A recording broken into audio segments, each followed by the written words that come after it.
Mr. President, do you have a comment on what you're going through?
Bom dia, senador.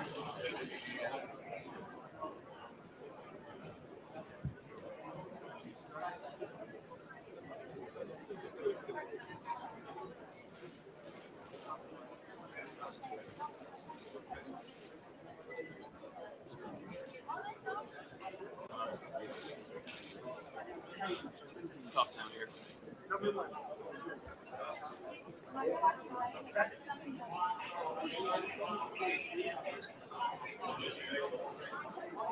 What time?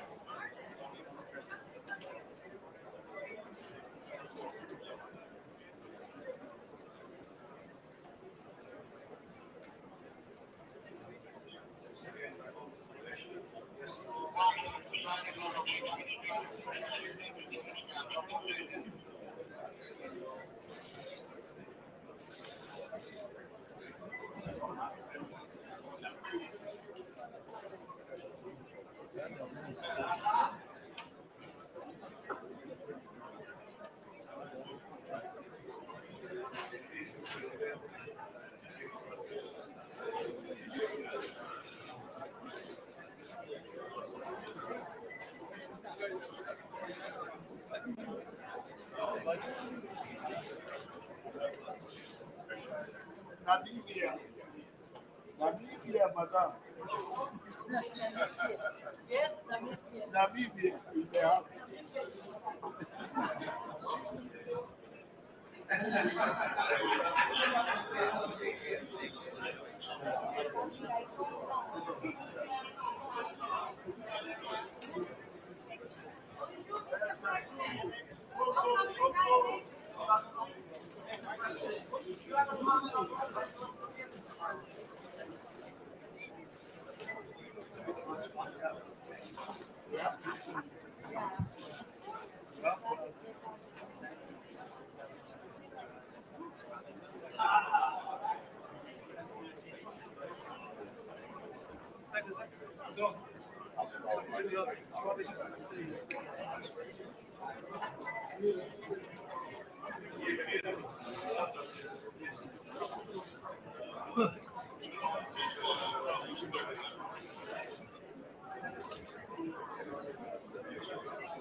Cut.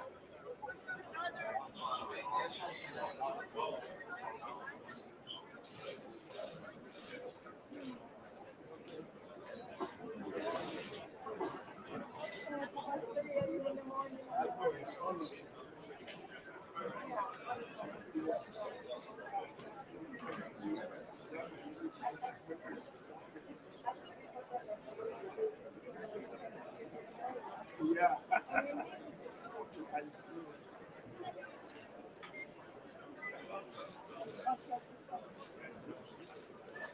They don't know me. No, they just put them on it.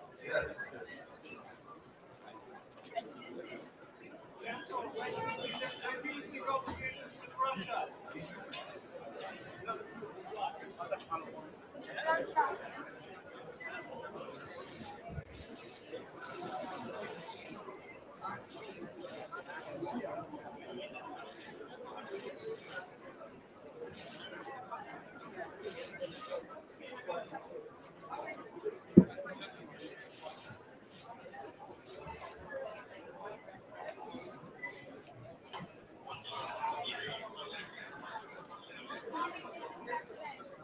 South Africa. South Africa. President Ramaphosa, 1 minute, please, 1 minute.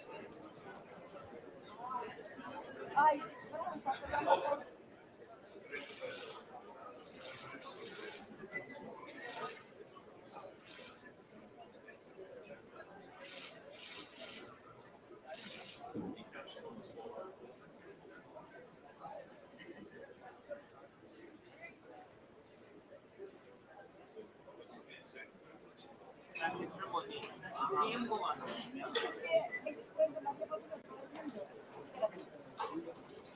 Carl Bella, haven't seen any music.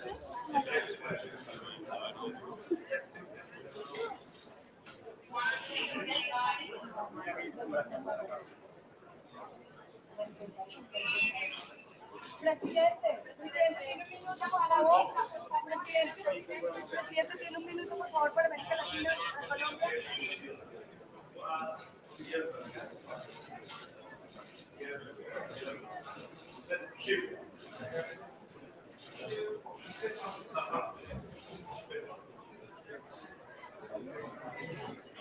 Está tan mala la cosa que pasa mi mamá tampoco lo pasa.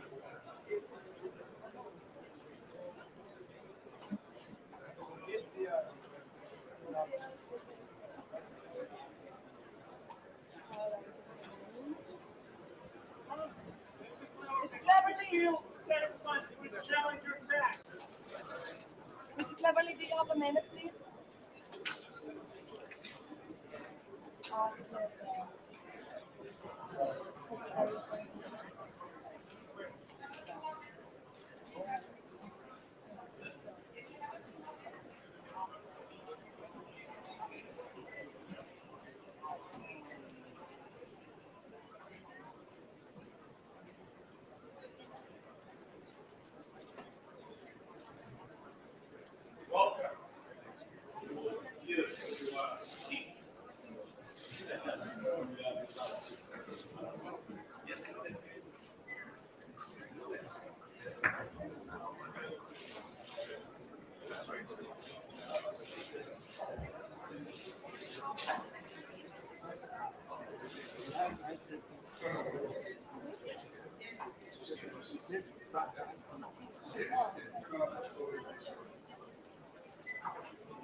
Sounds like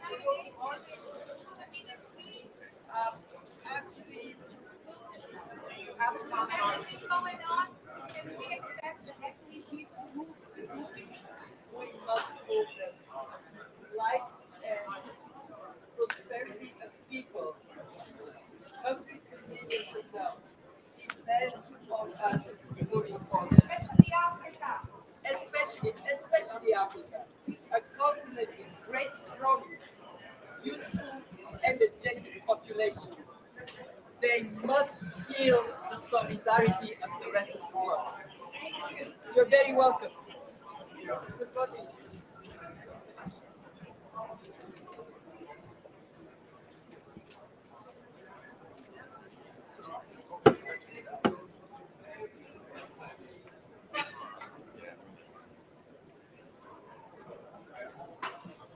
So I think I can stretch it, yeah, go all the way. Yes. No, it's better to like get into there and like get the book than to get to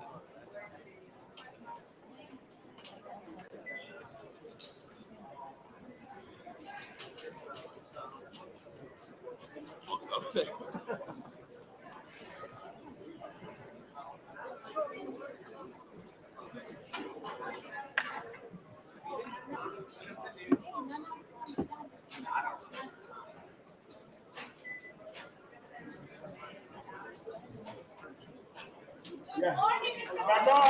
La nation comme l'or. La nation comme l'or.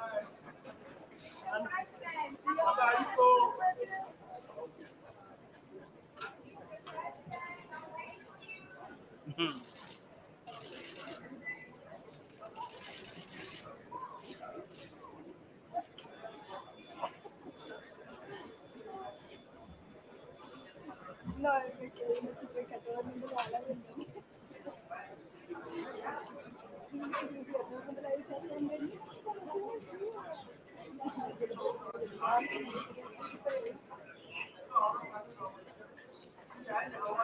Good morning. Welcome to United Nations. Ministro, abraço Brasil. Presidente Lula, para Colombia. Presidente, aqui, presidente. Já, já.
Papa Paul, Mali.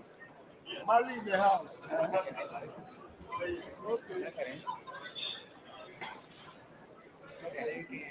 Mali.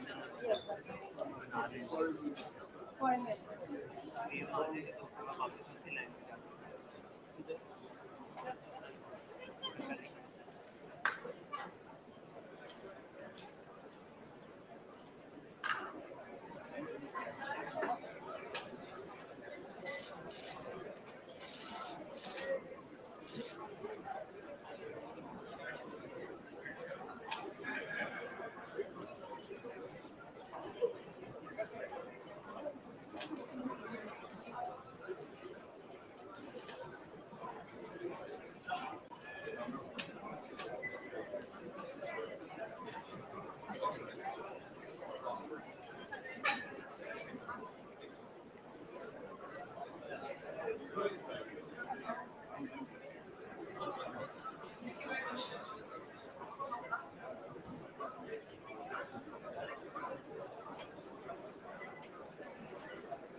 You forgot it.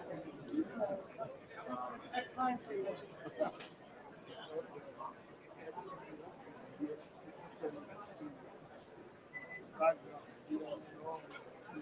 Okay, so They'll be seeing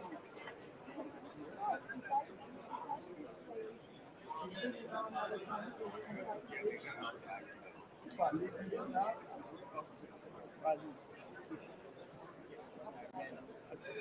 then I go for assignment.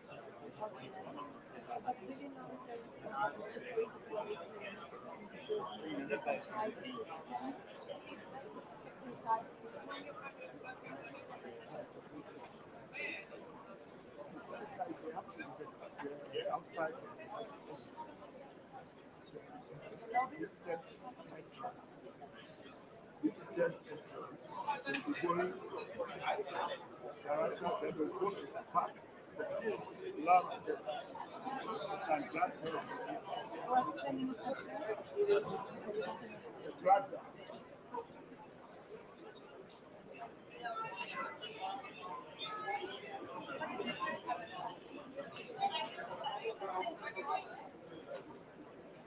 After the private school, finish, everybody get a residence.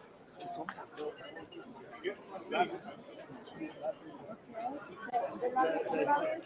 the center. Yeah, this one. Then we'll be at the plaza outside. So we'll be walking to the I mean, when you go out and play for Chicago, you come out yeah. after the Vivo. So you mean in that plaza? Yeah. Okay.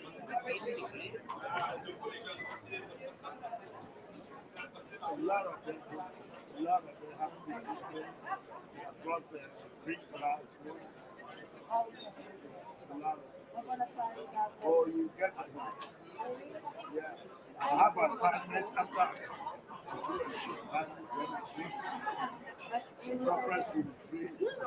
If I go to conference unit 3, I give my business. Then I have 3, I'll go to the park with the car.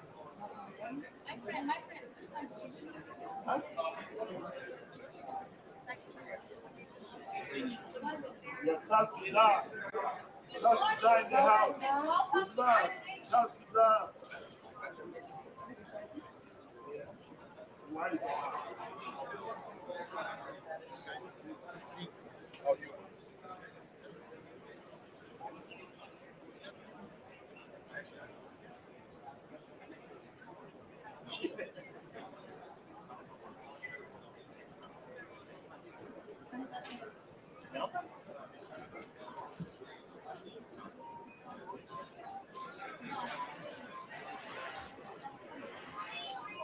Austria.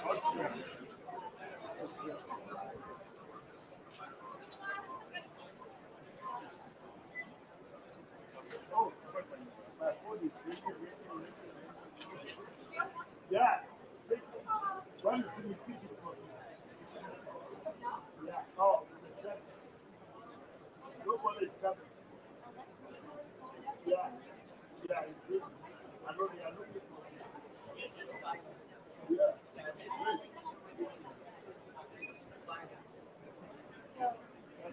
Thank you.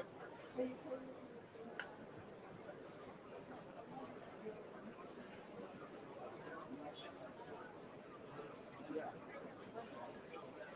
No. I'm working for something.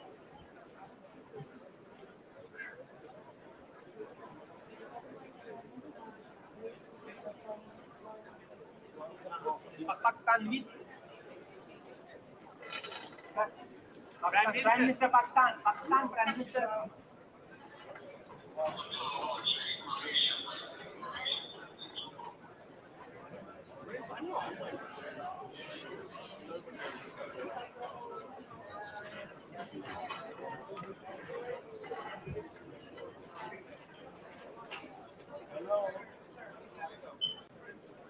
Hello? Yeah, I'm very busy. I can't talk to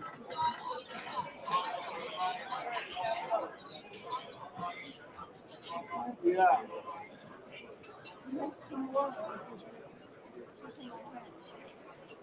Okay. Okay.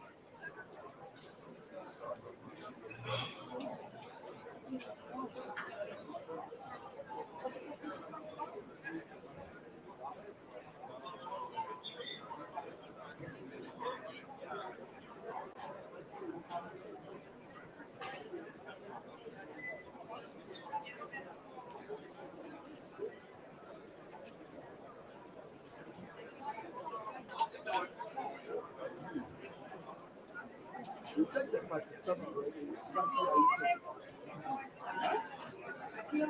Malawi went already. Long time. You waste your back. I know your president. No, Pass. I know Malawi. He passed here. he already left. Long time. You telling them the far away for the this year. Yeah. Thank you.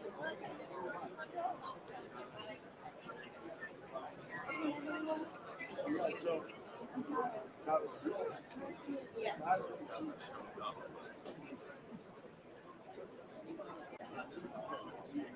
Goodbye.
Prime Minister Meloni, ¿tiene un minuto?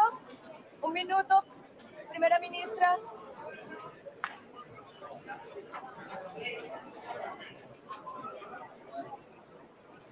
Bueno, ya, igual. No te batió la mano, pero sí. Gracias por decirlo, la próxima le intento así.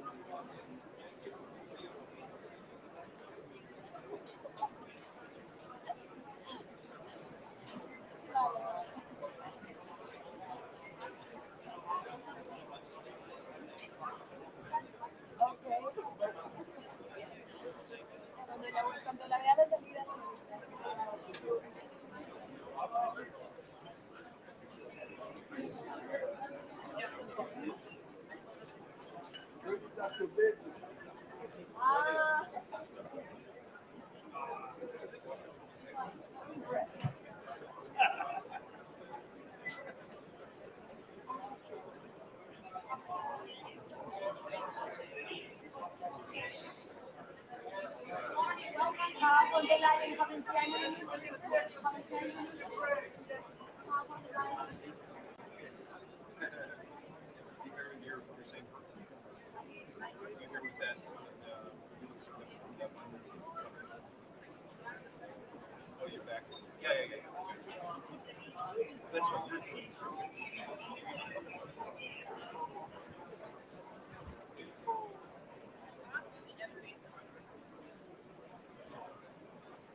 Yeah.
Guy in the blue glasses.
my fault. Good morning, Mr. President. Welcome to United Nations. You have a minute now.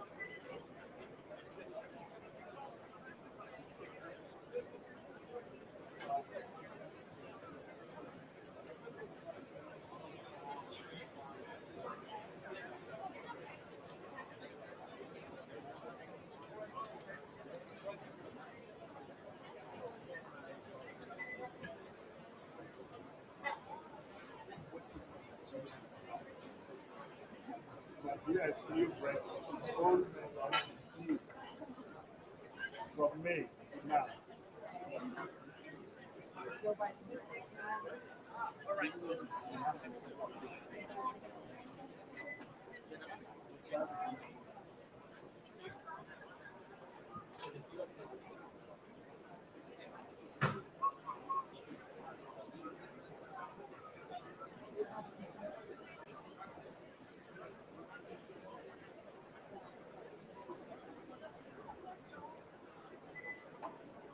President Nações, do you have a minute, please?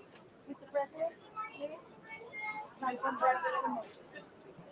Mr. President, thank you so much for joining us. Please tell me, Mr. President, what do you expect of this General Assembly?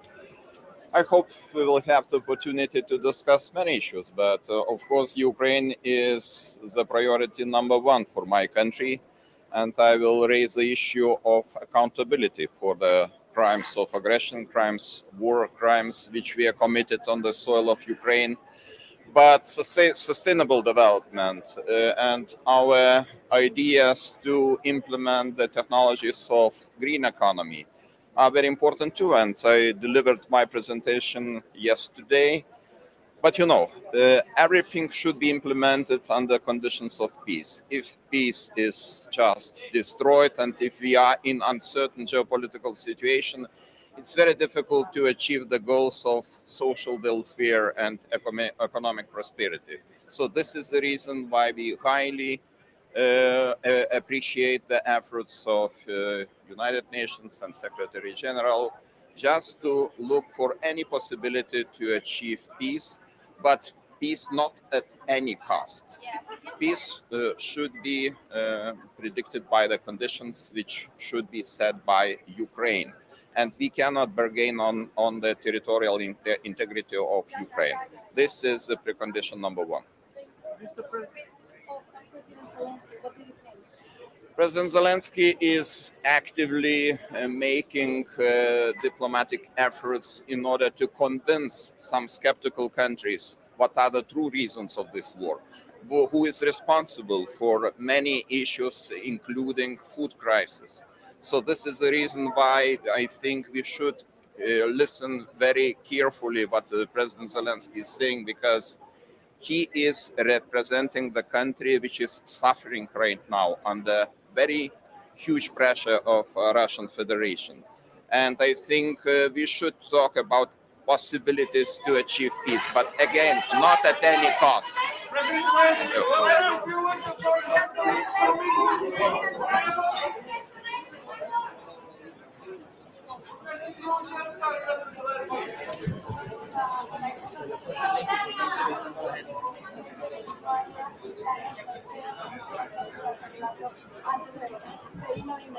Y bueno, espero que Grace me eche la mano por favor con la traducción para saber qué nos dijo el presidente.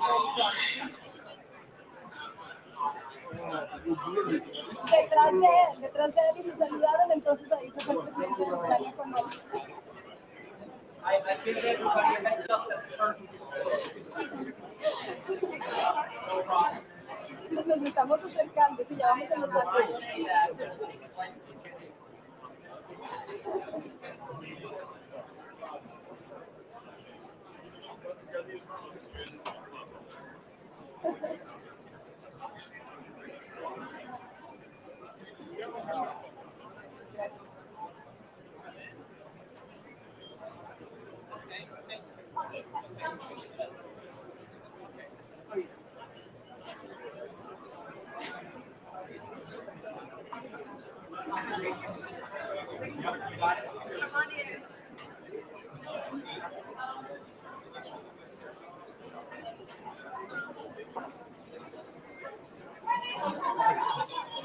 Minister Pula, do you have a minute?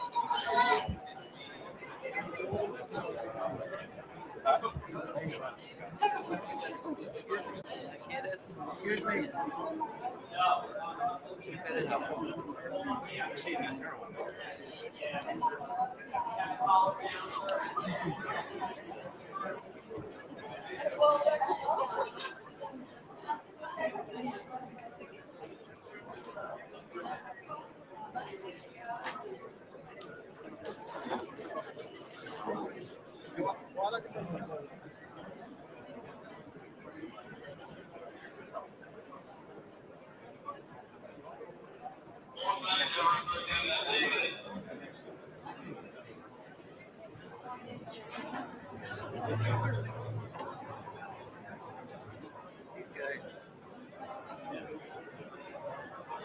Do we have Wi-Fi down here? Does anybody know?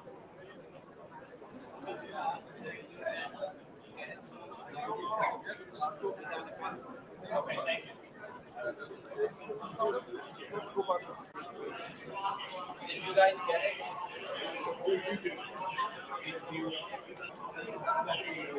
Okay. Thank you.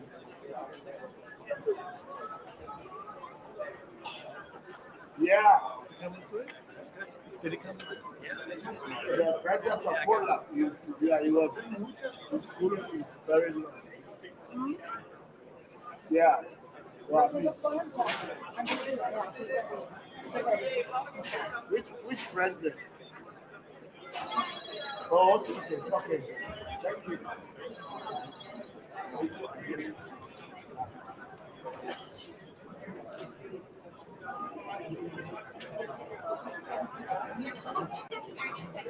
Oh, okay.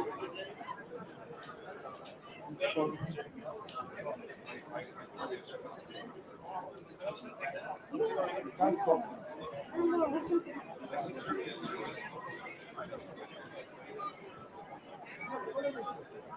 Excuse me.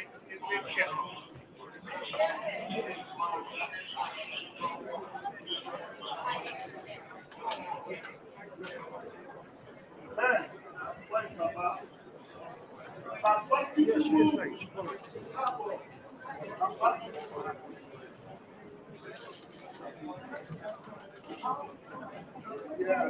yeah. Okay.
May I try again? Oh yeah, several times you have to do it, and you have to tell. Distinguished delegates, may I ask you all to please take your seats.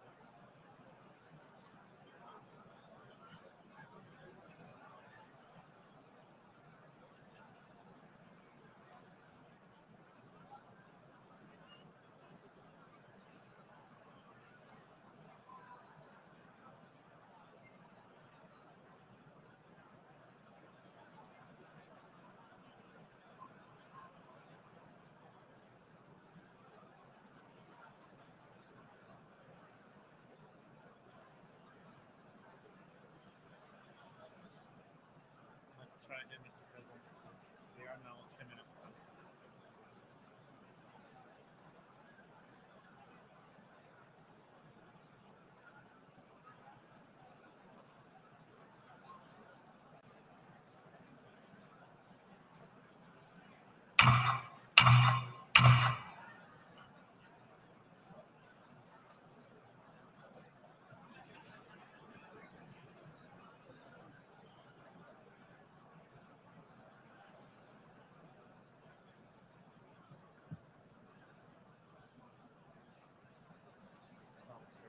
Yes.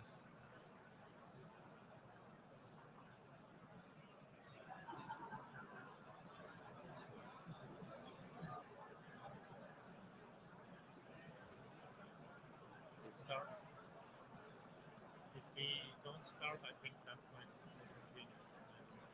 The 3 minutes passed? Yeah, it's 4 minutes past already. 4 minutes passed.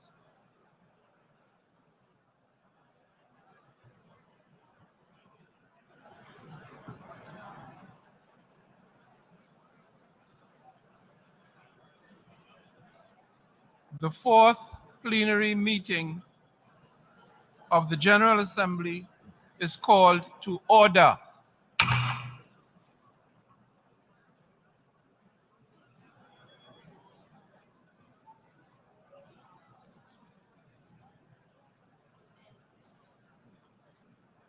Before proceeding to the general debate, as announced in the journal, the General Assembly will hear an introduction by the Secretary General of his annual report on the work of the organization, issued as document A/78/1 under agenda item 110 in accordance with resolution 51/241. I now give the floor to the Secretary General of the United Nations, His Excellency Antonio Guterres.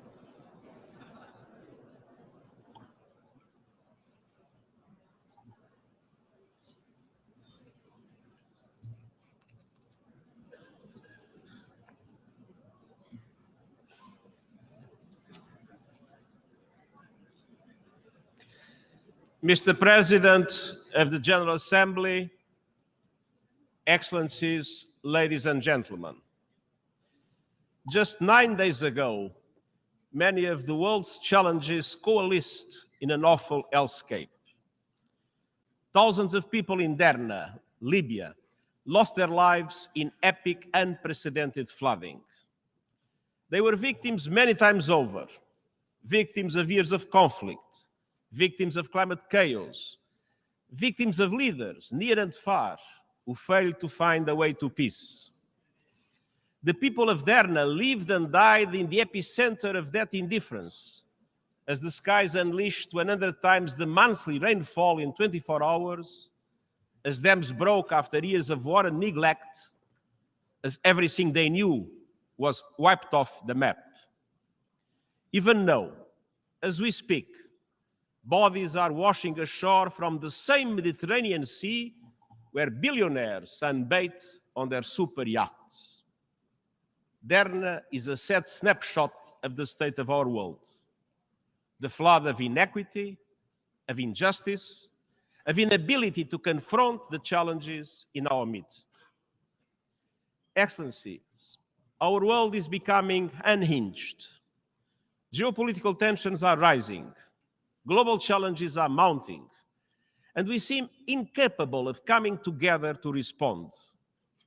We confront a host of existential threats, from the climate crisis to disruptive technologies, and we do so at a time of chaotic transition.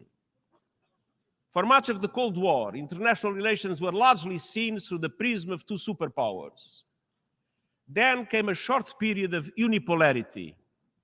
Now we are rapidly moving towards a multipolar world. And this is in many ways positive. It brings new opportunities for justice and balance in international relations. But multipolarity alone cannot guarantee peace. At the beginning of the 20th century, Europe had numerous powers. It was truly multipolar, but it lacked robust multilateral institutions, and the result was World War I. A multipolar world needs strong and effective multilateral institutions. Yet, global governance is stuck in time. Look no further than the United Nations Security Council and the Bretton Woods system. They reflect the political and economic realities of 1945, when many countries in this assembly hall were still under colonial domination. The world has changed. Our institutions have not. We cannot effectively address problems as they are if institutions do not reflect the world as it is. Instead of solving problems, they risk becoming part of the problem. And indeed, divides are deepening. Divides among economic and military powers, divides between North and South, East and West. We are inching ever closer to a great fracture in economic and financial systems and trade relations, one that threatens a single open internet with diverging strategies on technology and artificial intelligence and potentially clashing security frameworks. It is high time to renew multilateral institutions based on 21st century economic and political realities rooted in equity, solidarity, and universality, and anchored in the principles of the United Nations Charter and international law. That means reforming the Security Council in line with the world of today.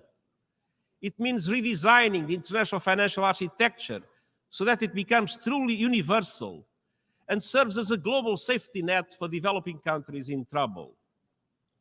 I have no illusions. Reforms are a question of power. And I know there are many competing interests and agendas, but the alternative to reform is not the status quo. The alternative to reform is further fragmentation.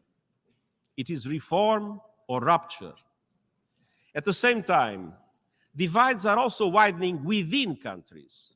Democracy is under threat. Authoritarianism is on the march. Inequalities are growing, and hate speech is on the rise. In the face of all these challenges and more, compromise has become a dirty word. Our world needs statesmanship, not gamesmanship and gridlock.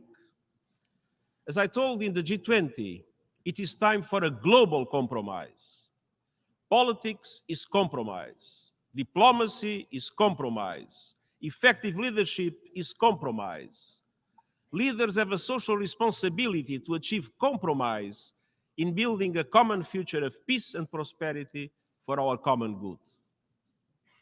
Excellencies, over the past year, we have shown the promise of multilateral action. With important new agreements on safeguarding biodiversity, on protecting the high seas, on climate loss and damage, on the right to a clean, healthy, and sustainable environment. We have all the tools and resources to solve our shared challenges. What we need is determination. And determination is in the DNA of our United Nations, summoning us with the first words of the Charter. We, the peoples of the United Nations, determined to end the scourge of war, determined to reaffirm faith in human rights, determined to uphold justice and respect international law, and determined to promote social progress and better lives for all people. It falls to us, through our actions, to apply that determination to the challenges of today, being faithful to the Charter of the United Nations. Excellencies, it starts with determination to uphold the Charter's pledge for peace. Yet, instead of ending the scourge of war, we are seeing a surge of conflicts, coups, and chaos. If every country fulfilled its obligations under the Charter, the right to peace would be guaranteed. When countries break those pledges, they create a world of insecurity for everyone. Exhibit A, Russia's invasion of Ukraine. The war, in violation of the United Nations Charter and international law, has unleashed an nexus of horror. Lives destroyed, human rights abused, families torn apart, children traumatized, hopes and dreams shattered. But beyond Ukraine, the war has serious implications for us all. Nuclear threats put us all at risk. Ignoring global treaties and conventions makes us all less safe. And the poisoning of global diplomacy obstructs progress across the board. We must not relent in working for peace, a just peace in line with UN Charter and international law. And even while fighting rages, we must pursue every avenue to ease the suffering of civilians in Ukraine and beyond. The Black Sea Initiative was one such avenue. The world badly needs Ukrainian food and Russian food and fertilizers to stabilize markets and guarantee food security. And I will not give up on my efforts to make it happen.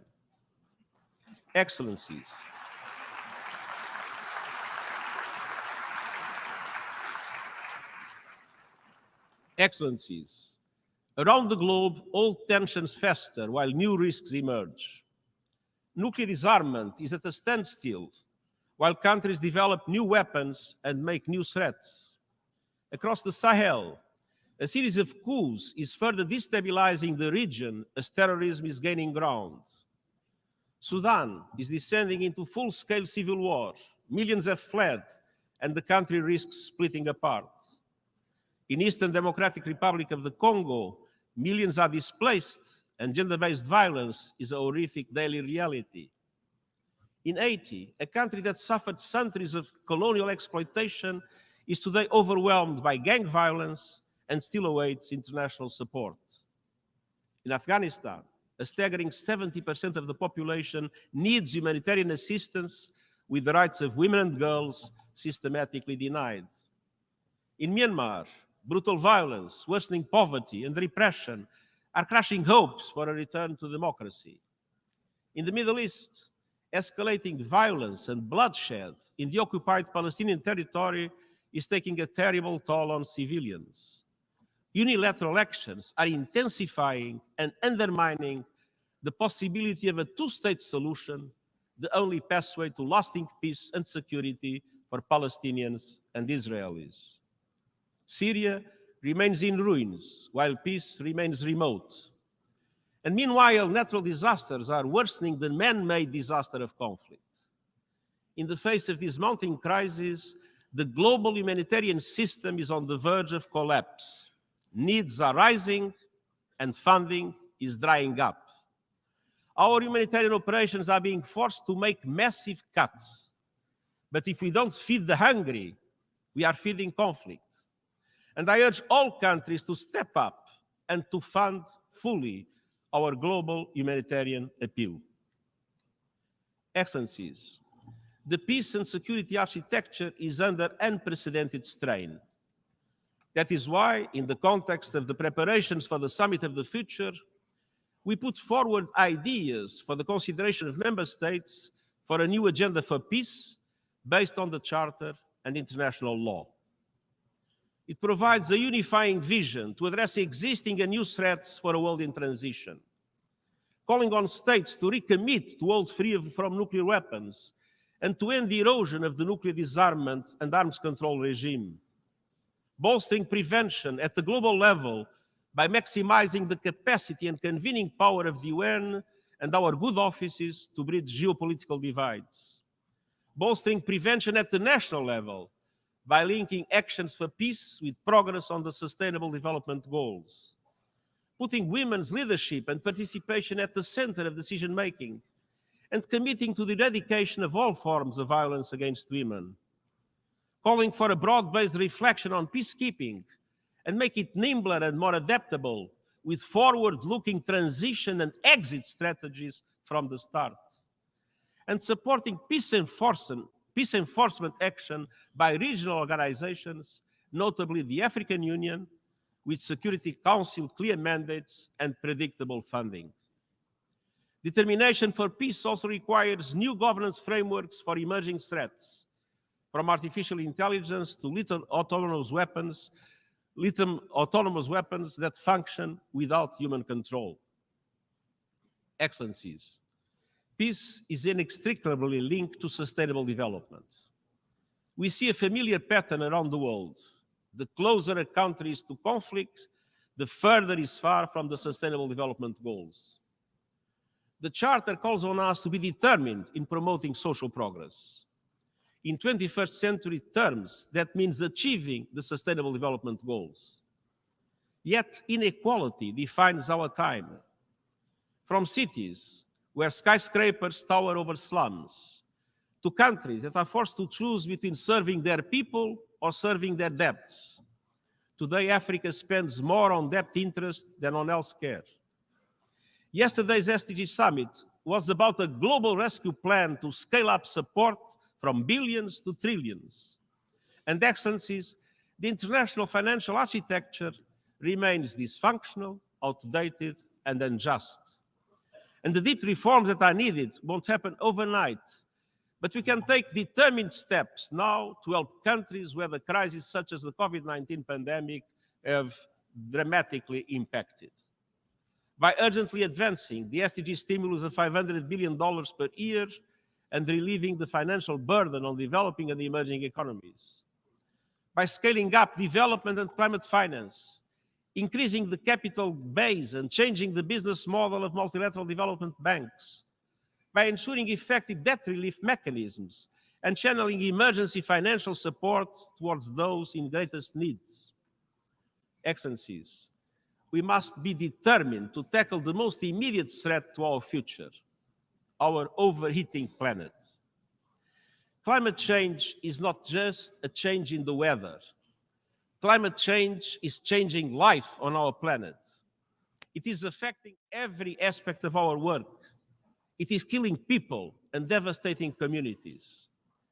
Around the world, we see not only accelerating temperatures, we see an acceleration in sea levels rising, glaciers receding, deadly diseases spreading, the extinction of species and cities under threat. And this is only the beginning. We have just survived the hottest days, the hottest months, and the hottest summer on the books. Behind every broken record are broken economies, broken lives, and whole nations at the breaking point. Every continent, every region, and every country is feeling the heat. But I'm not sure all leaders are feeling that heat. Actions are failing abysmally short. There is still time to keep rising temperatures within the 1.5-degree limits of the Paris Agreement, but that requires drastic steps now to cut greenhouse gas emissions and to ensure climate justice for those who did least to cause the crisis but are paying the highest price. We have the receipts. G20 countries are responsible for 80% of greenhouse emissions. They must lead. They must break their addiction to fossil fuels, stop new coal, and indeed the International Energy Agency's findings that new oil and gas licensing by them is incompatible with keeping the 1.5-degree limit alive. To stand a fighting chance of limiting global temperature rise, we must phase out coal, oil, and gas in a fair and equitable way and massively boost renewables. This is the only path to affordable, renewable energy for all. And unfortunately, many still in Africa, mainly in Africa, still lack electricity. So the fossil fuel age has failed. If fossil fuel companies want to be part of the solution, they must lead the transition to renewable energy. No more dirty production. No more fake solutions. No more bankrolling climate denial. I have laid out a climate solidarity pact in which all big emitters are asked to make extra efforts to cut emissions, and wealthier countries support emerging economies with finance and technology to do so. For example, Africa has 60% of the world's solar capacity, but just 2% of renewable investments. And I've also put forward an acceleration agenda to supercharge these efforts. Developed countries must reach net zero as close as possible to 2040, and emerging economies as close as possible to 2050, in line with common but differentiated responsibilities. And immediate steps include an end to coal by 2030 for OECD countries and 2040 for the rest of the world. An end to fossil fuel subsidies and the price on carbon. Developed countries must also finally deliver the $100 billion for developing country climate action as promised, double adaptation finance by 2025 as promised, and replenish the Green Climate Fund as promised. And all countries must work to operationalize the Loss and Damage Fund this year and ensure universal early warning coverage by 2027. Tomorrow, I will welcome credible first movers and doers to our Climate Ambition Summit. And COP28 is around the corner. Climate chaos is breaking new records, but we cannot afford the same old broken record of scapegoating and waiting for others to move first. And to all those working, marching, and championing real climate action, I want you to know that you are on the right side of history and that I am with you. I won't give up this fight of our lives. Excellence. Excellencies.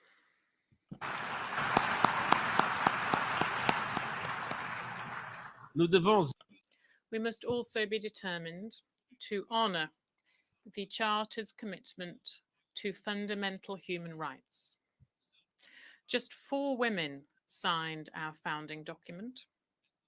One look around this room shows that not enough has changed. We the peoples does not mean we the men.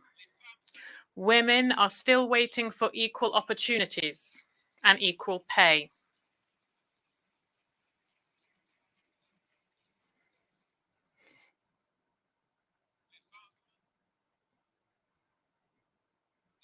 Women are still waiting for equal opportunities and equal pay, for equality under the law, for their work to be valued and their opinions to count.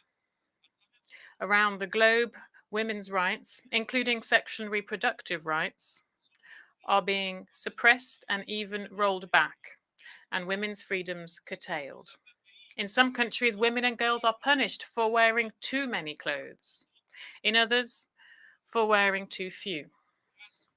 Thanks to generations of women's rights activists, times are changing. From sports field to schools and public squares, girls and women are challenging the patriarchy and winning. I stand with them. I entered this office with a commitment to ensure gender parity at the UN. We have achieved that at senior levels and are on track to do so across the UN system. Because gender equality is not the problem. Gender equality is the solution. It is not a favor to women. It is a fundamental condition to ensuring a better future for all. Excellencies, we must be determined to answer the call to action to put human rights at the heart of our work. 75 years after the Universal Declaration of Human Rights, there has been enormous progress in some areas, from ending colonization and segregation, to ensuring women's voting rights. But we have not achieved basic rights for all. When 1.2 billion people still live in acute poverty and hunger is at levels not seen since 2005. When discrimination on racial and ethnic grounds is perfectly legal in many countries. When people must risk death to seek a better life. When refugees, migrants, and minorities are routinely demonized and hounded. When declaring your gender identity or simply who you love can lead to imprisonment or even execution. When speaking out can lead to perilous consequences. Human rights, political, civil, economic, social, and cultural, are the key to solving many of the world's interlinked problems. Laws to protect the vulnerable must be enacted and enforced. The targeting of minorities must stop, and human rights and human dignity must be at the center of social, economic, and migration policies. All governments must fulfill the commitment they made in the Universal Declaration of Human Rights. Excelências, Excellencies, we must also face up to the looming threats posed to human rights by new technologies. Generative artificial intelligence holds much promise, but it may also lead us across a Rubicon and into more danger than we can control. When I mentioned artificial intelligence in my General Assembly speech in 2017, only 2 other leaders even uttered the term. Now AI is on everyone's lips, a subject of both awe and fear. Even some of those who developed generative AI are calling for greater regulation. But many of the dangers of digital technology are not looming on the horizon, they are here. The digital divide is inflaming inequalities. Hate speech, disinformation, and conspiracy theories on social media platforms are spread and amplified by AI, undermining democracy and fueling violence and conflict in real life. Online surveillance and data harvesting are enabling human rights abuses on a mass scale. And technology companies and governments are far from finding solutions. we must move fast and mend things. New technologies require new innovative forms of governance, with input from experts building this technology and from those monitoring its abuses. And we urgently need a global digital compact between governments, regional organizations, the private sector, and civil society to mitigate the risks of digital technologies and identify ways to harness their benefits for the good of humanity. Some have called for consideration of a new global entity on AI that could provide a source of information and expertise for member states. There are many different models, inspired by such examples as the International Atomic Energy Agency, the International Civil Aviation Organization, or the Intergovernmental Panel on Climate Change. And the UN stands ready to host the global and inclusive discussions that are needed, depending on the decisions of member states. To help advance the search for concrete governance solutions, I will appoint this month a high-level advisory body on artificial intelligence, which will provide recommendations by the end of this year. And next year's Summit of the Future is a once-in-a-generation opportunity for progress to deal with these new threats in line with the vision of the UN Charter. Member states will decide how to move forward on the new agenda for peace, the Global Digital Compact, reforms to the international financial architecture, and many other proposals to address challenges and bring greater justice and equity to global governance. Excellencies, the United Nations was created precisely for moments like these, moments of maximum danger and minimum agreement. We can and must use our tools in flexible and creative ways.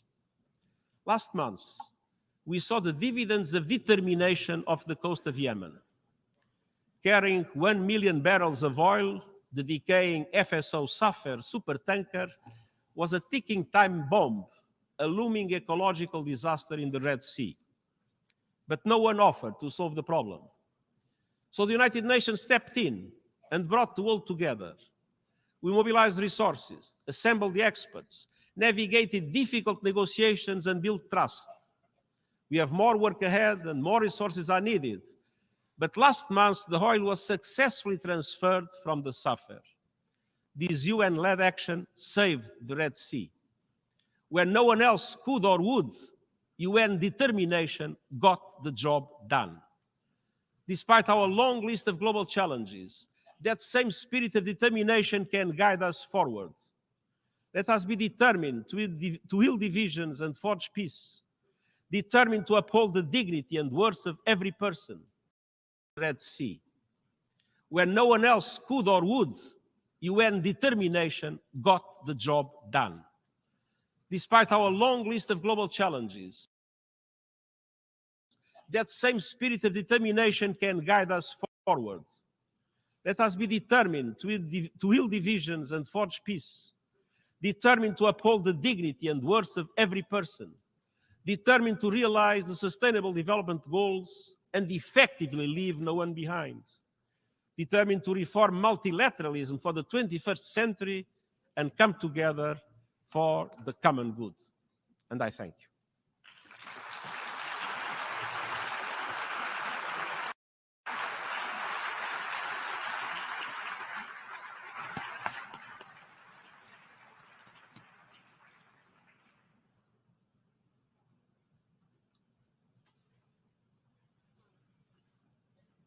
I thank the Secretary General. The Assembly will now turn to Agenda Item 8, entitled General Debate.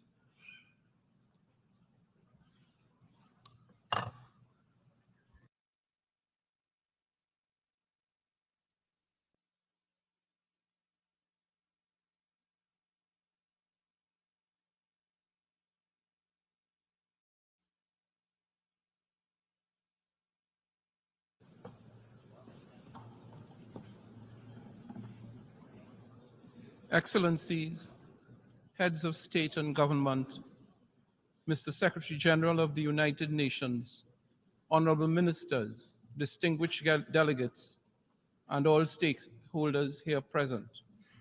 Good morning.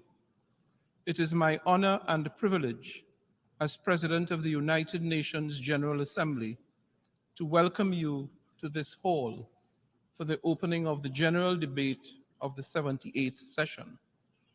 Allow me to acknowledge in our midst today several presidents, former presidents of the General Assembly, including His Excellency Han Sang-soo, former Prime Minister of Korea, who served as president of the 56th session of the Assembly, and who now sits as chair of the UN Council of Former Presidents of the General Assembly.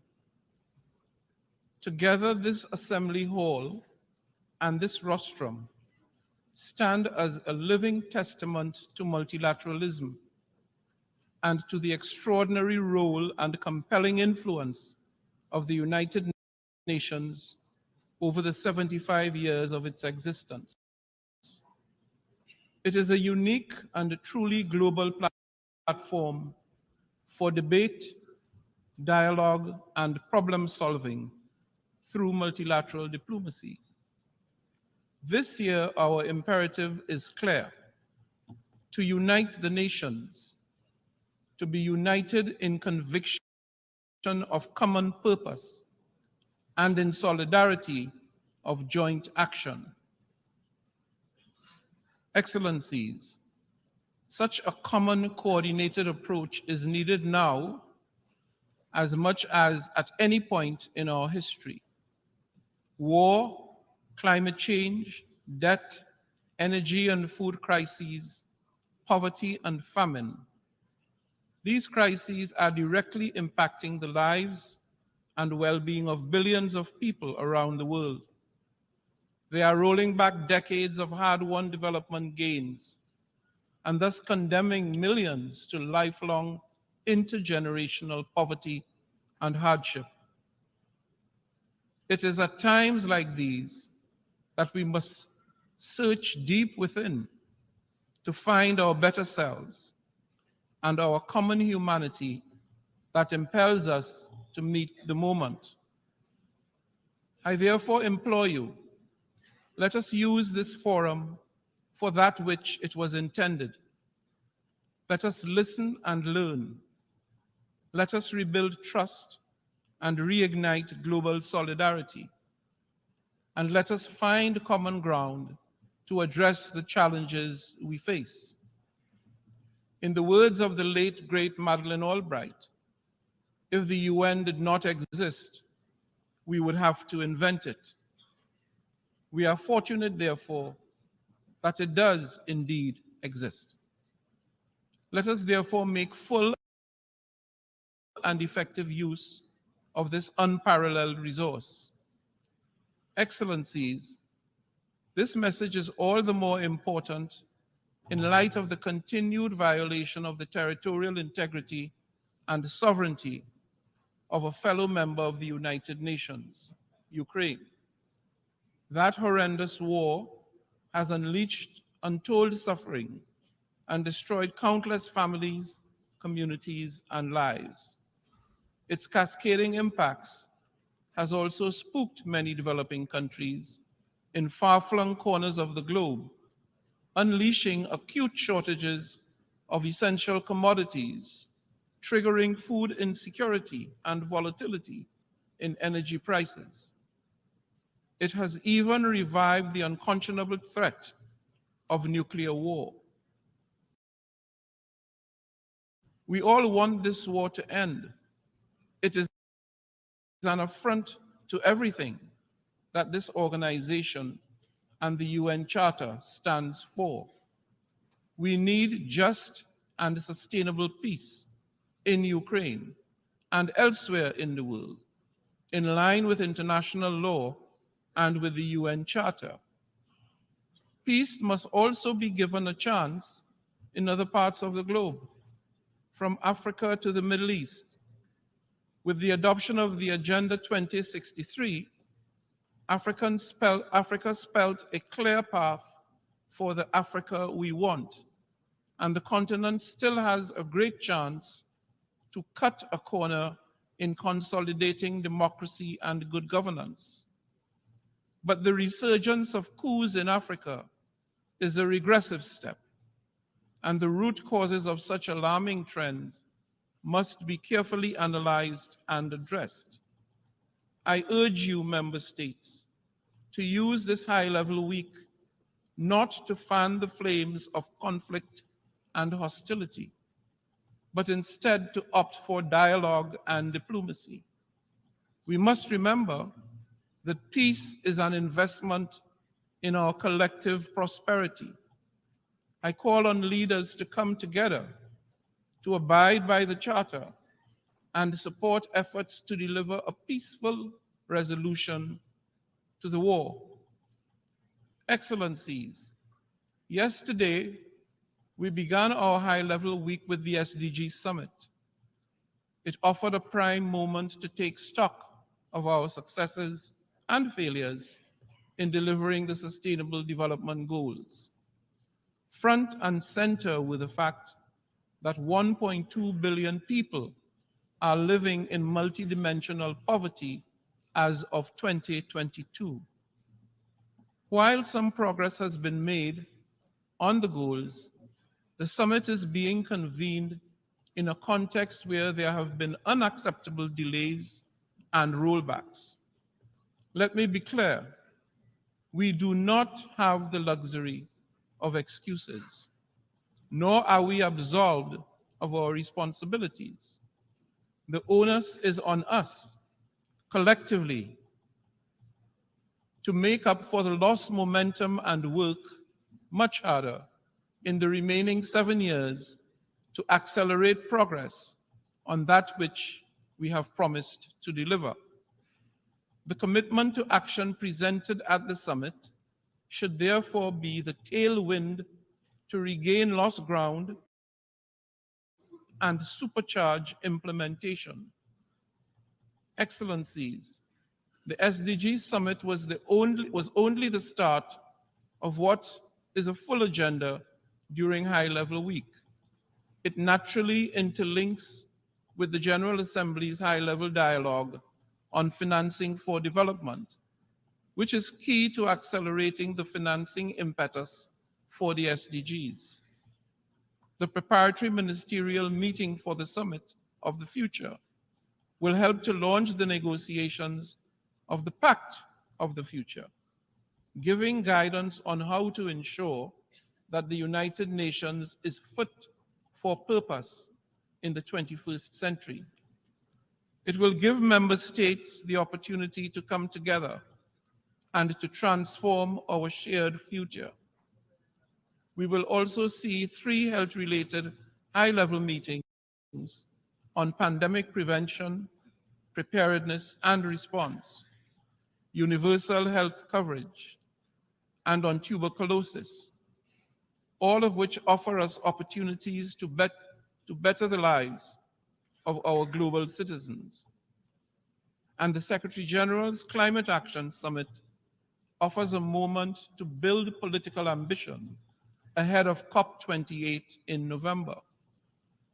Tomorrow, I will also join hands with several heads of state and government to convene a breakfast summit to address the existential threats posed by sea level rise, an issue of significant concern to small island developing states, especially those in the Pacific region. Excellencies, allow me to pause here and to reiterate my deepest condolences to the governments and people of Morocco and Libya. The twin disasters of earthquakes and flooding have left thousands dead and untold more suffering. It is my sincere hope that resources and relief can be expedited to support all those who now find themselves in desperate need. As a citizen of a climate vulnerable region, I urge member states to recognize the continued and escalating impacts of climate change and to deliver real transformative results. Let us work together to unlock the finances and resources required to support those most vulnerable in mitigation, adaptation, and resilience building. And let us continue to work on the multidimensional vulnerability index with the aim of moving beyond GDP to a measure of economic development that effectively captures a country's true vulnerability to external shocks. Excellencies, beyond the high-level week, this year we will commemorate the 75th anniversary of the Universal Declaration of Human Rights.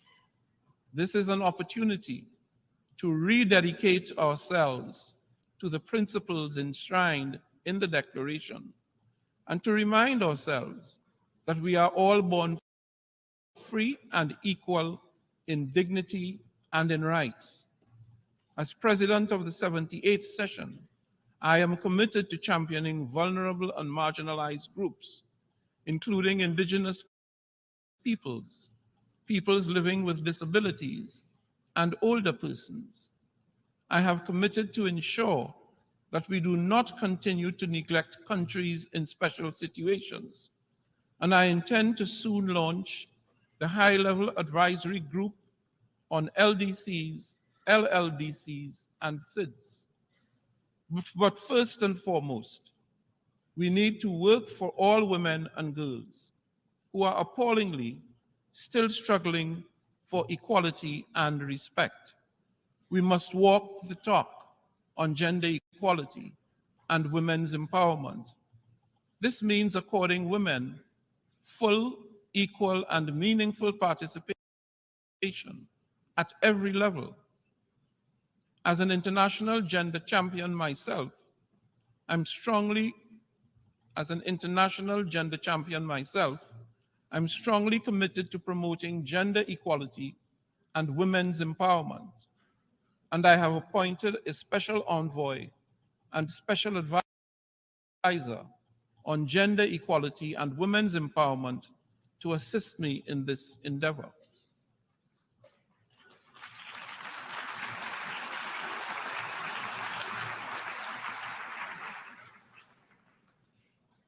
Before I close, allow me to emphasize this.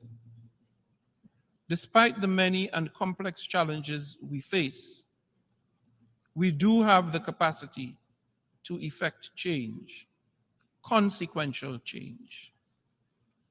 We can make a meaningful difference to the lives of billions of people, if we so choose. We do not lack capacity. What we lack is the will to act. By putting aside our differences and bridging divides, we can deliver, we must deliver peace, progress, prosperity, and sustainability to everyone, everywhere. So let us step up and take action now. Let us re-energize the UN General Assembly and demonstrate our capacity and our will to deliver for all. In the words of Stephen Pressfield, an author born in Trinidad and Tobago, the most pernicious aspect of procrastination is that it can become a habit. We don't just put off our lives today, we put them off till our deathbed. Never forget, this very moment, we can change our lives. There never was a moment, and never will be, when we are without the power to alter our destiny. This second, we can turn the tables on resistance. This second, we can sit down and do our work. Excellencies, I thank you once again for your support to me and my presidency, and I wish you fruitful, productive, and healthy debate in the coming days. I thank you. Thank you.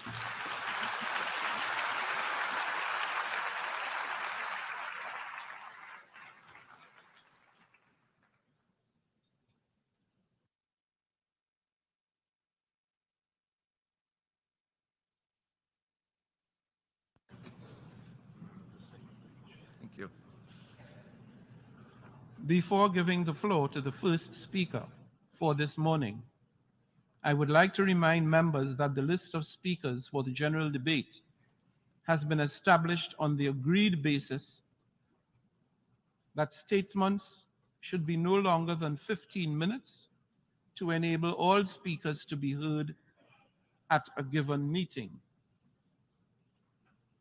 Within this time frame, I would like to appeal to speakers to deliver their statements at a reasonable pace so that interpretation into the other official UN languages may be provided properly. I would also like to draw your attention to the decision taken by the General Assembly at previous sessions, namely that the practice of expressing congratulations inside the General Assembly Hall after a speech has been delivered is strongly discouraged.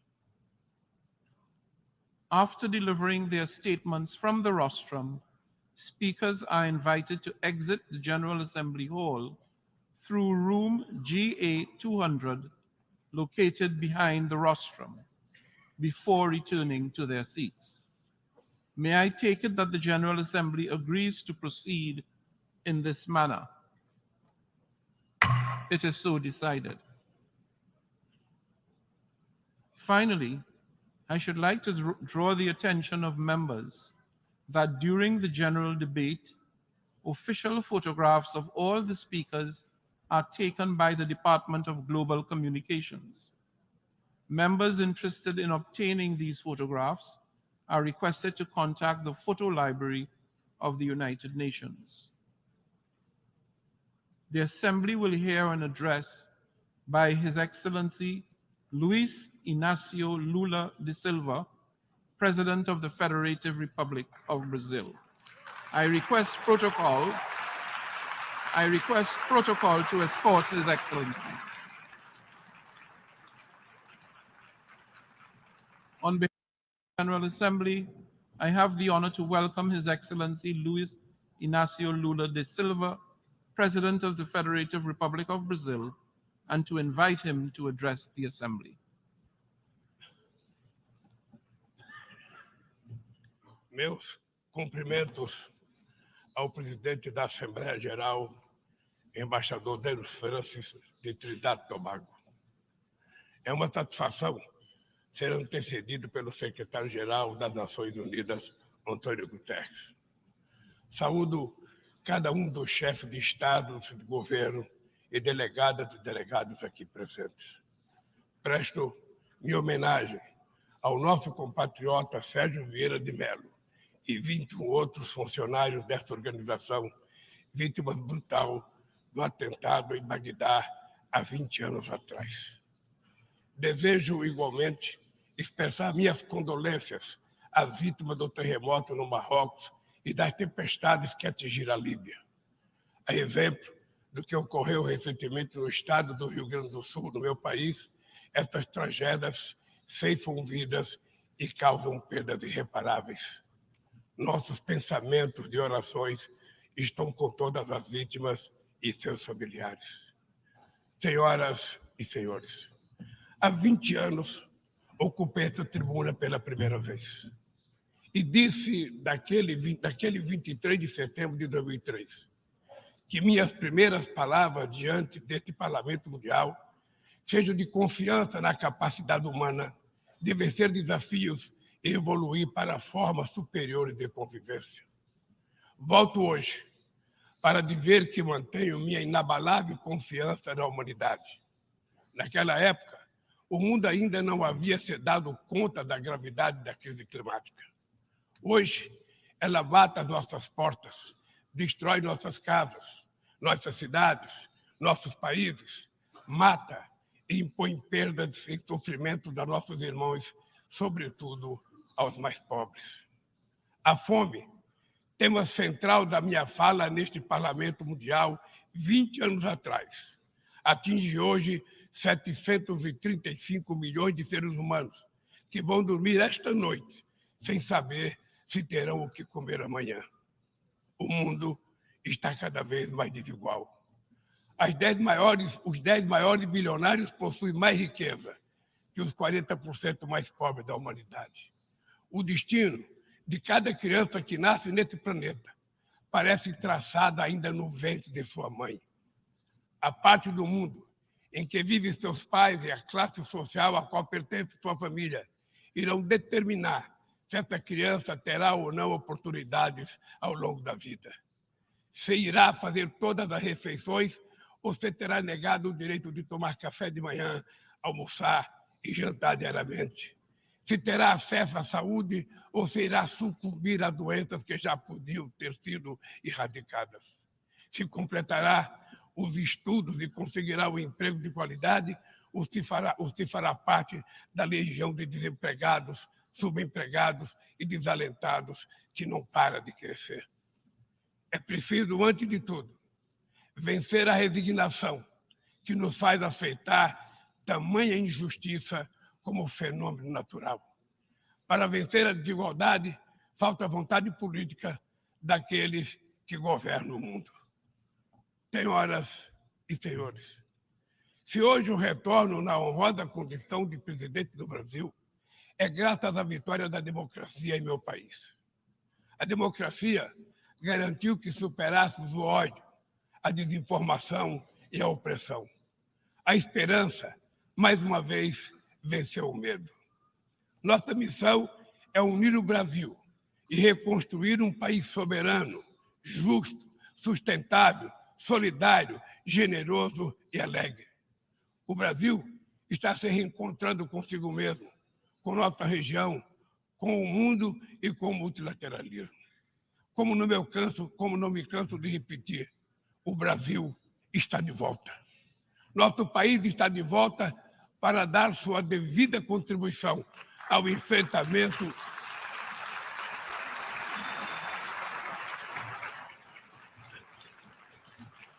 Nosso país está de volta para dar sua devida contribuição ao enfrentamento dos principais desafios globais.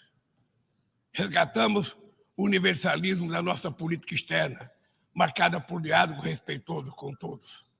A comunidade internacional está mergulhada em um turbilhão de crises múltiplas e simultâneas: a pandemia da Covid-19, crise climática e a insegurança alimentar e energética ampliada por crescentes tensões geopolíticas. O racismo, a intolerância e a xenofobia se alastram, ativadas por novas tecnologias criadas supostamente para nos aproximar. Se tivéssemos que resumir em uma única palavra este desafio, ela seria desigualdade. A desigualdade está na raiz desses fenômenos ou atua para agravá-los. A mais ampla e mais ambiciosa ação coletiva da ONU, voltada para o desenvolvimento, a Agenda 2030, pode se transformar no seu maior fracasso. Estamos na metade do período de implantação e ainda muito distante das metas definidas. A maior parte dos objetivos de desenvolvimento sustentável caminha em ritmo muito lento. O imperativo moral e político de erradicar a pobreza e acabar com a fome parece estar anestesiado. Nesses 7 anos que nos restam, a redução da desigualdade dentro dos países e entre eles deveria se tornar o objetivo síntese da Agenda 2030. Reduzir as desigualdades dentro dos países requer incluir os pobres nos orçamentos nacionais e fazer os ricos pagar impostos proporcionais ao seu patrimônio. No Brasil, estamos comprometidos a implementar todos os 17 Objetivos de Desenvolvimento Sustentável de maneira integrada e indivisível. Queremos alcançar a igualdade racial na sociedade brasileira por meio de um 18º objetivo que adotaremos voluntariamente.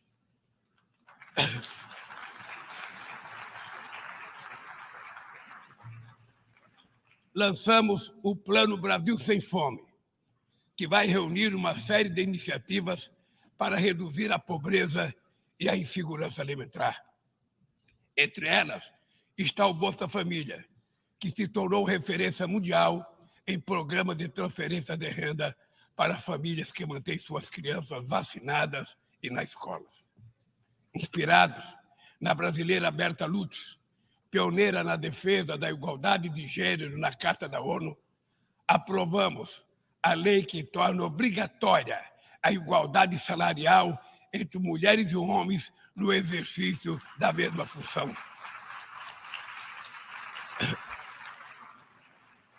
Combateremos o feminicídio e todas as formas de violência contra as mulheres.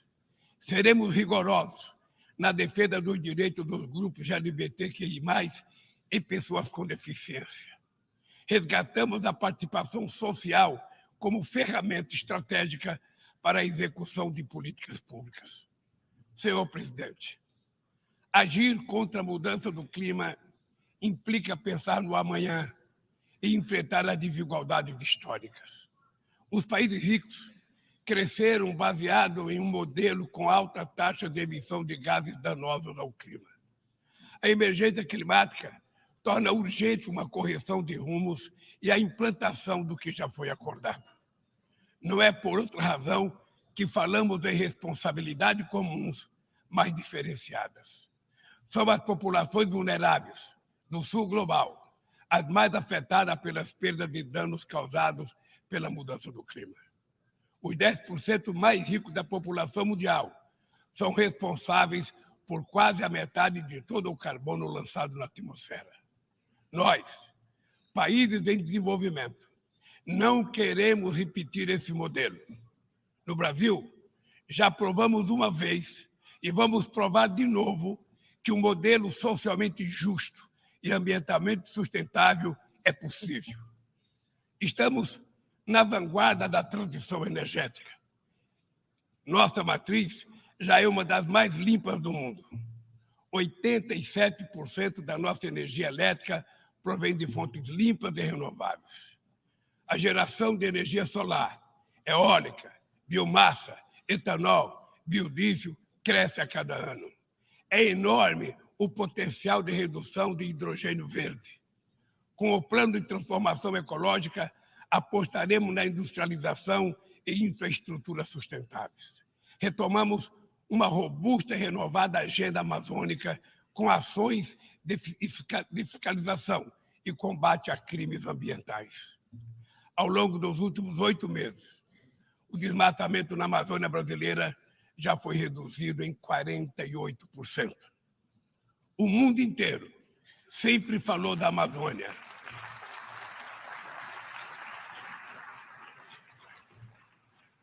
O mundo inteiro sempre falou da Amazônia. Agora é a Amazônia que está falando por si mesma. Sediamos há um mês a cúpula de Belém no coração da Amazônia e lançamos uma nova agenda de colaboração entre os países que fazem parte daquele bioma. Somos 50 milhões de sul-americanos, amazônidas, cujo futuro depende da ação decisiva e coordenada dos países que detêm soberania sobre os territórios da região. Também aprofundamos o diálogo com outros países detentores de florestas tropicais da África e da Ásia. Queremos chegar à COP28 em Dubai com uma visão conjunta que reflita sem qualquer tutela as prioridades de preservação das bacias amazônicas do Congo e do Bornéu-Mekong, a partir das nossas próprias necessidades. Sem mobilização de recursos financeiros e tecnológicos, não há como implementar o que decidimos no Acordo de Paris e no Marco Global da Biodiversidade. A promessa de destinar 100 bilhões de dólares anualmente para os países em desenvolvimento permanece apenas isso, uma longa promessa. Hoje, esse valor seria insuficiente para uma demanda que já chega à casa dos trilhões de dólares. Senhor Presidente, o princípio sobre o qual se assenta o multilateralismo, o da igualdade soberana entre as nações, vem sendo corroído. Nas principais instâncias da governança global, negociações em que todos os países têm voz e voto perderam o fôlego. Quando as instituições reproduzem as desigualdades, elas fazem parte do problema e não da solução. No ano passado, o FMI disponibilizou 160 bilhões de dólares em direitos especiais de saque para países europeus e apenas 34 bilhões para os países africanos. A representação desigual e distorcida na direção do FMI e do Banco Mundial é inaceitável. Não corrigimos os excessos da desregulação dos mercados e da apologia do Estado mínimo. As bases de uma nova governança econômica não foram lançadas. Os BRICS surgiu na esteira desse mobilismo e constitui uma plataforma estratégica para promover a cooperação entre países emergentes. A ampliação recente do grupo na cúpula de Joanesburgo fortalece a luta por uma ordem que acomoda a pluralidade econômica, geográfica e política do século XXI. Somos uma força que trabalha em prol de um comércio global mais justo, num contexto de grave crise do multilateralismo. O protecionismo dos países ricos ganhou força e a Organização Mundial do Comércio permanece paralisada, em especial o seu sistema de solução de controvérsias. Ninguém mais se recorda da rodada do desenvolvimento de Doha. Nesse íntere, o desemprego e a precarização do trabalho minaram a confiança das pessoas em tempos melhores, em especial os jovens do mundo. Os governos precisam romper com a dissonância cada vez maior entre a voz do mercado e a voz das ruas. O neoliberalismo agravou a desigualdade econômica e política que hoje assola as democracias. Seu legado é uma massa de deserdados e excluídos. Em meio aos seus escombros, surgem aventureiros de extrema-direita que negam a política e vendem soluções tão fáceis quanto equivocadas. Muitos sucumbiram à tentação de substituir um neoliberalismo falido por um nacionalismo primitivo, conservador e autoritário.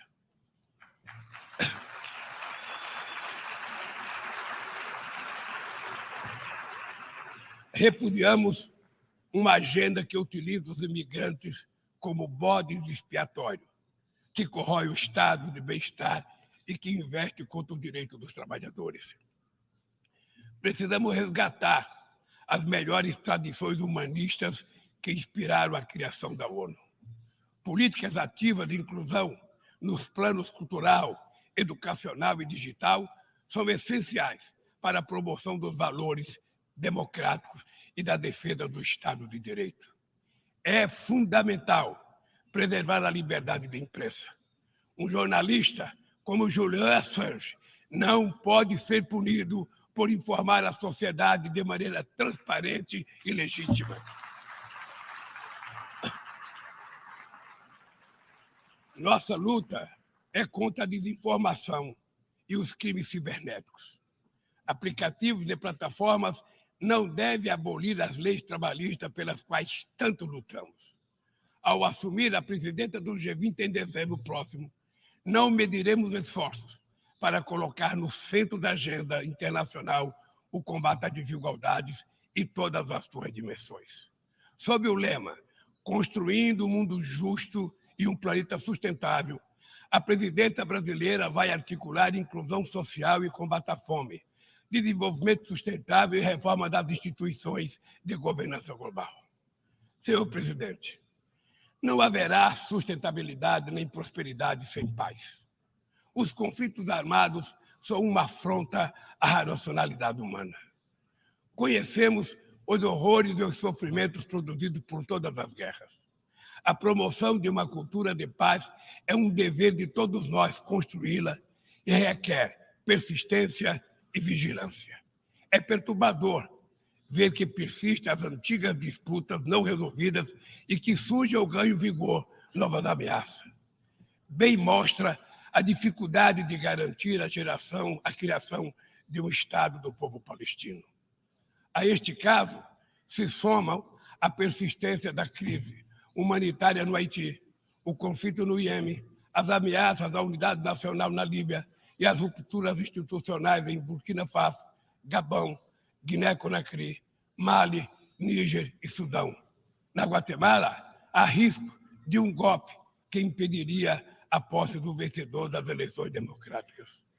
A guerra na Ucrânia escancara nossa incapacidade coletiva de fazer prevalecer os propósitos e princípios da Carta da ONU. Não subestimamos as dificuldades para alcançar a paz, mas nenhuma solução será duradoura se não for baseada no diálogo. Tenho reiterado que é preciso trabalhar para criar espaço para negociações. Investe-se muito em armamentos e pouco em desenvolvimento. No ano passado, os gastos militares somaram mais de 2,224 bilhões de dólares. As despesas com armas nucleares chegaram a 83 bilhões de dólares, valor 20 vezes superior ao orçamento regular da ONU. Estabilidade e segurança não serão alcançadas onde há exclusão social e desigualdade. A ONU nasceu para ser a casa do entendimento e do diálogo. A comunidade internacional precisa escolher. De um lado, está a ampliação dos conflitos, o aprofundamento das desigualdades e a erosão do Estado de Direito. Do outro, a renovação das instituições multilaterais dedicadas à promoção da paz. As sanções unilaterais causam grande prejuízo à população dos países afetados. Além de não alcançarem seus alegados objetivos, dificultam os processos de mediação, prevenção e resolução pacífica de conflitos. O Brasil seguirá denunciando medidas tomadas sem amparo na Carta da ONU, como o embargo econômico e financeiro imposto a Cuba e a tentativa de classificar esse país como Estado patrocinador do terrorismo.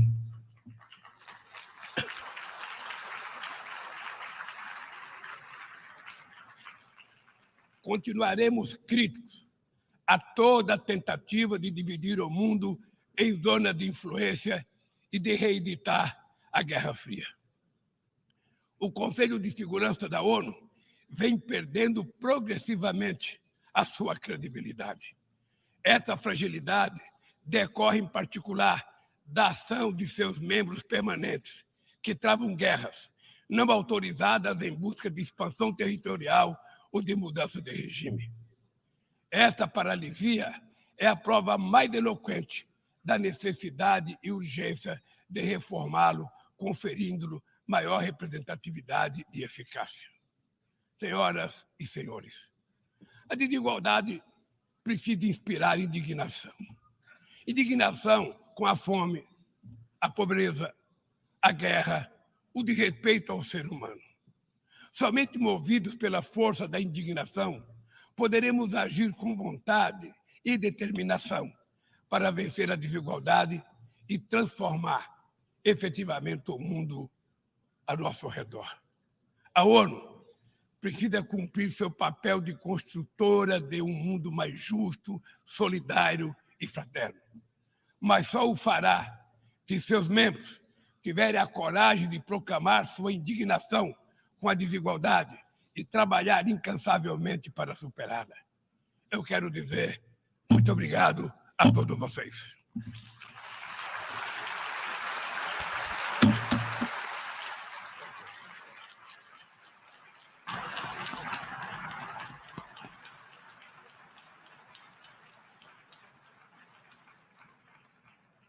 On behalf of the Assembly, I wish to thank the President of the Federative Republic of Brazil for the statement just made, and I request protocol to escort His Excellency.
Yes?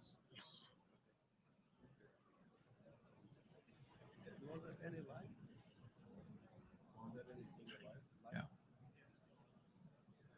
The Assembly will hear an address from His Excellency Joseph R. Biden, Jr., President of the United States, I request protocol to escort His Excellency.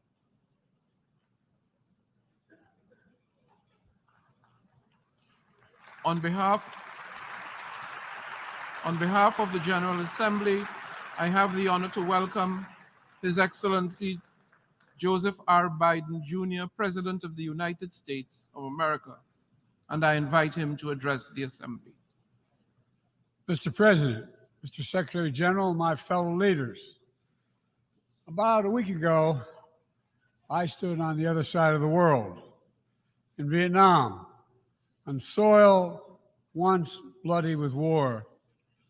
And I met a small group of veterans, Americans and Vietnamese, who witnessed, and I watched the exchange of personal artifacts from that war, identification cards and a diary. It was deeply moving to see the reaction of the Vietnamese and American soldiers. Culmination of 50 years of hard work on both sides to address the painful legacies of war and to choose to work together toward peace and a better future. Nothing about that journey was inevitable. For decades, it would have been unthinkable for an American president to stand in Hanoi alongside a Vietnamese leader and announce a mutual commitment to the highest level of country's partnership. But it's a powerful reminder that our history need not dictate our future. With the concerted leadership and careful effort, adversaries can become partners. Overwhelming challenges can be resolved, and deep wounds can heal. So let us never forget that. When we choose to stand together and recognize the common hopes that bind all humanity, we hold our hands the power to bend that arc of history. My fellow leaders, we gather once more at an inflection point in world history, with the eyes of the world upon all of you, all of us. As President of the United States, I understand the duty my country has to lead in this critical moment, to work with countries in every region, linking them in common cause, to join together with partners who share a common vision of the future of the world, where our children do not go hungry and everyone has access to quality health care, where workers are empowered and our environment is protected, where entrepreneurs and innovators everywhere can access opportunity everywhere, where conflicts are resolved peacefully and countries can chart their own course. The United States seeks a more secure, more prosperous, more equitable world for all people, because we know our future is bound to yours. Let me repeat that again. We know our future is bound to yours. And no nation can meet the challenges of today alone.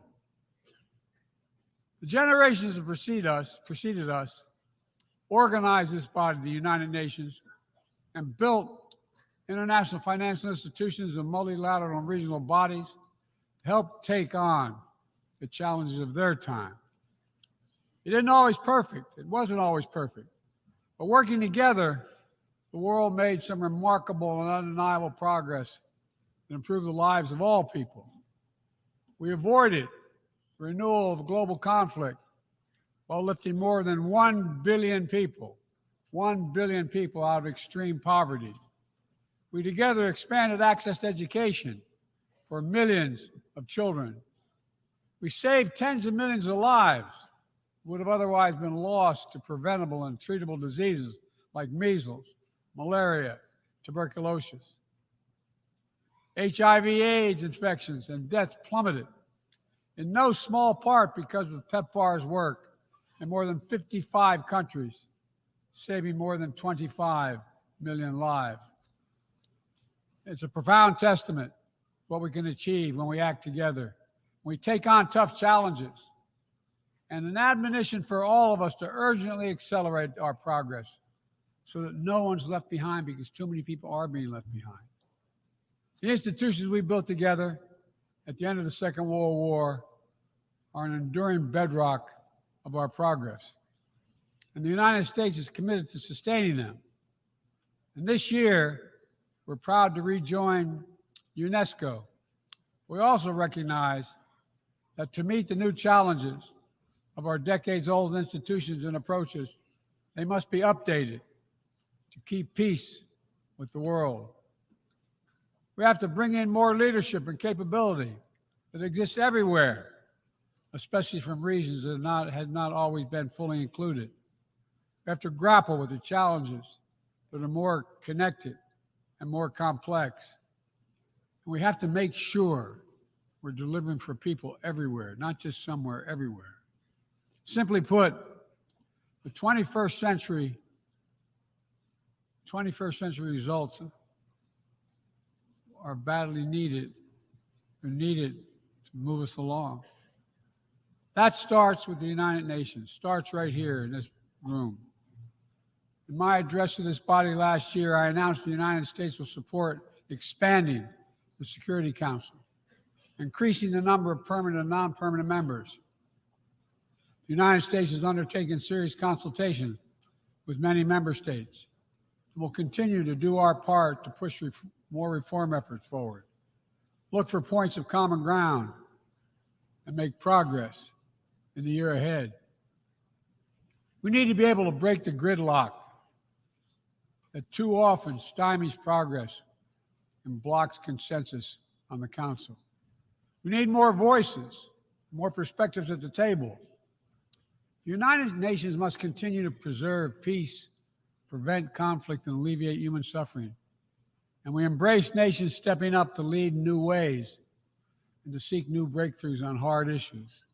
For example, on Haiti, the Caribbean community is facilitating a dialogue among Haitian society. I thank President Ruto of Kenya, I thank him for his willingness to serve as the lead nation of a UN-backed security support mission. I call on the Security Council to authorize this mission now. The people of Haiti cannot wait much longer. The United States is working across the board to make global institutions more responsive, more effective, and more inclusive.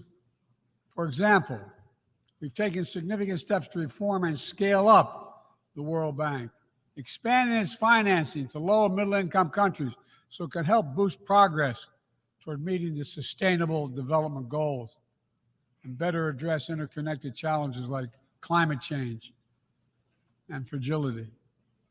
Under the new president of the World Bank, change is already taking root. Last month, I asked the United States Congress for additional funds to expand World Bank financing by $25 billion. And at the G20, we rallied the major economies of the world to mobilize even more funding. Collectively, we can deliver a transformational boost to World Bank lending. And because the multilateral development banks are among the best tools we have for mobilizing transparent, high-quality investment in developing countries, reforming these institutions can be a game changer. Similarly, we proposed making sure developing countries have a strong voice and representation at the International Monetary Fund. We're going to continue our efforts to reform the World Trade Organization, preserve competition, openness, transparency, and the rule of law, while at the same time equipping it to better tackle modern-day imperatives like driving the clean energy transition, protecting workers, promoting inclusive and sustainable growth. And this month, we strengthened the G20 as a vital forum, welcoming the African Union as a permanent member. By upgrading and strengthening our institutions, that's only half of the picture. We must also forge new partnerships, confront new challenges. Emerging technologies such as artificial intelligence hold both enormous potential and enormous peril. We need to be sure they are used as tools of opportunity, not as weapons of oppression.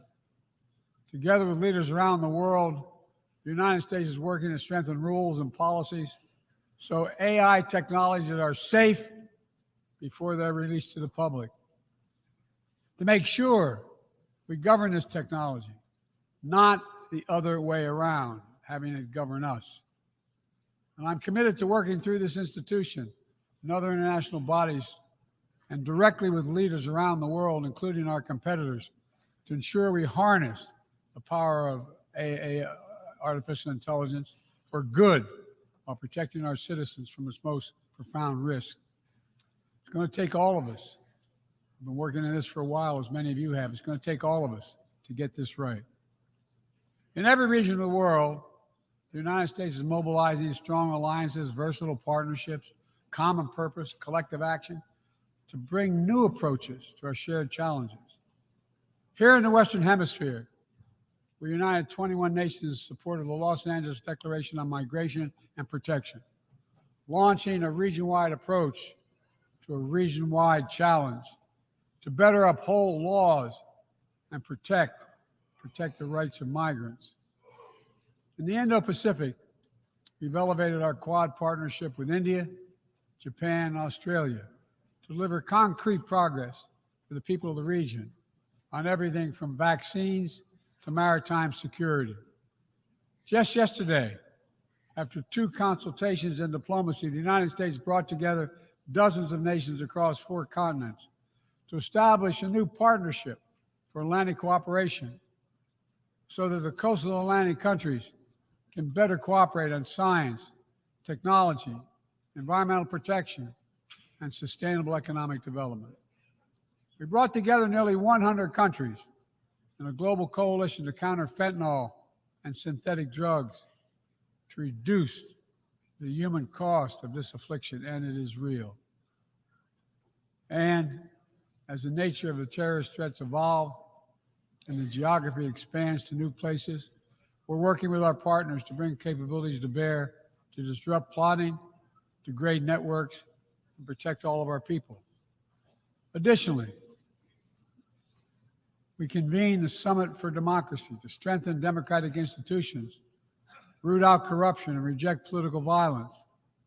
And in this moment where democratically elected governments have been toppled in quick succession in West and Central Africa, we're reminded that this work is as urgent and important as ever. We stand with the African Union and ECOWAS and other regional bodies to support constitutional rule. We will not retreat from the values that make us strong. We will defend democracy, our best tool to meet the challenges we face around the world. And we're working to show how democracy can deliver in ways that matter to people's lives. The Partnership for Global Infrastructure and Investment addresses the enormous need and opportunity for infrastructure investment in low and middle income countries, particularly in Africa, Latin America, and Southeast Asia. Through strategic, targeted public investments, we can unlock enormous amounts of private sector financing. The G7 has pledged to work with parties to collectively mobilize $600 billion in infrastructure financing by 2027. The United States has already mobilized more than $30 billion to date. We're creating a race to the top with projects that have high standards for workers, the environment, and intellectual property while avoiding the trap of unsustainable debt. We're focusing on economic corridors that will maximize the impact of our collective investment and deliver consequential results across multiple countries and multiple sectors. For example, the Libido Corridor will extend across Africa from the western port of Angola to the DRC to Zambia, boosting regional connectivity and strengthening commerce and food security in Africa. Similarly, the groundbreaking effort we announced at the G20 to connect India to Europe through the UAE, Saudi Arabia, Jordan, and Israel will spur opportunities and investment across 2 continents. This is part of our effort to build a more sustainable, integrated Middle East. It demonstrates how Israel's greater normalization and economic connection with its neighbors is delivering positive and practical impacts, even as we continue to work tirelessly to support a just and lasting peace between the Israelis and Palestinians, 2 states for 2 people. Now, let me be clear. None of these partnerships are about containing any country.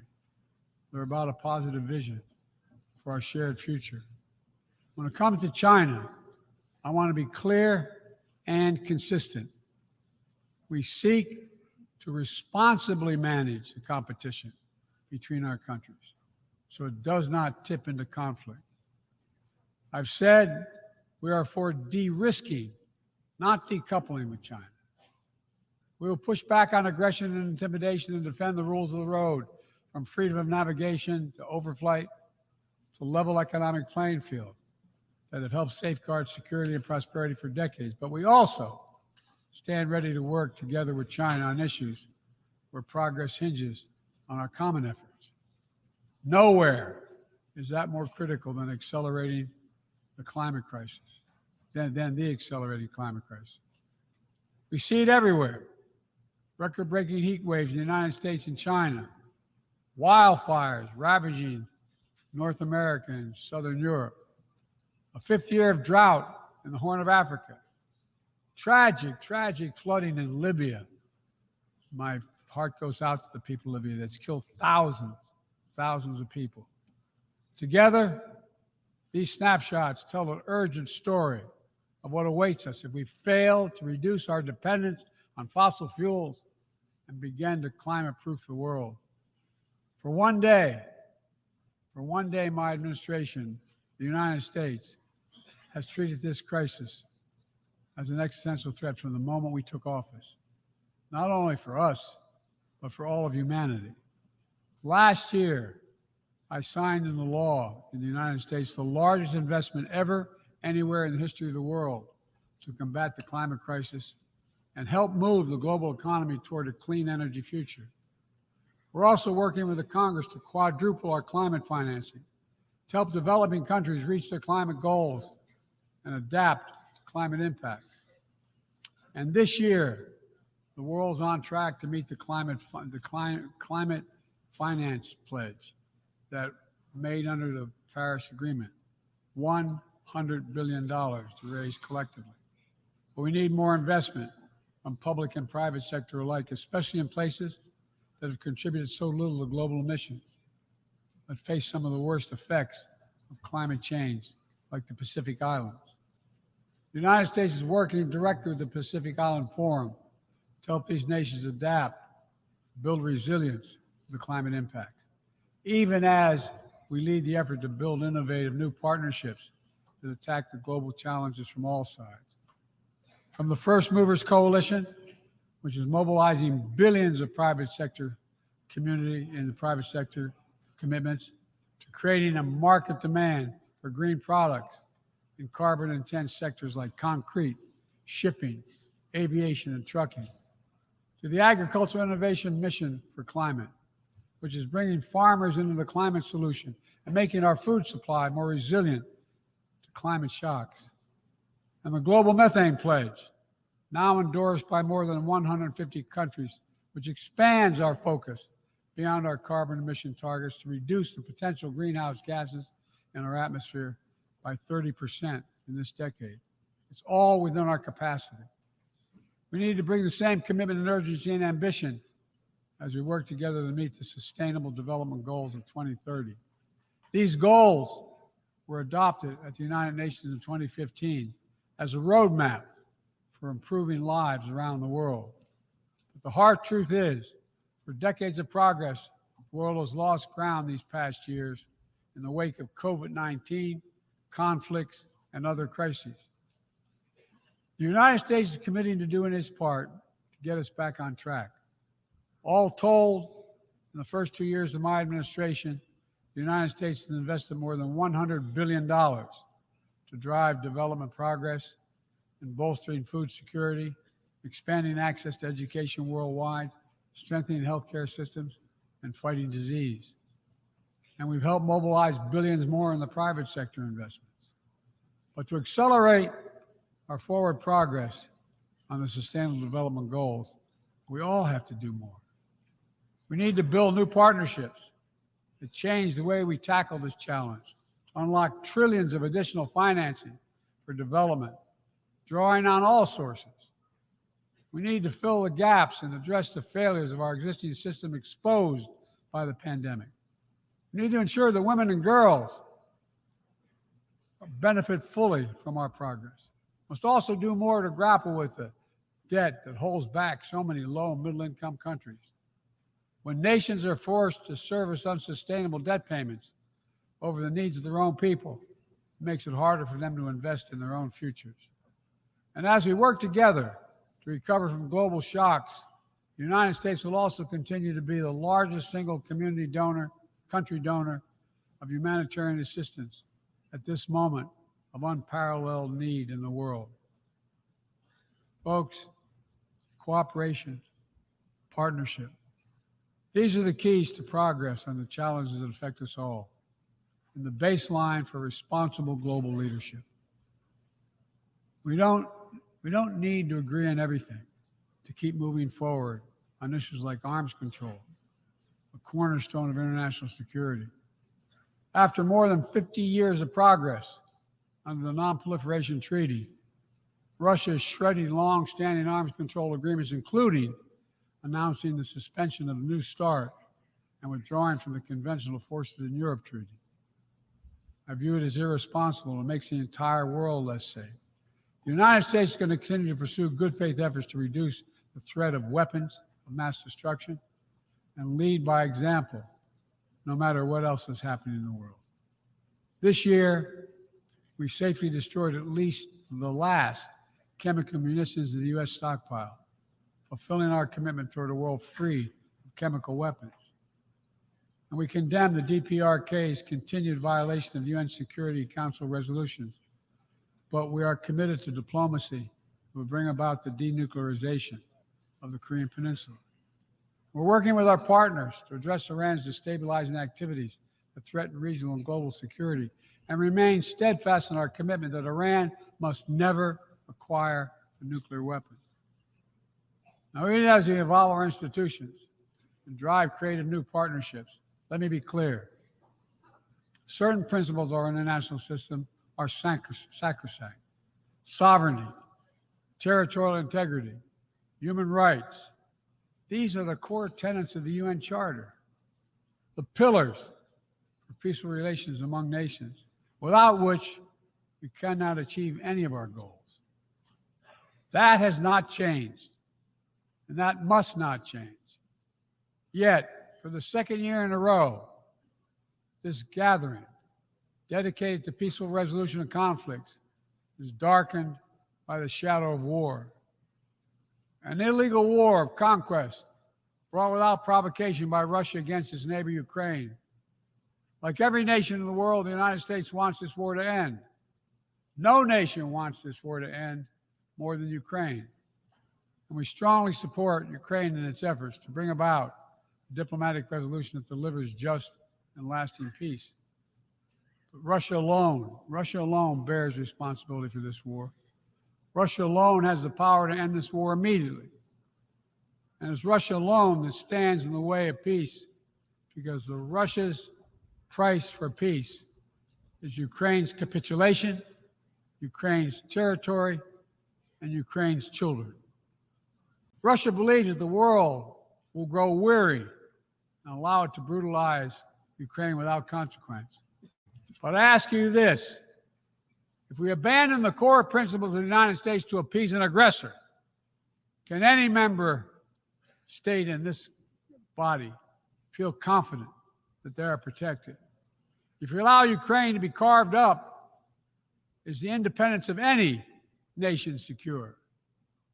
I'd respectfully suggest the answer is no. We have to stand up to this naked aggression today and deter other would-be aggressors tomorrow. That's why the United States, together with our allies and partners around the world, will continue to stand with the brave people of Ukraine as they defend their sovereignty and territorial integrity and their freedom.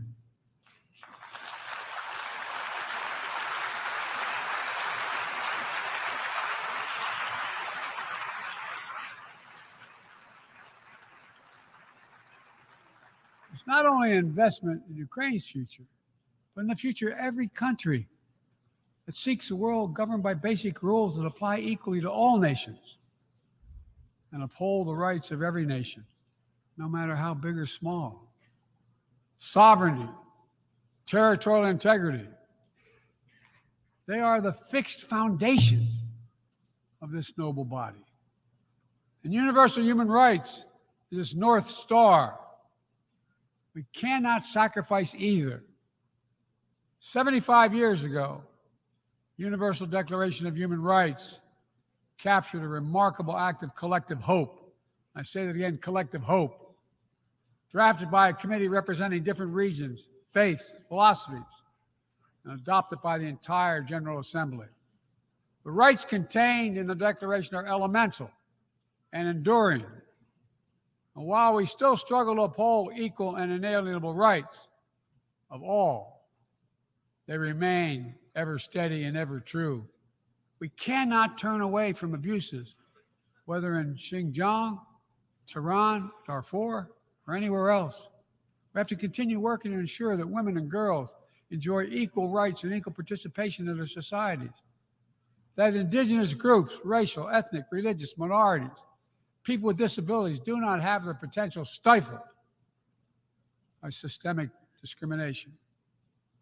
That the LGBTQI plus people are not prosecuted or targeted with violence because of who they are. These rights are part of our shared humanity. They're absent.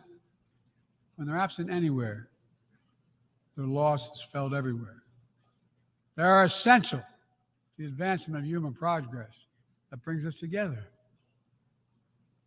My fellow leaders, let me close with this. At this inflection point in history, we're going to be judged by whether or not we live up to the promises we made to ourselves, to each other, to the most vulnerable, and to all those who will inherit the world we create, because that's what we're doing. Will we find within ourselves the courage to do what must be done, to preserve the planet, to protect human dignity, to provide opportunity for people everywhere, and to defend the tenets of the United Nations? There can only be one answer to that question. We must, and we will. The road ahead is long and difficult, but if we persevere and prevail, if we keep the faith in ourselves and show what's possible, let's do this work together. Let's deliver progress for everyone. Let's bend the arc of history for the good of the world, because it's in our power to do it. Thank you for listening. You're kind.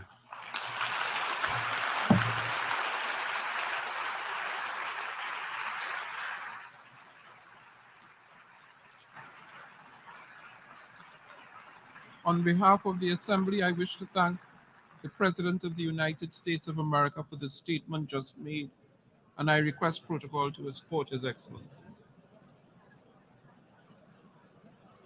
May I request representatives to remain seated while we suspend the meeting for 5 minutes before resuming to hear the next speaker.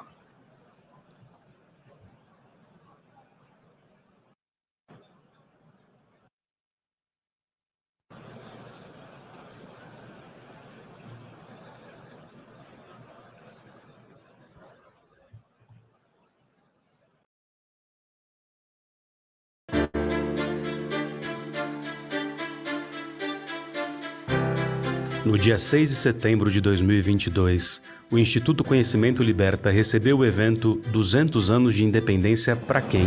Com a União Popular. O encontro aconteceu no Auditório Paulo Freire, um espaço para debates sem censura, com equipamentos de altíssima qualidade e muito poder de difusão. Este é um projeto inovador do ICL, a materialização de um sonho, o de poder compartilhar muito mais conhecimento, porque o diálogo também constrói pontes e liberta. Em breve, você também poderá fazer parte disso. Olá, pessoal. Eu sou Suzy Pisa, sou filósofa, sou formada pela Unicamp, atualmente sou professora da Universidade Federal do ABC e gravei um curso aqui para o Instituto Conhecimento Liberta sobre filosofia, e é sobre ele que eu vim aqui conversar um pouquinho com vocês hoje. Esse curso ele apresenta alguns pensadores e algumas pensadoras clássicos da filosofia, trazendo para aqueles que não têm muita familiaridade com esse saber uma aproximação, mas também traz alguns pensadores e pensadoras que, no geral, não estão muito no escopo dos cursos de filosofia, para que aqueles que já têm alguma familiaridade com a filosofia possam também se aprofundar e conhecer a filosofia por outros meios.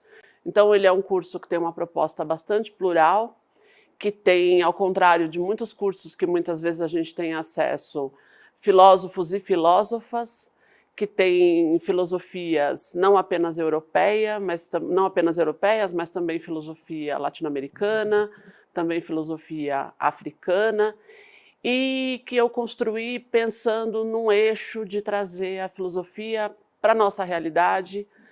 Então, a cada aula, além de apresentar minimamente, a partir de alguns fragmentos dos textos dessas pensadoras e desses pensadores, um pouco, né, do que eles representam, eu procurei ir colocando a filosofia ligada aos nossos fins, às nossas finalidades.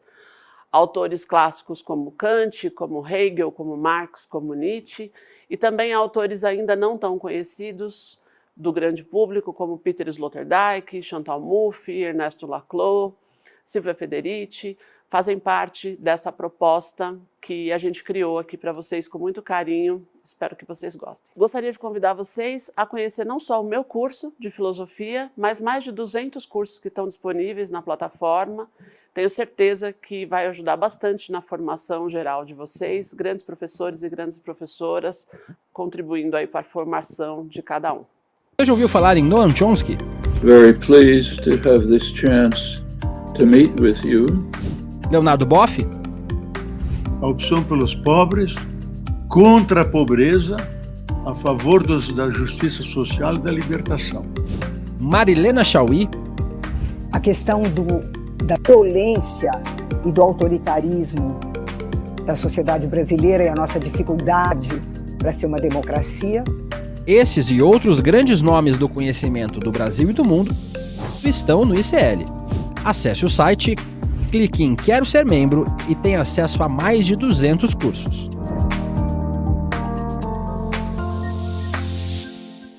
Quem você votou? Você sabe como é que está sendo o mandato dessa pessoa? Quer dizer, esse político, esse congressista, esse senador, esse deputado está fazendo jus ao seu voto? Tudo isso você pode saber, porque a imprensa pode investigar. Com uma imprensa censurada.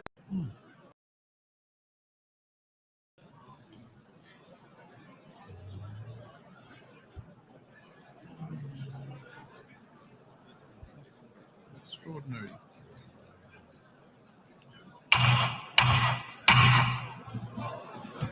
Sorry, sir. I have to repair the gavel.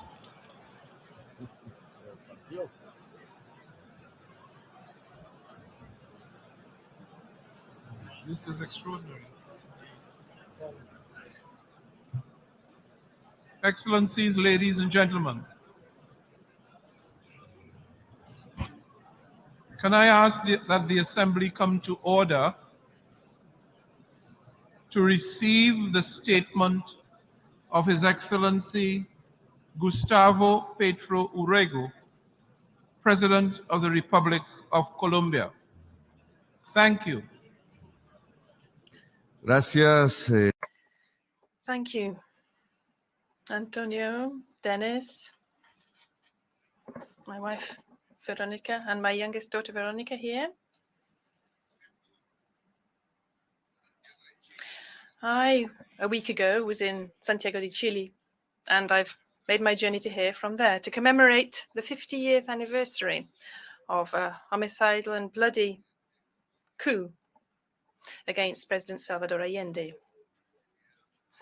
I then went through my own country and a popular neighborhood of Medellin, where the mafia used to attract young people to offer them the possibility of learning computer programming.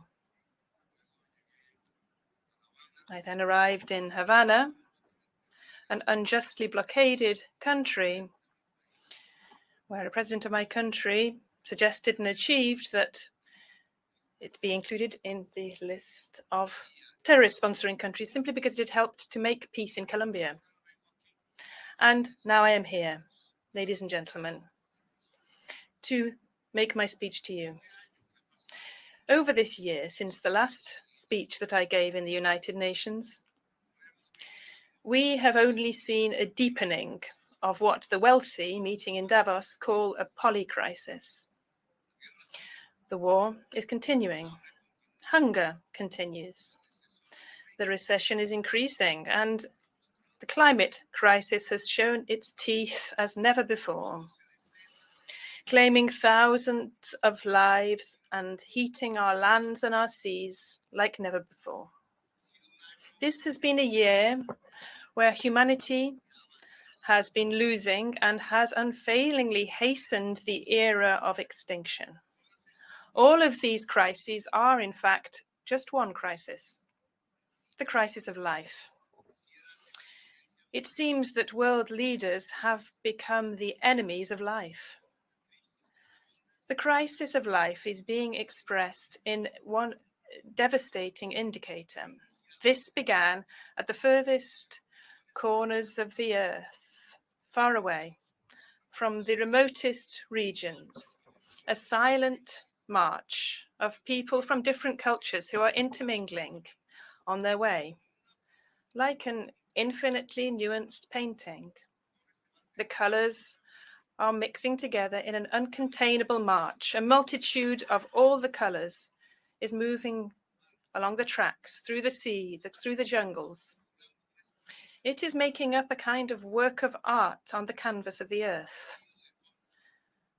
A flow of tones, sounds, different clothes and cultures in an amalgam which does not forget its beginnings. In an amalgam in a great march from the south to the north. This is the exodus of humanity which has begun. Today, there are tens of millions. Tomorrow, according to experts, by 2070, the figure will have reached 3 billion, fleeing from their beloved homes because these homes will be uninhabitable. In my homeland, the country of beauty, Colombia, the country of an explosion of life, by 2070, only deserts will remain. The people will go to the north, no longer attracted by the mirage of wealth, but rather by something simpler, something more vital, water. Since the beginnings, the millenary beginnings of humanity, people have gone to where water is, to the north. Billions of people will defy armies and will change the earth to do this. This exodus of the peoples to the north is an exact reflection of the dimension of the failure of governments. This last year has been a time of defeat for governments, of defeat for humanity. The exodus across the borders has increased. They have set the dogs and the hounds on the immigrants. They have put people on horses to pursue them, with whips in their hands, with stocks and chains. They have built prisons. So much the hatred has grown of the foreign, of the strange. These prisons have even been built at sea, so that these women and men cannot tread the earth of the white people who still believe themselves to be the superior race and are nostalgic for this. And through their choices and elections, they revive the leader who said so and who killed millions as a result. The exodus has increased over this year, showing how much the crisis of life is advancing. But the minutes are ticking on in defining life or death on our planet.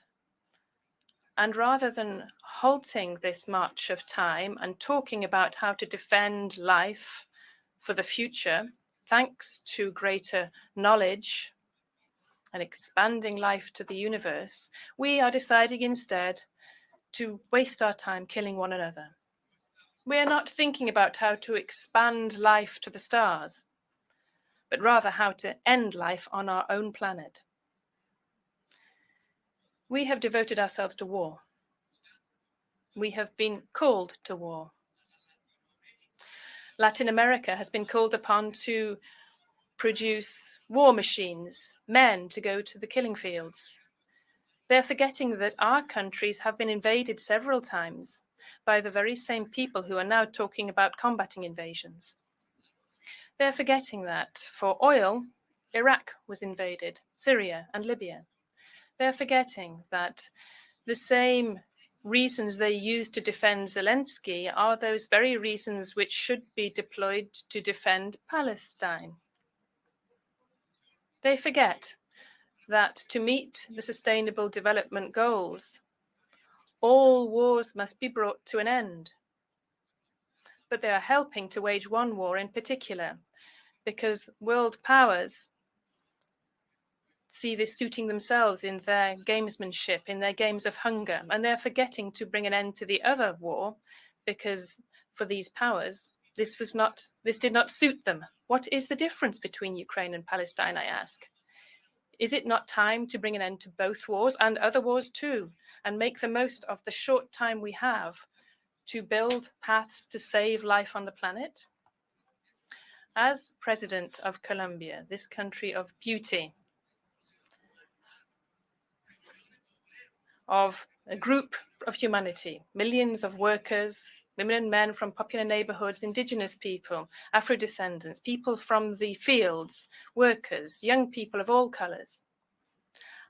I'm the president these people decided to elect in the majority, and I'm here to speak before you. And I propose bringing an end to this war so that we have time to save ourselves. I propose that the United Nations should hold, as soon as possible, 2 peace conferences, one on Ukraine, the other on Palestine. Not because there are no other wars in the world, as there are in my country, but because this would guide the way to making peace in all regions of the planet. Because both of these alone can bring an end to the hypocrisy as a political practice. Because we could be sincere, a virtue without which we cannot be warriors for life itself. The generation which today must decide and must act as soon as possible to overcome the enormous hurricane which has been unleashed against life from the dark but powerful forces of greed, the hurricane of capital, which only looks to profit and which has swallowed up the planet and the very foundation of our existence. I propose bringing an end to war, to defend life from the climate crisis, which is the mother of all crises. This summit has been established to evaluate the targets of the Sustainable Development Goals established by the governments for 2030. It's easy to carry out an assessment. These human development goals will not be achieved. We are far from reaching them. We have moved backwards. The United Nations Human Development Objectives could more simply be called social and environmental justice. Social justice will not be achieved for humanity by 2030 because what we have sown is injustice in our planet. What has been created over these years is injustice. The injustice of putting the vaccine against the deadly virus on the market, concentrating it in rich countries. Latin America saw 30% of COVID deaths, although it makes up only 8% of the world population. Who said that health should be a business and not a right? Millions of older people and others died because the vaccine was traded rather than being a common good of humanity. They failed to deliver on their own promise to finance adaptation to climate change. They do not have $100 billion to give to countries to defend themselves from floods, storms, and hurricanes. But they do have that money in a single day to allow Russians and Ukrainians to kill one another. Now we no longer need $100 billion. We need $3 trillion to overcome the climate crisis. And the clock is ticking. Ladies and gentlemen, injustice has been sown, and cannabis growers and coca growers have been arrested rather than tackling the solitude in which the youth of their own countries live. These countries are the greatest economic and military power in the history of humanity. To combat this solitude, they have moved on to the drugs of death, to fentanyl. They wanted a war against the drugs of the rebellious youth who opposed the war in Vietnam, the marijuana and the LSD of the hippies. And they ended up driving their society towards the drug of neoliberalism and competition, the drug of the Manhattan yuppie, cocaine. And they imprisoned millions of Africans and Latin Americans in cold, private prisons. And 1 million Latin Americans were killed. Democracies were destroyed in our America. But they never arrested the Manhattan yuppie. And now they are facing the grand outcome of the prohibition of drugs, fentanyl, which is not killing 4,000, but 100,000 young people every year in the United States. Ladies and gentlemen, they sowed injustice. And the worst of these has been to condemn humanity to war. So today, the balance of social justice across the world is so skewed. The problem is that this was not an issue of socialists, of progressives. Rather, it was a matter where the time left to the planet was flowing away. As president of the country of beauty, I propose returning to a time of simplicity to recover the time lost. So ending the war and reforming the global financial system. From the conferences, the peace conferences on Ukraine and Palestine, we should come out able to build a reform that we have already discussed in the Amazon forest, where the greatest river of the earth, which has crossed the greatest jungle of the earth, reaches the sea. We had discussed this in Brasilia, and we went to Kenya to meet with the brotherly peoples of Africa, where we came from at the time of one of the other great injustices of power, slavery. And we went to Paris to see whether multitudes there were still crying for liberty, equality, and fraternity. And we went to Washington to talk to the president and see whether we in the North and the South of the Americas could meet again, as we did in the past, over 2 centuries ago, where we met in history to talk about liberty, equality, democracy, and republic. And let us talk in all possible ways about getting to the root of the climate crisis and its solution. If fossil capitalism has no financing, it will die. Its death throes will be hard, but this is necessary for there to be humanity, nature, and life. The decarbonized capitalism will have to be financed, but we know that green capital will only flow to places where there is profit. That is what governs it. And its structure is a very narrow one to contain the decarbonization of the entire world. Governments and powers who still believe that the climate crisis and that of life can be overcome with cheap loans are mistaken. They are deluded to propose that those countries of the earth which are already indebted are indebted as a result of disease and greed, and that they can use more loans to overcome a problem that only the belching chimneys of the north have produced. It is not possible to overcome the crisis of life, this mega crisis, with more indebtedness. the financing of life, the flow of medicines, which must be pumped into the veins of the economies and societies of the world to meet the challenge of leaving behind coal and oil under the earth, leaving it under the earth in those very places where the true veins of the earth flow, as Roberto Cobarilla, the Ua indigenous native from Colombia, said over 30 years ago. As he said, extracting oil was to remove the blood from the earth, and life would then die. The majority of the investment to decarbonize the world's economy should come from public funds, the efforts of societies, bringing together states so as to bring together humanity. Today they call this multilateralism. Governing the earth with the vision of democracy and not a vision of empire. Empires do not save life. They merely unleash wars. If the mega crisis of life is to be resolved, it will be through a democracy which achieves a global scale, a deeper democracy, which will not fear interlinking states and societies and planning for the great Marshall Plan of the revitalization of the planet.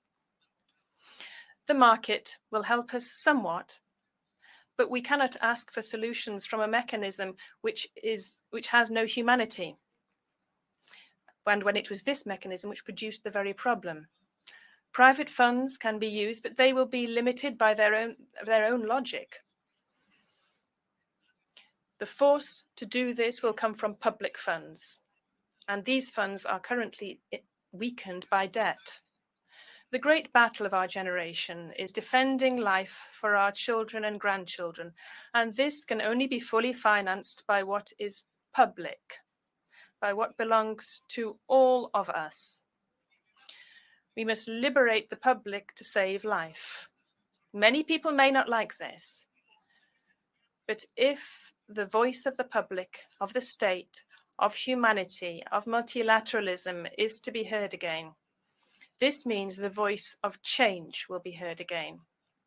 Because in order to save life, this is fundamental. Saving life requires an epoch of change, and it is urgent. Change and life are now synonymous. Youth of all colors today, in order to live, must fly the flags of change, of transformation, of a new humanity. It is democracy and not authoritarian regimes which is looking more and more like the Nazis. It is global democracy. These plans, the power of those states who are not tackling war, but are tackling and attacking the plans for life. These plans to achieve the transition to a decarbonized economy and to finance it.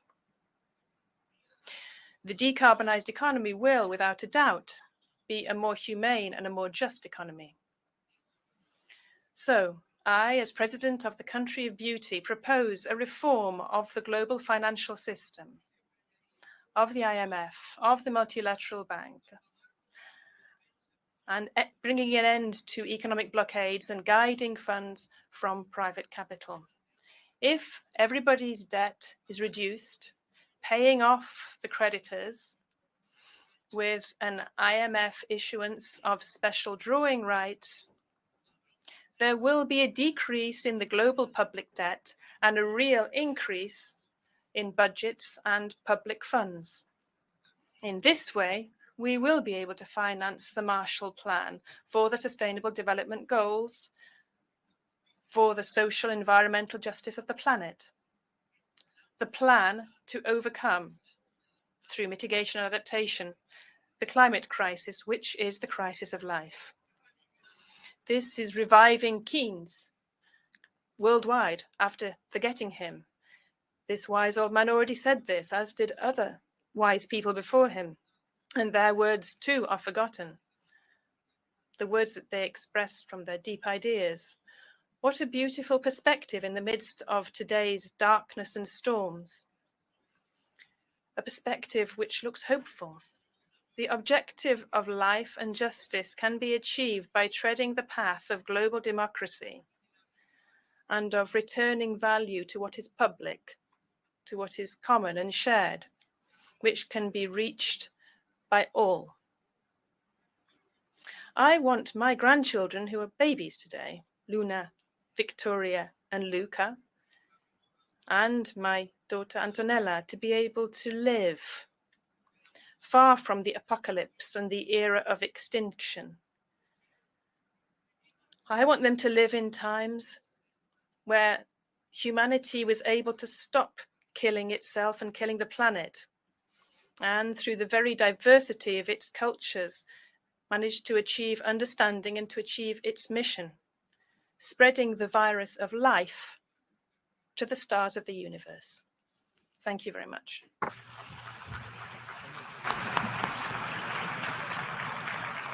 On behalf of the Assembly, I wish to thank the President of the Republic of Colombia for the statement just made, and I request protocol to escort His Excellency.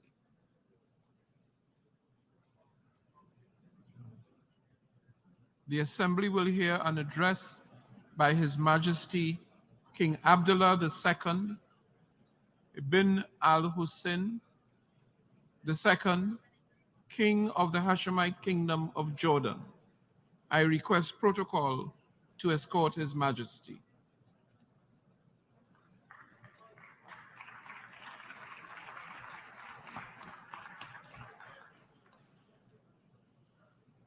On behalf of the General Assembly, I have the honor to welcome His Majesty King Abdullah II ibn al-Hussein, King of the Hashemite Kingdom of Jordan, and to invite him to address the Assembly. Bismillahir Rahmanir Rahim.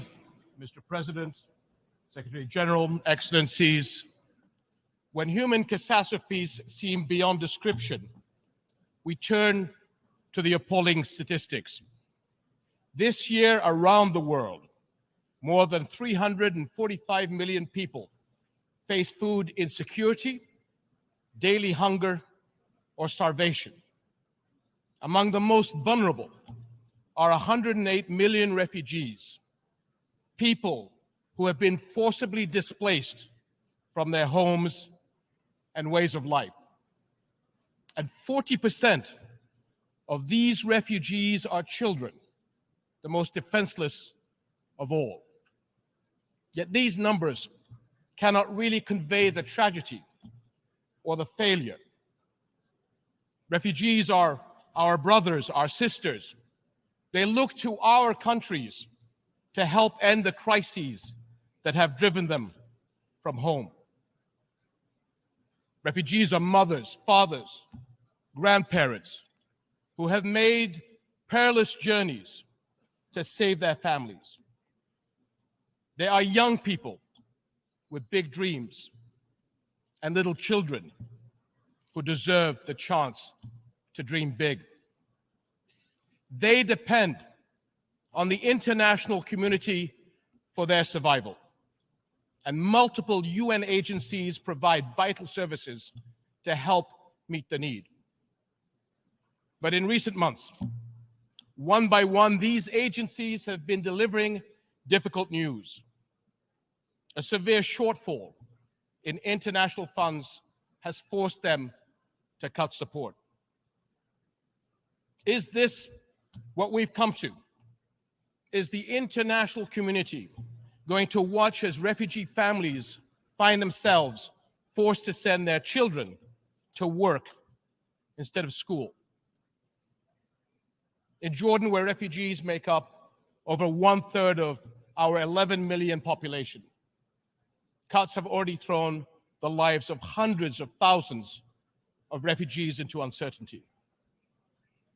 The impact of such humanitarian shortfalls is never limited to a country or a region. Fear and want bring on sharp increases in the number of refugees fleeing to Europe and beyond, on journeys that too often end in tragedy. My friends, Jordanians are serious about our duty to those in need. We have done everything we can to secure a dignified life for refugees. Nearly half of the almost 1.4 million Syrians we host are under 18 years of age. For many of them, Jordan is the only place they have ever known. Over 230,000 Syrian children have been born in Jordan since 2011. We are sharing precious resources to help them meet basic needs: food, energy, and especially water. We are among the water poorest countries in the world, even as our water supplies face extraordinary demand. And we face these pressures just when another crisis has hit our region: climate change, with its destructive heat waves, drought, and flooding. And to meet the refugee burden, we have been carefully managing to combine our limited resources with essential support from the international community. Because the responsibility to act falls on everybody's shoulders. Because the world cannot afford to walk away and leave a lost generation behind.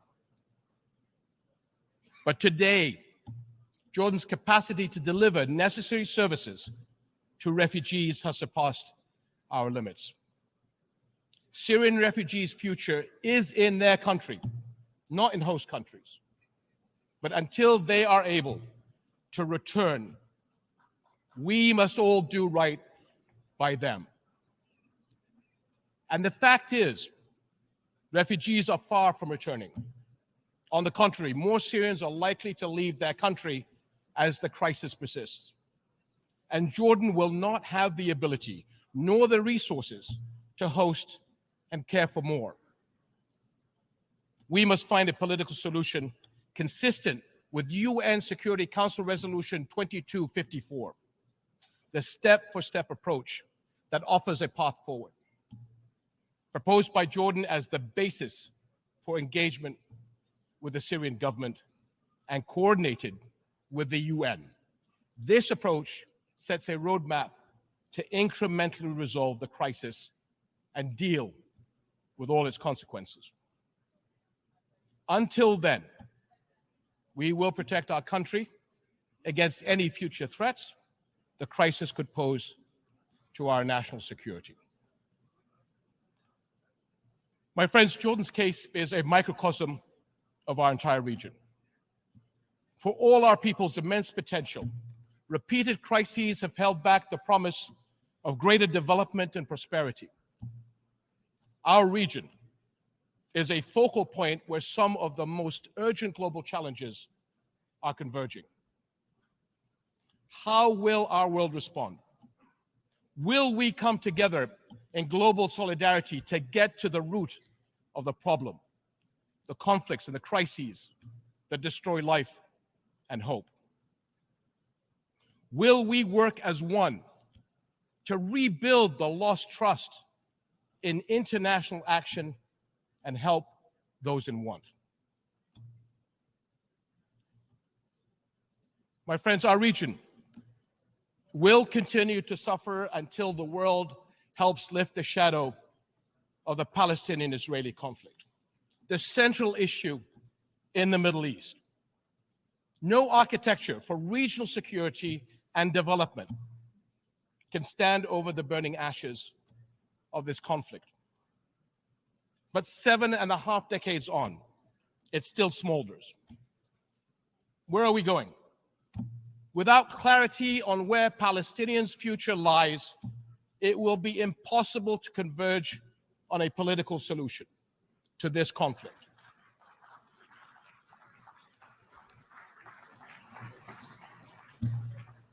Five million Palestinians live under occupation.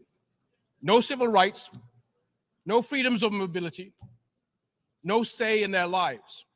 Yet every UN resolution since the beginning of this conflict recognizes the equal rights of the Palestinian people to a future of peace, dignity, and hope.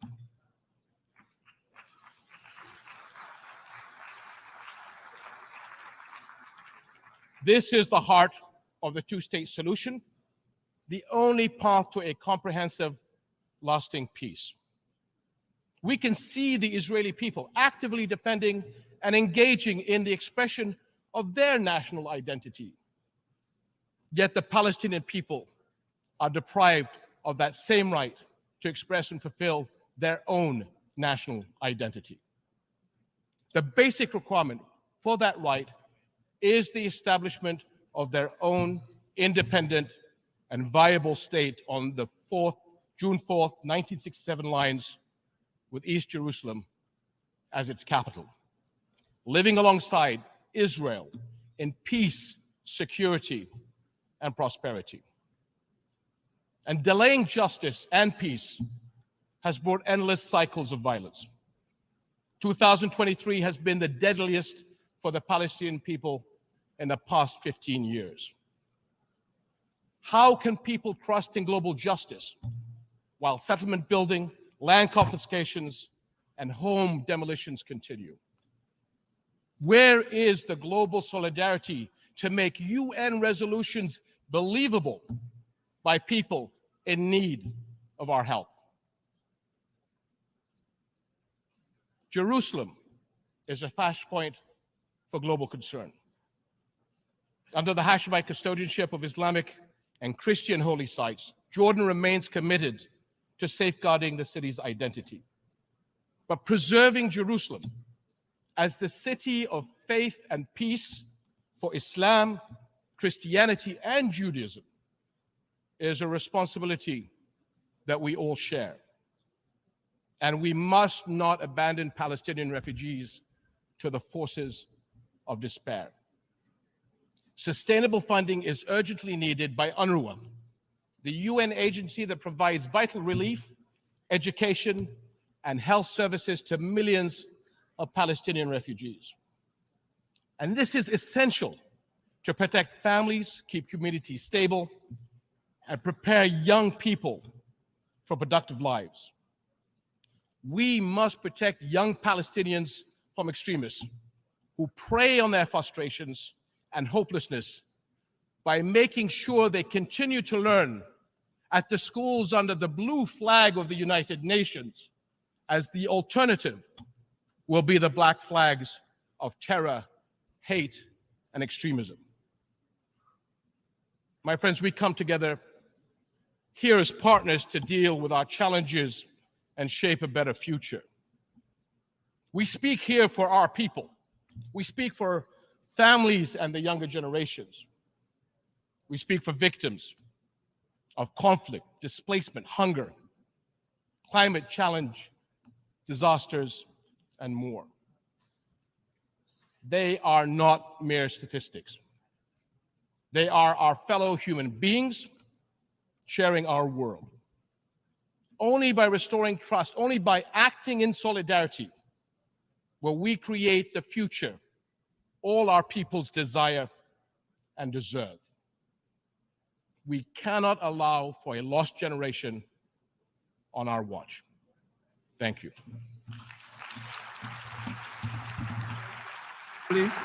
I wish to thank the King of the Hashemite Kingdom of Jordan for the statement just made, and I request protocol to escort His Majesty.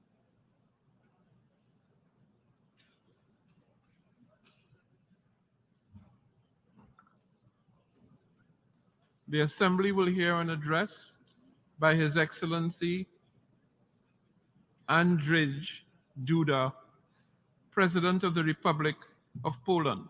I request protocol to escort His Excellency. Good morning, Your Excellency. Morning. How are you?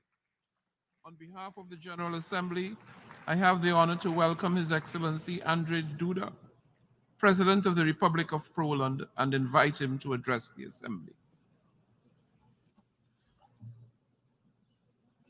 Distinguished Mr. President, Mr. Secretary General, Excellencies, honorable delegates, I wish to congratulate His Excellency Mr. Denis Francis on his election to the honorable function of the President of the 78th United Nations General Assembly.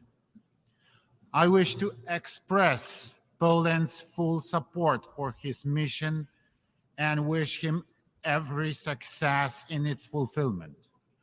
At the same time, my thanks go out to His Excellency Csaba Kőrösi in recognition of his active engagement while presiding over the work of the 77th session of the General Assembly. Mr. President, ladies and gentlemen, 193 countries from every continent have gathered in New York at UN headquarters to discuss the most important threats and challenges facing the world today. The United Nations General Assembly is an extremely important event. It is the only place and the only opportunity to debate in our midst the crucial problems that affect us all. We are here because of the courageous and forward-looking decisions made by the leaders of the Western world during the darkest days of the Second World War. At that time, they pondered over how to avoid similar tragedies in the future.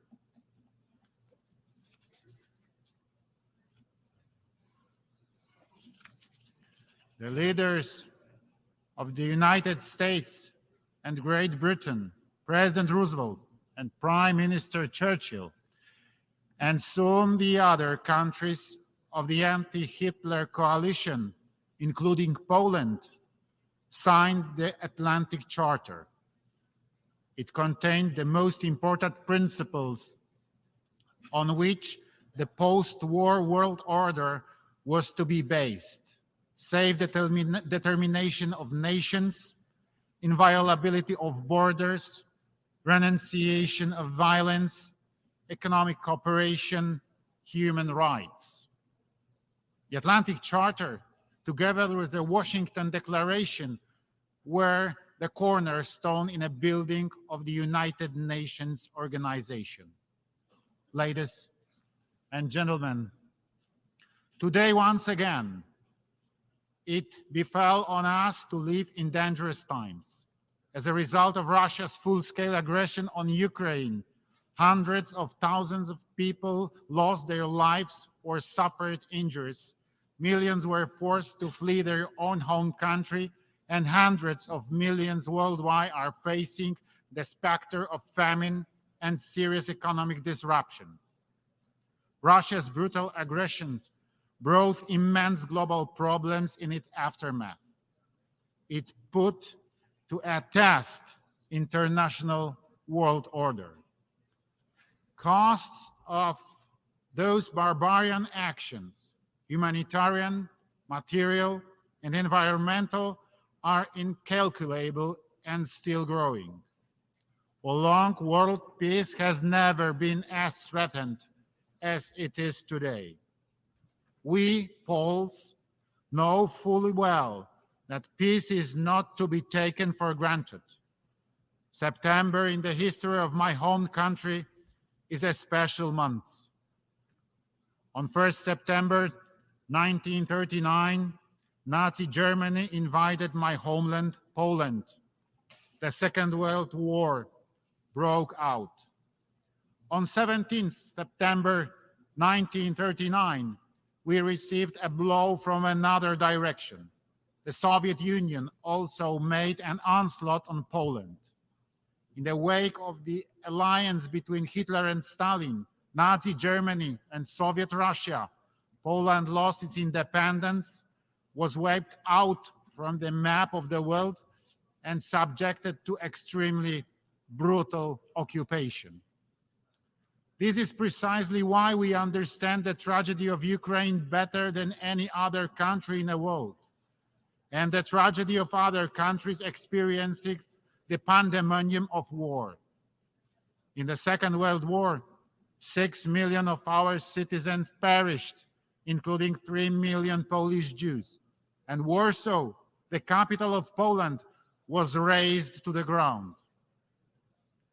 And yet our history stands as a testament that even crimes and persecution are not able to suppress the true spirit of freedom, that freedom will finally prevail. Enslavement, imperialism, and neocolonialism are a denial of freedom as much as insane dreams of dominating the others. When unleashing the war in Ukraine, Vladimir Putin wanted to restore the Russian Empire, to divide the world, and to make Europe systematically dependent on his raw materials. He has not succeeded.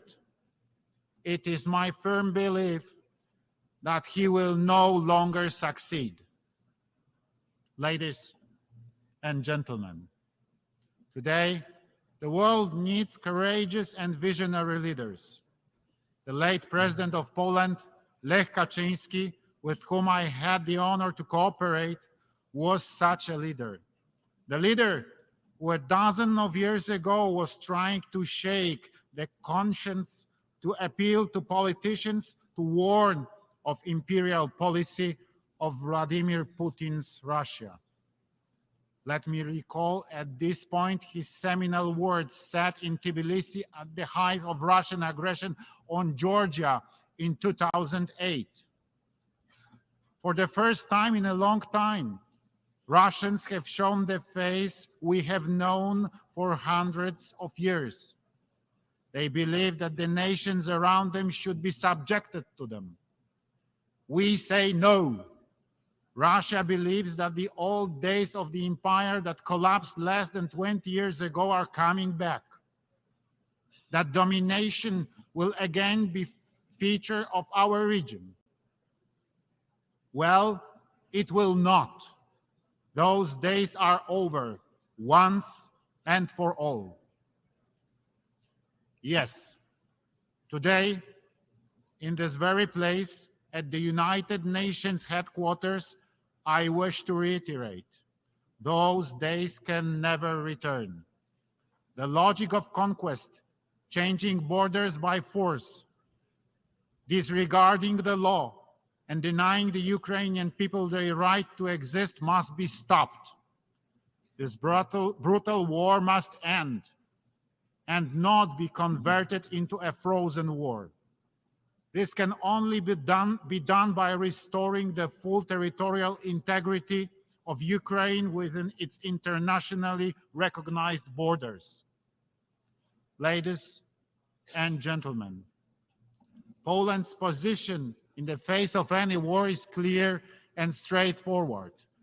We demand absolute respect for internationally recognized national borders. The inviolability of these borders is a fundamental element of the world order. Today, the victim is Ukraine. Tomorrow, it could be any one of us if we do not follow these ironclad rules, if we do not insistently enforce compliance with international law.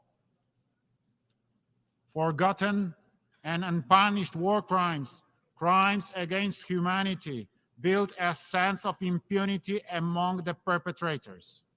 Such crimes give permission to their successors and imitators who, following suit, commit similar crimes when they want to dominate and determine the fate of other states and nations.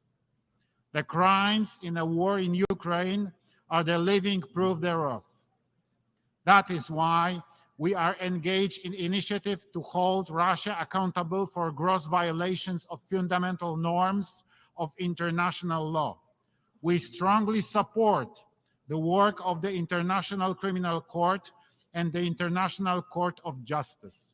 We support the work of the Independent International Commission under the UN Human Rights Council to investigate violation of human rights and humanitarian law in the context of Russian aggression, and to collect, verify, and preserve evidence. We support the idea of establishing an ad hoc special tribunal.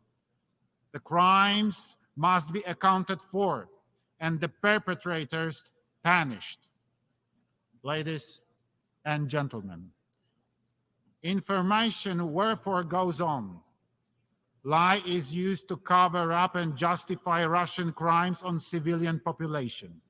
Russia continually tries to shape international public opinion by building a false vision of the reality. In Poland, this comes as no surprise to us, but the world is just about to discover the scale of manipulation and disinformation. This spearhead is often directed also at my country, Poland, labeled in many various ways.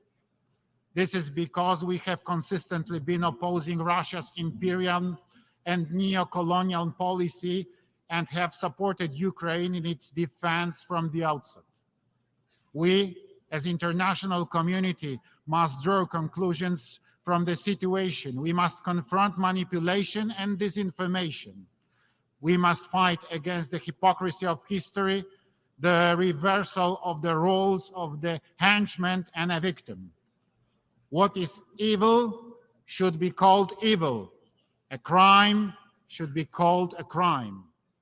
Ladies and gentlemen, these days, many states are blamed for prolonging the war as they supply necessary weapons to Ukraine in its defense war.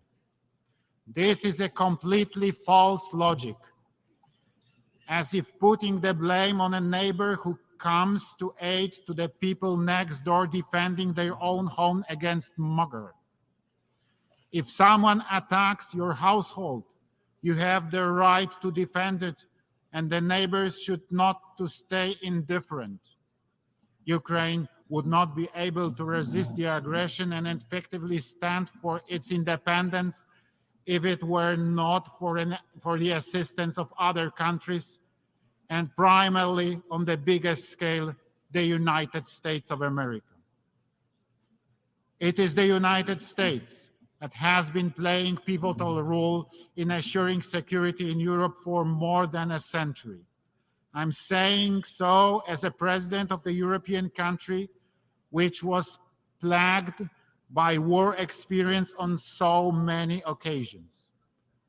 It must be remembered that the engagement of the United States in the First World War led it to an end, as much as to the restoration of independence by Poland and by other countries of the Central and Eastern Europe. The United States played a pivotal role in defeating Nazi Germany. Without the US support, neither the United Kingdom nor the Soviet Union would have been able to resist Hitler.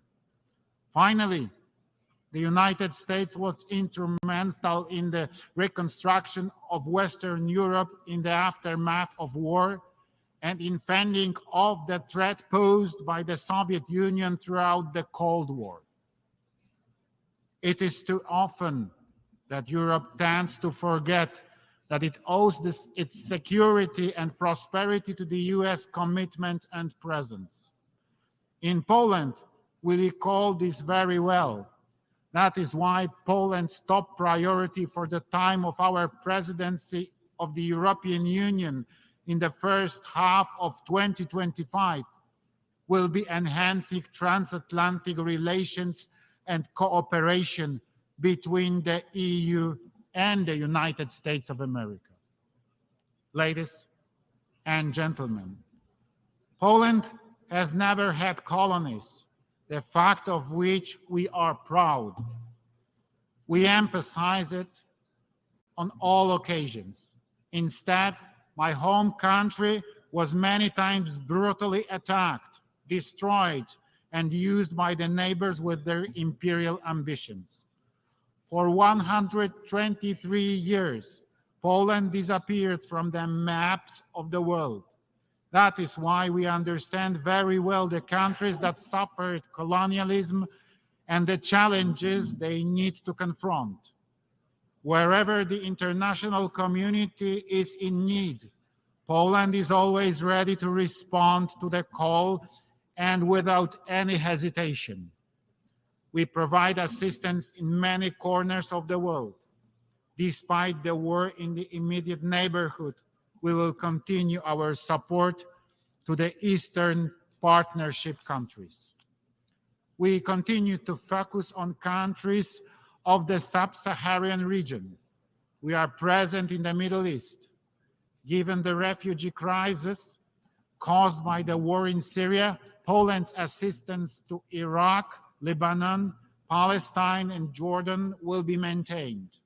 Poland will also continue its humanitarian support.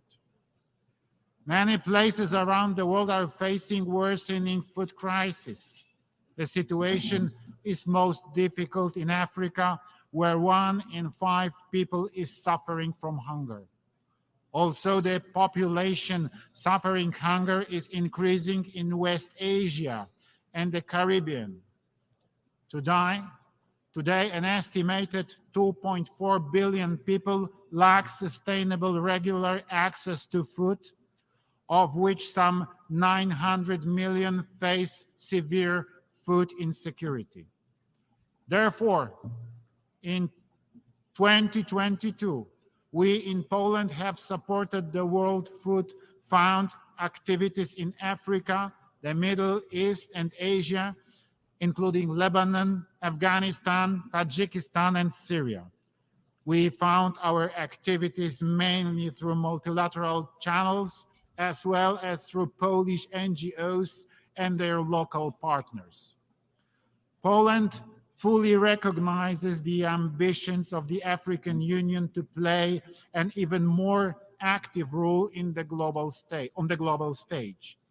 Ensuring peace and development in Africa will be facilitated by good and cost-effective governance and the development of democracy on the continent. We respect African solutions to African problems, standing ready to share the experience we have gained in the difficult but successful transformation of our economy. Ladies and gentlemen, Poland is a country of freedom and solidarity. It is known worldwide for the great solidarity movement, which not only stood for workers' rights, but also for freedom and fundamental values. The movement, which brought together millions of people, courageously defied an evil and changed the course of modern history, bringing about the fall of communism. We are extremely proud of our solidarity.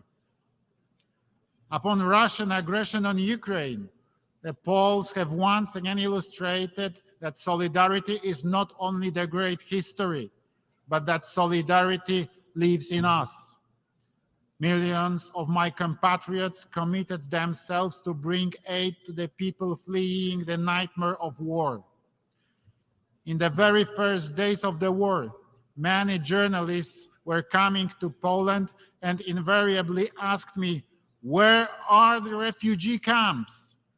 And my response was, "There are not any. There are not." There was no talk about camps. We hosted our guests in our own homes. We also had the honor of hosting many world leaders who came bringing humanitarian aid, including the United Nations Secretary General and other United Nations high-ranking officials. Thank you for your support and for your presence. Greater solidarity must come as a response to the evil, the war, and aggression. Without solidarity, there will be no lasting peace. Ladies and gentlemen, the world today needs more solidarity. We believe that the idea of solidarity-based development, which we hold so dear, is a beacon for security and prosperity.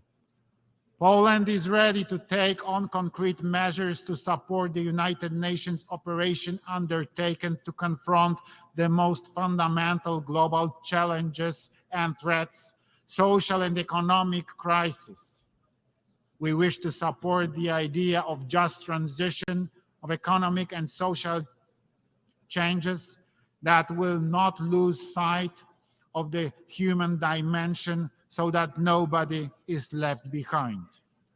We believe that our experience as a leader of Central Europe, the fifth economy in European Union, and the largest state in a Three Seas initiative can prove valuable, and many countries with varying degrees of economic and social development. We are ready to share with our partners from around the world not only our experience in the process of economic transformation, but also specific technologies that many Polish companies have available. Poland is proud to have been elected as a member of the United Nations Economic and Social Council for the 2024-2026 term.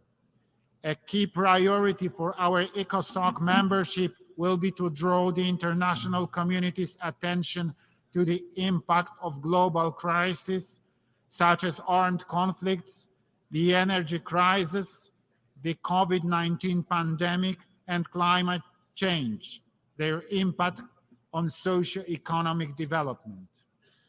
Time is running out to achieve the goals of the 2030 Agenda and the Sustainable Development Goals, and there are still many challenges ahead, so we must unite and intensify our efforts to accelerate the implementation of the individual tasks.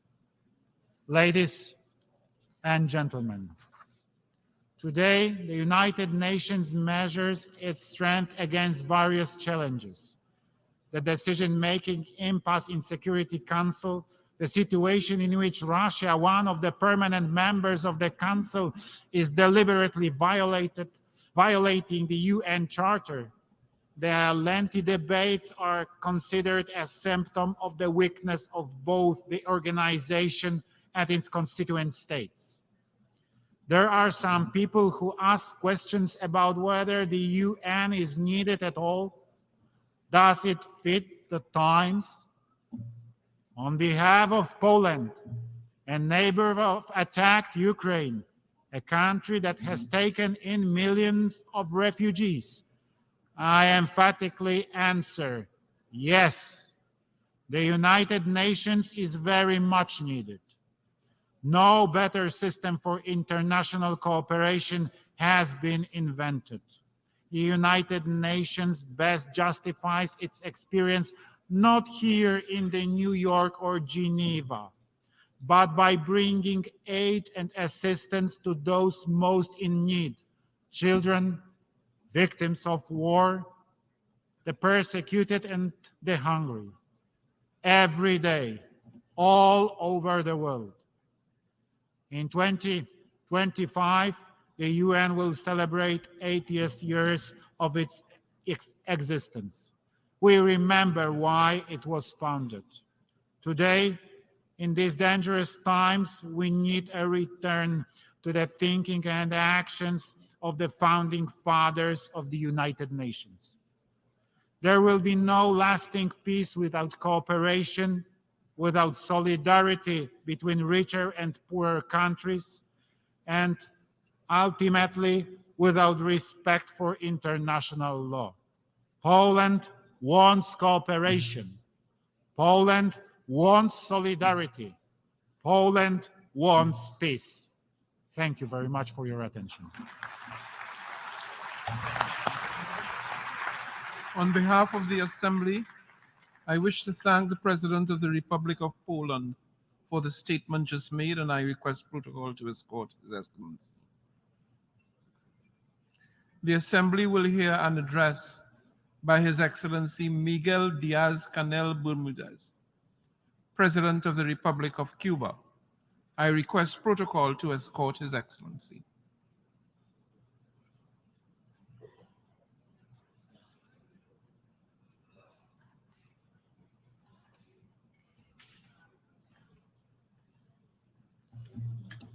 On behalf of the General Assembly, I have the honor to welcome His Excellency Miguel Diaz-Canel.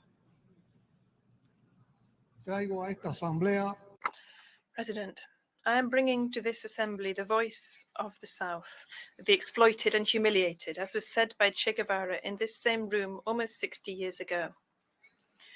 We are a diverse group of nations sharing the same problems. We have just confirmed that in Havana, which was honored to host the summit of leaders and other high representatives of the G77 and China, which is the most representative, broad, and diverse representation that exists in the multilateral arena.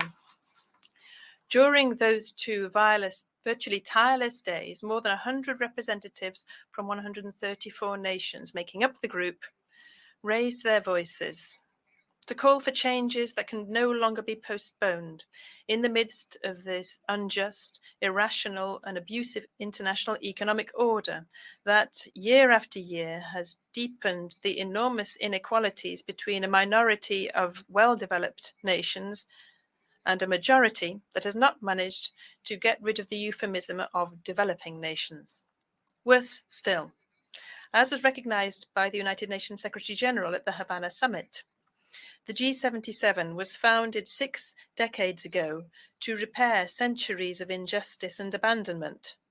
And in today's convulsive world, they are entangled in a host of world crises where poverty is on the rise and hunger is even greater.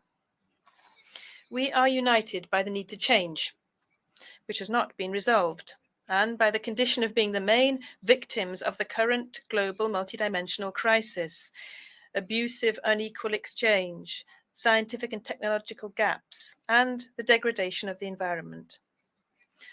But we are also united, and have been for more than half a century now, by the inescapable challenge and the determination to transform the current international order, which, as well as being exclusionary and irrational, is unsustainable for the planet and is not viable for the well-being of all. The countries represented at the G77 and China, where more than 80% of the population lives, do not only have the challenge of development, they also have the responsibility of modifying those structures which marginalize us from social progress and turn many peoples of the South into laboratories for renewed forms of domination. A new and more just global contract is imperative. President, only 7 years ahead of the deadline established to implement the promising 2030 agenda, the panorama is bleak. This august institution has already recognized it. At the current pace, none of the 17 SDGs will be achieved, and over half of the 169 agreed targets will not be met. In the midst of the 21st century, the fact that almost 800 million people suffer from hunger in a planet that produces enough to feed all is outrageous. Equally outrageous is the fact that in the era of knowledge and accelerated development of ICTs, more than 760 million people, 2/3 of them women, do not know how to read or write. The efforts of developing countries are not enough to implement the 2030 agenda. They must be supported by concrete actions to provide access to markets, financing under fair and preferential conditions, technology transfer, and North-South cooperation. We're not begging for alms or asking for favors. The G77 calls for rights and will continue to demand a profound transformation of the current international financial architecture because it is deeply unjust, anachronistic, and dysfunctional. Because it was designed to profit with the reserves of the South, to perpetuate a system of domination that increases underdevelopment and replicates a pattern of modern colonialism. We need and demand financial institutions in which our countries have true decision-making capacity and access to financing. A recapitalization of multilateral development banks is imperative to radically improve their lending conditions and to meet the financial needs of the South. the member countries of this group were forced to allocate $379 billion from their reserves to protect their currencies in 2022, almost twice as much the amount of special drawing rights allocated to them by the IMF. A rationalization, review, and change of role of credit qualifying agencies is needed. Equally imperative is to establish criteria that would go beyond the GDP, to define the access of developing countries to financing under favorable conditions and with adequate technical cooperation. While the richest countries fail to meet the commitment of allocating at least 0.7% of their the GDP to official assistance for development, the nations of the South need to spend up to 14% of their incomes to pay the interests associated with external debt. Most of the G77 nations are forced to allocate more resources to servicing debt than to investments in health or education. What sustainable development can be achieved with that noose around their necks? The group today reiterates its call to public, multilateral and private creditors to refinance the debt through credit guarantees, lower interest and longer expiration deadlines.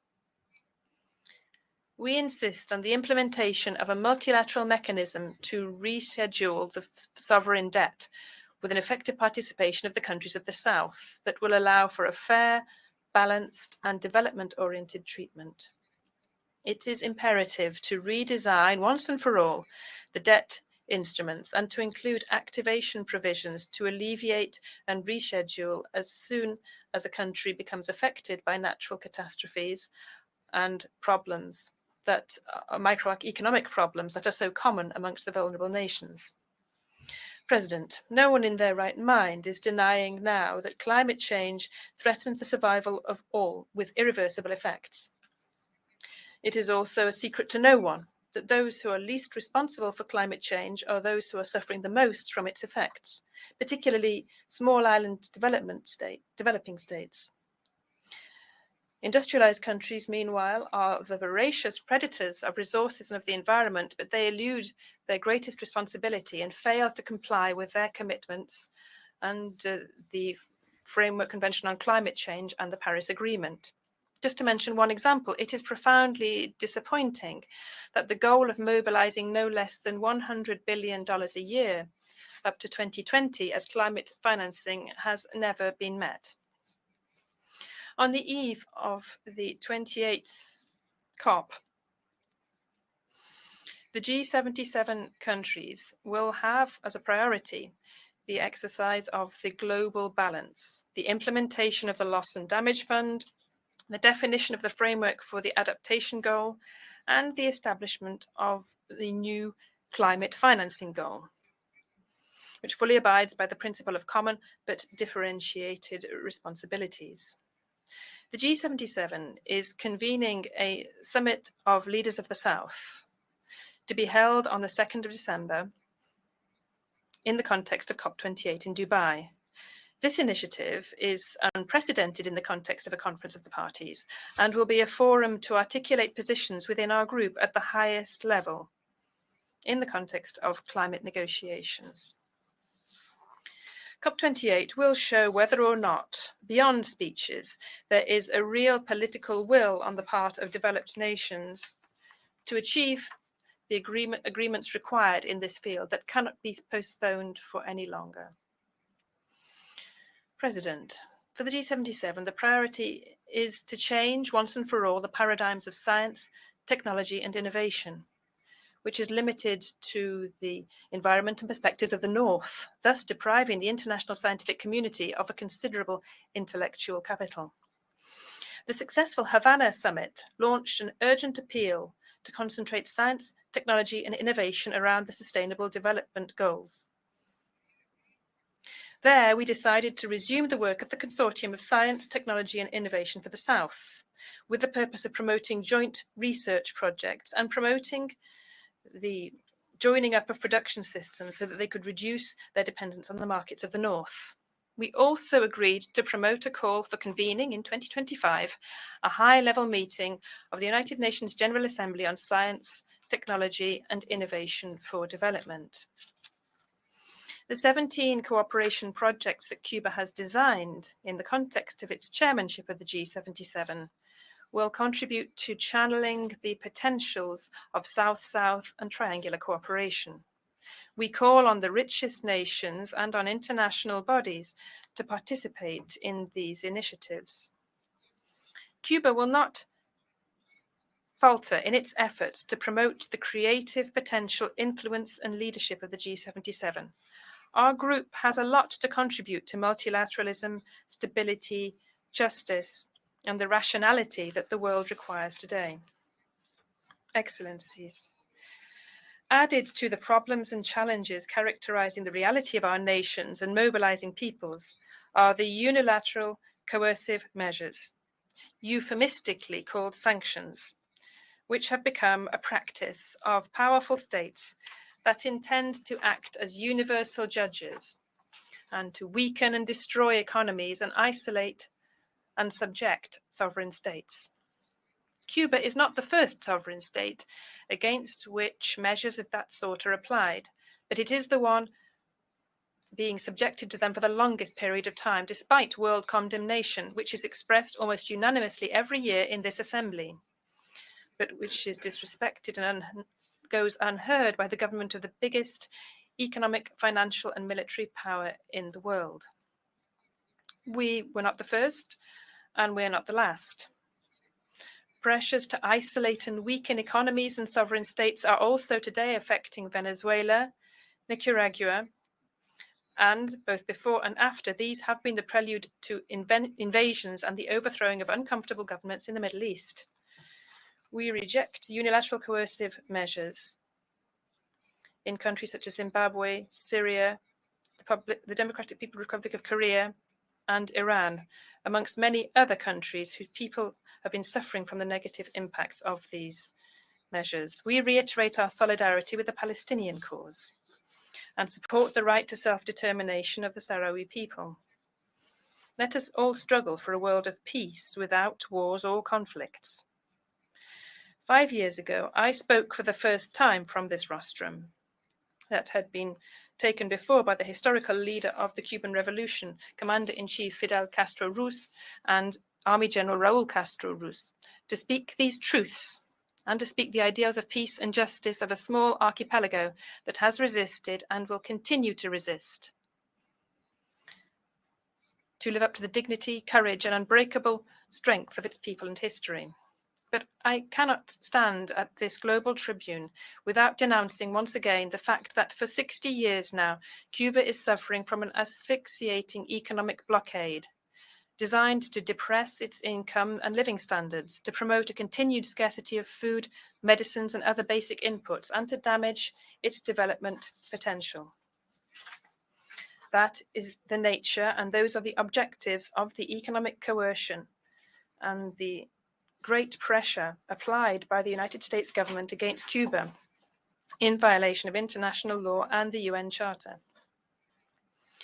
Cuba has not implemented a single measure or action aimed at damaging the United States or its economic sector or its trade or social fabric.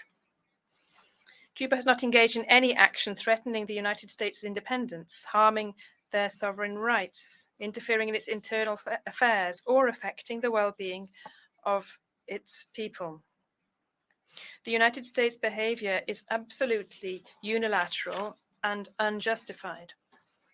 The Cuban people is resisting and overcoming isolation day after day creatively against this merciless economic warfare, which since 2019, in the midst of the COVID pandemic, was opportunistically escalated to an extreme, cruel, and inhumane dimension.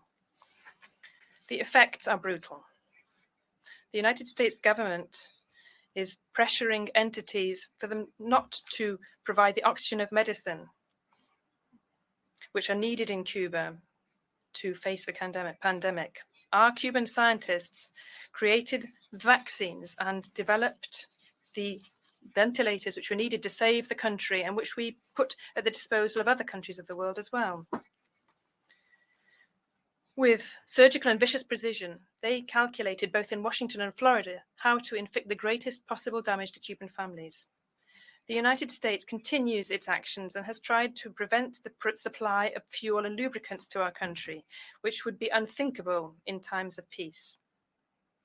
In a globalized world, it is not only absurd, but criminal to prohibit access to technologies, including medical equipment, which have over 10% of United States components.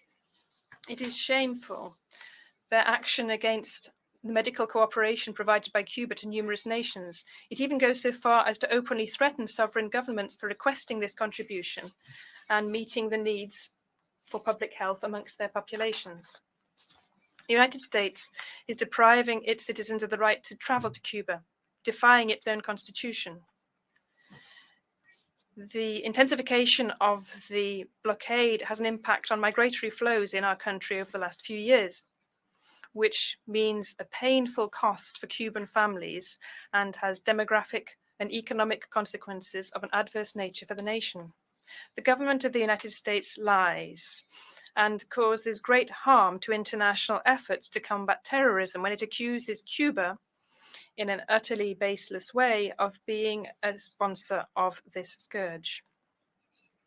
Under the shield of this arbitrary and fraudulent accusation, they extort hundreds of banking and financial entities throughout the world and force them to choose between continuing their relations with the United States or maintaining their links with Cuba.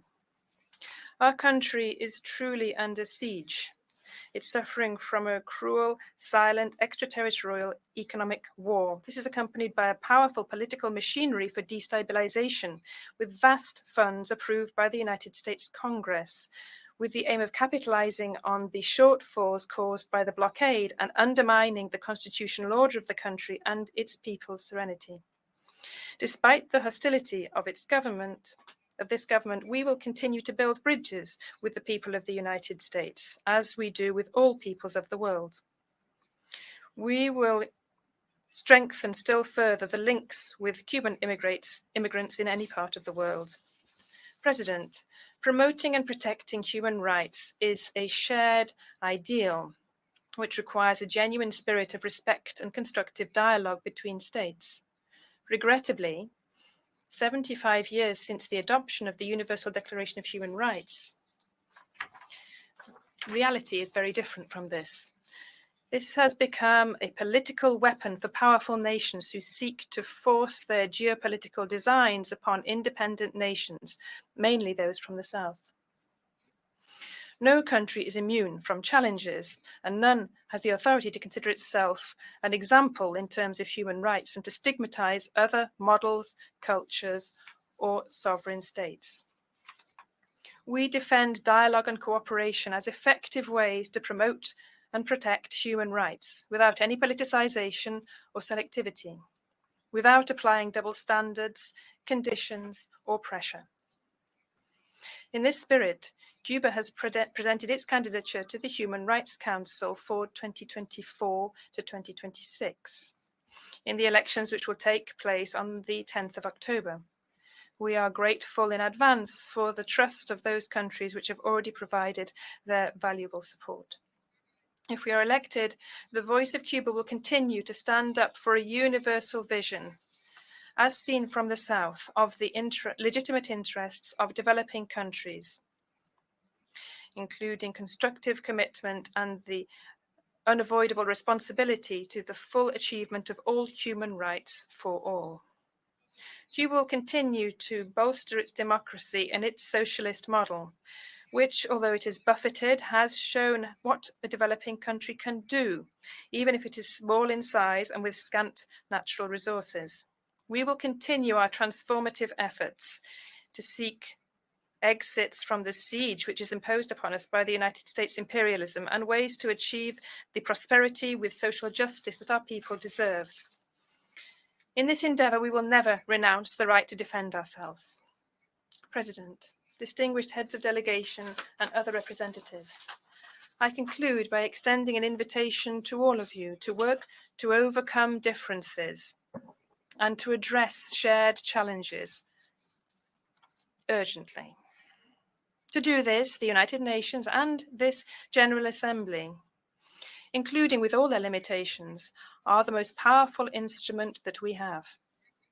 You can always count upon Cuba to defend multilateralism and together to promote peace and sustainable development for all. It will always be an honor to fight for justice, sharing the difficulties and challenges with the peoples of the South who are ready to change history. We will prevail. Thank you very much.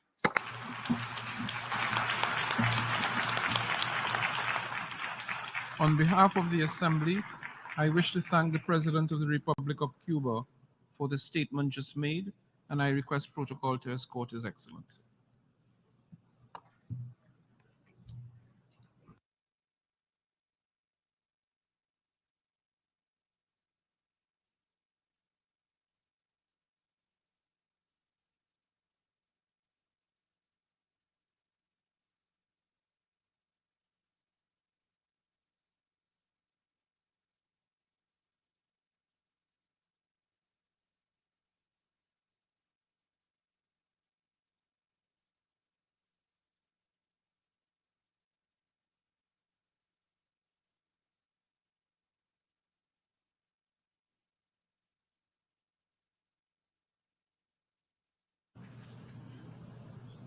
The Assembly will hear an address by His Excellency Recep Tayyip Erdogan, President of the Republic of Turkey.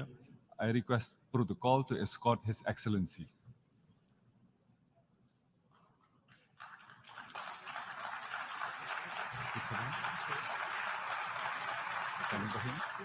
On behalf of the General Assembly, I have the honor to welcome His Excellency Recep Tayyip Erdogan, President of the Republic of Turkey, and to invite him to address the Assembly.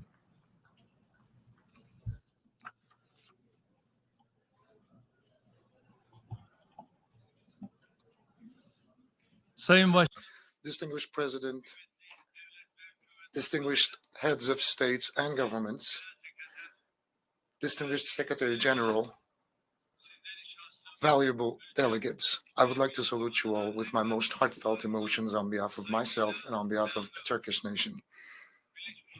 I would like to congratulate Mr. Kurusi, who successfully completed his term as President of the 77th General Assembly of the United Nations, and wish all the success to Mr. Francis, who is taking over his duty. I hope that the 78th General Assembly, convened with a team of trust and solidarity, will be a blessing for the entire human race.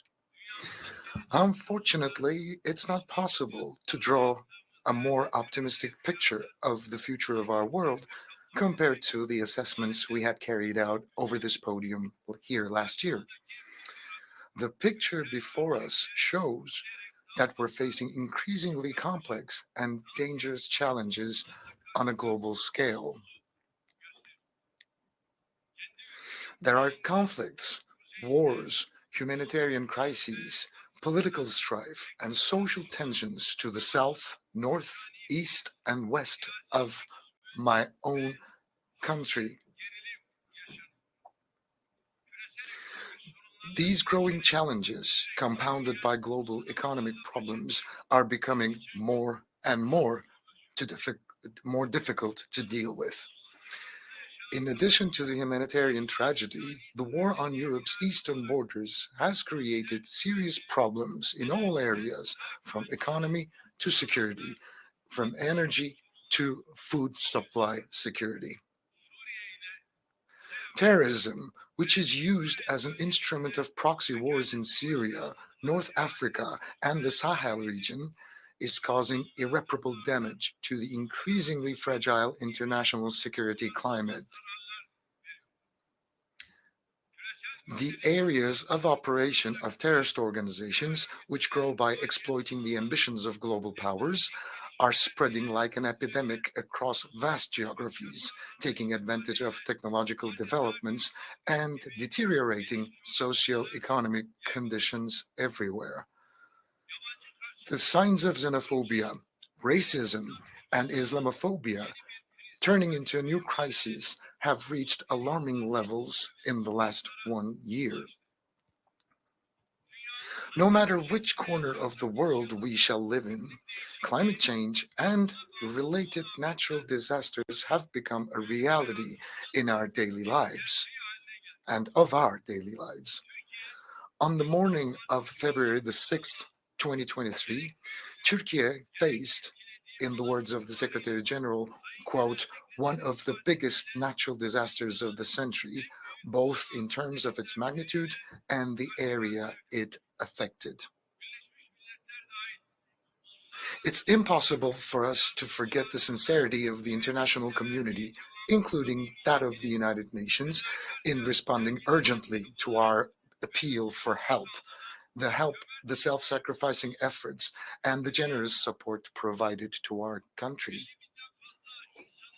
The friendship shown to our country on this very dark day, when more than 50,000 people have lost their lives and 850,000 buildings were destroyed, and cities sheltering millions of people were virtually leveled to the ground, was an important source of consolation for us.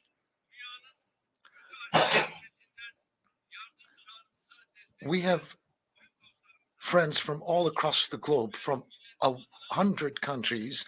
I would like to thank you sincerely for the helping hand you have so generously extended to us. Our efforts are underway in an uninterrupted fashion in order to reconstruct our destroyed cities and the buildings in there. And a few days ago, Libya, with which we have strong historical ties, was subjected to heavy destruction and significant loss of life caused by storms and floods. Following the disaster, Turkey immediately mobilized to help Libya, where 12,000 people have lost their lives and thousands are still unaccounted for. Within the first phase, we've sent 3 vessels and 3 planes, along with 567 personnel, relief personnel, hundreds of vehicles, and thousands of tons of food, shelter, and sanitary supplies. Our non-governmental organizations are also participating in the relief efforts in that region with their own means and their capabilities. As a country that stands by the side of the victimized and oppressed people wherever they might be in the world, we haven't and we will not leave our Libyan brothers and sisters alone. And the friendly countries hopefully will be mobilized in order to extend a helping hand to Libya.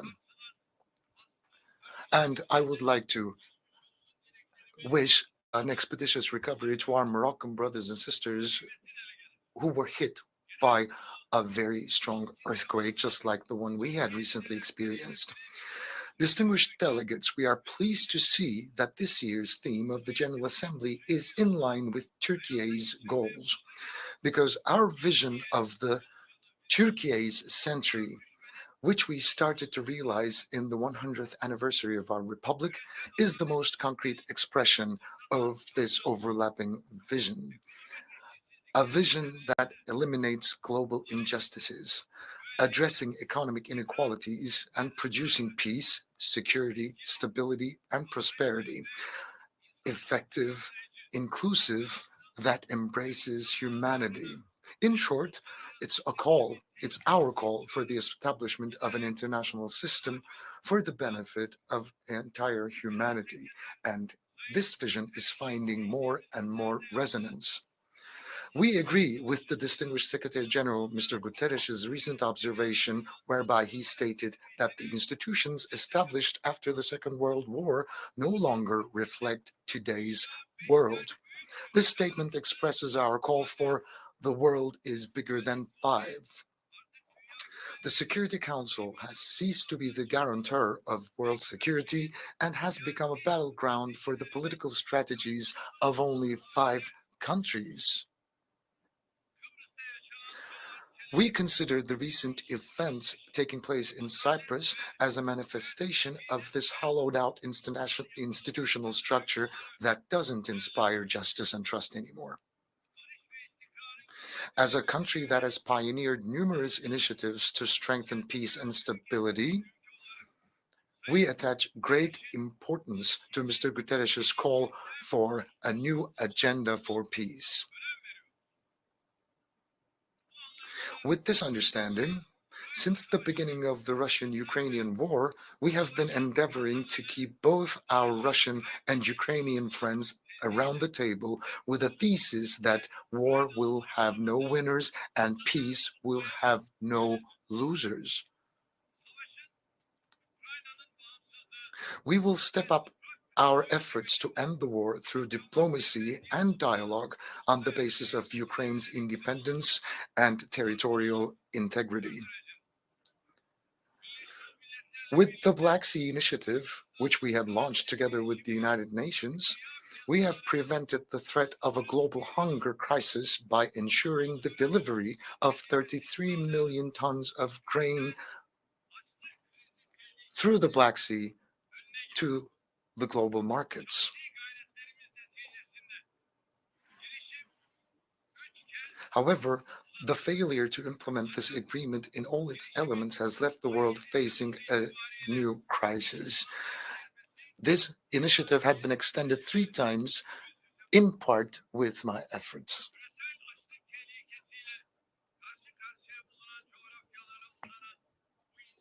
This humanitarian bridge that extends to the countries that are in dire need will hopefully benefit from our arrangements and from our negotiations. We have a new plan whereby another 1 million tons of grain will be released to the countries in dire need around the world.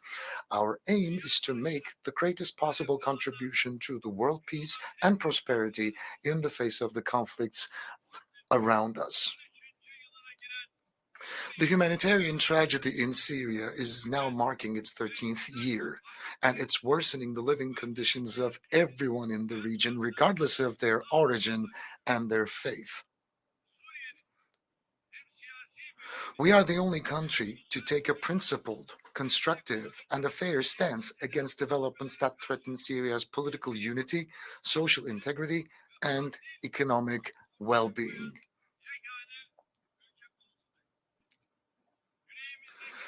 It's becoming increasingly important to end the crisis in the south with a comprehensive, lasting, and a sustainable solution which meets the legitimate expectations of the people.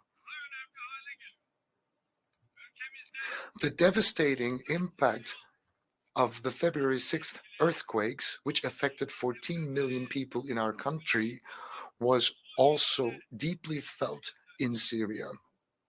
Especially in northwestern Syria, the already troubled humanitarian situation has only worsened. It's unfortunate that the United Nations cross-border humanitarian aid operations in the region was interrupted at such a time. As Turkey, we will not leave more than 4 million people struggling to survive in the north of Syria to their fate and demise.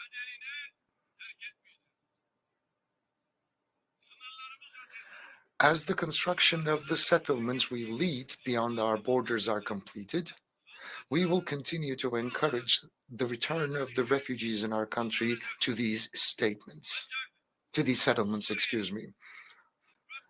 However, the biggest threat to Syria's territorial integrity and political unity is the support given to terrorist organizations guided by the powers that have designs on this country. The Syrian people are overwhelmed by the PKK-PYD terrorist organizations and the radical groups organized on the basis of sectarian divisions, and on the other hand, different groups have reached the point where it is no longer unbearable for the people. As a matter of fact, various consequences of this have started to emerge recently. Iraq, another neighbor, is also making sincere efforts to overcome the internal and external challenges it faces. We act with an understanding that strengthens Iraq's political unity, territorial integrity, and reconstruction efforts, and we do not discriminate between the constituent elements of the country. As the countries of the region, the path to development will be established so that the regional integration will be ensured.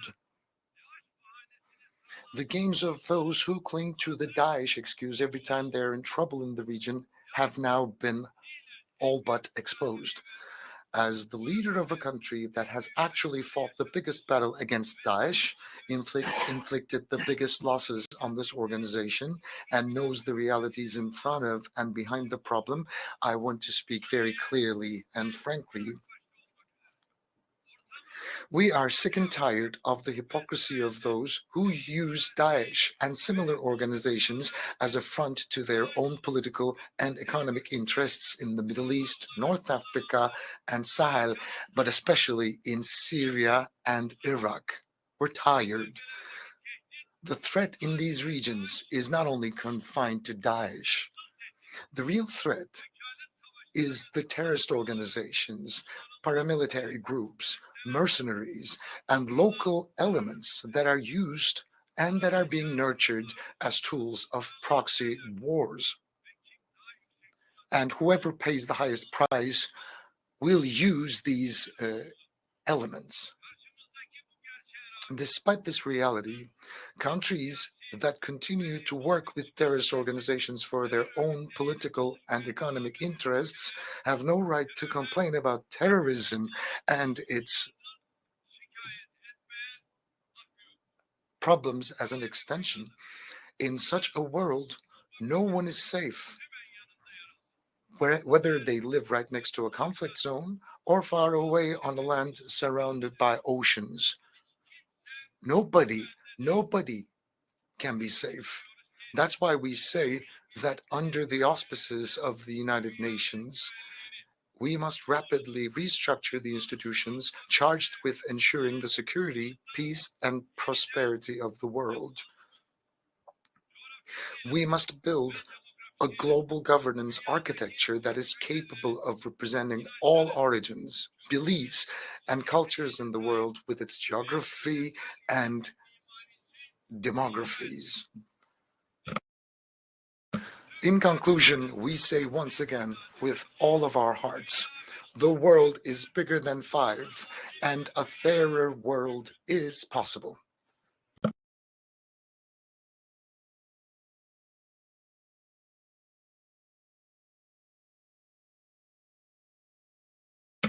Distinguished delegates, I would now like to briefly share with you my country's approach to various problem areas, starting with our own region. The transformation of the Eastern Mediterranean into a sovereign region of peace, prosperity, and stability will only be possible if the rights and the law of all parties are respected. We have no eyes on anybody's rights, and we do not and will not allow anyone to ignore our rights. This is the 60th anniversary of the emergence of the Cyprus question. The Turkish Cypriot side has always made sincere efforts to find a just, lasting, and sustainable solution to the Cyprus issue. It is a widely accepted fact that this solution can no longer be realized on the basis of the federation model. That's why we invite the international community to recognize the independence of the Turkish Republic of Northern Cyprus and to establish diplomatic, political, and economic ties with this country. We also expect the United Nations peacekeeping force on the island to observe meticulously the impartiality it is obliged to display. We do not want this already discredited force to face another loss of credibility in Cyprus. And we are making sincere efforts for Yemen. We have strong historical ties with Yemen, and we hope and pray that this problem will be settled once and for all through unquestionable respect to the territorial integrity and unity of Yemen. Our relations with Egypt used to be a little stagnant for a while, but we have recently entered an era where the relations are developing quite expeditiously, and our relations are growing on the basis of mutual interests and benefits. It's very important to mention also that in order for peace to reign in the Middle East, the Palestinian-Israeli conflict should be brought to an eventual solution. We will continue to support the Palestinian people and state in their struggle for their legitimate rights under international law. If I need to repeat once again, without the realization of an independent and geographically integrated Palestinian state based on the 1967 borders, it is difficult for Israel to find the peace and security it seeks in that part of the world. In this context, we will continue to pursue respect for the historic status of Jerusalem, in particular,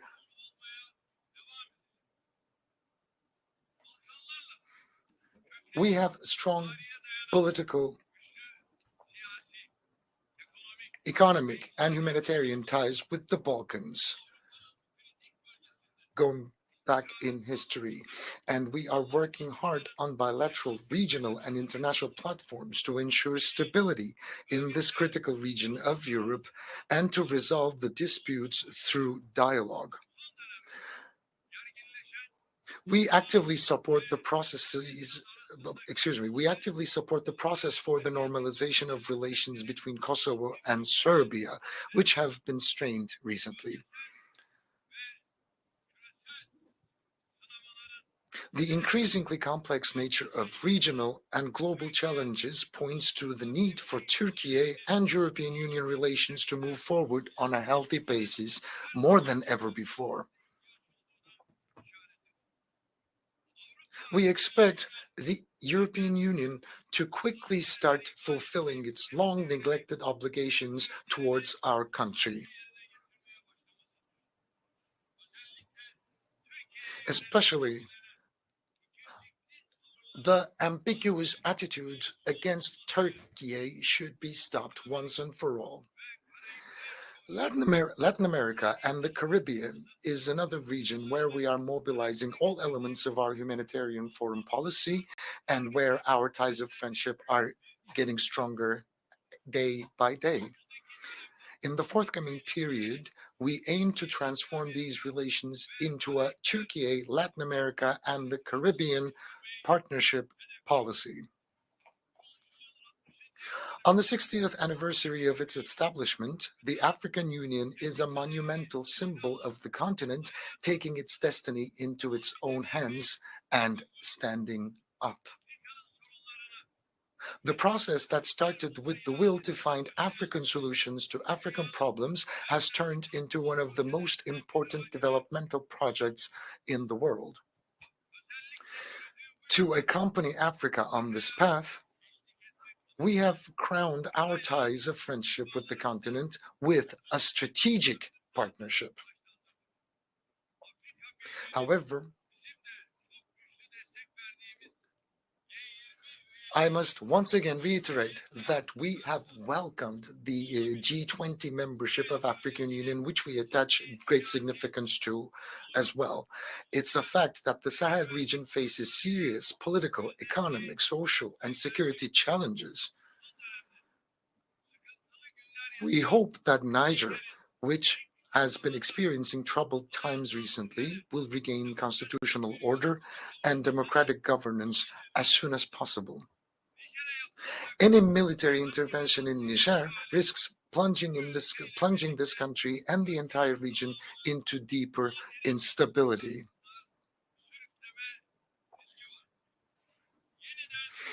Our Asia Anew initiative has become a symbol of our will to further advance our relations with Asia, our ancestral homeland, on the basis of mutual benefit and common priorities. We have a historic opportunity to build peace, tranquility, cooperation in the South Caucasus. To seize this opportunity fully, we have launched a process with Armenia aiming at good neighborly relations and a full normalization. In the same spirit, we have supported the negotiations between Azerbaijan and Armenia from the very beginning. However, Armenia is not taking the utmost opportunity of this historical chance.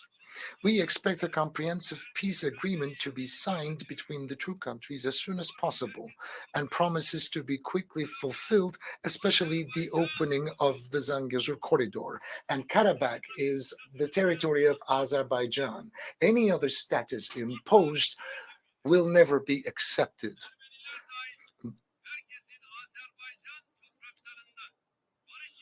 Everybody has the right to coexist on the Azerbaijani soil, including the Armenians, and that should be our primary goal. There will be one, we are moving together with Azerbaijan under the slogan, under the motto that we are two nations, one state.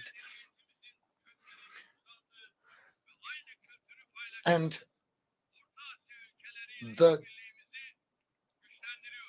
the efforts for the strengthening of our cooperation with the countries of the Central Asia, where the roots of our ancient civilization lie and where we share the same culture, are currently underway.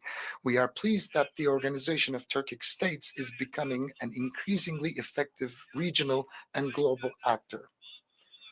The Afghani people, who have been going through difficult times for half a century, are in dire need of humanitarian assistance and support, regardless of political motives. The transformation of the interim government into an inclusive administration in which all segments of society are fairly represented will pave the way for Afghanistan and will be positively received in the international arena. Another development that will pave the way for regional peace, stability, and prosperity in South Asia will be the establishment of a just and lasting peace in Kashmir through dialogue and cooperation between India and Pakistan. As Turkey, we will continue to support the steps to be taken in this direction. We emphasize at every opportunity that we respect China's territorial integrity and sovereignty. However, we will continue to express our sensitivity regarding the protection of the fundamental rights and freedoms of Uyghur Turks, with whom we have strong historical and humanitarian ties. We are a country that has extended a helping hand to Rohingya Muslims living in difficult conditions in Myanmar and Bangladesh since the first day. Our support for the displaced Rohingyas will continue until their safe, voluntary, dignified, and permanent return to their homeland is ensured. Dear delegates,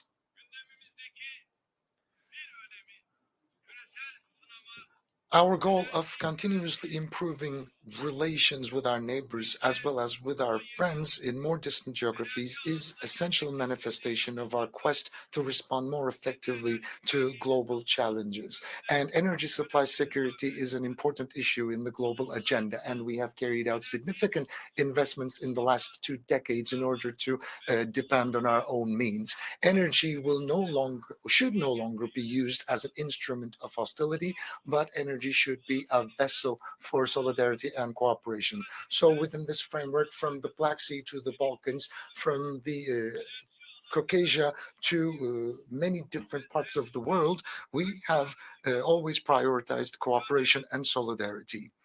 And we are striving to do more. And in the field of transportation, Turkey has the geopolitical position to support all projects that will pass through or around it. Technological innovations should be seen as an opportunity to solve global and regional challenges, not as a trump card to increase competitiveness.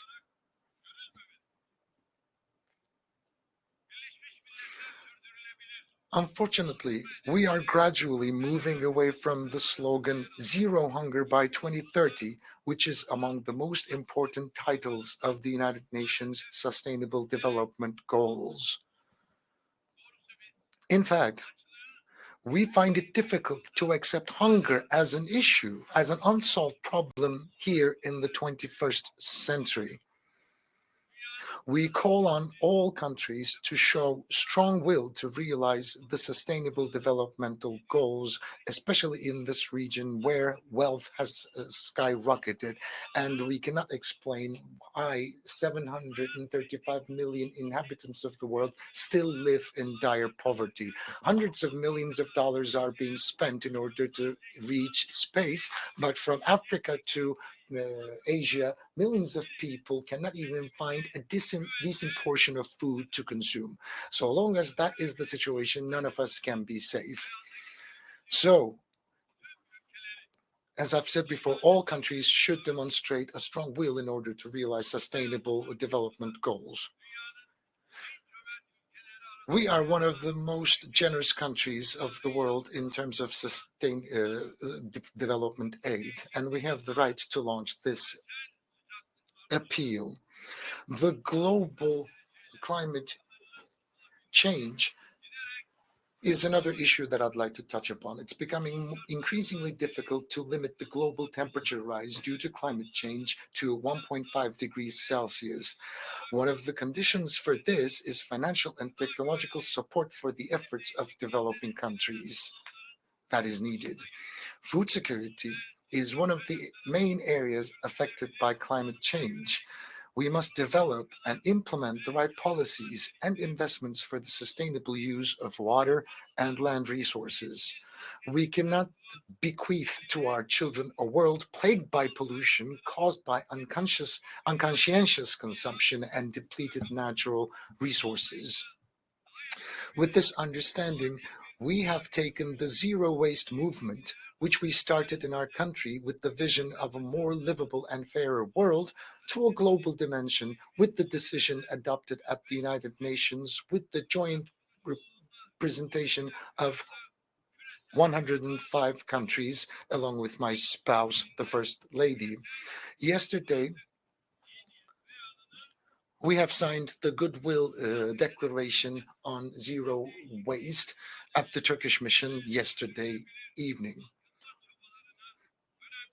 We hope that our zero waste targets will contribute to combating climate change and achieving sustainable development goals. So I would like to kindly invite all the countries, the international organizations, and the NGOs to support the zero waste movement globally.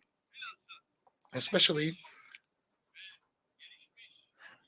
the developed countries are suffering from racism as if it were a plague, along with xenophobia, Islamophobia, and it's become unbearable and it has reached intolerable levels.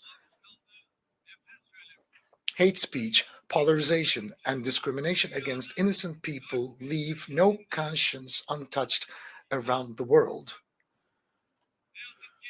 Unfortunately, populist politicians in many countries continue to play with fire by encouraging such dangerous trends. The mentality that encourages the heinous attacks against the Holy Quran in Europe by allowing them under the guise of freedom of expression is essentially darkening its own future with its own hands. As Turkey, we will continue to support initiatives to combat Islamophobia on all platforms, including the United Nations, OSCE, and the Organization of Islamic Cooperation. Regardless of which faith they might follow, nobody can accept heinous attacks against sacred elements. And I would kindly ask all the brotherly nations to support and follow these developments around the world. Combating all these challenges, each of which I have tried to touch upon in a few sentences, is our common responsibility. And we can fulfill this responsibility only through effective cooperation and solidarity. Quite recently, we believe that the ancient values that make humans what they are being eroded. These attacks are threatening prosperity and welfare of entire world. And we have family at the core of our endeavors that we need to protect and that we need to save. So saving families will mean saving the future of the entire human race. The global impositions are on the rise in an unprecedented fashion. That's why I would kindly ask all of the member states to support the family institution and protect the family institution. As the Republic of Turkey, which celebrates its 100th anniversary this year, we will continue to take steps towards peace, prosperity, and security for all, for the benefit of the entire human race. I hope that the work of the 78th session of the United Nations General Assembly will strengthen the spirit of global cooperation and solidarity. And on this occasion, I will also take a moment to mention that the recent negativities happening between Armenia and Azerbaijan need to be condemned, and the regional developments need to be brought to a solution immediately. That's what I hope and pray for. I would like to greet you all once again with love and respect, and may you remain in health. Thank you.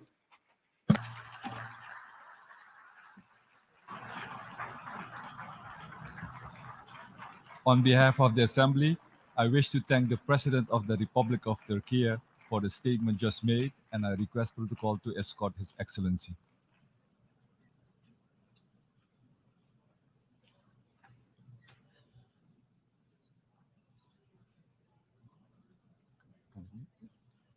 The Assembly will hear an address by His Excellency Marcelo Rebelo de Sousa, President of the Portuguese Republic. I request protocol to escort His Excellency.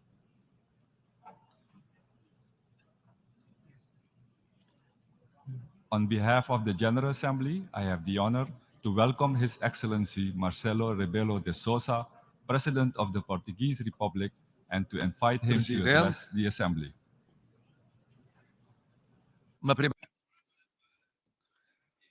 Just initially to say that Portugal completely supports President Denis France's priorities in his term. Another word to say to President Sabah Kurossi, whose term has ended. Mr. Secretary General Antonio Guterres, I applaud you on behalf of Portugal for your inexhaustible dedication to the values of the United Nations Charter,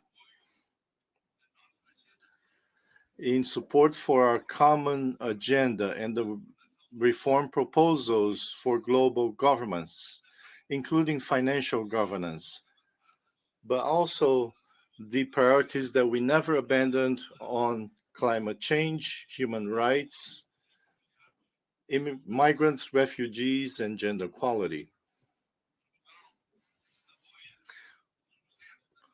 Portugal supports the success of the Summit of the Future in 2024, the United Nations Alliance of Civilizations Forum, which Portugal will host in 2024, and the World Social Summit in 2025, which are hallmarks of your permanent lucidity and dynamism at this juncture of the world to build peace and international cooperation. Your Excellencies, we heard the report from the Secretary General of the United Nations. We also heard Presidents Lula da Silva and Joe Biden. And despite several positions, they agreed on the essential. We urgently need to respect the United Nations Charter to maintain peace in the world. We need to accelerate the fight against climate change to fulfill the objectives of the Agenda 2030 to protect oceans and biodiversity and to guarantee peace and institutional reform. We urgently need to reform the institutions which were formed in the last century, some of which in the first half of the last century, which are totally different from today's reality. The international financial institutions, as the Secretary General said, we must approve a new Bretton Woods. These three urgencies are connected. There is no peace, nor sustainable development, nor institutional reform without respect for the United Nations Charter. There is no sustainable development, nor respect for the United Nations Charter without the reform of international institutions. And there is no reform without respect for the Charter, without the goals of the Agenda 2030 achieved, and our goals for climate change. But the problem is not this. The problem is something else. What is the urgency? What is the credibility for us to come here every day, every year, to say what is in fact not treated with the appropriate urgency? This has been the appeal of the Secretary General for many years. It is urgent to respect the United Nations Charter because without it, there is no sovereignty of the states nor human rights. And there can be no peace. Peace in the Ukraine, that's the struggle for the Ukrainian people and for the whole world. In other regions, such as the Sahel, the Middle East and Asia, in Africa, the problem is the same. Based on the principles of international law and the United Nations Charter. Therefore, we cannot differentiate the Ukrainian people's struggle from the struggle for respect for the United Nations Charter. It's also not possible to build peace without accelerating the goals of development for 2030. We are lagging behind. We need to promote equality among states and among peoples. We cannot achieve these goals without reforming international institutions. The concept of security corresponds to a world that no longer exists. Portugal has defended that countries like Brazil and India become permanent members. This decision should be made. These countries cannot be ignored. Similarly, existing financial institutions are incapable of financing sustainable development with equity and with justice. The richer have preference over the poorer nations. And the three urgencies are connected. And they continue to be connected year after year. Portugal defends the respect for the United Nations Charter. Portugal defends the acceleration of the struggle against climate change, trying to move forward in decarbonization, in promoting clean energy, in promoting the ocean, in protecting the oceans and biodiversity, in defending the reform of institutions in the United Nations and the international financial institutions.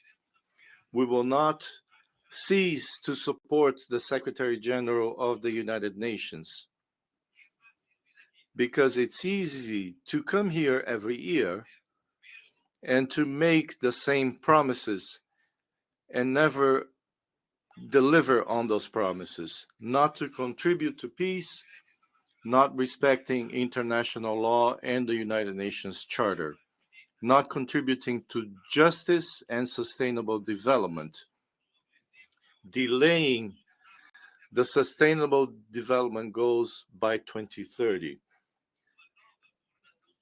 to promise a new world governance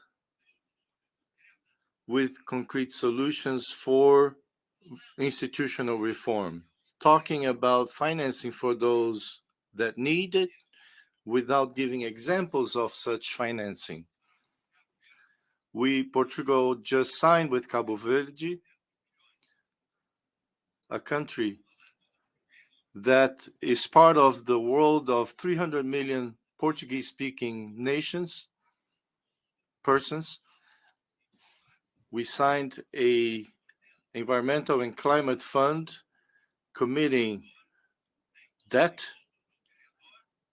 to the economic development, sustainable of Cabo Verde. This should happen systematically because existing debt and converted into sustainable development. Our goal and that of other countries that speak Portuguese. Mr. President, Mr. Secretary General, Excellencies, year after year, we lose time. Time has come for us to deliver on respect for international law, on building peace. It is time to deliver on international cooperation, on the correction of world inequalities, on climate change, on the reform of the United Nations. It is time to deliver on the reform of international financial institutions. Without this, there is no possible multilateralism. There is no lasting cooperation and no peace throughout the world. Every day we lose is another day of inequality, selfishness, conflict, war. Every day we gain is another day of justice, development, and peace. I hope that 1 year from now we can meet again and that we can say there is more peace than war, there is more justice than injustice, there is more equality than inequality, there is more climate action than climate inaction. There is more reform of the United Nations. There is more reform of the financial institutions. If that is so, it will be worth our while. Otherwise, we will continue to hear all the same people, very influential, who promise things that do not deliver. We realize why nations, people believe less and less the people who govern them. Thank you. On behalf of the Assembly, I wish to thank the President of the Portuguese Republic for the statement just made, and I request protocol to escort His Excellency.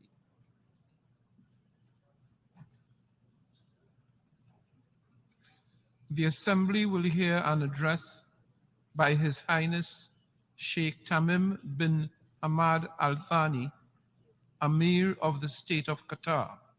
I request protocol to escort His Highness.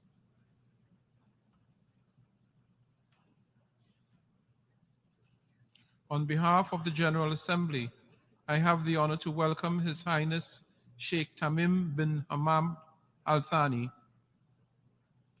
Amir of the State of Qatar, and to invite him to address the Assembly.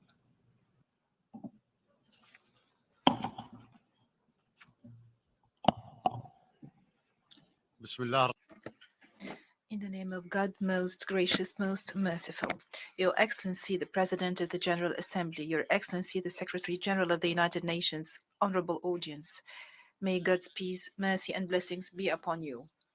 At the outset, I would like to congratulate His Excellency Mr. Dennis Francis for assuming the presidency of the 78th session of the General Assembly, wishing him success. I would like also to express my appreciation to His Excellency Mr. Chasba Koroshi for his efforts in presiding over the 77th session. I would like to commend the efforts made by His Excellency Mr. Antonio Guterres, the Secretary General of the United Nations, as well as the personnel of the United Nations towards the fulfillment of its lofty goals. Allow me at first to offer my sincere condolences to His Majesty King Mohammed VI and to the fraternal Moroccan people for the victims of the devastating earthquake. I would like also to extend my condolences to Libya, to the government and people of Libya over the victims of the floods there. We pray to God Almighty for the speedy recovery of the injured and for the deceased to rest in peace, and we reiterate our full solidarity with them in this tragedy. Mr. President, we are fortunate to be living in an era of unprecedented, accelerating progress, where innovation prevails in all walks of life, especially medicine, technology, and science, and where humanity is more capable than ever to harness resources for a decent life for all humanity. The consecutive innovations have led to productivity, prosperity, and a level of communication amongst people that can be tantamount to science fiction. This development has enabled us to achieve a lot of our wishes. However, this came with a cost for the people and the planet. The average life expectancy and the standard of living of the majority of humanity have risen. However, this is coupled with an increase in the rates of poverty and unemployment, not to mention that there is growing awareness of the lack of justice in wealth distribution and the dire consequences on environment. And in terms of genetics and artificial intelligence, we have a lot of potential that could achieve prosperity for the whole humanity. However, the gap between the possibilities and reality is widening. So, in this era, and as those potentials unfold, we find peoples grappling with child labor, hunger, unemployment, civil wars. Meanwhile, the developed countries guard their borders against the influx of refugees, as if the peoples on this earth live in two different eras. The accelerating technical development and the growing reliance thereon open up unprecedented prospects for humanity to develop for the better, and undoubtedly, science and technology are crucial for increasing productivity and improving human life quality. However, embracing the means without responsibly thinking of the ends to which those means are used have led to major disasters, such as using nuclear weapons, conducting dangerous experiments on humans, as well as genocide in concentration camps. It is incumbent on us to keep pace with the scientific and technical development and to encourage the same in our countries. Meanwhile, barriers between countries in this field must be removed. However, at the same time, we should not ignore risks such as deep fakes, violation of privacy, hacking, phishing, identity theft, educational process disruption by facilitating plagiarism, as well as human deception ploys. Therefore, and in addition to the necessity of cooperation and investment in developing those technologies, we reiterate our call for unison to prevent the misuse of cyberspace and to regulate this vital aspect on the basis of the rules of the international law. In this context, the Web Summit 2024 is set to take place in Doha. This will be a very important opportunity to review development in the field of technology and to create new cooperation opportunities in the realm of technology for the benefit of humanity as a whole. And I would like to take this occasion to welcome you all in Doha. Mr. President, we must not forget that there are peoples around the world, especially in our region, that are overwhelmed by the present tragedies. Thus, the issues that I have just mentioned might seem to them as luxury.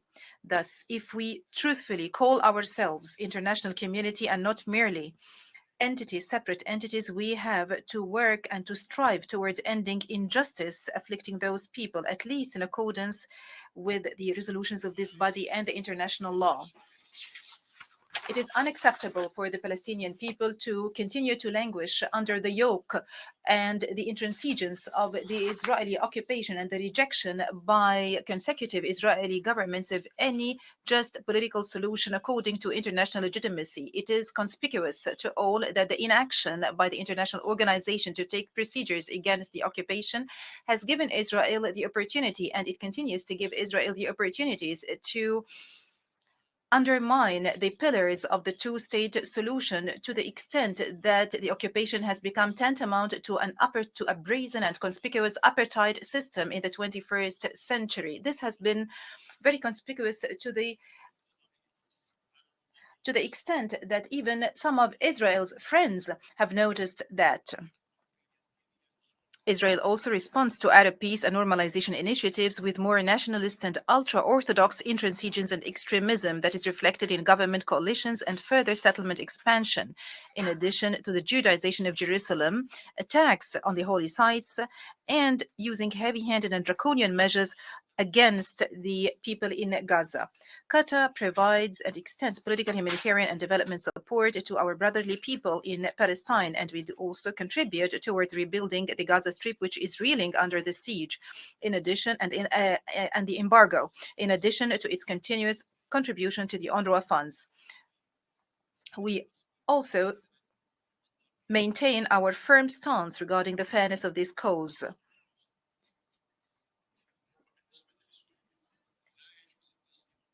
As for Syria, it is unacceptable to condone the injustice sustained by the fraternal people of Syria as destiny. The crisis is awaiting a comprehensive settlement through a political process leading to a political transition in accordance with the Geneva Declaration 1 and the Security Council Resolution 2254, while maintaining Syria's integrity, sovereignty, and independence. It's regrettable to witness this year the outbreak of violence in the Sudan, which had dire effect and impact on the Sudanese people and which has exacerbated the crisis of refugees. We condemn all crimes perpetrated against civilians in the capital Khartoum and in Darfur, and we call for holding the perpetrators thereof accountable. Also, we call for putting an end to the violence and to resort to reason to spare civilians the consequences of fighting. And we do stress our support to all regional and international efforts to facilitate ceasefire and dialogue between all political powers in the Sudan for the future of the Sudan. And in fraternal Lebanon, where the specter of danger hangs over the state's institutions. We do stress the need for finding a sustainable solution to the political vacuum, introducing mechanisms that thwart its recurrence and forming a government capable of addressing the aspirations of the Lebanese people. It is regrettable for the suffering of this fraternal people to be prolonged just because of political and personal calculations. And in Yemen, we call for settling the crisis according to the National Dialogue, the Gulf Initiative, and the relevant Security Council resolutions. And when it comes to Libya, we do stress our unwavering support for the endeavors of the Special Representative of the Secretary General and the head of the United Nations Support Mission in Libya. We do support his efforts to achieve tangible results to resolve the Libyan crisis. It is clear that solution in all fraternal countries that I have mentioned lies in consensus on the rule of law, state, and citizenship. Regarding the situation in Afghanistan, we continue to coordinate international efforts and facilitating dialogue with the United Nations and the countries concerned, in addition to the caretaker government of Afghanistan, to ensure compliance to the Doha Agreement, to avoid the recurrence of past mistakes and to prevent Afghanistan from spiraling into a difficult-to-manage humanitarian crisis or becoming a safe haven for terrorist individuals and groups. We also have to work to ensure that the Afghan people receive the needed international support and assistance and enjoy human rights, particularly minority rights and women's rights to education and work.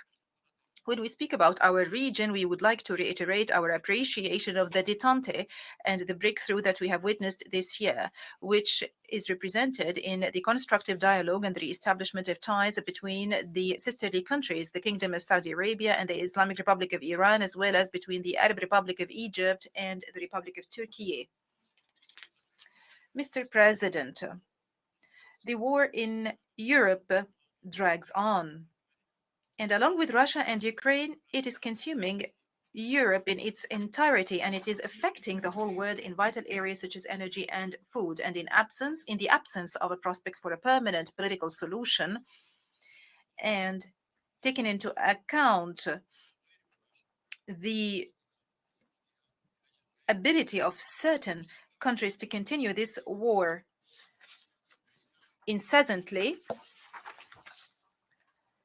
the only thing and the only aspiration that people are looking up to is a truce based on the damage sustained by the peoples of both countries and the peoples of the world, and because the status quo cannot be accepted, we reiterate our call on all parties to comply with the United Nations Charter and the international law and to respect the sovereignty and territorial integrity of states.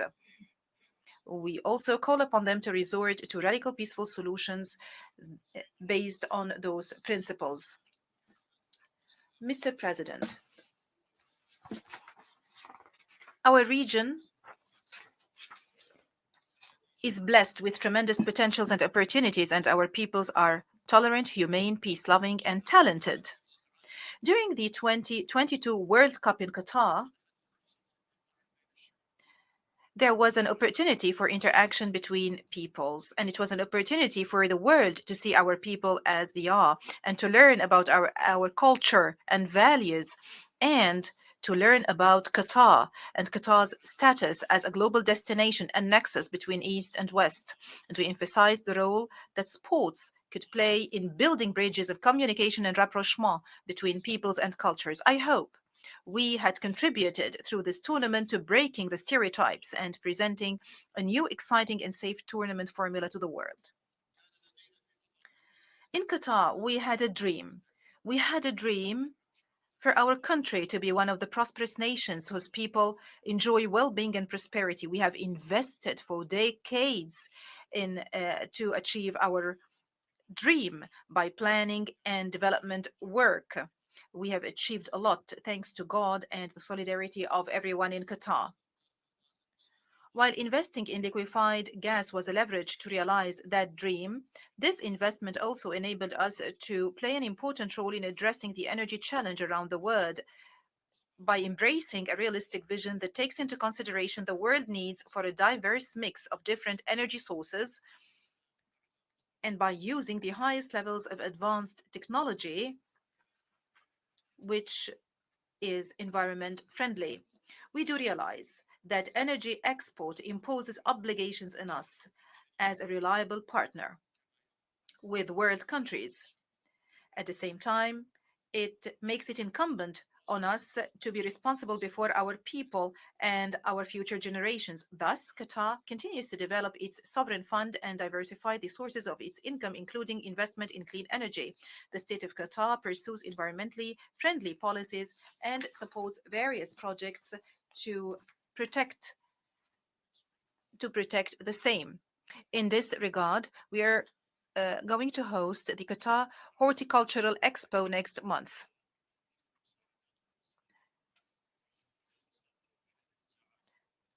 The state of Qatar responsibly works towards strengthening its role in providing humanitarian aid and mediation efforts and to resolve conflicts that affect the world.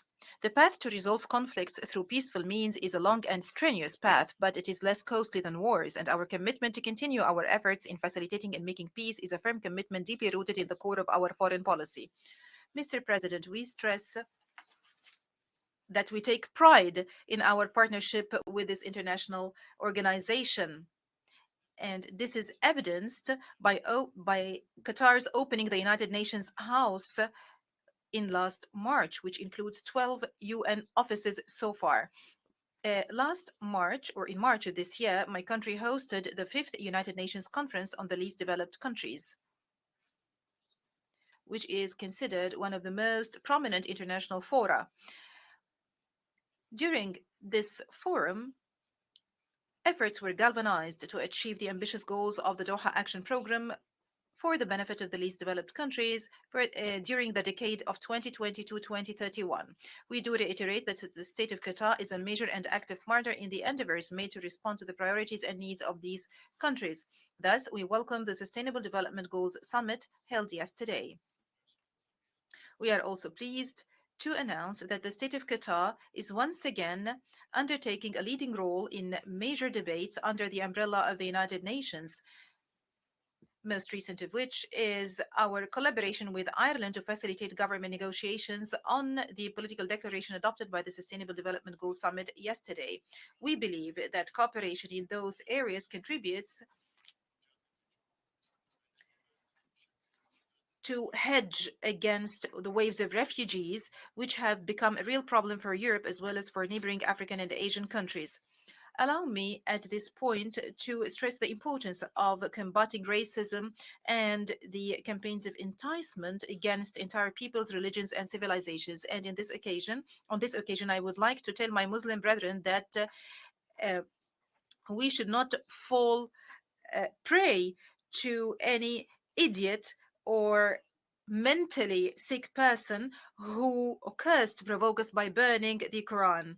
And the Quran says, God Almighty says in the Quran, embrace forgiveness and enjoin what is right and turn away from the ignorant. At the same time, I would like to tell all those who justify those ugly and hideous acts as freedom of expression, I would like to tell them that comprising the sanctity of others deliberately should not be seen as an example of the freedom of expression. In conclusion, it is incumbent on all leaders to empower their peoples and to enable their peoples to live in peace and security and to look forward to a better future for their posterity.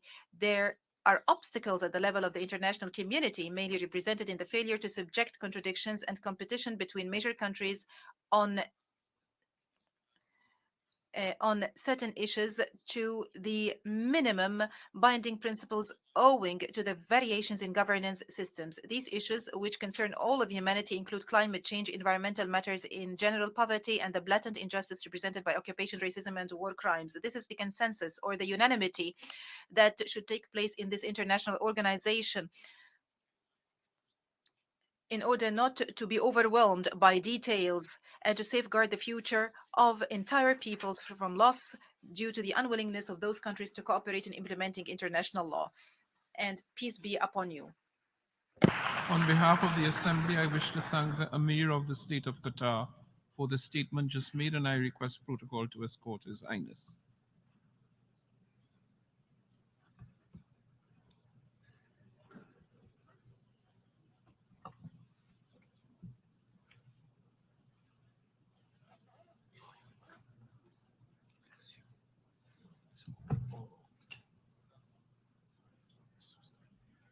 Can I start now?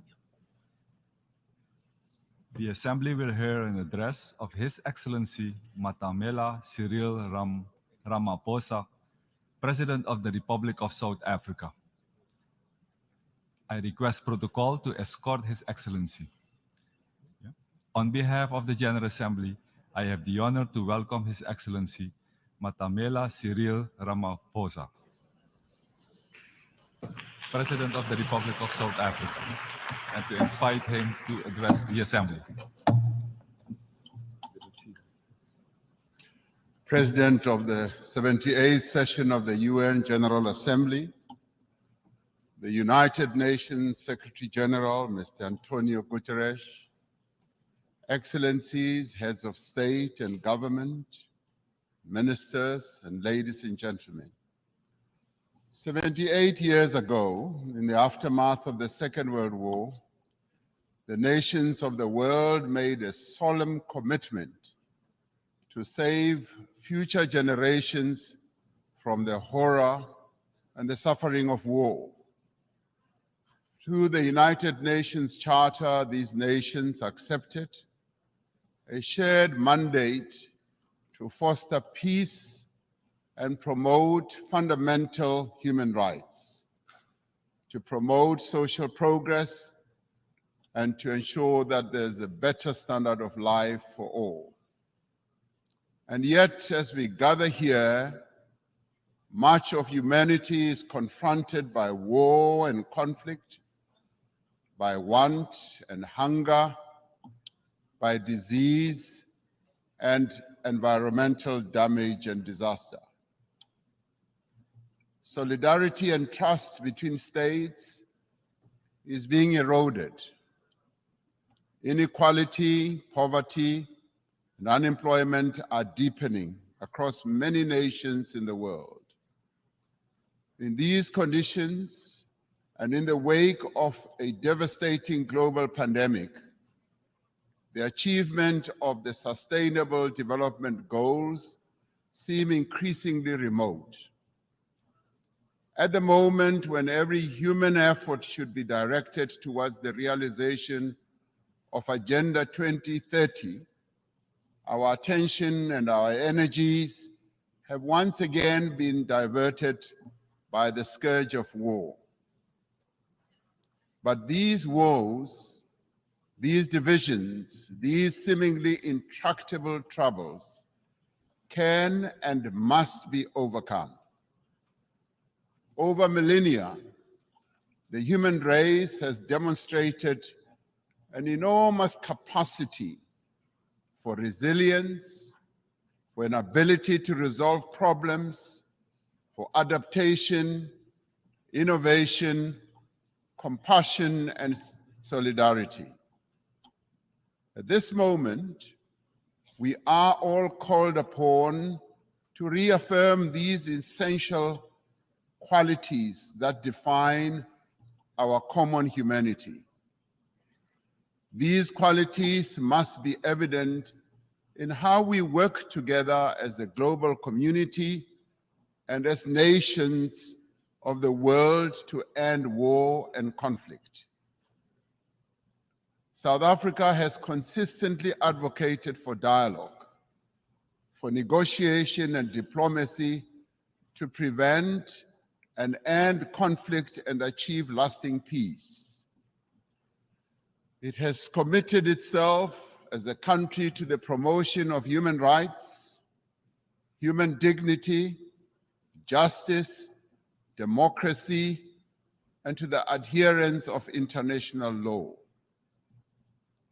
From the experience of our own journey, from the evil system of apartheid, which was declared a crime against humanity by this very organization, to democracy, we value the importance of engaging all parties to conflicts to achieve peaceful, just, and enduring solutions.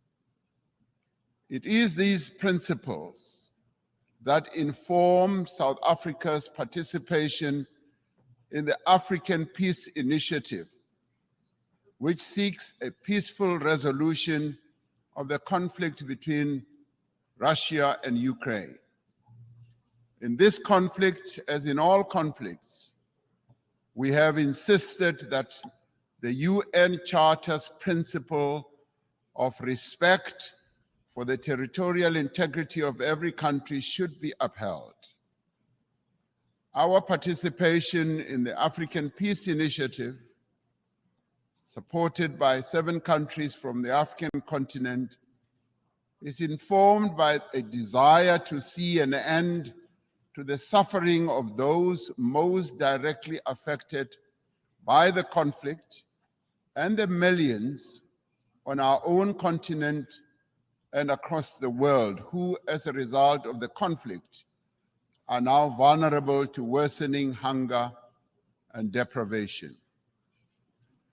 As we engaged with the parties in this conflict as African leaders, one of the issues we raised was that there should be confidence-building measures that could create a sense of conflict towards the resolution of this conflict. In this regard, we said issues such as the return of the children who were removed from Ukraine should be returned. We also said that the prisoners of war should be exchanged between the 2 countries.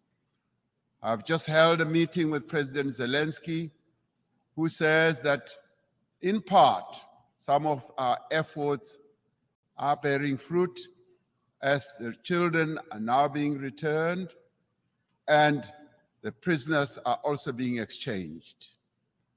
But then we said we need to see this happening on a much faster pace. As the international community, we must do everything within our means to enable meaningful dialogue, just as we should refrain from any actions that fuel conflict. As we confront other conflicts in several parts of the world, including on our own continent, Africa, we need to be investing in prevention and peace building. We support the call by the UN Secretary General in the new Agenda for Peace for member states to provide more sustainable and predictable financing for peace-building efforts. As a global community, we should be concerned by the recent incidents of unconstitutional changes of government in some parts of Africa. The global community needs to work alongside the African Union to support peace efforts in the DRC, in Libya, Sudan, Somalia, Mali, Central African Republic, South Sudan, North Mozambique, the Great Lakes region, the Sahel, Niger, and the Horn of Africa. The African Union Peace and Security Council has declared that it stands ready to deepen its cooperation with the UN Security Council to silence the guns on the African continent and to achieve peace and stability and development.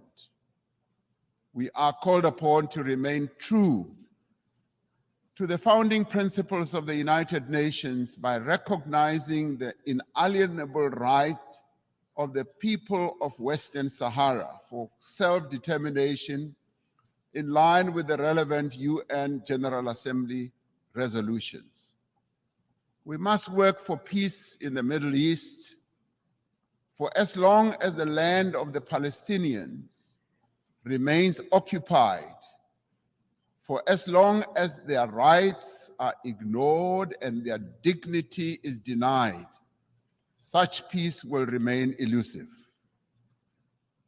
The actions of the government of Israel have imperiled the possibility of a viable two-state solution. The principles of the UN Charter on Territorial Integrity and on the prohibition of the annexation of land through the use of force must be applied in this situation as well. South Africa continues to call for the lifting of the economic embargo that was imposed 60 years ago against Cuba, an embargo that has caused untold damage to the country's economy and the people of Cuba as well. The sanctions that are also being applied against South Africa's neighbor, Zimbabwe, should also be lifted as they are imposing untold suffering on ordinary Zimbabweans, but also have a collateral negative impact on neighboring countries as well, such as my own country, South Africa. As many people around the world are confronted by hunger and want, the essential human qualities of cooperation and solidarity must be evident in the actions that we take to bridge the divide between the wealthy and the poor. We must summon the necessary will and resolve to regain the momentum towards the achievement of the 2030 agenda. This means that we must address the fundamental developmental challenges that have long characterized as well our unequal world. To address the developmental challenges that face many people in the world, we are required to focus on targeted investment, on technology transfer, capacity building support, especially in key areas such as supporting industrialization, building infrastructure, ensuring that agriculture investment takes place, ensuring that there is investment in water, energy, education, and health. This also requires predictable and sustainable financial support, including supportive trade policies from the international community. We call on the partners of the wealthier countries to meet the financial commitments they have made. It is a matter of great concern to us from the global south that these wealthier countries in the global north have failed to meet the undertakings they made to provide $100 billion a year for developing economies to take climate action. This must be changed, and the money must be made available in the interest of development.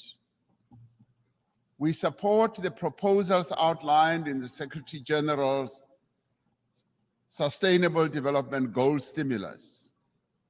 In particular, we support the call to tackle debt and debt distress that many countries, particularly in the global south, are burdened by. And we support the call to massively scale up affordable long-term financing to $500 billion a year and to expand contingency financing to countries that are in need. It is a grave indictment on this international community that we can spend so much money on war. And in fact, trillions are being spent on war, but we cannot support action that needs to be taken to meet the basic needs of billions of people in the world, needs such as addressing hunger, health, empowering women, and making sure that there is development in countries that are vulnerable. The achievement of the Sustainable Development Goals depends fundamentally on the empowerment of women in all spheres of life. Social and economic progress will not be possible unless we end gender discrimination. We must ensure that there is equal access for women to healthcare, education, as well as economic opportunities. We must pay particular attention to the provision of adequate health services to every woman, child, and adolescent. By doing so, we will fundamentally improve the health and well-being of all. The empowerment of women must be central to the actions we now take towards the realization of Agenda 2030. The women of the world need empowerment. They have a right to empowerment. They have a right also to participate equally in decision-making structures of all institutions in the world. I am proud that in South Africa, 50% of the members of the cabinet of South Africa are women. And today I'm accompanied by an all-women delegation to this United Nations General Assembly. It should be a matter of concern to us all that the majority of people who are sitting in this assembly are men. The question we have to ask, where are the women of the world? The women of the world have a right to be here to represent the views of women across the world. The essential human qualities of innovation and adaptation must be evident in the actions we take to prevent the destruction of our planet. Africa is warming faster than the rest of the world. We are told that the 20 climate hotspots in the world that we have, we find 17 of them in Africa. Africa is least responsible for the climate damage that has been caused, and yet it bears the greatest burden. Centuries after the end of the slave trade, decades after the end of the colonial exploitation of Africa's resources, the people of our continent are once again bearing the cost of industrialization of the North and the development of the wealthy nations of the world. This is a price that the people of Africa are no longer prepared to pay. Many countries in the North count their assets in the mineral resources that are beneath the African soil. The wealth of Africa belongs to Africans. The mineral wealth that is beneath the soil of Africa must, in the end, accrue to Africans. We urge global leaders to accelerate the global decarbonization while pursuing equality and shared prosperity. We need to advance all three pillars of the Paris Agreement: mitigation, adaptation, and support, with equal ambition and urgency. African countries, alongside other developing economy countries, need increased financial support to both implement the 2030 Agenda and to achieve their climate change goals in a comprehensive and integrated manner. We need to operationalize the Loss and Damage Fund for vulnerable countries hit hard by climate disasters, as agreed at COP27. Africa has embraced this challenge. Africa is determined to deploy smart, digital, and efficient green technologies to expand industrial production, to boost agricultural yields, to drive growth and create sustained employment for Africa's people. As the global community, we must ensure the essential qualities that define our humanity are evident in the institutions that manage the conduct of international relations. We require institutions that are inclusive, that are representative, that are democratic, and advance the interests of all nations. We require a renewed commitment to multilateralism based on clear rules and supported by effective institutions.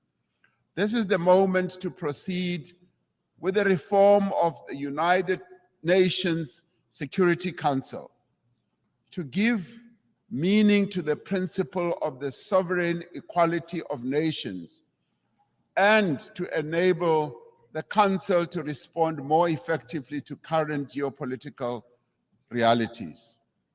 We are pleased that the common African position on the reform of the Security Council is increasingly enjoying wide support. This process must move to text-based negotiations, creating an opportunity for convergence between member states. The recently held BRICS summit in Johannesburg also affirmed the view that the United Nations Security Council should be reformed and should ensure that those who are not represented, that is, nations that are not represented, are also represented. We must ensure that the voice of the African continent and the Global South is strengthened in the United Nations and broader multilateral system. All the peoples represented here in this United Nations had their origins in Africa. In Africa, they developed the tools and capabilities to spread across the world and achieved remarkable feats of development and progress. And all this was due to the skills and the talent that originated from the African continent.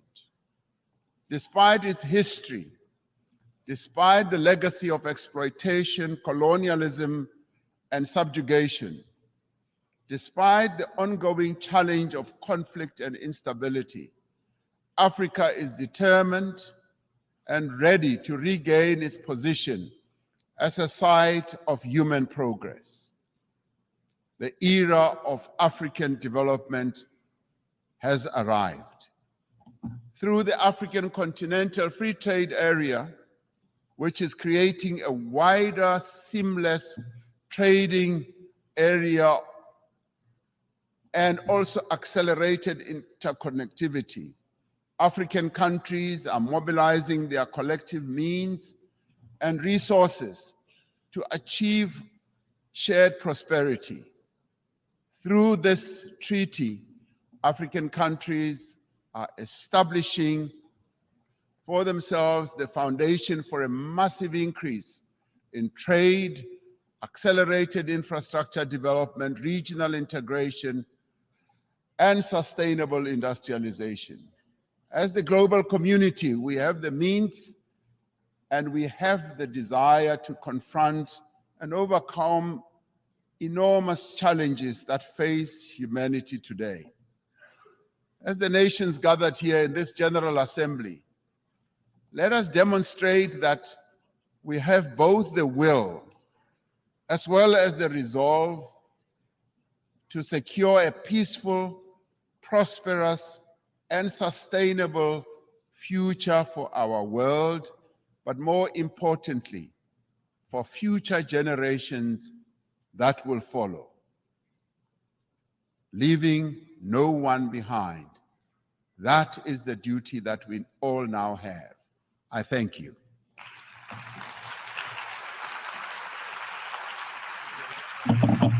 I wish to thank the President of the Republic of South Africa for the statement just made, and I request protocol to escort His Excellency.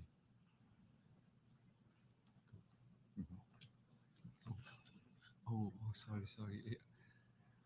The Assembly will hear an address by His Excellency Serdar Bir Dima Mahamadov, President of Turkmenistan.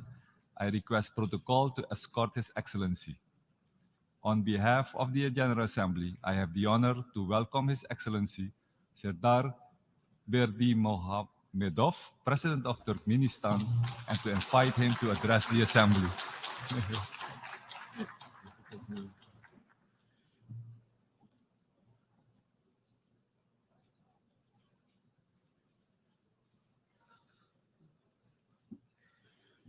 Dear heads and members of delegations, ladies and gentlemen, first of all, I would like to congratulate you with the opening of the 78th session of the General Assembly of the United Nations and wish you a productive work. I would like to congratulate Dennis Francis with his election as the President of the General Assembly of the United Nations. Today, high responsibility should unite all member states of the United Nations. Each of them should and has the means to significantly contribute to the tackling of the tasks of the UN. Current world faces very serious challenges out of multiple reasons.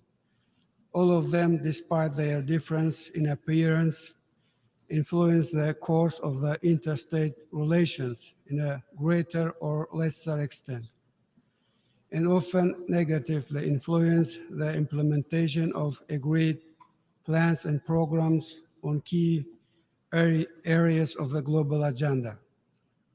This, in turn, may lead to the blurring of the very foundation of global security as a principle of the UN, which should not be allowed. Out of this, Turkmenistan over several years firmly and persistently upholds the principle of unity, of security, and its integrity. We are convinced that military and political security should not be considered separately from economic, ecological, energy, transport, food, biological, and information security. None of those mentioned areas cannot be secondary or irrelevant, and their solution cannot be postponed. I think that the main challenge of the UN is to provide the integral approach to the security challenge, mobilize the current experience, competence, active manner, and step back from the short-term gains and advantages to attain truly crucial goals which will provide lasting peace, security, and development in the long term. This could only be achieved collectively and with UN in the main role.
On this regard, Turkmenistan proposes to begin discussing the opportunities of the development of the strategy of global security based on the principles of the Charter of the UN and universal standards of international law, considering the current realities and tendencies of global development. In our opinion, such strategy should reflect the existence of new risk factors, which appeared recently, along with traditional risk factors. Also, we consider it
we are primarily talking about phased implementation and use of modern, green, and resource-saving technologies, mainly in energy, industry, and transport areas. At the same time, we welcome the efforts of the global community for realizing global methane pledge.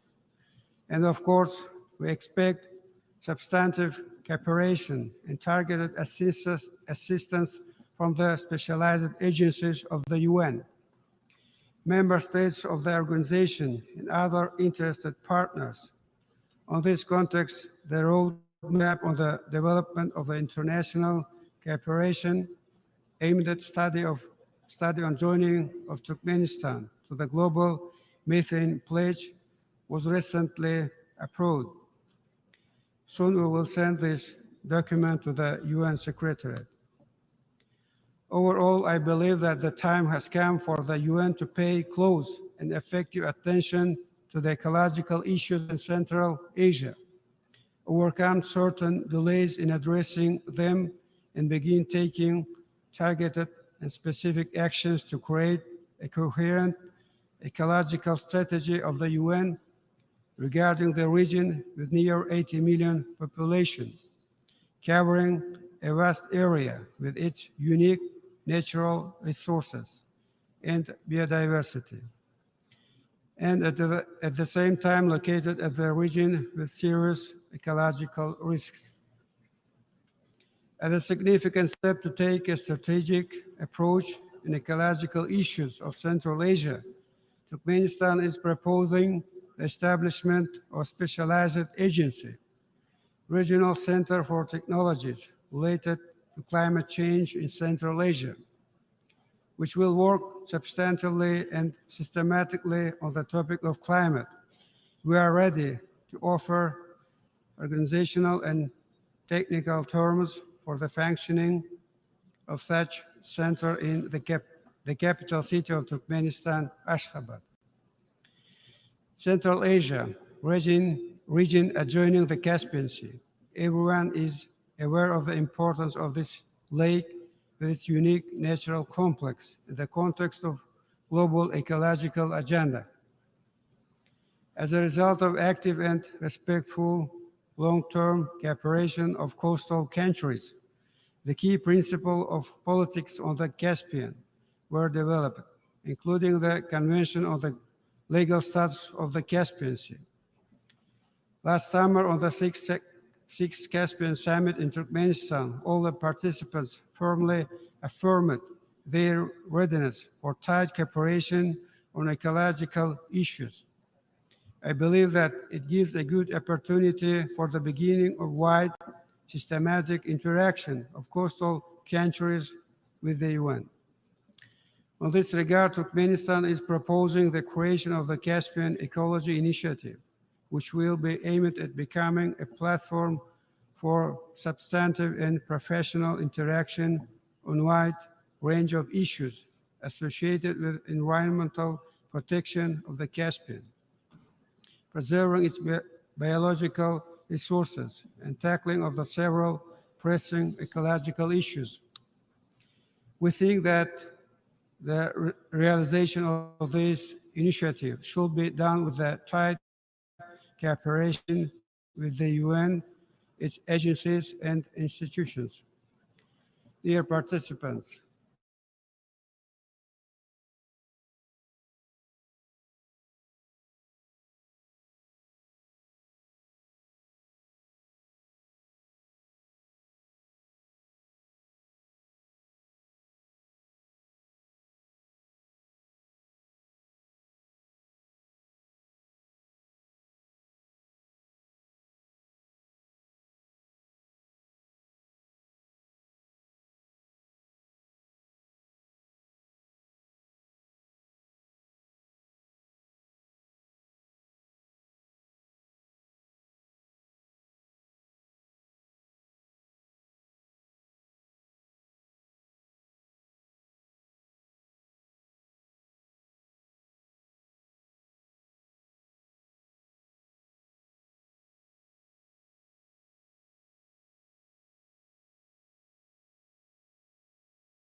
of relevant UN agencies in organizing this event in New York.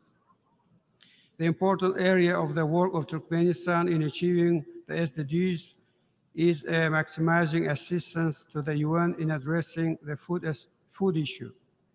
COVID-19, along with other adverse factors, has exposed the weakness of the countries where this issue is unsolved and where the population doesn't get proper nutrition.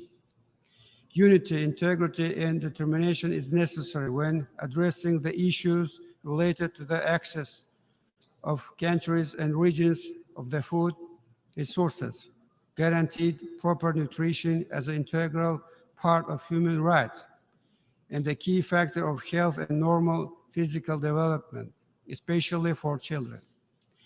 It is obvious that it needs groundbreaking decisions and new approaches which will overcome political, ideological, and conjunctural barriers. Consequently, Turkmenistan comes forward with an initiative to convene a major international forum on food security with the cooperation of World Food Programme, World Health Organization, and United Nations Children's Fund under the auspices of UN. We express our readiness to provide terms for holding such an event in the capital city of Turkmenistan within the agreed time frame. Dear participants, dear heads and members of delegations, next year in Turkmenistan and far beyond its border, including the UN, will celebrate the 300th anniversary of prominent son of the Turkmen nation, poet, philosopher, and public figure, Mahtomuli Pragay. Whole humanity honors the memory of him and pays due respect to the great humanitarian who majorly contributed not only to the world literature, but also to the development of Eastern civilization and of the whole world. And I would like to conclude with an excerpt from the poem of Mahtomuli, Call to the Humanity, in which he addresses his fellows and descendants these life-affirming lines: no matter asleep or awake, he will be loyal to his intentions. Let the loyalty to the creative thoughts, ideals of peace, justice, and progress serve as a main and clear guide in our joint work. Thank you very much.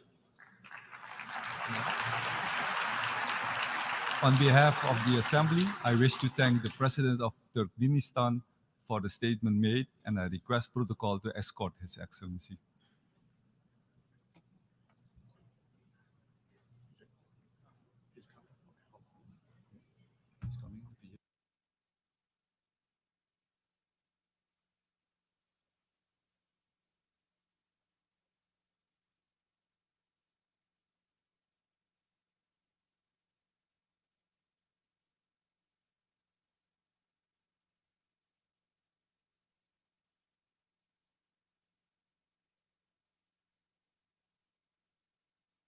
Assembly will hear an address by His Excellency Volodymyr Zelensky, President of Ukraine.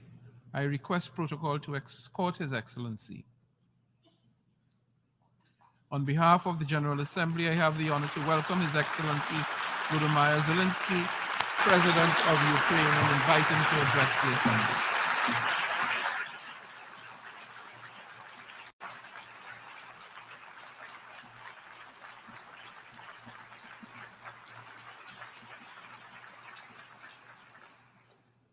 Thank you very much. I welcome all who stand for common efforts, and I promise, being really united, we can guarantee fair peace for all nations. What's more, unity can prevent wars. Ladies and gentlemen, Mr. Secretary General, Mr. President, fellow leaders, this call so many wars, but not as active defender against the aggressions. In many cases, the fear of war, the final war, was the loudest here, the war after which no one would gather in the General Assembly Hall again. The Third World War was seen as a nuclear war, a conflict between states on the highway to nukes. Other wars seemed less scary compared to a threat of the so-called great powers firing their nuclear stockpiles. So the 20th century taught the world to restrain from the use of the weapons of mass destruction, not to deploy, not to proliferate, not to threaten with, and not to test, but to promote a complete nuclear disarmament. Frankly, This is a good strategy, but it should not be the only strategy to protect the world from the final war. Ukraine gave up its third largest nuclear arsenal. The world then decided Russia should become a keeper of such power. Yet history shows it was Russia who deserved nuclear disarmament the most back in 1990s. And Russia deserves it now. Terrorists have no right to hold nuclear weapons. No right. But truly, not the nukes are the scariest now. While nukes remain in place, the mass destruction is gaining its momentum. The aggressor is weaponizing many other things, and those things are used not only against our country, but against all of yours as well. Fellow leaders, there are many conventions that restrict weapons, but there are no real restrictions on weaponization. First, let me give you an example. The food. Since the start of the full-scale war, the Ukrainian ports in the Black and Azov seas have been blocked by Russia. Until now, our ports on the Danube River remain the target for missiles and drones. And it is a clear Russia's attempt to weaponize the food shortage on the global market in exchange for recognition for some, if not all, of the captured territories. Russia is launching the food prices as weapons. The impact spans from the Atlantic coast of Africa to the Southeast Asia. And this is the threat scale. And I would like to thank those leaders who supported our Black Sea Grain Initiative and program Grain from Ukraine. Thank you so much.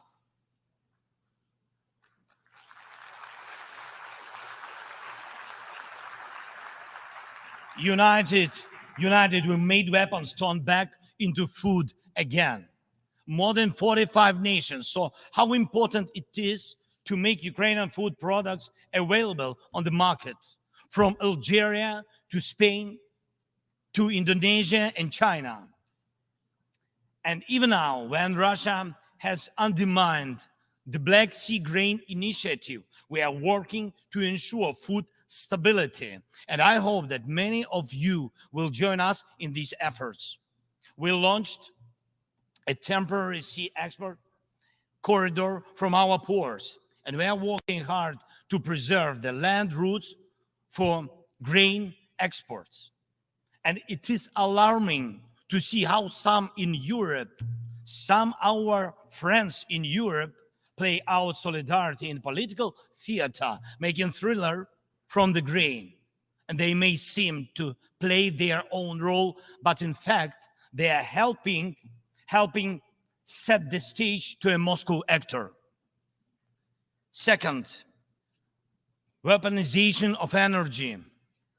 Many times the world has witnessed Russia using energy as a weapon. Kremlin weaponized oil and gas to weaken the leaders of other countries when they came to the Red Square.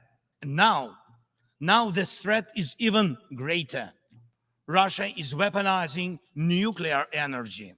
Not only it is spreading its unreliable nuclear power plant construction technologies, but it is also turning other countries' power plants into real dirty bombs. Look, please, what Russia did to our Zaporizhia power plant. Shelled it, occupied it, and now blackmails others with radiation leaks. Is there any sense to reduce nuclear weapons when Russia is weaponizing nuclear power plants? Scary question. The global security architecture offers no response or protection against such a treacherous radiation threat, and there is no accountability for radiation blackmailers so far.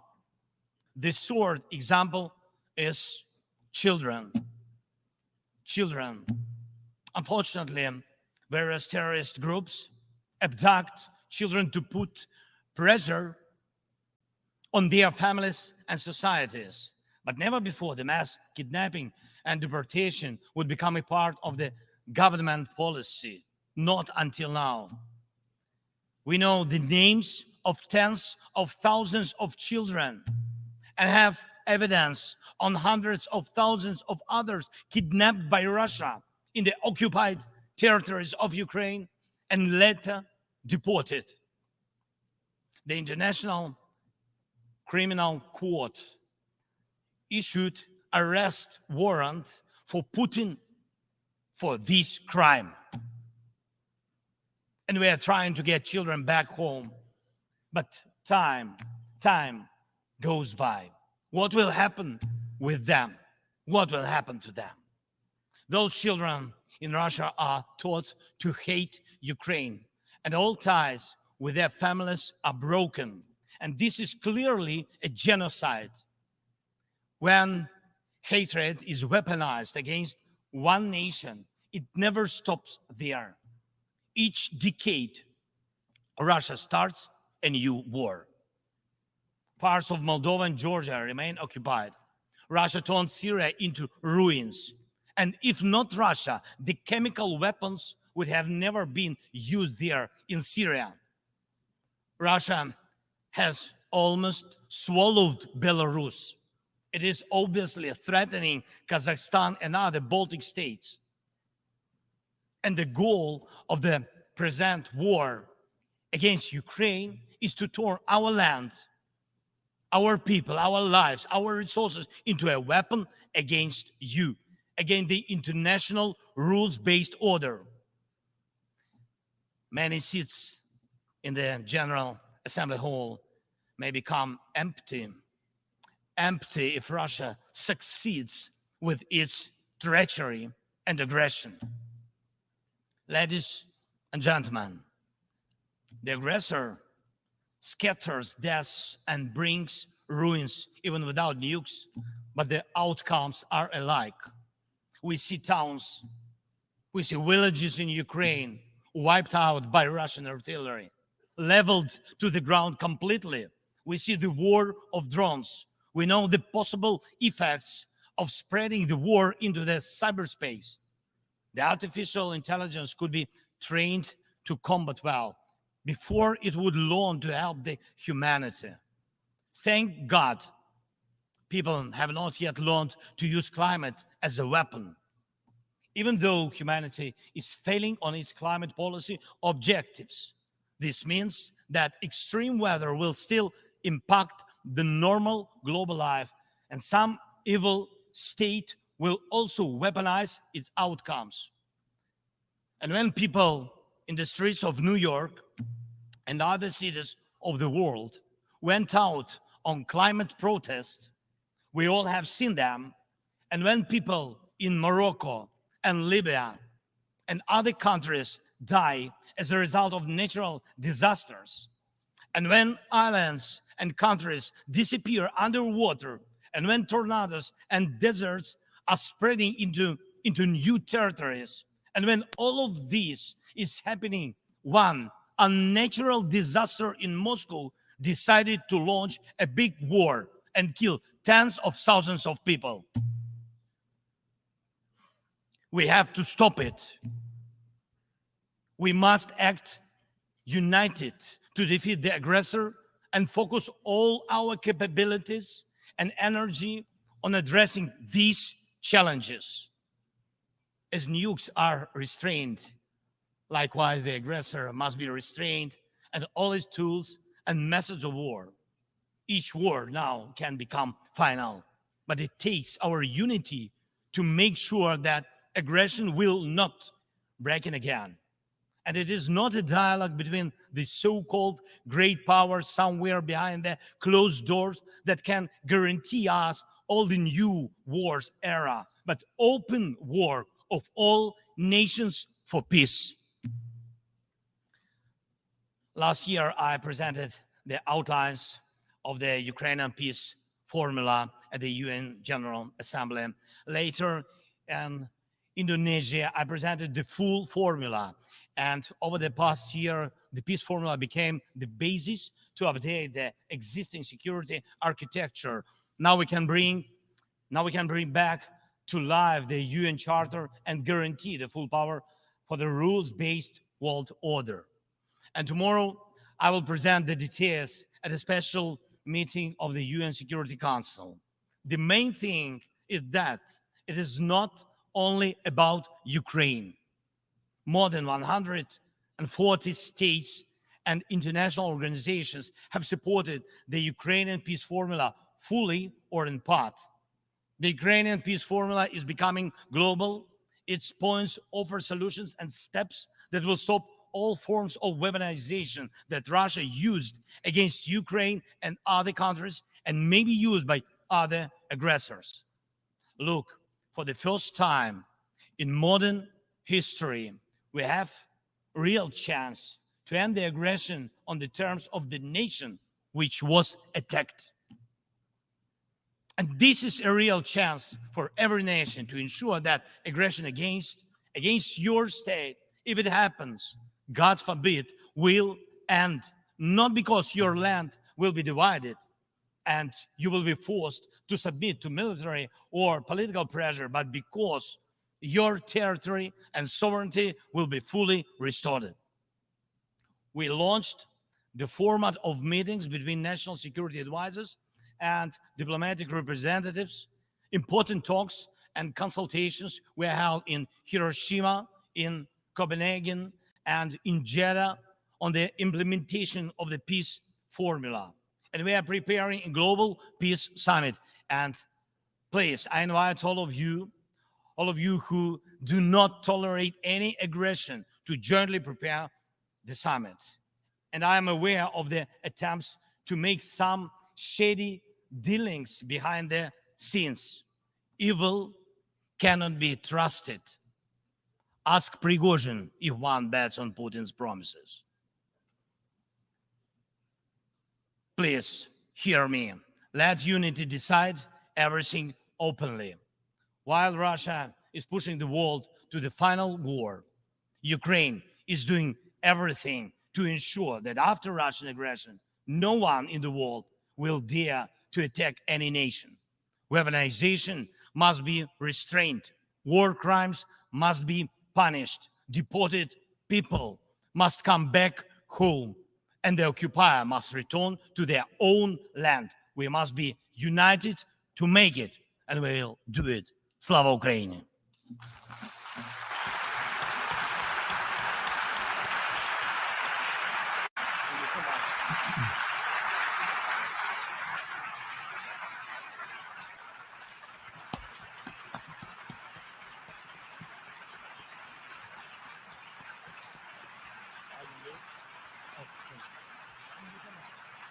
On behalf of the Assembly, I wish to thank the President of Ukraine for the statement just made and request protocol to escort His Excellency.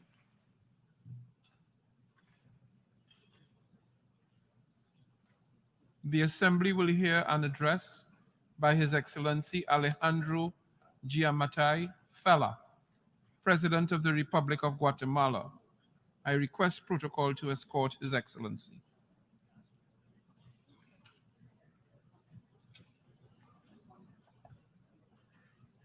On behalf of the General Assembly, I have the honor to welcome His Excellency Alejandro Giammattei Pela, President of the Republic of Guatemala, and to invite him to address the Assembly.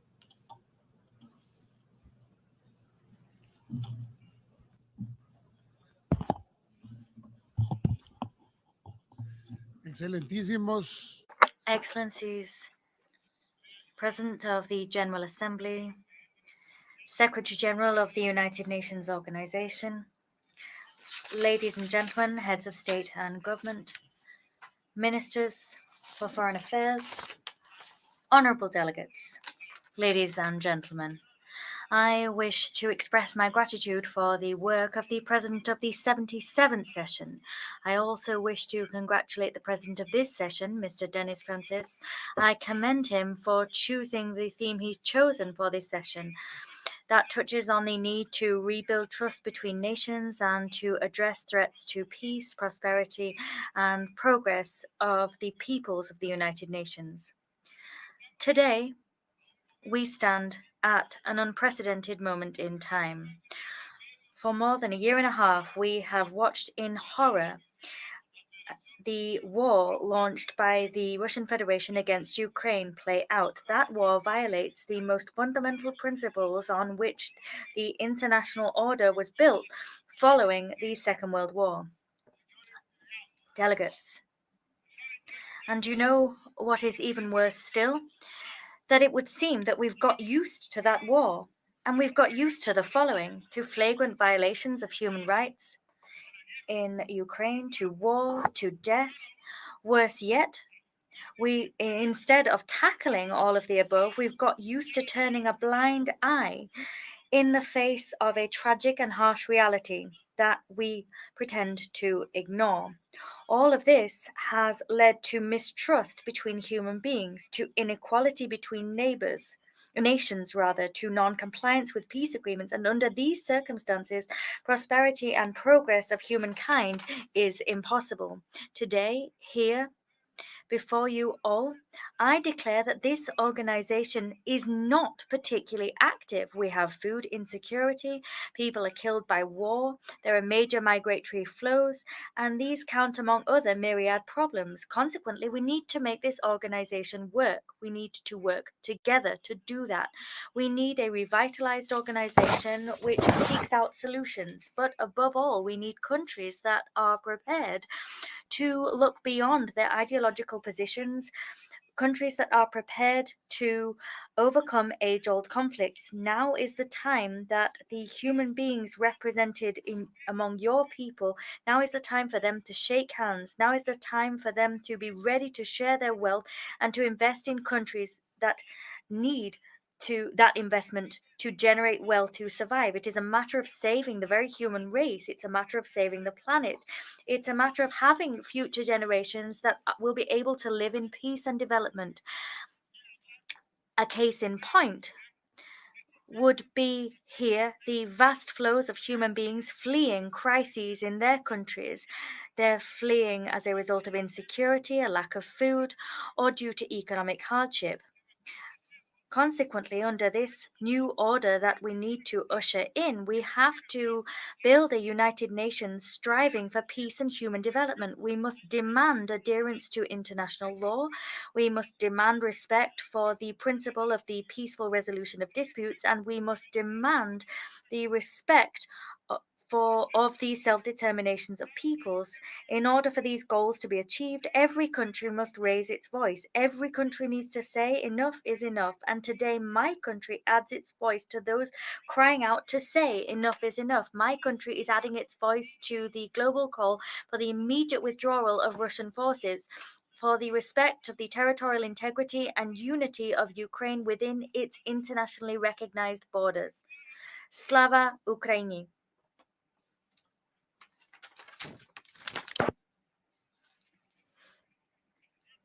Mr. President, disarmament and the non-proliferation of nuclear weapons, as well as the use of nuclear energy for peaceful purposes, is one of the most important pillars of this organization. As a state party to the Tlatelolco Treaty, to the Treaty on the Non-Proliferation of Nuclear Weapons, the NPT, and to the Treaty on the Prohibition of Nuclear Weapons, my country is deeply committed to the common goal of achieving a world free of weapons of mass destruction.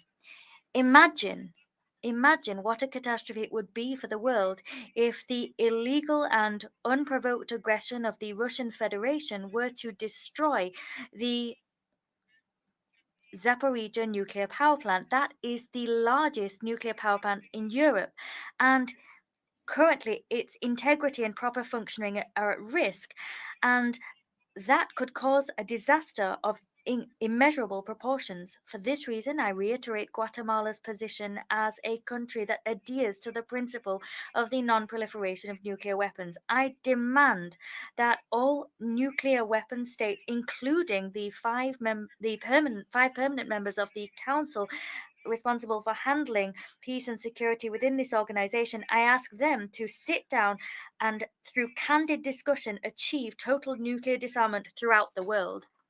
Mr. President,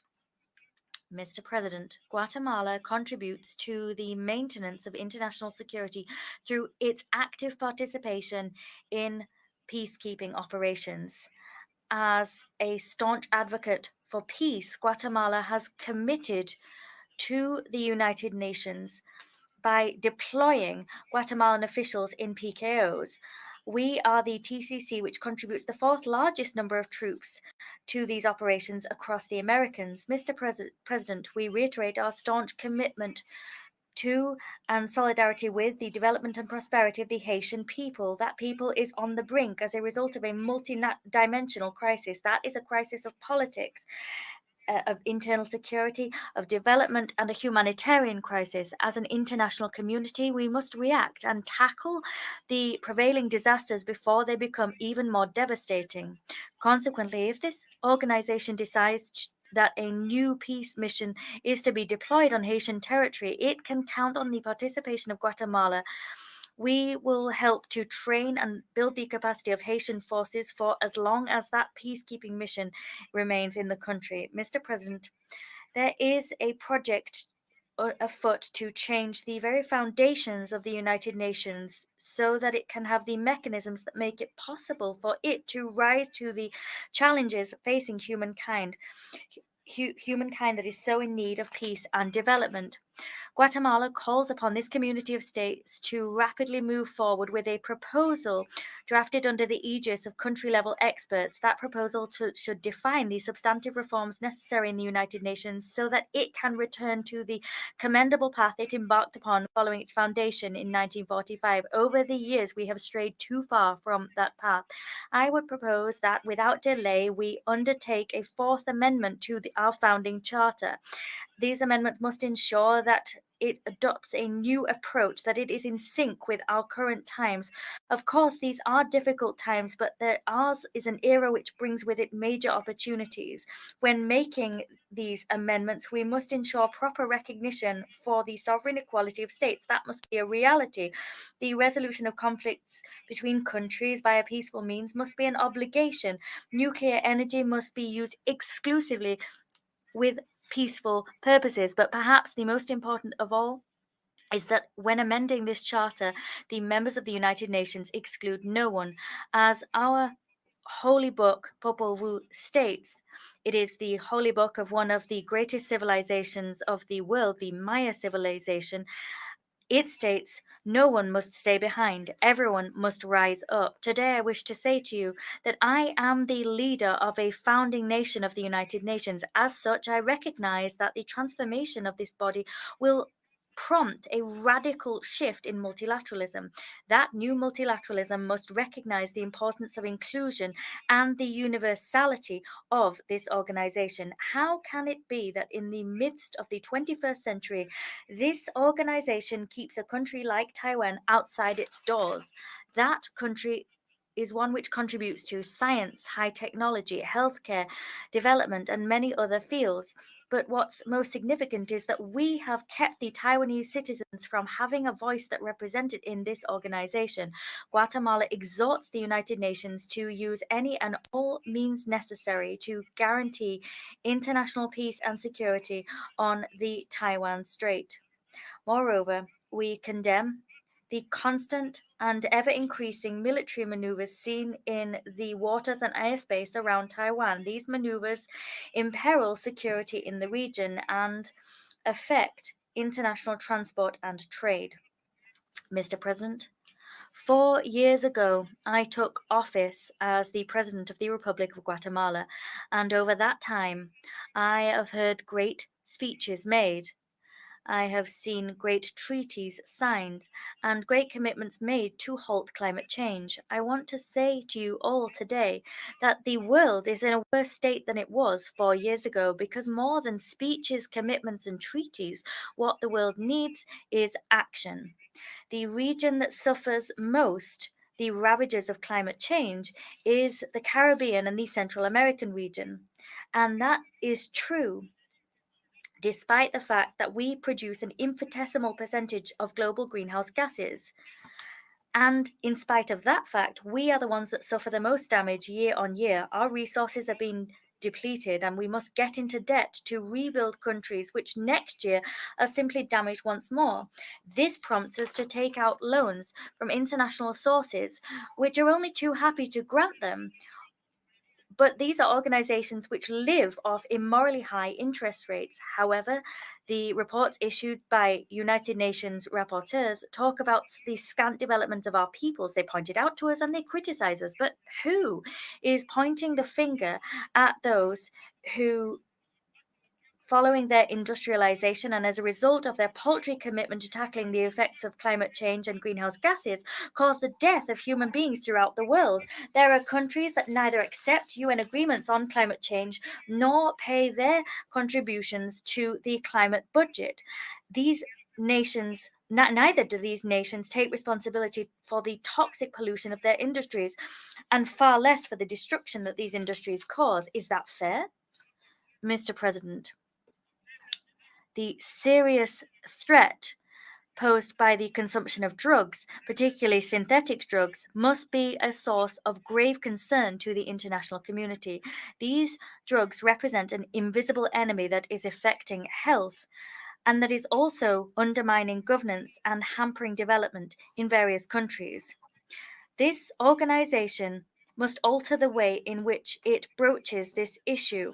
As part of this shift, countries must understand that transnational crime must be fought transnationally, because it is a fact that the major consuming countries are the chief culprits of money laundering. They launder the money that is made from drugs, and that means that this fight is a global responsibility. We have to put an end to this scourge. The fight against drug trafficking, including against synthetic drugs, must be a joint one and a coordinated one.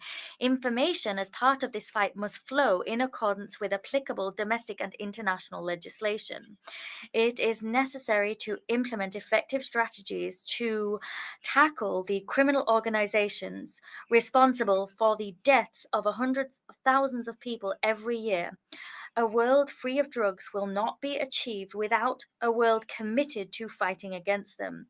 Mr. President, Guatemala is unstintingly committed to promoting food security and to fulfilling the zero hunger goal, which is part of Agenda 2030 for Sustainable Development.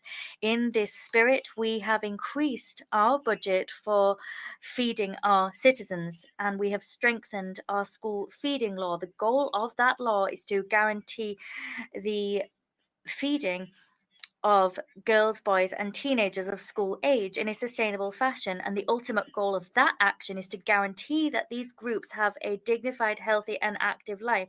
I am proud to inform you that in 2022, these efforts benefited 2.6 million students in public education establishments. Guatemala also notes with alarm that there has been the suspension of the Black Sea Grain Initiative. We underscore at this juncture the risks that non-renewal poses for food security across the world. It hampers humanitarian operations which themselves contribute to alleviating hunger at a global level, and its non-renewal destabilizes food prices. We condemn the use of hunger as a weapon of war. Doing that is a violation of human rights and of international humanitarian law. We call for reason to prevail. We call for cooperation, and we call upon all to avoid a further worsening of the global food situation.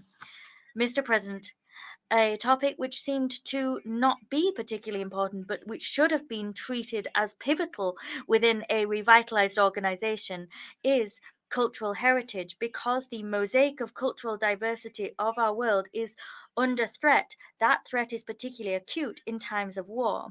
We must strengthen and safeguard the evidence of our past. Having that evidence is vital to understand our present and to build our future.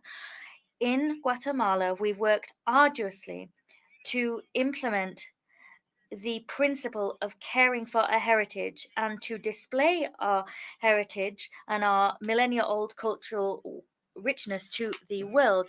It was deeply satisfactory and a source of great pride to see our celebration of Holy Week declared as an intangible heritage of humanity. Moreover, I wish to share with you that yesterday the archaeological park Takal-Abaj was declared a global heritage of humankind, and that is considered to be the first city in which the Mayan civilization was born. As an old refrain goes, he who knows not his past does not have a safe future guaranteed. Mr. President, Guatemala has long distinguished itself as a country calling for the respect of the peaceful coexistence and the coexistence of international law and the respect of sovereignty as two principles. We've demonstrated that with deeds, and it's been demonstrated that we can settle differences via international justice bodies. And that's the case with our territorial, maritime and land dispute with Belize. Both countries are committed to resolving that peacefully and respectively in line with any decision made by the ICJ. Dear friends, the goodwill between parties has been shown clearly between Belize and Guatemala, and that's an example of how you can peacefully resolve a dispute via international justice. And that pathway stands in stark contrast to international war brought about by the foolishness of human beings. Mr. President, Guatemala recognizes that one of the gravest and most alarming threats to life and freedom in our times is human trafficking. That is not only a despicable practice which violates human rights, but it's a real crime against humanity, one which violates the most fundamental values that we cling to as a community of nations. The trafficking in persons is a crime linked to slavery, bearing in mind that trafficking involves the buying and selling of human beings that should be able to live in freedom as part of a fundamental right to life. Consequently, in absolutely unequivocal terms, my country condemns this crime, and in this spirit, we've adopted a series of legal and political measures to suppress that phenomenon. We have a public policy in place against the violence, exploitation, and trafficking in persons that harmonizes and enhances state-level action to guarantee the protection of the victims of trafficking in persons as well as their comprehensive care. Moreover, our laws promote the prevention, detection, prosecution, and punishment of those responsible for this abhorrent crime. In this same vein, we have a policy for the comprehensive protection of children and adolescents. That policy is focused on guaranteeing the holistic development of girls, boys, and adolescents and ensuring that development is inclusive and equitable. That policy was adopted in 2022, and it now is an umbrella for 90 programs within the executive that aim to ensure development for the human being from cradle to grave. Through these various initiatives, Guatemala is seeking to distinguish itself as a leader in the fight against trafficking in persons. We have made this our priority. It's a scourge that we want to halt, to bring in human dignity, because the numbers of persons trafficked are on the rise. I must remind you that the gross profit made by trafficking in persons exceeds the profit made by the international arms trade, and soon these profits will surpass those garnered by the illicit drug trade. Children are snatched from their homes, they're handed over to gangs that prostitute them, and then once they've ceased to be fresh meat for those criminals, they are butchered and their organs are sold for transplants. We cannot remain indifferent and passive in the face of these horrific crimes. Mr. President, this is my last speech before this General Assembly as a head of state. And contrary to the supposed truths we've heard from this podium today, I will hand over power to the person who was elected as a result of who will be elected in the elections on the 14th of January. The elections we've already seen were rooted in unnecessary international involvement. That involvement and interference was unnecessary because our democracy is not perfect, but it has been a democracy which has allowed us to have the peaceful handover of power and respect of the Constitution. And we have a continent where some presidents fight to stay and cling to their jobs and they allow re-elections which go against their own constitutions, but we have remained faithful to our constitution and the principle of democratic handover every 4 years. Now, I now wish to conclude. The United Nations is facing the greatest challenges of its time. We have challenges in front of it which require us to be strong. We need to remain united. We need to be ready for action. Global peace was something we took for granted for years, but now there needs to be a major international covenant, a covenant which moves beyond differences, goes beyond colors, which goes beyond countries and national borders. This covenant needs to place human beings at its heart. Citizens need to be the front runners. People and protecting them should be our ultimate goal. We need to halt wars. That seems a pipe dream today. Today, we have a major imperative to heed. But whatever you may believe, let us fight for peace. Wherever you may be, let us fight for peace. Whatever your situation, let us fight for peace. If we don't do that, we'll one day wake up and we'll have been invaded or killed by others. That's why we must stand united. We must strive so that one day we can, as citizens of the world, wake up in a climate of peace, progress, and development. I thank you.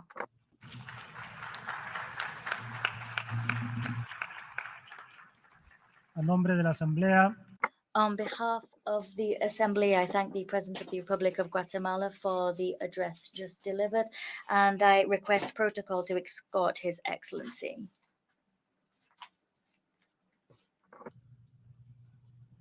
La Asamblea The Assembly will now hear an address by Her Excellency Katalin Novak, President of Hungary. I request protocol to escort Her Excellency. On behalf of the General Assembly, I have the honor to welcome Her Excellency Katalin Novak, President of Hungary, and I invite her to address the Assembly. Of the people, by the people, for the people. We all know the most famous words of the Gettysburg Address. However, fewer people know that Abraham Lincoln borrowed these words from one of the greatest Hungarians, Lajos Kossuth, the leader of our 1848 War of Independence, who was born on this very day, the 19th of September. Dear President, Excellencies, ladies and gentlemen, all for the people and all by the people. Nothing about the people without the people. This is the main purpose of the sovereign Hungarian state and the guarantee of our freedom. The Hungarian people want peace and security. We have 1,000 years of turbulent history in the heart of Europe, in the droughty Carpathian Basin, with wars, oppression and occupation, revolutions and wars of independence. We know the feeling of vulnerability.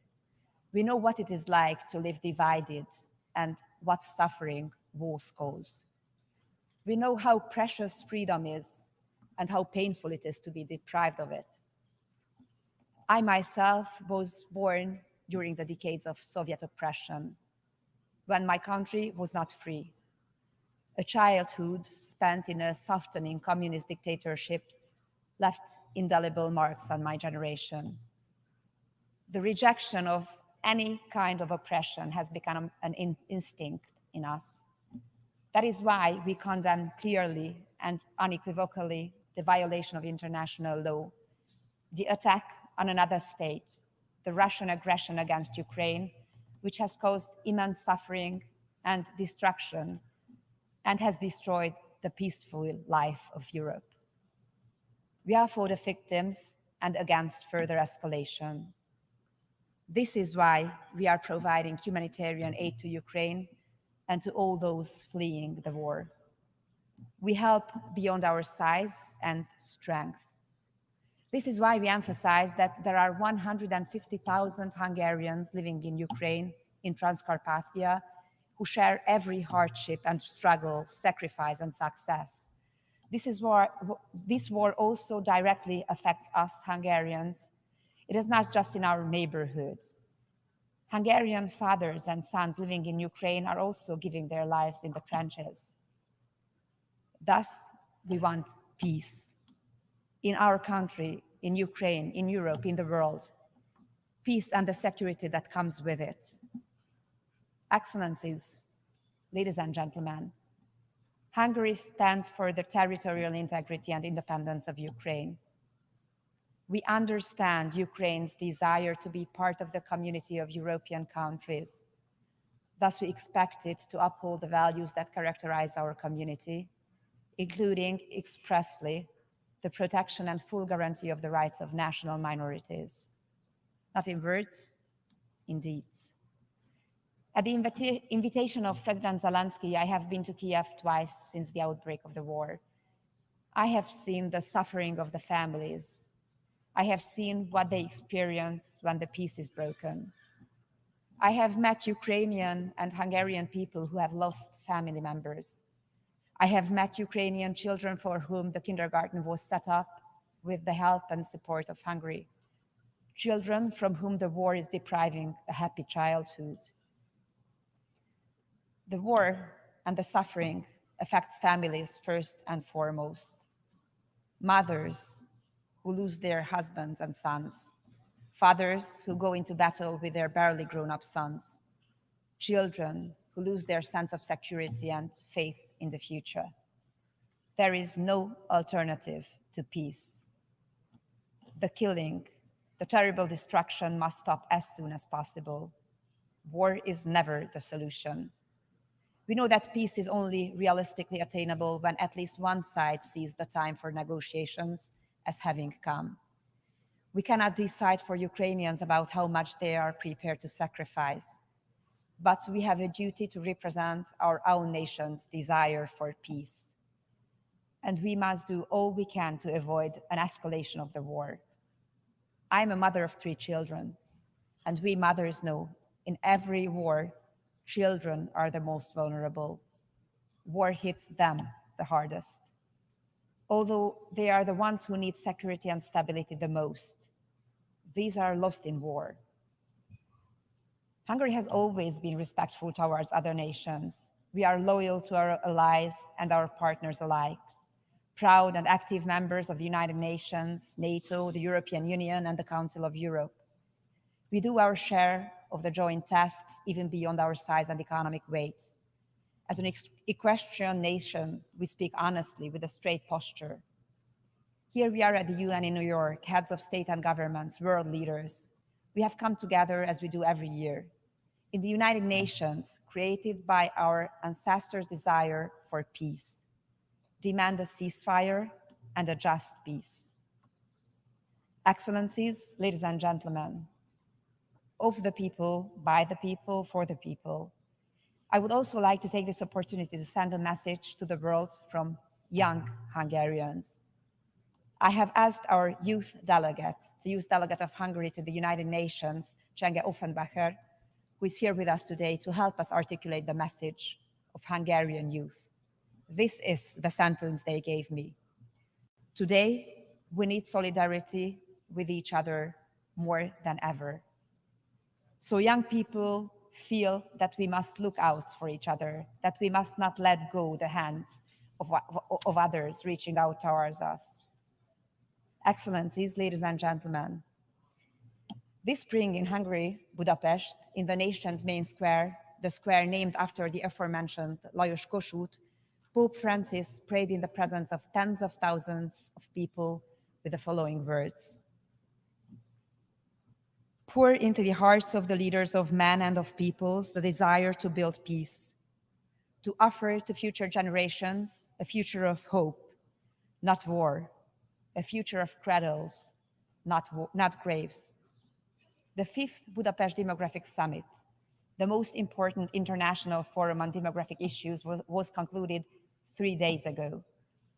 A large part of the world is facing, in addition to war, a difficulty that is oppressing it from within. In Europe and in many of your countries, the demographic winter has turned into an ice age. Public leaders, thinkers, demographers, and the representatives of family organizations and professional workshops from 60 countries and 5 continents sought answers on how to protect and strengthen families and how to overcome our demographic difficulties. If we do not address this issue, it will have an immeasurable impact on our economies, societies, and security in the near future. Elon Musk may be right when he says that demographic decline is a more serious problem than the climate crisis. Little attention is paid to the real and irreversible change of the world.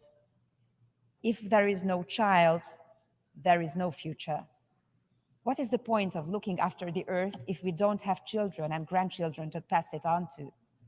If childlessness becomes widespread, if fewer children continue to be born each year than the number of those who pass away in our countries, our beloved world that we believe to be secure will be shattered. We Hungarians see the solution to the demographic crisis in strengthening and supporting families. Our aim is for everyone to have a full and happy family life and to have all the children that young couples want. Hungary was the first country in the world to put the strengthening of families and the tackling of the demographic crisis into the focal point. We have built a broad family support system. In the European Union, we are the ones who spend the most on family support.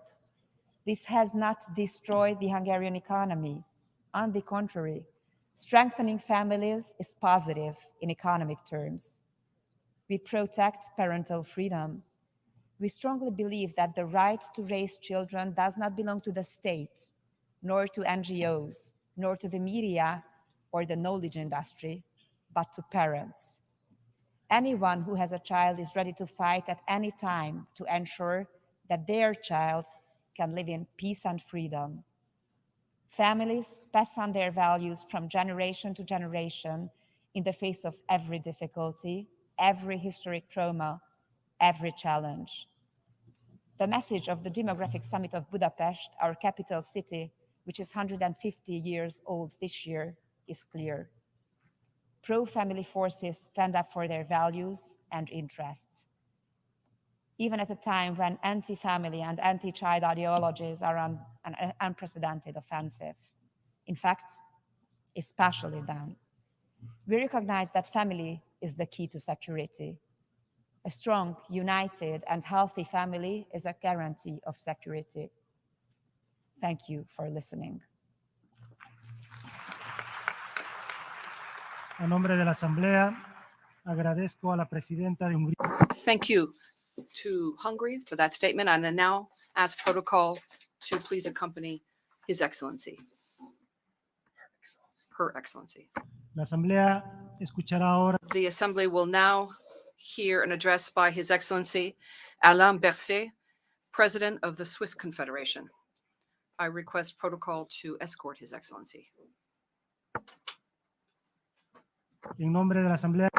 On behalf of the General Assembly, it is my honor to welcome His Excellency Alain Berset, President of the Swiss Confederation, and I invite him to address the Assembly. Président de l'Assemblée générale, Monsieur Mr. President of the General Assembly, Mr. Secretary General of the United Nations, ladies and gentlemen, Excellencies, we are in a period marked by a succession of crises, by an increasing number of major conflicts in a world full of tension. The challenges that we're confronted with are significant, very significant, and I do think, however, that our mindset and our attitude in terms of tackling them are unwavering. Are we ready to do everything that we possibly can to try to improve the situation? Well, we need to do so in order to combat together various crises, the climate crisis, wars, social conflicts, growing inequalities, and also the weakening of democratic institutions and the ongoing erosion of multilateral structures and multilateralism. Your Excellencies, almost everywhere protectionism and self-centeredness and looking inwards are making progress. But we know that these things and threats and violence have never provided the slightest solution to problems and inequalities in the world. It's true that we can all see this clearly. We are going through a crisis, most probably the most significant one since the end of the Second World War. The Russian Federation, by launching a war of aggression against Ukraine, has attacked not only a peaceful country, but also has attacked international law and also multilateral structures.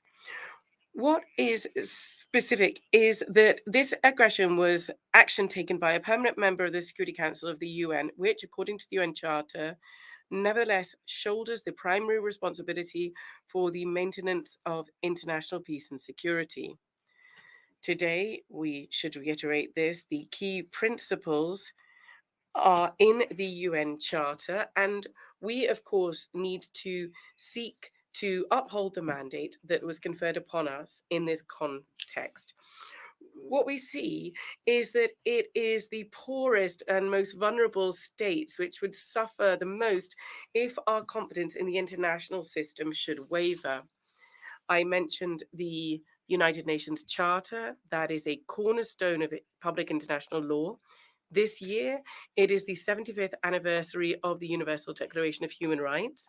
This is a unique opportunity to reiterate the global consensus enshrined in this declaration. So this is a key point in time to unify and to strengthen the international community. The United Nations, indeed, are the bedrock of peaceful cooperation and mutual trust between states. And I believe there's no doubt these challenges cannot really be overcome through isolated initiatives. Our action has to be joint action. It must be collective action. I'd like to talk now about combating inequalities. Strong multilateral institutions are crucial for combating inequalities, which unfortunately are always exacerbated in crises. Climate change also exacerbates social inequalities and economic inequalities. These inequalities spike not only between countries, but also within countries, whether we're talking about social inequalities, gender inequalities, or economic disparities. I was struck to read recently that over the past 20 years, the income back between the 10% richest people and the 50% poorest people has doubled. I was also struck when I read recently that inequalities today are as stark as they were at the beginning of the 20th century, before the First World War. Inequalities still, in a disproportionate manner, affect those who are already the most vulnerable in our societies.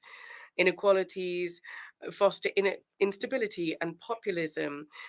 Inequality leads to a loss of trust in institutions and in democracy. This vulnerability is a threat to each and every one of us there, both domestically speaking, within our countries, and internationally. For a long time now, probably for too long, we have believed that defending our interests and protecting the most vulnerable are two different things. We know today that you can't have one without the other. Now, in terms of promoting peace, excellencies, strong multilateral institutions are also crucial here. We have some things that we can focus on together. The new agenda for peace of the Secretary General that stresses a particularly important point, namely that prevention, I reiterate, is the starting point for all peace efforts. Inequalities of access, inequality of opportunity in terms of food, healthcare, employment, property, these lead to conflicts. We need to do everything that we can to ensure that each and every person in each country can fully participate in political, economic, social, and cultural life in their countries.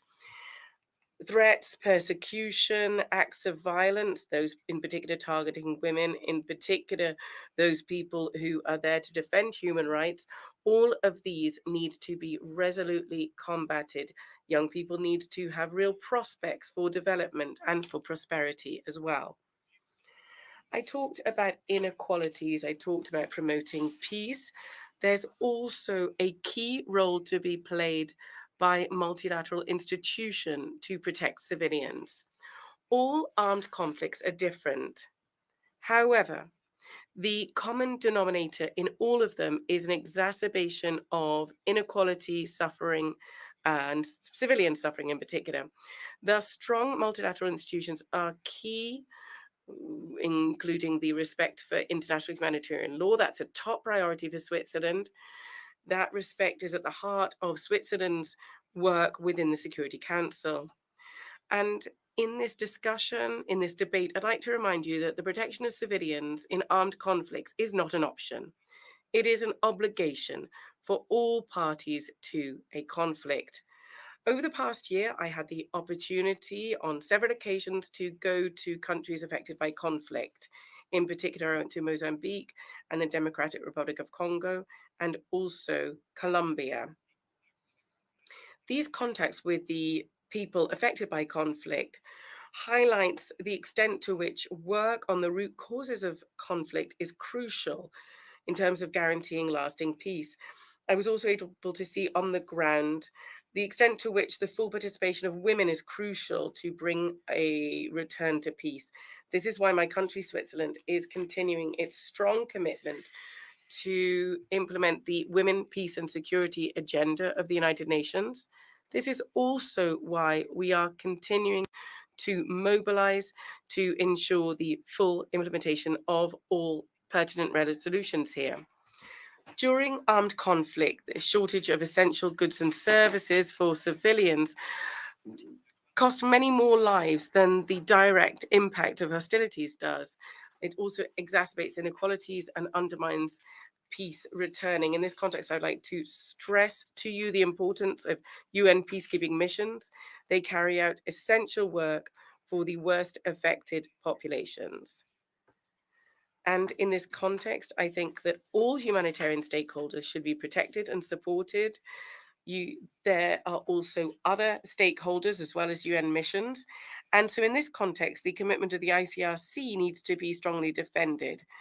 The increasing number of crises means that the organization has had to deal with an unprecedented spike in and a worrisome spike in needs.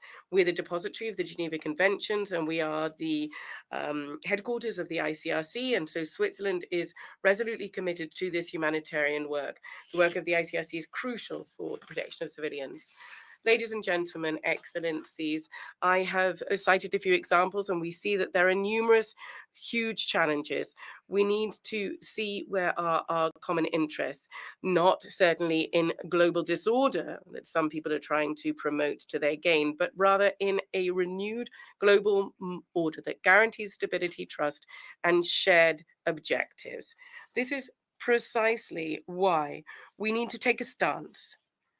This is precisely why we need to undertake to ensure that this international cooperation thrives. The United Nations doesn't come from nowhere. It embodies the hope, institutionalized hope of a better world. It was an idealistic project. It was born during a different time of war, of brutality and despair. And it is based on the belief that cooperating at the international level is crucial.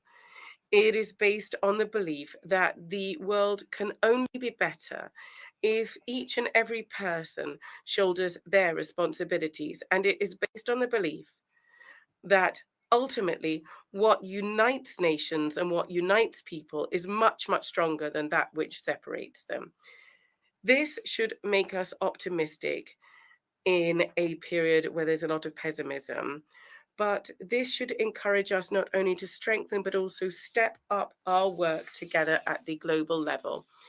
With this General Assembly, we have a unique opportunity, a rare opportunity to come together to display trust and together to prepare for the Summit of the Future in 2024, to strengthen cooperation on key matters, to address any shortcomings in global governance, and to reaffirm existing commitments. This is in particular the case for the 2030 agenda.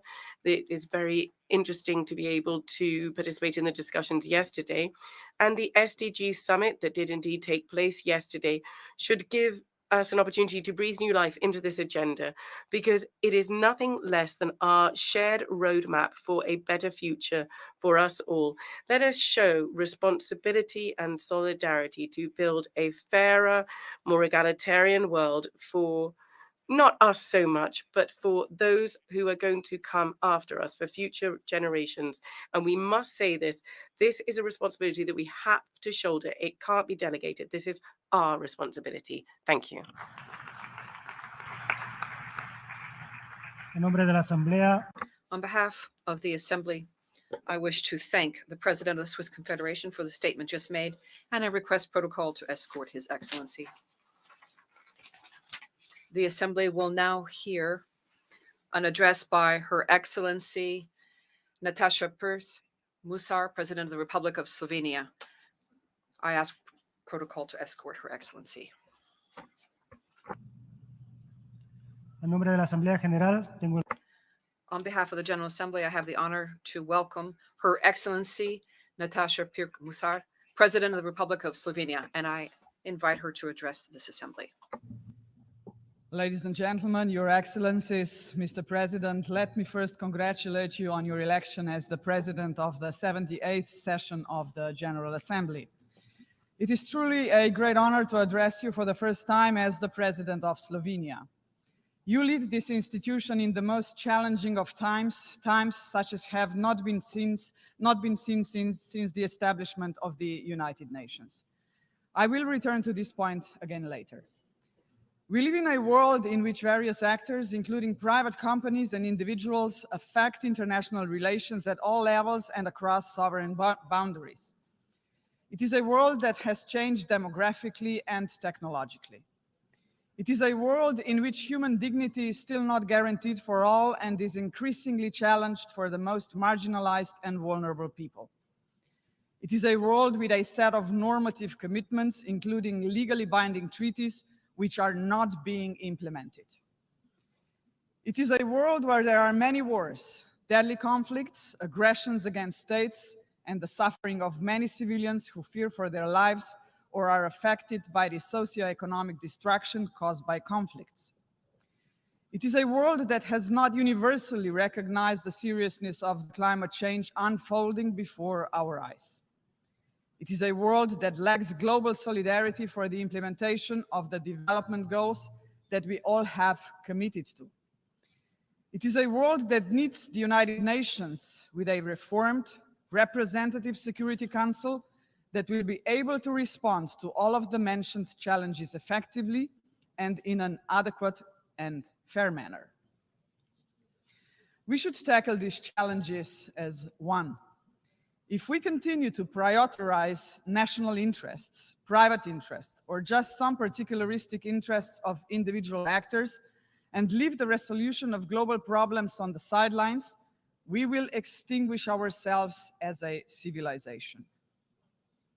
In this context, I would like to briefly touch upon 4 issues that call for the attention of all of us and which require that we all adopt and implement appropriate measures. Climate change, Security Council reform, the pitfalls of the digital age, and of course, gender equality. On climate change, it may sound like a cliché to say that we need to abandon the business as usual mentality, but it is not a cliché. Business as usual is not working. It is failing us all. Climate change is the greatest challenge of our time.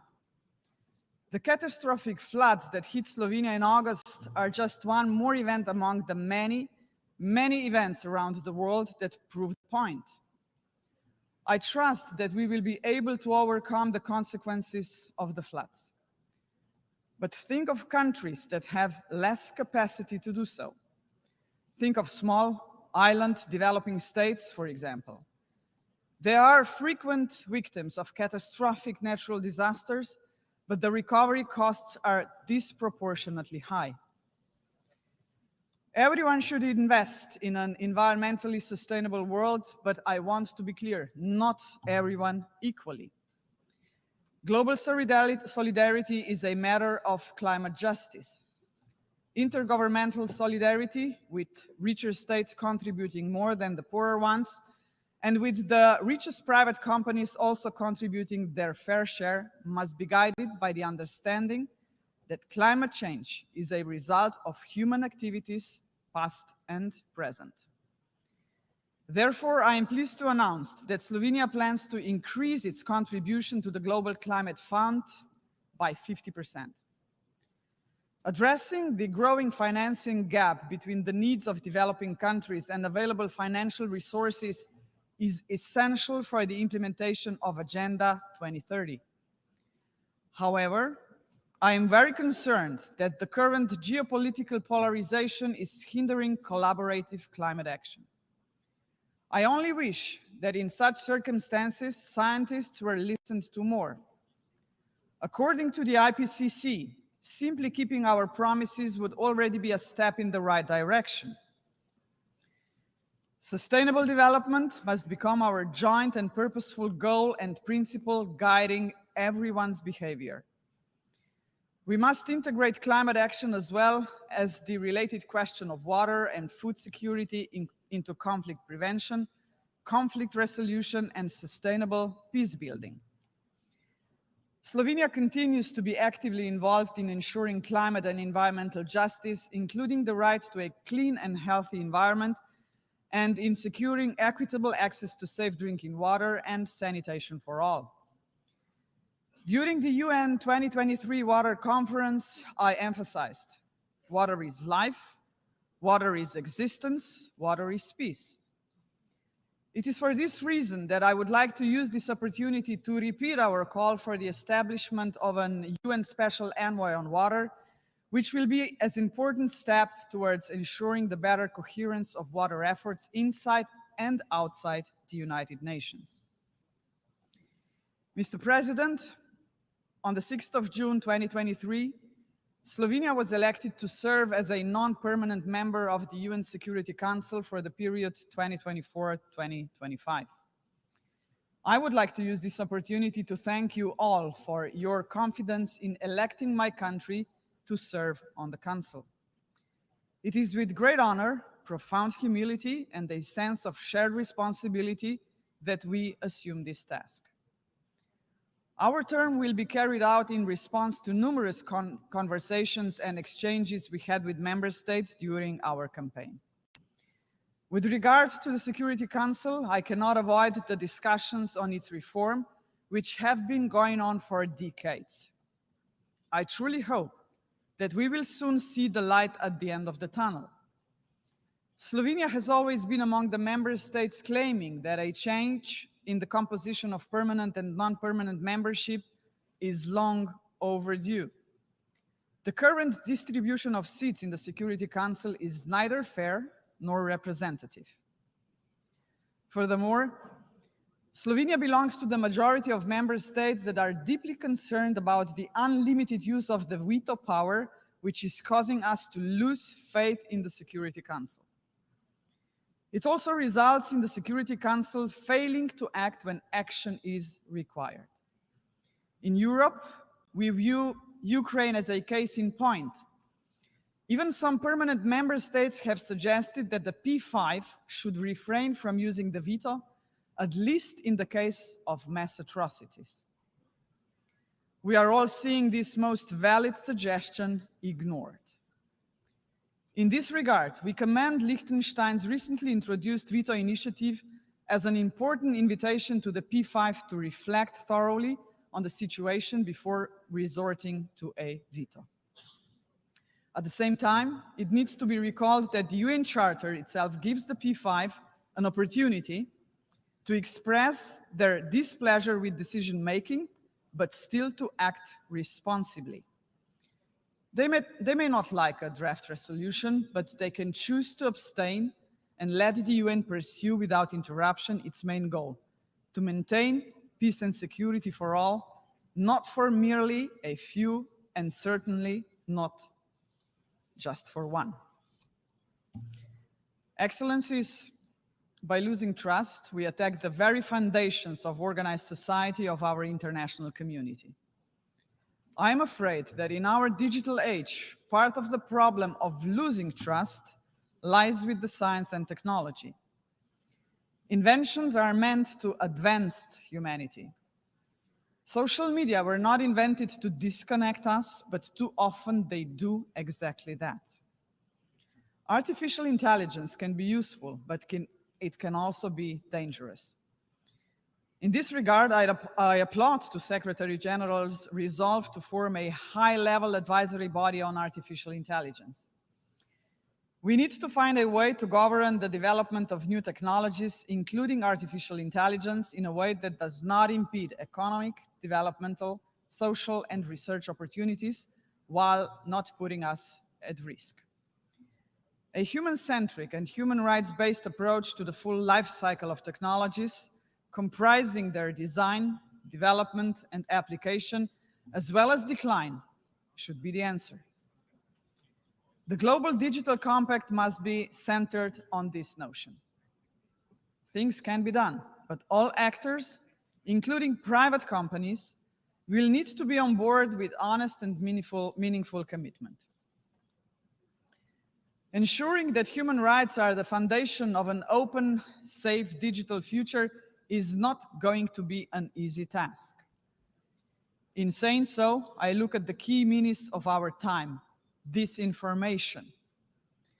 Unfortunately, our time is once again a time of competing of narratives, only that now they are much more complex as regards the threat they pose to humanity. It is an era of snack news, attention economy, the fabrication of facts, and of increasing disagreements about facts precisely because we no longer trust any narratives. We may have the freedom of information, but we are not protected against false information, manipulation, and deceit. Mr. Secretary General is to the point in referring to the proliferation of hate and lies in the digital space as grave global harm. Big tech companies should take more systematic responsibility for the content they host and moderate. They should better protect users from hate speech, disinformation, and other harmful online content. What is unacceptable offline should not be acceptable online. Excellencies, ladies and gentlemen, I am about to say a few words on a subject so important that I have saved it for the last part of my address: gender equality. This year, we are celebrating the 75th anniversary of the Universal Declaration of Human Rights. It saddens me that today we are still facing the fact that half of the world's population, women and girls, experience inequality, exclusion, and even brutal violence. The societal marginalization of women and girls, often coupled with poverty, a lack of opportunities to receive quality education, and exclusion from labor markets and decision-making processes, is not only unjust. It also results in a monumental waste of potential for our societies. To ensure dignity for everyone, including women and girls, we all must pursue this goal, whether in the West or East, the North or South, or anywhere in between. We should start at home, also in our United Nations home. In this regard, I would like to recall an outstanding detail that illustrates the need to take SDG goal number 5 very seriously. Namely, that it will take 140 years to achieve the equal representation of women in leadership positions in the workplace. This is simply unacceptable. The Secretary General agrees. The achievement of women's full, equal, and meaningful participation in political and public life is part of his new agenda for peace. That is why I am very much in favor of initiatives to achieve this objective, including within the framework of the United Nations. On this particular point, I'm thinking of the initiative from the group of women leaders, Voices for Change and Inclusion, concerning the alternation of the gender of the presidency of the UN General Assembly.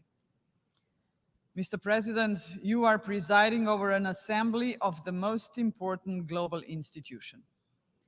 We are all painfully aware of the fact that hitherto only four presidents of the General Assembly have been women. Only 4 in its entire history. 74 were men. We should live up to our own declarations on gender equality and materialize them in the work of the General Assembly as well. This would be a vivid and symbolic way of demonstrating our joint commitment. Excellencies, as I leave this podium, I would like to reaffirm the need for multilateralism. This needs to be a different type of multilateralism, one that is effective and inclusive, making the UN an actor and a forum fully fit for the future. The most pressing challenges today, and I have elaborated on some of them, cannot be addressed by individual states, no matter their size or power. This must be a collective effort, or our children and grandchildren will be affected much more than the generation of leaders gathered here. We must work towards a new global compact which needs to be principled, rise above particularistic interest, and be based on global solidarity. It needs to prioritize the protection of nature and human dignity. It also needs to have a long horizon. Slovenia is fully committed to contributing to the Pact for the Future, and we look forward to actively engaging in the upcoming summit next year. We must be ambitious, even if do not agree on solutions to all the emerging challenges. We need to use our power and resources to put all our collective efforts into action in order to solve them. Better one by one than none. Thank you very much, Your Excellencies and ladies and gentlemen.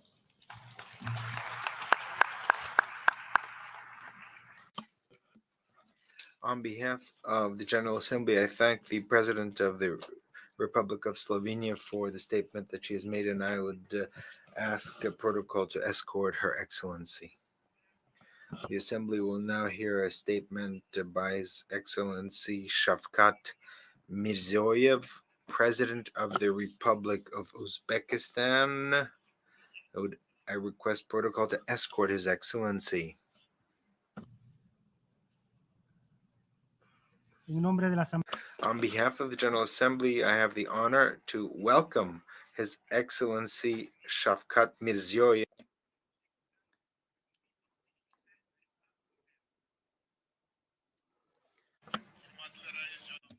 Distinguished Mr. President, distinguished Secretary General, heads of delegations, ladies and gentlemen. Today's session of the United Nations General Assembly is taking place in the context of fundamental changes in the system of international relations. There is a global crisis of confidence.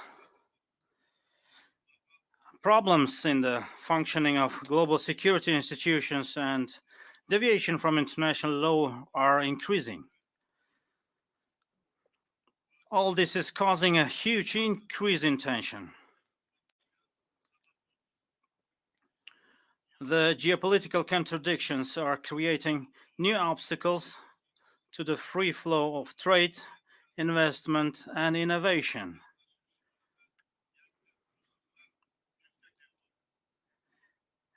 Even on the issues that concern the fate of humanity as a whole, such as climate change, hunger, and inequality, one can feel that mutual communication has been lost. In such a complex situation, the idea of preserving the spirit of practical cooperation and interaction, placing common interests above existing conflicts and strengthening unity among countries is becoming more relevant than ever. Last year, we launched the Samarkand Solidarity Initiative aimed at common security and development. Our main goal is as follows: to comprehensively understand the responsibility for the present and future of our countries and peoples, to engage in a global dialogue all parties that are ready for open and constructive cooperation. I am confident that holding a summit of the future next year at the initiative of the UN Secretary General will serve to address the current challenges of international and regional development, increase the influence and effectiveness of our organization. Dear participants of the Assembly, we remain committed to continuing our policy of creating new Uzbekistan, which is a law-governed, secular, democratic, and social state. Our country is boldly pursuing the path of fundamental reforms and strengthening the principles of democracy and justice based on the noble idea of in the name of human values and interests. In April this year, for the first time in the history of Uzbekistan, a nationwide referendum was held on the renewed constitution, which defines the priorities of national development. More than 90% of the voters in the referendum supported this truly popular constitution. This has ensured that our reforms have become indeed irreversible. In our basic law, we have reaffirmed our commitment to the principles of equality of all citizens, human rights, freedom of speech and conscience, regardless of nationality, language, or religion.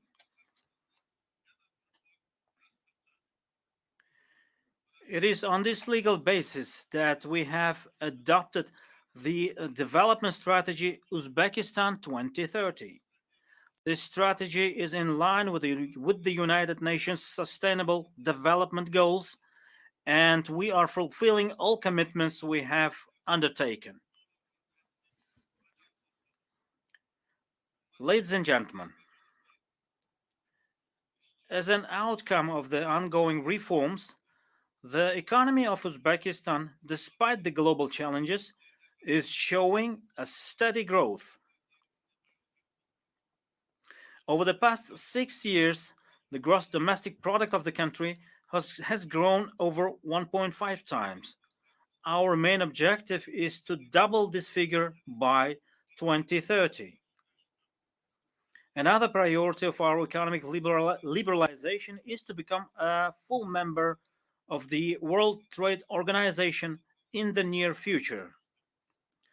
Since 2017, poverty in our country has been halved thanks to the policies aimed at improving the living standards of our people. We plan to reduce it to 7% by 2030. We intend to increase by several times the scale of water supply, healthcare, education, and other social services to population. We support the UN Secretary General's initiative, Global Accelerator on Jobs and Social Protection.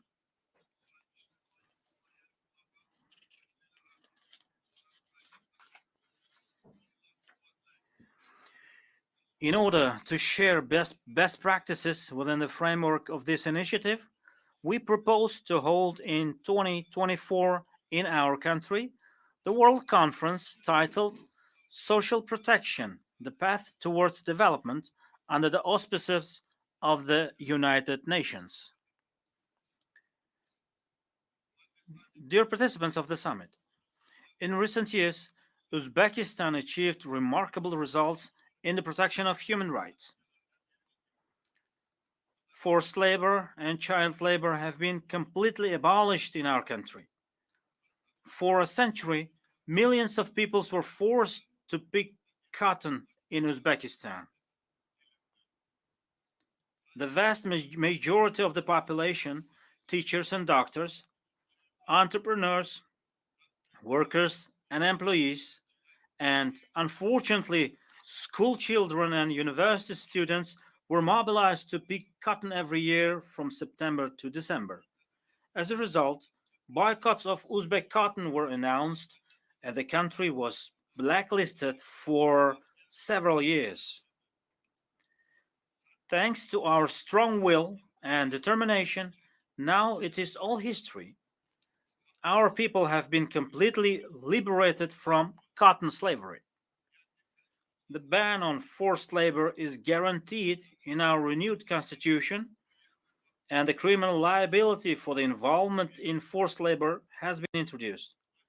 I believe that it is necessary to intensify the global fight against forced and child labor. Our experience shows that it is possible to put an end to this. Ladies and gentlemen, one of Uzbekistan's strategic tasks is the development of human capital and training of a creative young generation.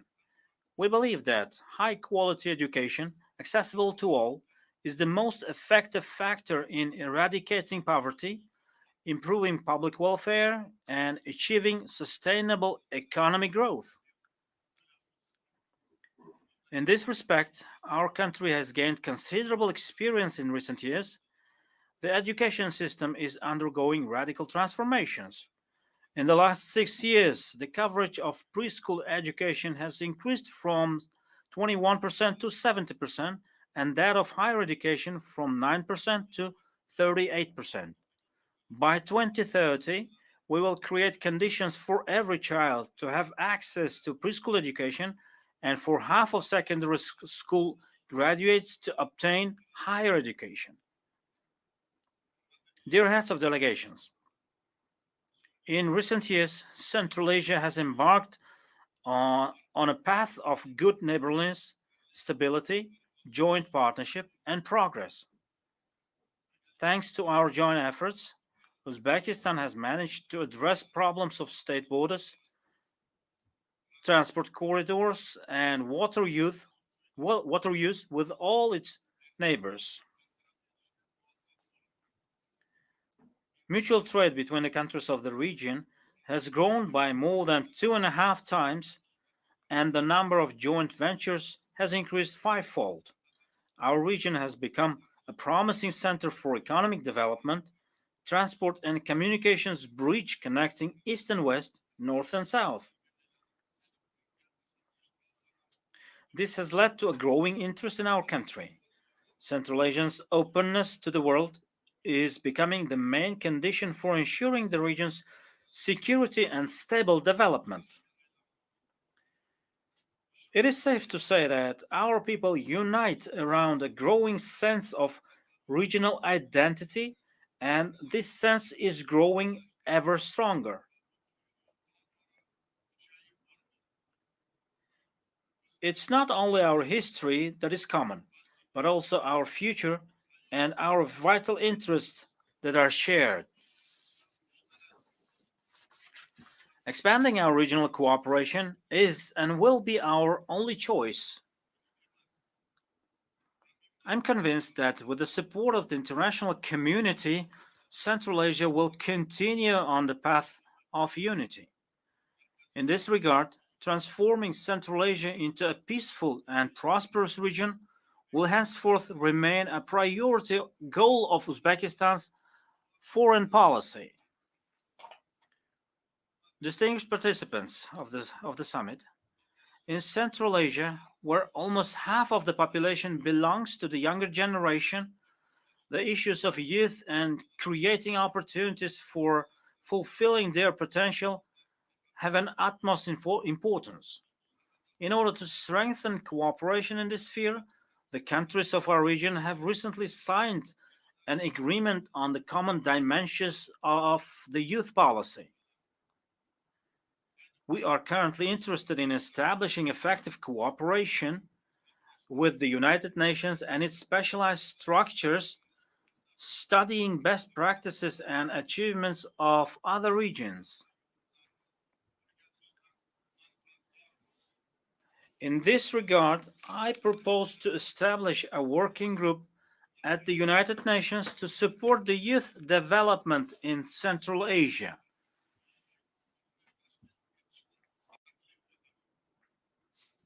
As part of this, it would be expedient to develop the program Central Asia's Youth Agenda 2030. Distinguished heads of delegations, the active participation of women in society and public management, public administration is an urgent issue today. The noblest goal of our national policy is to ensure family stability, legal protection, and peaceful life for women and girls. In addition, we are carrying out systemic work to achieve equality between men and women. For example, last year, 49% of university enrollments accounted for girls. For the first time, women's share in the public administration reached 35%. A special law has been passed to protect women and minors from domestic violence. We are interested in further expansion of cooperation with UN Women.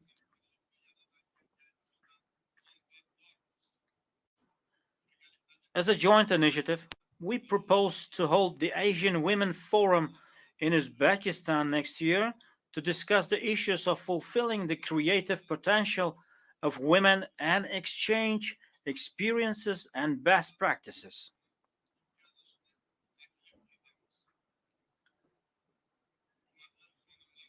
Ladies and gentlemen, currently the world is facing a critical environmental situation. The triple planetary crisis of the climate change, the loss of biodiversity, and the environmental contamination are worsening. In such challenging conditions, while Central Asian countries grapple with the RLC tragedy, the region is becoming one of the most vulnerable parts of the world in the face of climate change. Uzbekistan is doing its best to mitigate the consequences of the RLC tragedy, which remains a global problem. In recent years, 1.7 million hectares of green areas with drought-tolerant plants had been created on the dried-up bed of the RLC. The support of the international community is essential for us to continue these vital efforts. Over the next 30 years, the air temperature in our region has increased by 1.5 degrees. This is more than twice the global average warming. As a result, nearly 1/3 of the total area of glaciers in the region has melted. If this tendency continues, the flow of the two major rivers in our region, Amu Darya and Sidarya, may decrease by 15% in the next 20 years. It is expected that per capita water supply will decrease by 25% and agricultural yields by 40%. Unless we take timely and effective measures, the consequences of these problems will seriously undermine our region's socio-economic stability. Given this context, we support the establishment of the position of the Special Representative of the UN Secretary General for Water Resources. We are in favor of attracting and introducing the state-of-the-art technologies in the process of establishing a water-saving technologies platform in Central Asia using the United Nations water mechanism. We are building up a systemic cooperation as part of the Green Development Program adopted by the countries of the region.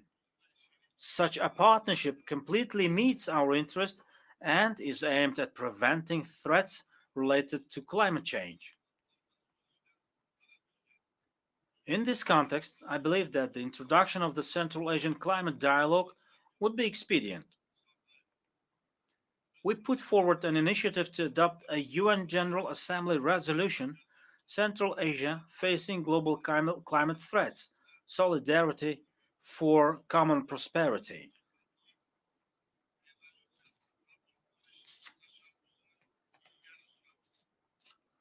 We propose to discuss its substance at the International Climate Forum to be held in Samarkand next year. In this regard, I would like to emphasize that adapting the main sector of Uzbekistan's economy to climate change, achieving carbon neutrality, and drastically increasing the share of green energy remains a strategic task for us. Dear participants of the Assembly, we need to strengthen our joint efforts in preventing the spread of the scourge of extremism and radicalization of youth. Last March in Tashkent, the Joint Plan of Action for the implementation of the United Nations Global Counterterrorism Strategy in Central Asia was adopted. As part of our national strategy on countering extremism and terrorism, we are placing a particular emphasis on this matter. This includes helping people affected by extremist ideas to return to a normal life and their reintegration into society. We have gained unique experience in this regard. We have conducted the humanitarian Operation Meher, which means benevolence in English 5 times. As part of that operation, we have repatriated to our country more than 530 citizens, primarily women and children from conflict zones in the Middle East and Afghanistan. They have all received medical, psychological, social assistance, and other support. In June this year, here at the United Nations headquarters, the international community learned the stories from people repatriated to our country and embarked on a new life.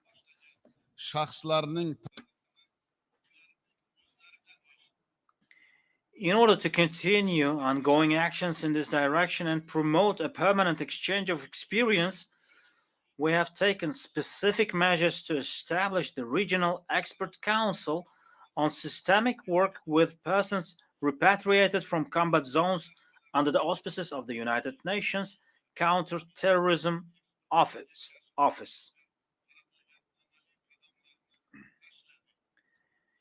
United Nations member states must be more unified and work together to combat common threats such as international terrorism. I would like to emphasize another important matter. We believe that the recent manifestations of religious intolerance and Islamophobia that have taken place in some countries are unacceptable. In order to promote globally the ideas of religious tolerance and cooperation, we propose to establish in Uzbekistan the International Center for Interreligious Dialogue and Cooperation under the auspices of UNESCO. We take great pride that our country is a homeland of profound scholars and thinkers, such as Al-Khwarizmi, Al-Biruni, Ibn Sina, Imam Bukhari, Mirza Ulugh and Alisher Navoy, who made incomparable contributions to the development of science and shown Islam to be a religion of knowledge and peace. In order to study the rich heritage of these great scholars and to reveal to the world the true humane essence of Islam, we propose to organize in Uzbekistan next year the international conference titled Islam, a Religion of Peace and Kindness. Esteemed participants of the session, the developments in Afghanistan directly impact international security. The country is facing a new situation and demands a unique approach to resolving the Afghan issue. Leaving Afghanistan again alone with its own problems would be a grave mistake. Ignoring, isolating, and imposing sanctions only exacerbates the hardships faced by the ordinary Afghan people. We believe that humanitarian aid to the Afghan people should not be reduced. We call for the development of appropriate mechanisms to utilize Afghanistan's frozen international assets to address the acute social problems in this country. We need an open, peaceful, and sustainable Afghanistan that is actively engaged in regional cooperation initiatives and is ready for mutually beneficial partnerships with its neighbors and other countries. Standing here at this high rostrum, I urge the international community to come together in resolving the issue of Afghanistan. I believe it is essential that under the leadership of the United Nations, we jointly develop a flexible and constructive approach to the Afghan issue.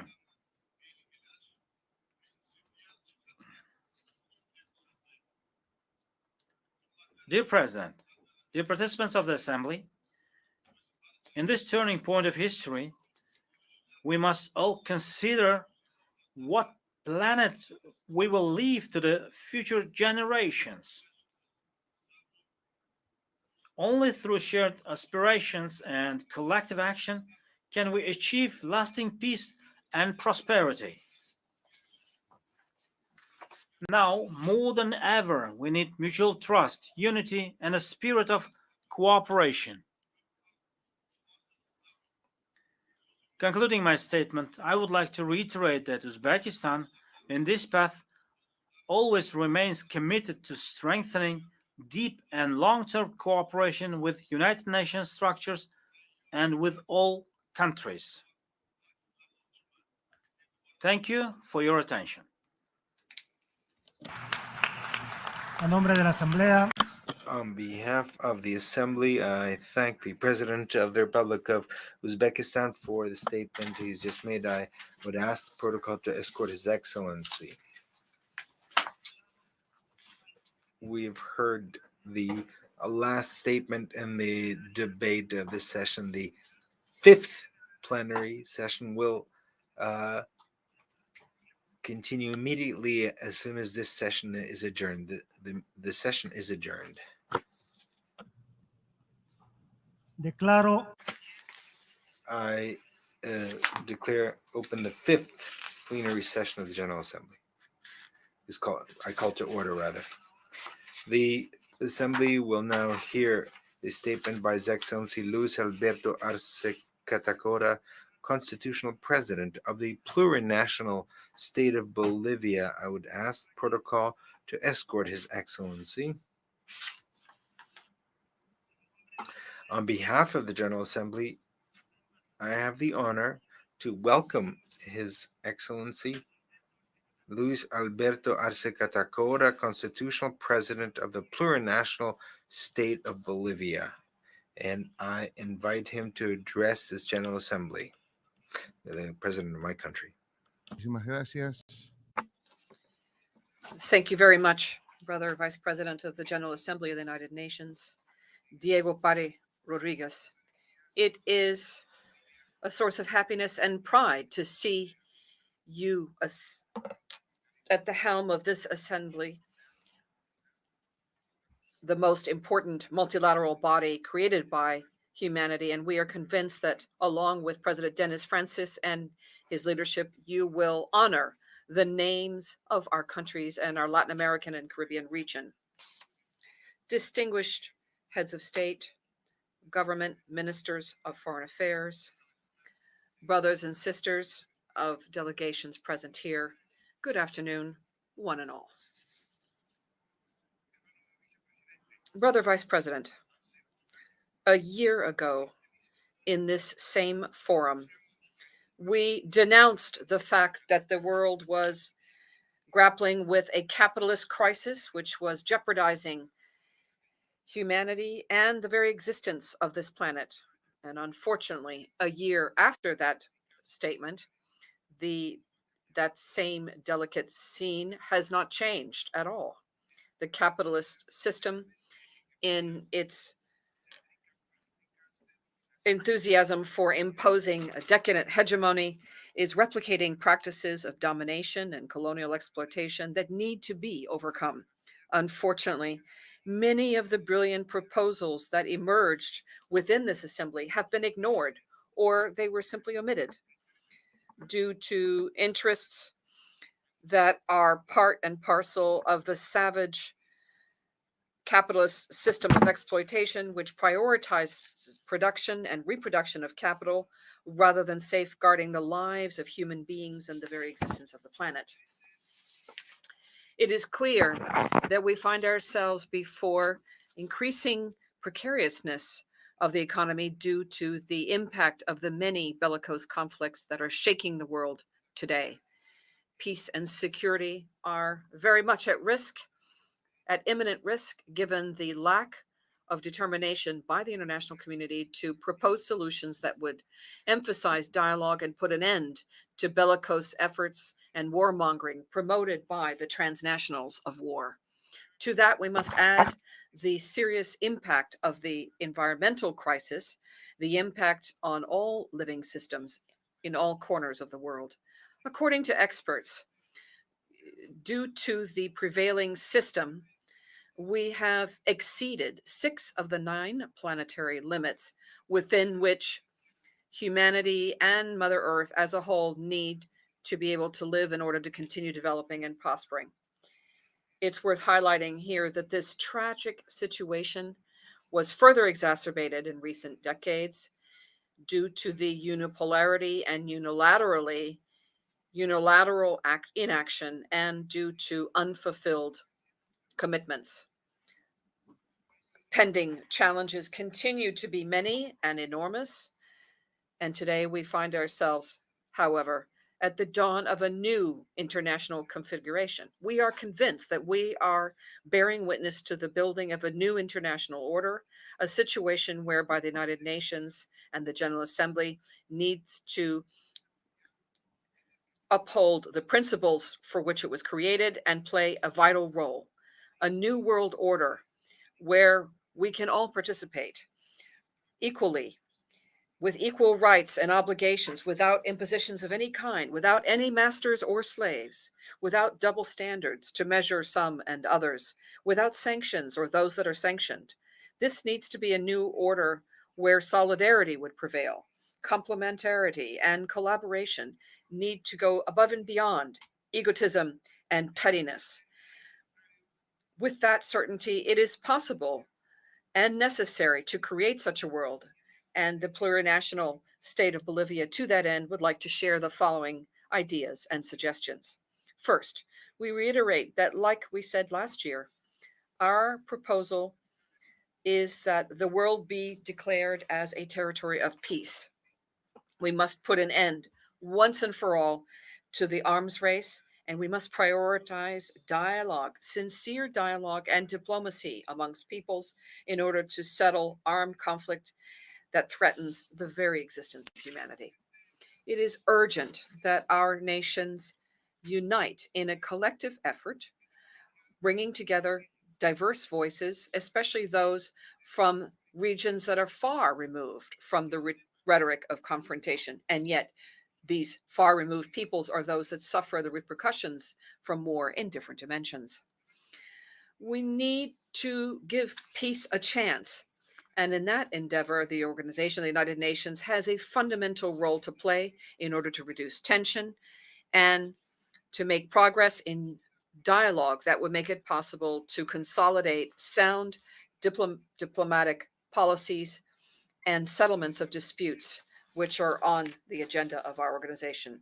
And along these ideas, we'd like to reiterate our deep-seated concern due to the escalation of violence of the conflict in Eastern Europe. and the threat of several countries to exacerbate the situation through confrontation and the use of weapons of mass destruction, weapons that use impoverished radioactive elements, and non-conventional weapons, which are banned by international law through various international instruments which are binding. We note with great alarm that military expenditures around the world have reached historical numbers. Up to April of 2023, the world invested more than $2.24 trillion in weapons and the industry of war. If those resources were to be invested in peace, in mediation, in dialogue, in the development of peoples, and invested in life rather than investing in destruction and death, we would not find ourselves on the verge of a crisis which further exacerbates inequality around the world and which are contrary to the very objectives set forth in this scenario and further exacerbate poverty around the world. The ways and means of waging war should not be unlimited. An increasing number of countries is seeking to use outer space in order to improve their military capacity with a view to protect their national security, and yet further endangering the peace and security of our planet in doing so. We deeply regret that maintaining peace and security has become a goal which is increasingly challenging. A genuine pace can only be achieved through the effective implementation of the mechanisms set forth in the United Nations Charter and in the complete elimination of all types of weapons.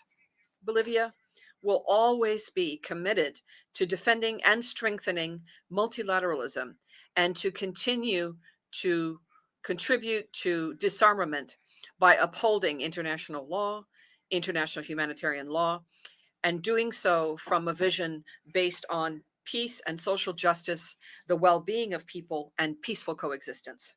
We reiterate our regional commitment to proclaim Latin America and the Caribbean as a zone of peace, based on the promotion and respect of the proposals and principles set forth in the United Nations Charter and in international law. As we expressed in the context of the 7th Summit of Heads of State and Government of the Community of Latin American and Caribbean States, CELAC.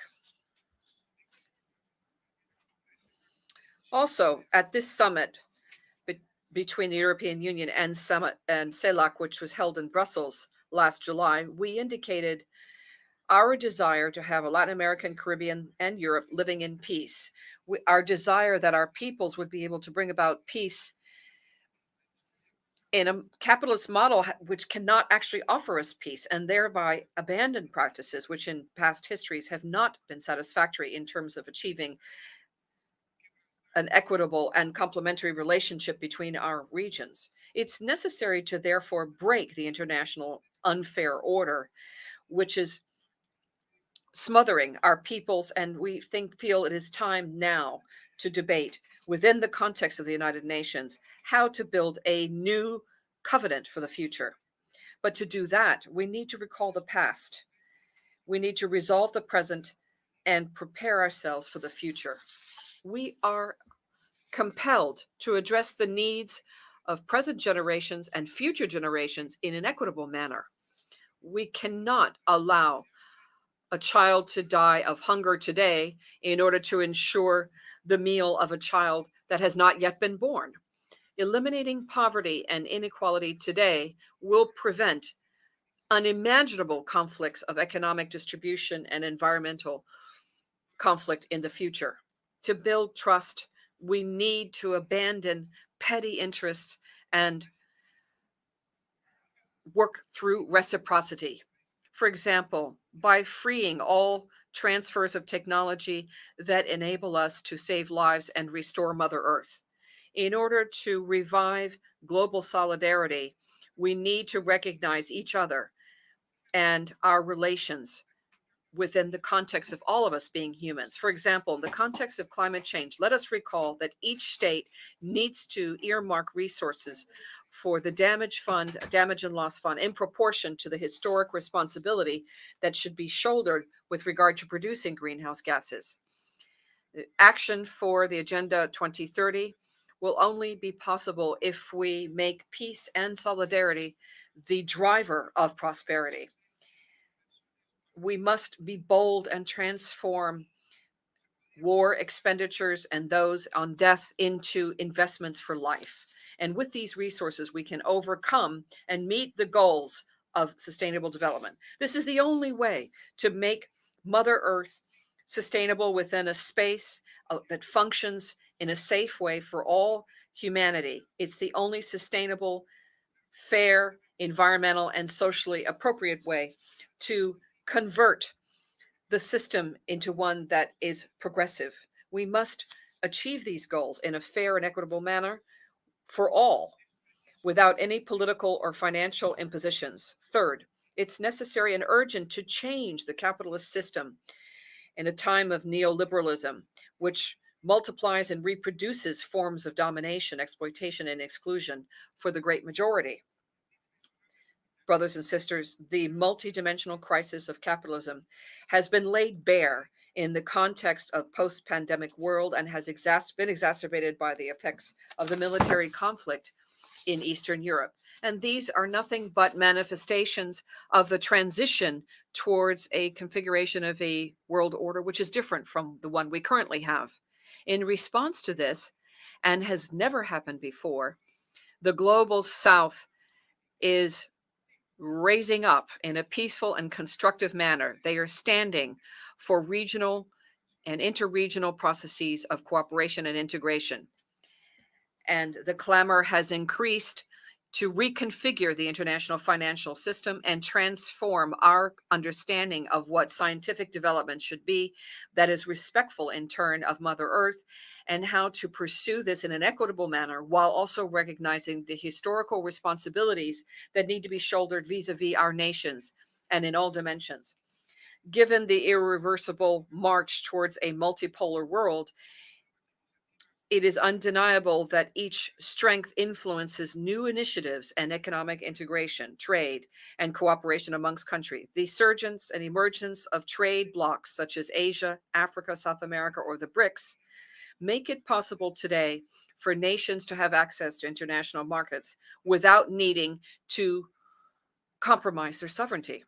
And in that context, despite the adverse international context, Bolivia has implemented the Economic and Social Development Plan 2021-2025, which is entitled Rebuilding Our Economy to Live Well Towards Industrialization and Replacement of Imports. And this plan lays the foundation in order to grapple with the global economic crisis and to develop public policy to strengthen our national economy and promote our development capacity. And in this regard, action developed for the purposes of economic rebuilding and building our economic system to be more productive exceeded 6% in 2021, and management in 2022 achieved 3.5%. And in 2022, our nominal GDP increased by $40,703 billion in 2021 and reached $44 billion in 2022, which is the highest figure in our history. Likewise, the GDP per capita increased by 7.4% over the figure for 2021, achieving a figure of $3.6 billion, again, the highest figure in the history of our country. I should also mention here that what is happening this year, we see accumulated inflation, which is only of 1.6%, which is the lowest figure for our region and much lower than many countries on the planet. This indicator was achieved by us without raising interest rates, without practicing neoliberal monetary policy, and especially without reaching into the pockets of the poorest of our people, which is where inflation lives. The achievements of our country are based mainly on a horizon, which is a civilizing horizon based on living well and reivindicating the culture and life of a community, respecting living together in harmony, in balance, and in complementarity with all other human beings, while also being in harmony with Mother Earth and nature. 4, The climate crisis requires concrete action and renewed commitments.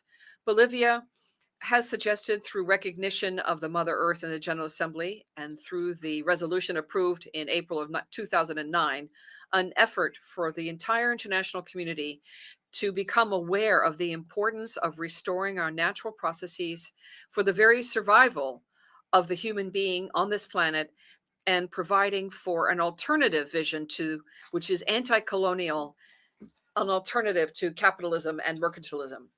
In this understanding, our vision is based on sustainability of development and is deeply rooted in our vision of living well and in harmony with nature.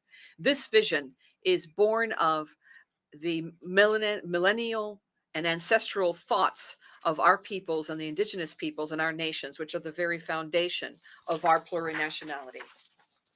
With regard to increasing needs and mitigation of adaptation to the climate crisis and the losses and growing damage, it's important that all countries assume their responsibilities. And in this context, the developed nations must assume their share of responsibility due to the climate debt and compensation for historical reparation to developing countries. The first step is to fulfill their promises and meet the pledges with regard to financial provision, transfer of technology, and capacity building. In this problematic world, one common denominator is the issue of fragmenting countries for the most poor, and the scarcity of water is only increasing with the evaporation of fresh water. We urge this assembly to provide action and address this problem, a problem which is affecting the poorest of the 5 continents and which is beginning to affect all sectors of society. Bolivia would highlight here that this year, by consensus, the conservation and sustainable use of marine biodiversity of areas beyond national jurisdiction, the BBNJ, was adopted by consensus because it is a significant step towards protecting our oceans and the sustainability and use of our resources, benefiting the developed nations, especially those that are landlocked. This treaty will establish rules and regulations to prevent the sustainable exploitation of resources, will protect the interests of landlocked countries, and will prevent the exhaustion of marine resources. The BBNJ Treaty is a historic opportunity to mark the difference in protecting our oceans because they are a common good of all humanity. And in this context, we highlight the special mention for the indigenous peoples and landlocked countries. Together, we can ensure that the oceans will continue to be sources of life and prosperity for present generation and future generations in an equitable manner. 5, we must continue promoting a broader view of human rights and democracy. Despite the progress achieved, the world continues to be an unequal world. And while it's true that peoples shape their own destiny, it is also true that for our peoples to live well, this has been undermined for centuries due to legal, economic, and ideological colonialism. You know better than anyone that it has not been possible to exercise the right to development due to history. The systematic transfer of wealth from the south to the north has put us at a disadvantage up until today. We have had to navigate the waters of a crisis imposed only on the south, which is not the same than to talk about economic, social, and cultural rights as to talk about health, education, food, access to knowledge, and technology in a continent where in another, in the south and in the north, it's not the same. In this context, it's not possible to plan without also addressing the historical responsibilities. Without assuming those responsibilities, we cannot fulfill our potential as peoples and make possible our right to development. In the plurinational state of Bolivia, we have understood that democracy is not possible without development, and development cannot have better indicators than the exercise of collective rights, rights that are promoted, protected, and guaranteed by the state, but rights also that go hand in hand with a high level of democratic participation of social collectives. In Bolivia, we have understood that economic stability also requires substantive change in food sovereignty, access to intercultural and multilingual education, in sexual and reproductive health for Bolivian women. From our experience, I would like to highlight that the active participation of indigenous peoples in the affairs of state has made our recent achievements possible. And that is why I call on this assembly to continue making progress towards strengthening the rights and participation of indigenous peoples. Another topic of great interest to my country are the rights of women. It is estimated that in the world, 736 million women, that is 1 out of 3 women around the world, have been victims of physical violence or sexual violence. Violence suffered by women needs to stop being a solitary and private experience, and it needs to be recognized as a public issue on which we need to take urgent action. Maternal mortality is another great issue we must grapple with, since every day 800 women die due to pregnancy-related complications. Sustainable development will not be possible if we do not provide women with an opportunity to live without fear of violence and to exercise their reproductive and sexual rights with access to universal health care. 6, unearthing or stopping the international system of implementing sanctions and unilateral coercive action. We need to uproot this. Brother Vice President, another topic that I could not but mention on this opportunity is that relates to unilateral coercive measures and sanctions that are imposed on brother peoples, undermining their ability to develop the most basic human rights. These measures are a reflection of a dysfunctional system which is far removed from international law and multilateral. It's a clear examples of these measures, which is illegal, inhuman, and criminal, is the economic and financial embargo imposed by the United States against Cuba.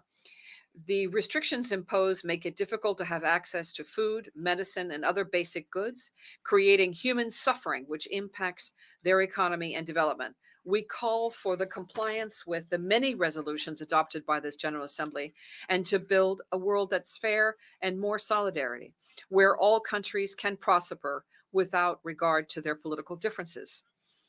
We also reject and condemn the inclusion of Cuba as a promoter of terrorism on the unilateral lists of the United States, using this argument to impose greater restrictive measures against the Cuban people. These measures run counter to the United Nations Charter and the mandate of the Security Council, and that is why they are not supported by, nor are they valid in light of international law, but still, they very much affect the right to development of the Cuban people. 7, we must stop as soon as possible the trampling of the Palestinian people. With regard to the Israeli occupation of Palestine, we cannot continue allowing the suffering of the Palestinian people. Reiterate our support to world and regional initiatives, international law, and the United Nations resolutions that seek to guarantee a solution whereby the Palestinian people can exercise its right to self-determination and build its own state, which is free, independent, and sovereign within the borders, pre-1967 borders, and with East Jerusalem as its capital.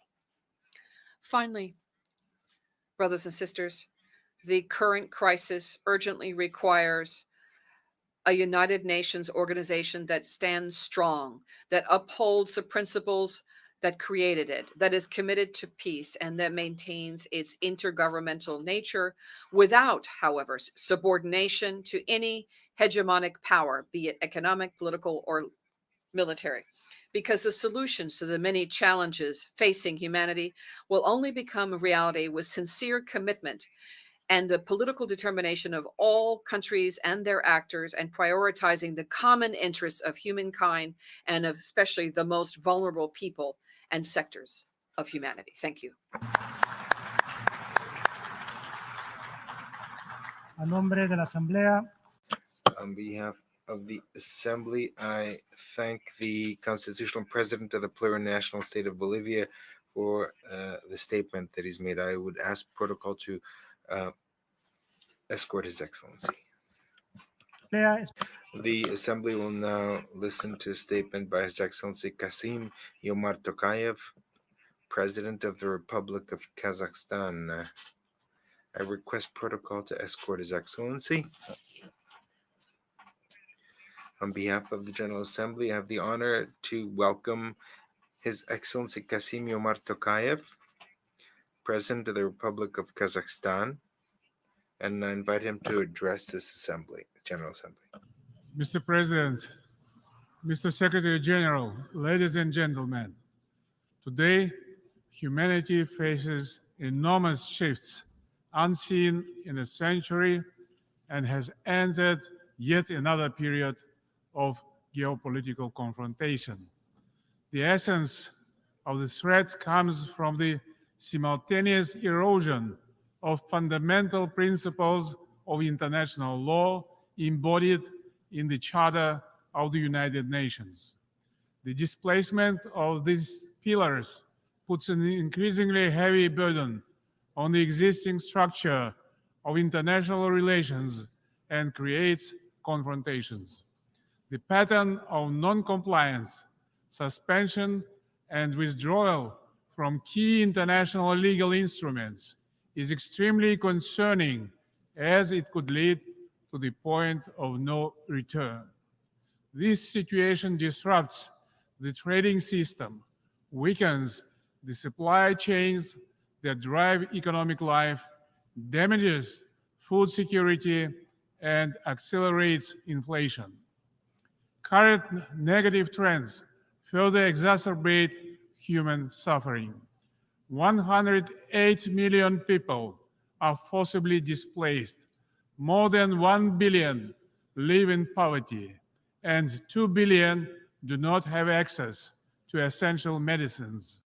The ultimate result is humanity's loss of confidence in the future stable development of the world.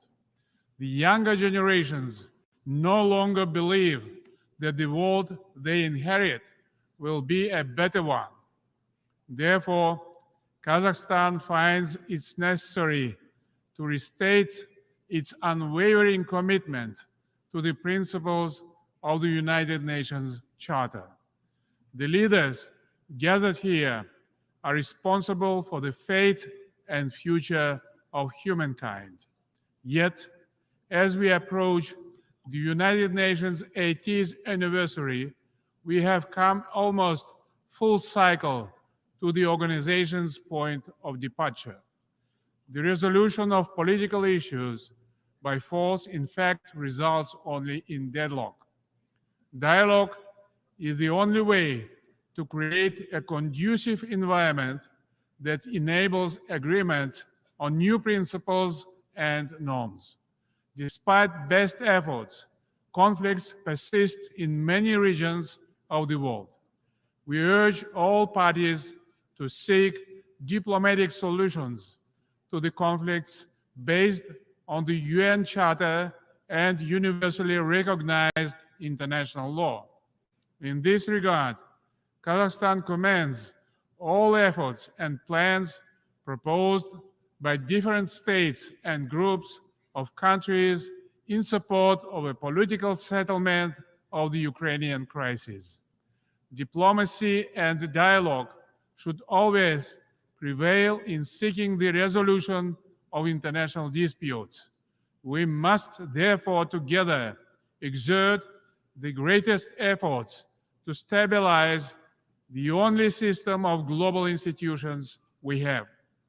We will not succeed in tackling these challenges without a comprehensive reform of the Security Council. It's an urgent need of our time that meets the interests of the vast majority of humanity. I'm strongly convinced that the voices of middle powers and all developing countries in the Council need to be amplified and clearly heard. Since the Security Council appears unable to move beyond deadlock, it should become more representative so that other countries, including Kazakhstan, can play a greater role in the maintenance of peace and security.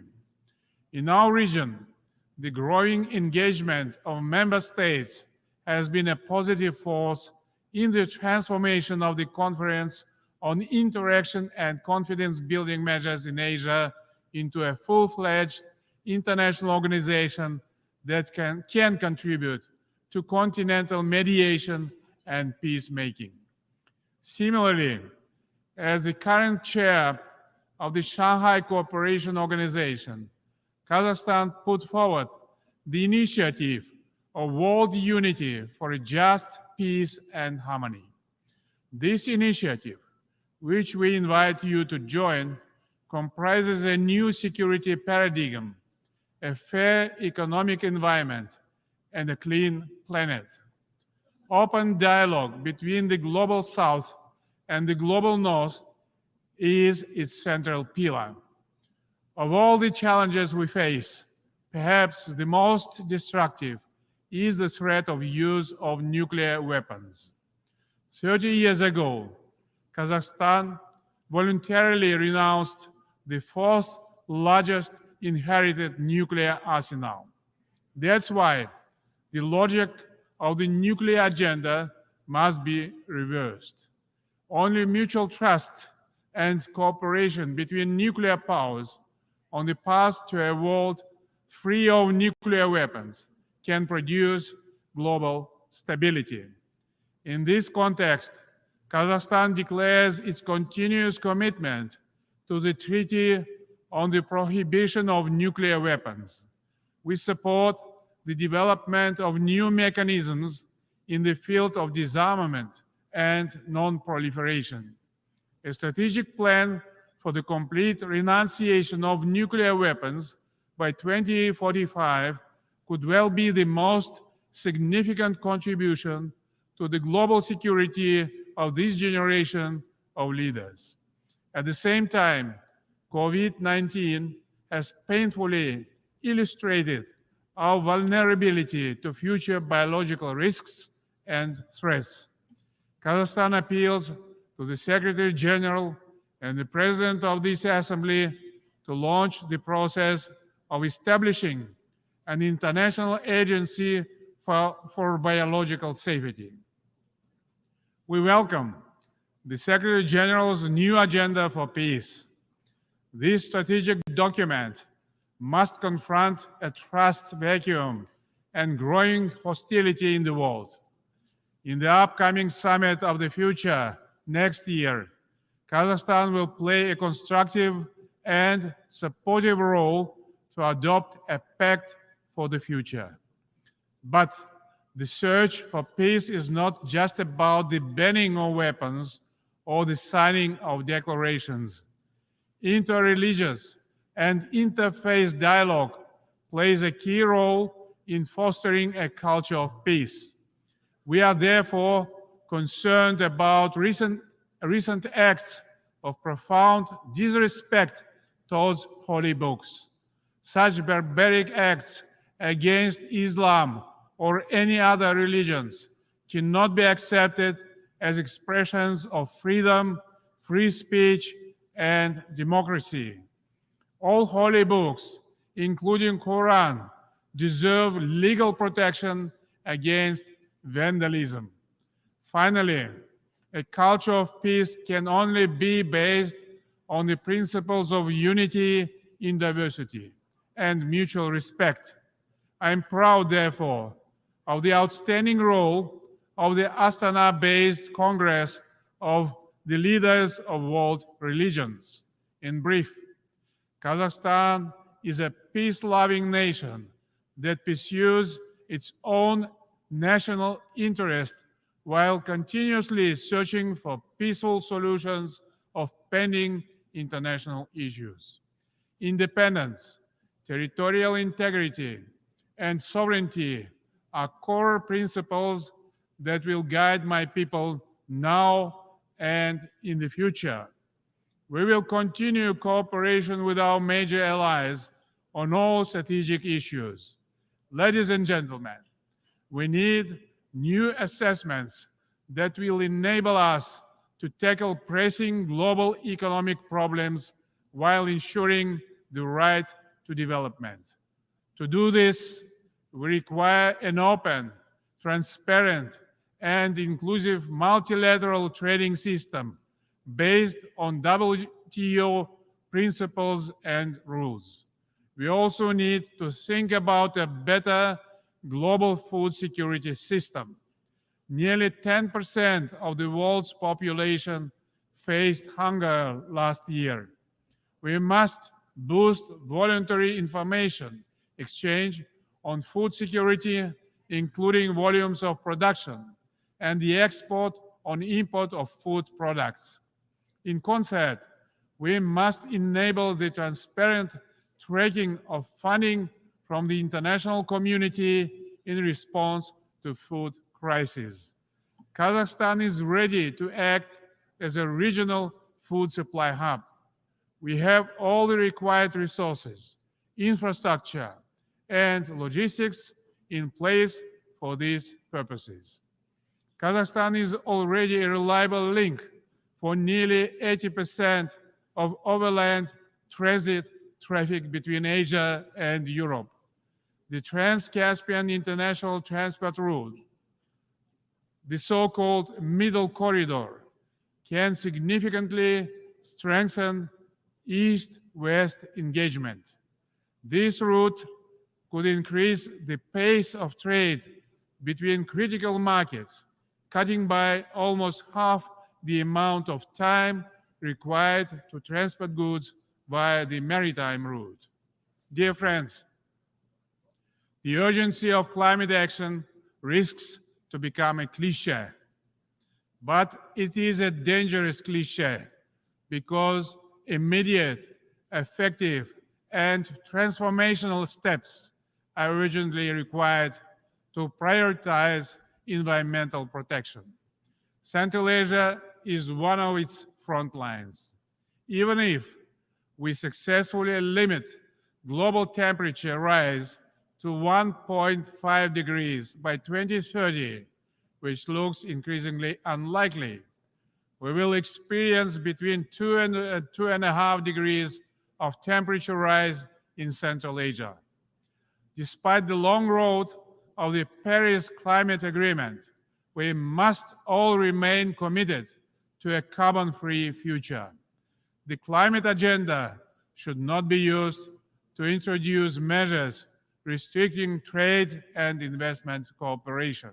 Instead, we must focus on positive change, such as climate-positive actions identified by the United Nations, including investing in green jobs, ending fossil fuel subsidies, and ensuring that all climate actions are fair, inclusive, and involve women at all levels. Yet, without proper funding, ambitious plans to combat climate change will remain unmet. In this regard, we propose to launch Just Energy Transition Partnership in Kazakhstan, a gradual, sustainable, and socially responsible transition away from coal would be a big bonus for global climate change goals. Kazakhstan's initiative to open the project office for Central Asia on climate change and green energy in Almaty can lead on these issues. We look forward to hosting a regional climate summit in Kazakhstan in 2026 under the United Nations auspices. In our region, we have seen that water scarcity has created serious economic and other challenges in transboundary river basins. This will be replaced across the world. By 2040, global demand for water may outstrip supply by as much as 40%. We must therefore combine political will and economic resources to address this critical global issue simultaneous with climate action. Next year, we will assume chairmanship of the International Fund for Saving the RLC. We will continue efforts to prevent further degradation of the environment and its impact on livelihoods around what was once the fourth largest lake on the planet. Today, it is the world's largest lake, the Caspian Sea, that also faces ecological challenges, including shallowing, water diversion, and the pollution of flora and fauna. Saving the Caspian Sea must be a matter of common priority that requires long-term international cooperation. Ladies and gentlemen, Kazakhstan is committed to further enhancing multifaceted cooperation with the countries of Central Asia. Our region can play a more active role as a cohesive and independent part of the international community while contributing to global development processes. Fortunately, economic activity is growing. Over the last 5 years, intra-regional trade doubled to $10 billion US. Our regional agenda includes Afghanistan, which must become a stable, prosperous state and a reliable trade partner. In this context, it's timely to establish a UN regional center for SDGs for Central Asia and Afghanistan in Almaty. I call on all member states to support our initiative. Excellencies, let me also present a brief update on our domestic reform efforts. Despite global, regional, and geopolitical challenges, our society and government are building a just and fair Kazakhstan. In a very short period of time, we have reformed our institutions, amended our constitution, curtailed the powers of the presidency, reset political and economic systems, and battled corruption. Much was done in only 2 years. The mindset of our people, particularly of the younger generation, has already changed substantially in that time. The presidential mandate has been limited to 1 7-year term. This proposal was supported by the people of Kazakhstan in the public referendum and will remain unchanged in the future. We will firmly adhere to the formula of a strong president, an influential parliament, and an accountable government. These reforms are based on the principles of justice, equality, fairness, and freedom. It is my personal credo that the rule of law must prevail in all circumstances. We understand that only political reform and investments in human capital can make our economy more resilient and robust. Kazakhstan has made significant progress in achieving gender equality and empowering women and girls. We introduced a 30% quota for women, youth, and persons with disabilities in the electoral party lists. It will allow them to participate more actively and equally in the political life of the country. In my recent State of the Nation address, I have presented a new economic policy that is designed, first of all, to provide all citizens the necessary opportunities for decent life. We are giving great attention and value to young people who work hard and, with the support of the government, will contribute to the sustainable development of the country and its leading position in international fora. The health, well-being, and good education of the younger generation are key priorities of Kazakhstan's state policy. I place my hope in the younger generation. They will drive our country into future. At home and abroad, we are working for that better future. Let us rekindle the spirit of unity and collective action that underpins the United Nations. Let us remember that our shared commitment to a better world transcends our differences. Kazakhstan stands ready to collaborate with all member states in the pursuit of a brighter, more just, and sustainable world. Thank you for your attention. A nombre de la Asamblea, On behalf of the General Assembly, I would like to thank the President of the Republic of Kazakhstan for the statement just made, and I request protocol to escort His Excellency. The Assembly will now hear an address by His Excellency, Mr. Sayyid Ibrahim Raisi, President of the Islamic Republic of Iran. I request protocol to escort His Excellency.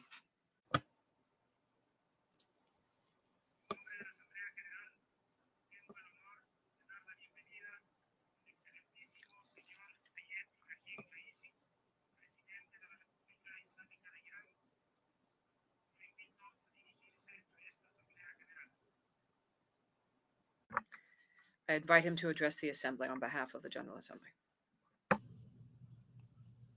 Assalamu alaikum. Bismillah ar-Rahman ar-Rahim. Alhamdulillahi Rabbil Alameen. Wa sallallahu ala Sayyidina wa Nabiyyina Muhammadin wa alihi at-tahirin wa sahbihi al-muntajabin. فبشر عباد الذين يستمعون القول فيتبعون احسنه. آقای رئیس، انتخاب جناب عالی را به ریاست 78مین نشست مجموع عمومی سازمان ملل متحد تبریک میگویم. I congratulate you and give you felicitations on the 78th General Assembly of the United Nations. Since last year, when I addressed everyone from this podium, the world has witnessed bitter as well as sweet events. But the world, nearly 8 decades following the establishment of the United Nations, the new session of the General Assembly commences as the world is experiencing unprecedented and historic changes. Meanwhile, the assurance of a luminous future for human society lies in the devoted observance of lofty virtues that guide people towards excellence and noble ideals.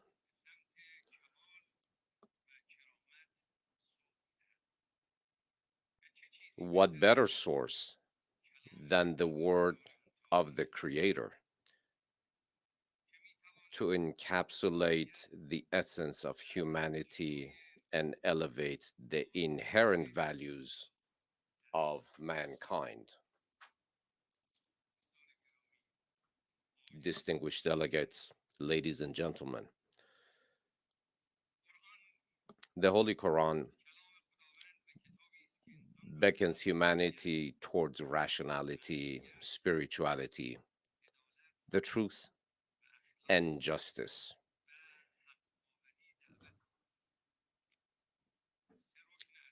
It expounds upon the unity of mankind, proclaiming all earthly inhabitants. It seeks to guide all towards human dignity, which will lead to the blessings sought by mankind. What has the Quran said to infuriate and focus the attention of those who seek power and hold the reins of power? The Quran says, humans do not accept oppression. And with this pursuit, you will be able to reach elevated divine values. The Quran speaks of equality among humans. It says that they were all created equally from a single mother and father. The Quran, even though there are differences, natural differences between men and women, sees them as completing one another and direct in the eyes of the Creator and equal in the eyes of the Creator. The Quran defends the sanctity of the family and sees children as gifts entrusted to us by God. Moreover, the Quran believes in serving those who have less than we do, and it directs our beliefs and faiths as forbidden, recognizing the sanctity of these values. Is this the first time that the words of God, of the Omnipotent, are being burned? Presuming while they do so that they can extinguish the divine voice for eternity? Did Nimrod, Pharaoh, Caron, and Caesar triumph over Abraham, Moses, and Jesus?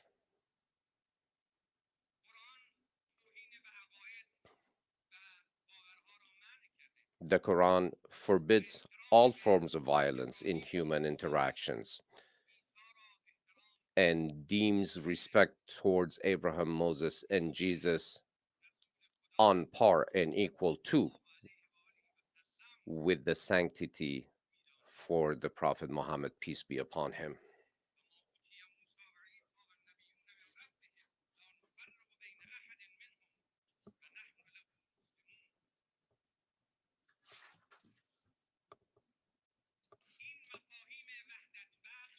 These understandings that bring unity and divine teachings that inspire, that build human characters, that build societies, that build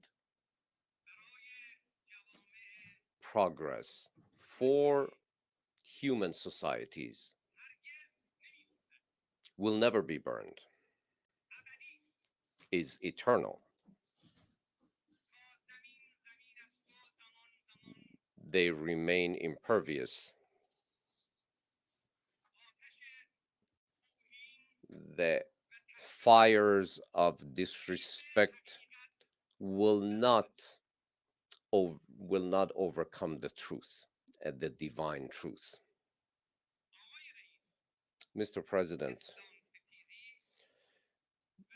Islamophobia and cultural apartheid witnessed in Western countries, evident in actions ranging from the desecration of the Holy Quran to the ban on hijab in schools and numerous other deplorable discriminations, are not worthy of human dignity. Even more concerning is that behind the scene there seems to be an agenda which seeks to divert attention with using the tool of freedom of speech. As one Westerner said, now that the West is faced with a crisis of identity, sees the world as a jungle and presents itself in the best of lights as a beautiful garden. And some potent interests see this fabrication as their tools of choice. These apartheid has targeted the Muslim community, particularly the immigrants who are themselves victims of colonial policies. In alignment with all adherents of faith and advocates for freedom, we firmly believe that reverence for religions should hold a prominent position on the United Nations agenda in order to indoctrinate the proper framework for respect to all world religions. Concurrently with the war on Islam, we are also seeing a war against the framework of the family. The family is the most fundamental column that has supported human development, which is now under attack. Today, crimes against humanity are not just the occupation of lands and oppression against people and mass killings, but it's also a concerted attack on the family itself. That is also a crime against humanity. The protection of the nucleus of the family, made up of the sanctity of marriage between a man and a woman, is an inherent truth to be accepted by the entire world. The proper teachings of the populations at large throughout the world, unless done so within the framework of the family, will not yield the desired results. These are divine words: mother, father, natural words and concepts such as family, actions that can be seen as wanting to bring cessation to the human race itself. We are today in need of a world movement that brings commitment to the existence of the framework of the family, so that all members of the families can experience life in peace and stability next to each other. We ask, therefore, all religious leaders to adhere to their historical responsibilities in defending the sanctity of the family and move against fabrications. We expect from the United Nations to put a very high priority on its agenda and give the proper protection to the framework of the family. Ladies and gentlemen, we find ourselves at a critical junction in history. The global landscape is also undergoing a paradigm shift towards an emerging international order, a trajectory that is not reversible. The equation attributed to the hegemony of the West no longer resonates with the diverse realities of today's world. The former old liberal order, catering to the ambitions of voracious rulers whose hunger has no end, and to that of the capitalist, has been relegated to obsolescence. In short, to endeavor to universalize American ideals throughout the world have proven to be failures. The Iranian nation takes pride in having instrumentally unmasked the true nature of the rulers in both the East and West through its Islamic Revolution. In conjunction with other nations of West Asia, Iran has played a significant role in defeating the global arrogance. Now that global nations exhibit heightened resistance and awareness as non-Western powers have emerged, there is a collective hope for the establishment of a novel and equitable world order. Central to the forthcoming international order is the abandonment of global arrogance in favor of regional cooperation and orders. The Islamic Republic of Iran advocates for maximum economic and political convergence within and between regions, and is interested in interacting with the global community under the principle of justice. However, as independent nations increasingly align themselves towards cooperation and convergence, certain powers are attempting to incite conflicts in different regions. Employing a Cold War mentality, they strive to reconstitute blocs on a global scale. This regressive endeavor poses a significant threat to the security and prosperity of nations. The Islamic Republic of Iran staunchly maintains that the formation of new East-West divides should not be permitted to take shape, making trade corridors unsafe, diminishing countries from allies to dependents, stifling the economic progress of sovereign nations, and fomenting proxy wars across Asia and Europe are all elements of this sinister chain. Ironically, these actions are put forth in the name of defending democracy. However, the global community, including nations in West Asia, have discerned the true essence of Western democracy, an appellation that all too often is a code name for coup d'etats, occupations, and ongoing wars. The true nature of the liberal democracy project has become evident to the world, revealing it to be nothing more than a velvet glove hiding a cast iron hand. A school that was once envisioned as a beacon for the world has transformed into a cautionary tale illustrating the limitations and shortcomings of the system, nearing the conclusion of its trajectory. Ladies and gentlemen, right at a time where certain powers are steering the world towards more wars, the Islamic Republic of Iran has put forward a policy of neighborhood and integration. This policy of neighborhood is a benevolent one towards the region and is prioritized on the regional agenda. The Islamic Republic extends a warm welcome to any hand that is extended in friendship, firmly believing that an independent and robust neighborhood represents an opportunity for the entire region.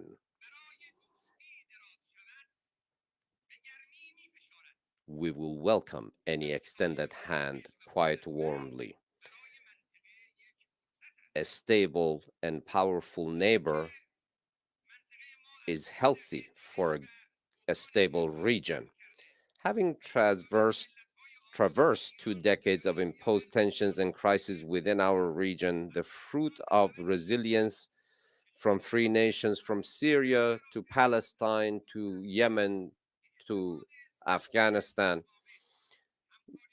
the future prospects of the region can be secured through the cultivation of profound mutual political trust, fostering extensive economic cooperation, and establishing indigenous security measures.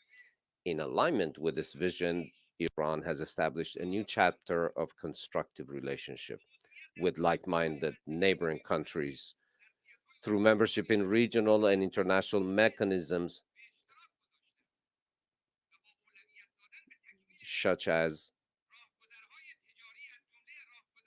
the Shanghai Cooperation Organization or the Northeast Economic Corridor. We have prioritized these developments in order to bring their benefits and their fruits for all of the people of the region.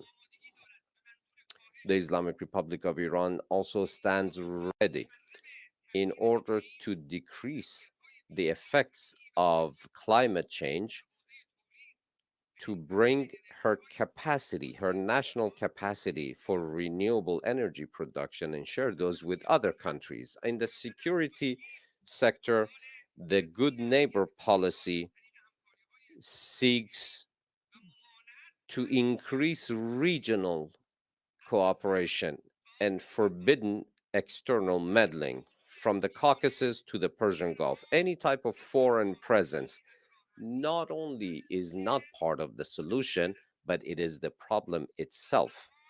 From the Caucasus to the Persian Gulf, any type of foreign presence, not only it is not part of a solution, but it is the problem and the difficulty itself. We see the security of the neighbors as our own security, and any type of insecurity for them is insecurity for us. With benevolence and goodwill, we have taken initiatives throughout the region, even though bringing together politics and security needs strengthening. This process needs to be strengthened and can only be realized when it's accompanied by meaningful economic cooperation. The area of Western Asia, due to continued military attacks and occupations, it has been negated many opportunities for progress and development. Now that under the holy leadership of the supreme leader of the Islamic Revolution, Imam Khamenei, we have been able to drive back the rotten foundations of terrorism, we have created new opportunities for the region. The power of the Islamic Republic of Iran is an empowering security, and we seek to extend our hands to neighboring countries in order to bring about new horizons of hope and success for the entire region. We believe that this is a collaborative effort in the Muslim world, and this requires the participation of all, and this is the only pathway to blessings and success in West Asia. The Islamic Republic of Iran has many and rare opportunities for investments, which represent a great opportunity for countries from throughout the world and the region. Mr. President, dear attendees, last year was the year of the victory of the people of Iran. Certain Western nations and their intelligence services during the past year made a grave mistake by the miscalculation that sought to diminish and undervalue and underestimate the power of Iranian people. Since the Islamic Revolution's victory under the leadership of Imam Khomeini, the enemies of Iran, through various and continuous and incessant plots, sought to impose their will on our people. More than 44 years, these policies have been defeated by the Iranian people, and the Iranian people have stood victorious again and again. Now the enemies are faced with an Islamic Republic that is the power of whom is based and the progress of which is based on profound ties with its people. During the past year, the people of Iran witnessed the most significant waves of a media and psychological war waged against them.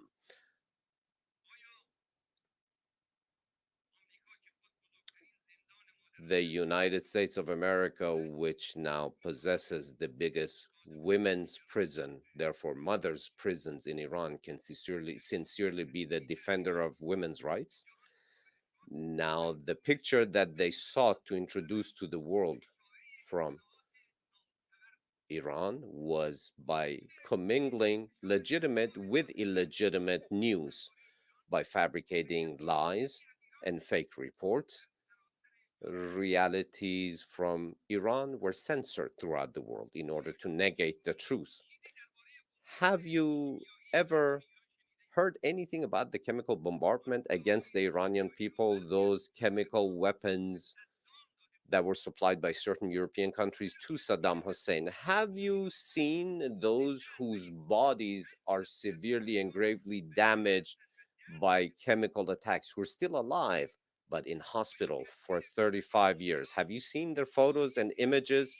Have you seen ill children who cannot overcome immune system diseases because of sanctions imposed on us that prevents obtaining proper medication for their treatment? Have you seen those photos?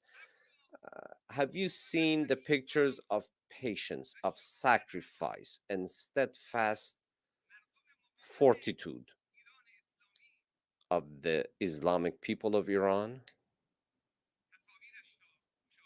Have you seen those pictures?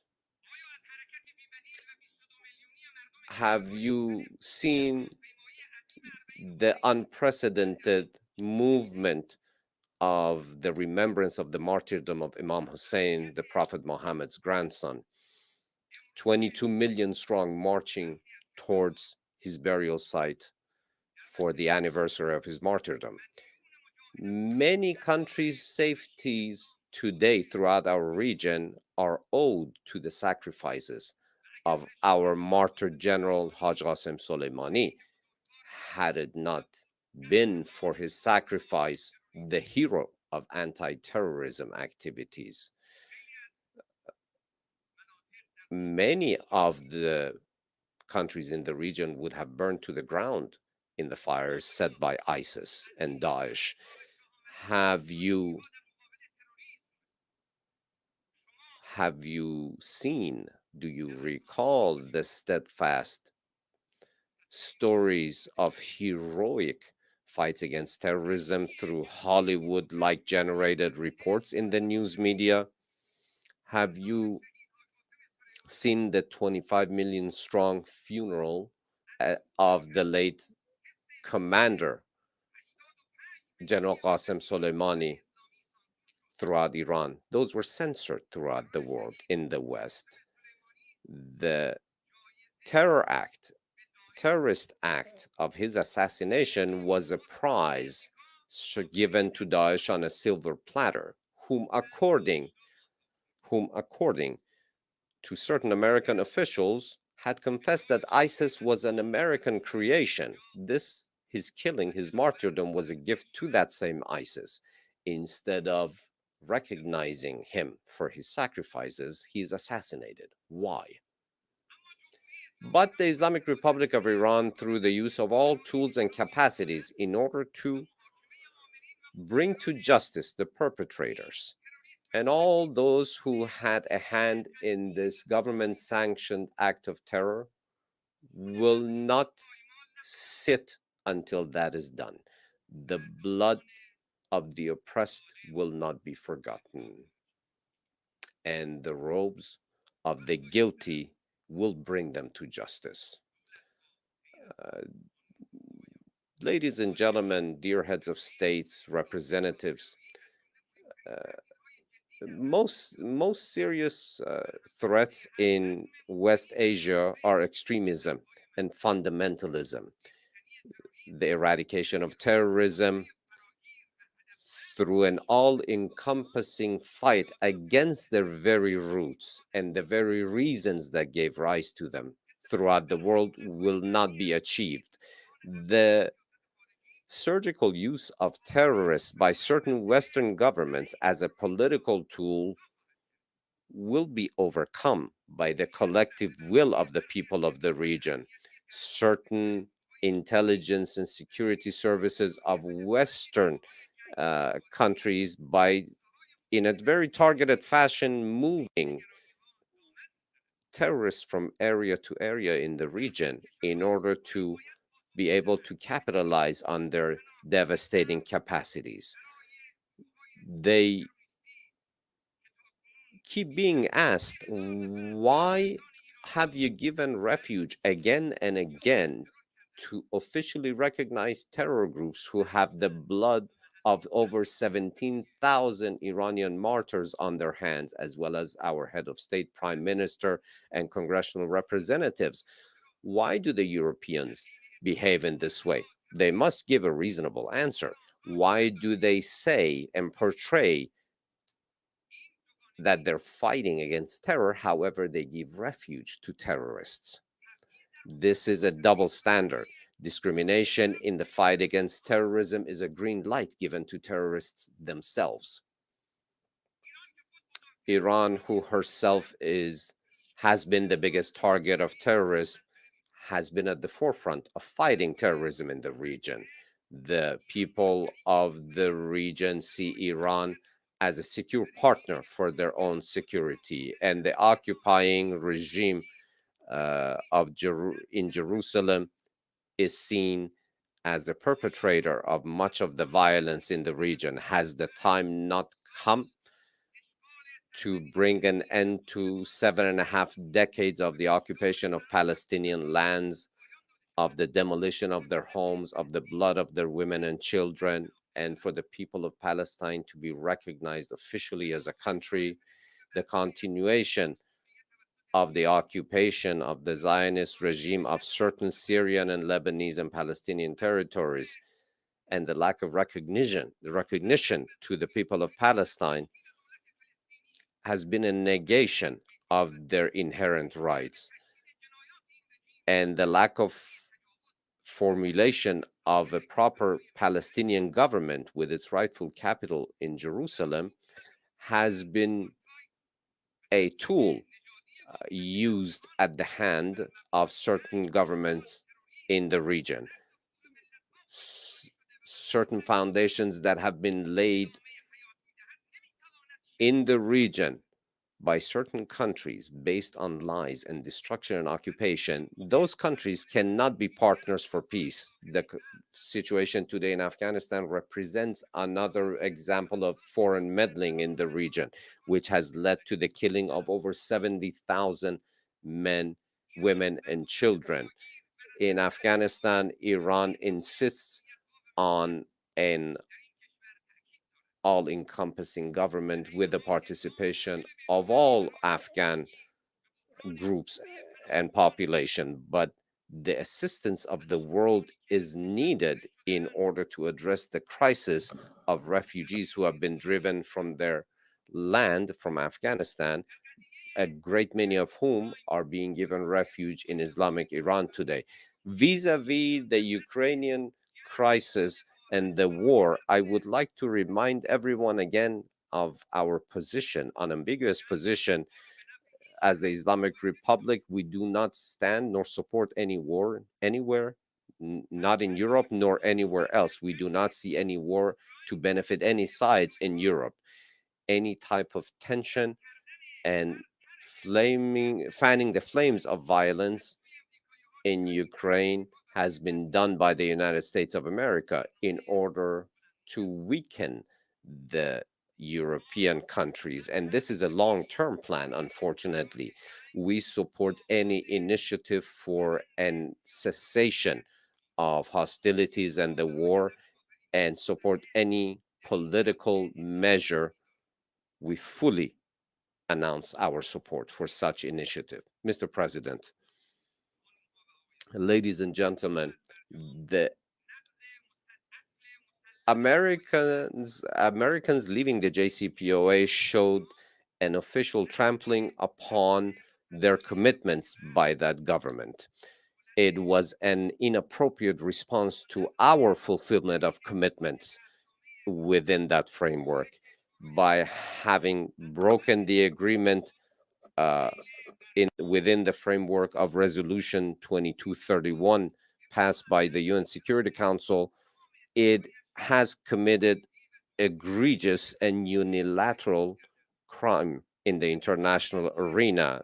The United States of America must explain transparently and demonstrate in a verifiable fashion that it does wish to reach a proper conclusion and show her commitment and choose a way, choose a path, either JCPOA or not. And whether the European countries, by the same token, who ignore UN Security Council Resolution 2231 and their commitments within the framework of the JCPOA, they will ultimately lose on this path. Rest assured that nuclear weapons have no place in the defensive doctrine and the military doctrine of the Islamic Republic of Iran.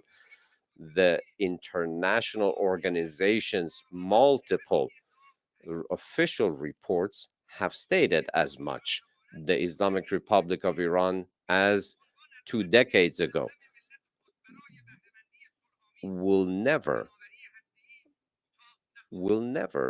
fall short of obtaining the inherent right of the Iranian nation to have peaceful nuclear energy. Not only we have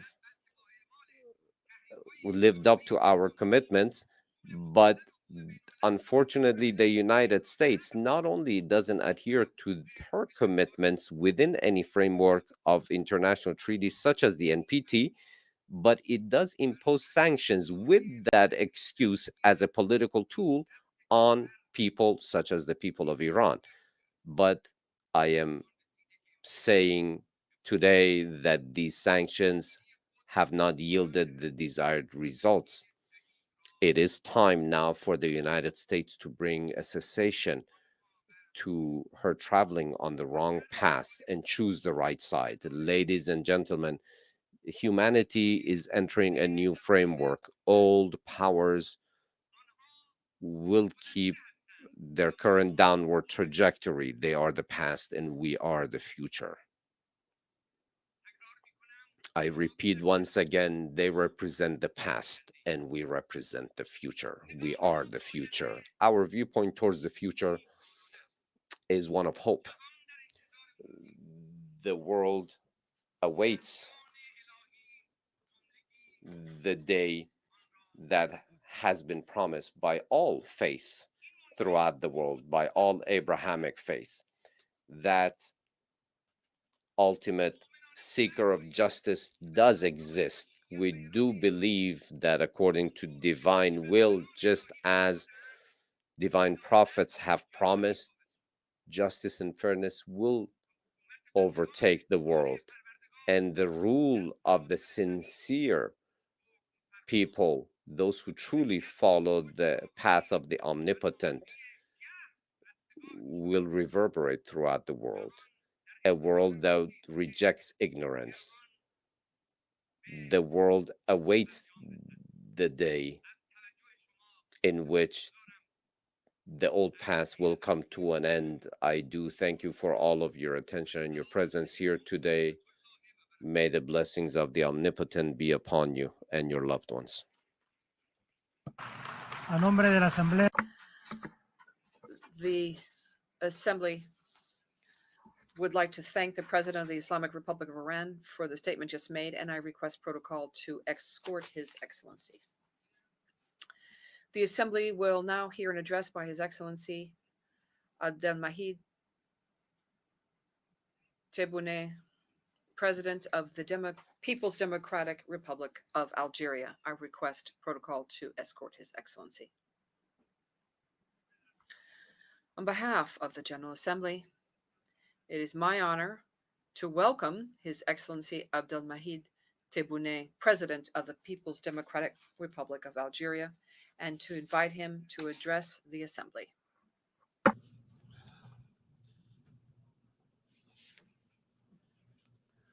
Bismillah ar-Rahman ar-Rahim.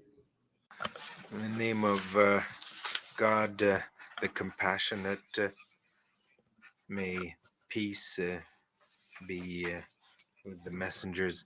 Your Excellency, President of the General Assembly, Excellency, Secretary General of the United Nations,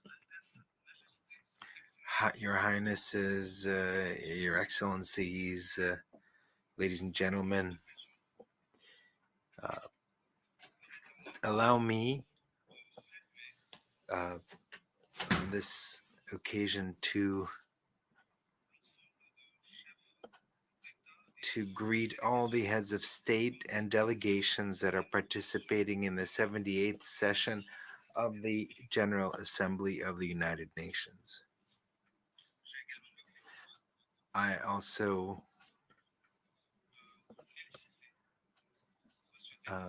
would like to congratulate Mr. Denis Francis for his election to be the president of the session, and I wish him every success in this noble task. I also want to thank Mr. Chaba Koroshi, president of the previous session, for his outstanding work. I would sincerely thank the Secretary General of the United Nations, Mr. Antonio Guterres,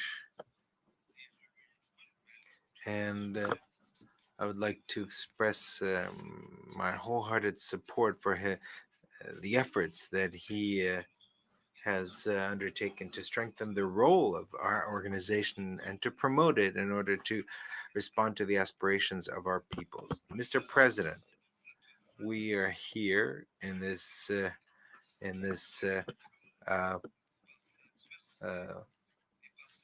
global hall that welcomes the entire world with all its differences and diversity, and we are here. We hope to promote dialogue and discussion amongst us and to make this hall a true basis for making the world a world of cooperation, solidarity, and equality among nations. My country, and this is the case for over 50 years from this noble tribune, has pointed to the dysfunctioning of the global order and has pointed the way towards correcting this global order in order to achieve greater equality among our member states. Mr. President, the conflicts and crises in our world have reached unprecedented levels. Millions of people have been displaced, and international relations have been transformed from ties of cooperation and consensus to conflict, and this has threatened international organizations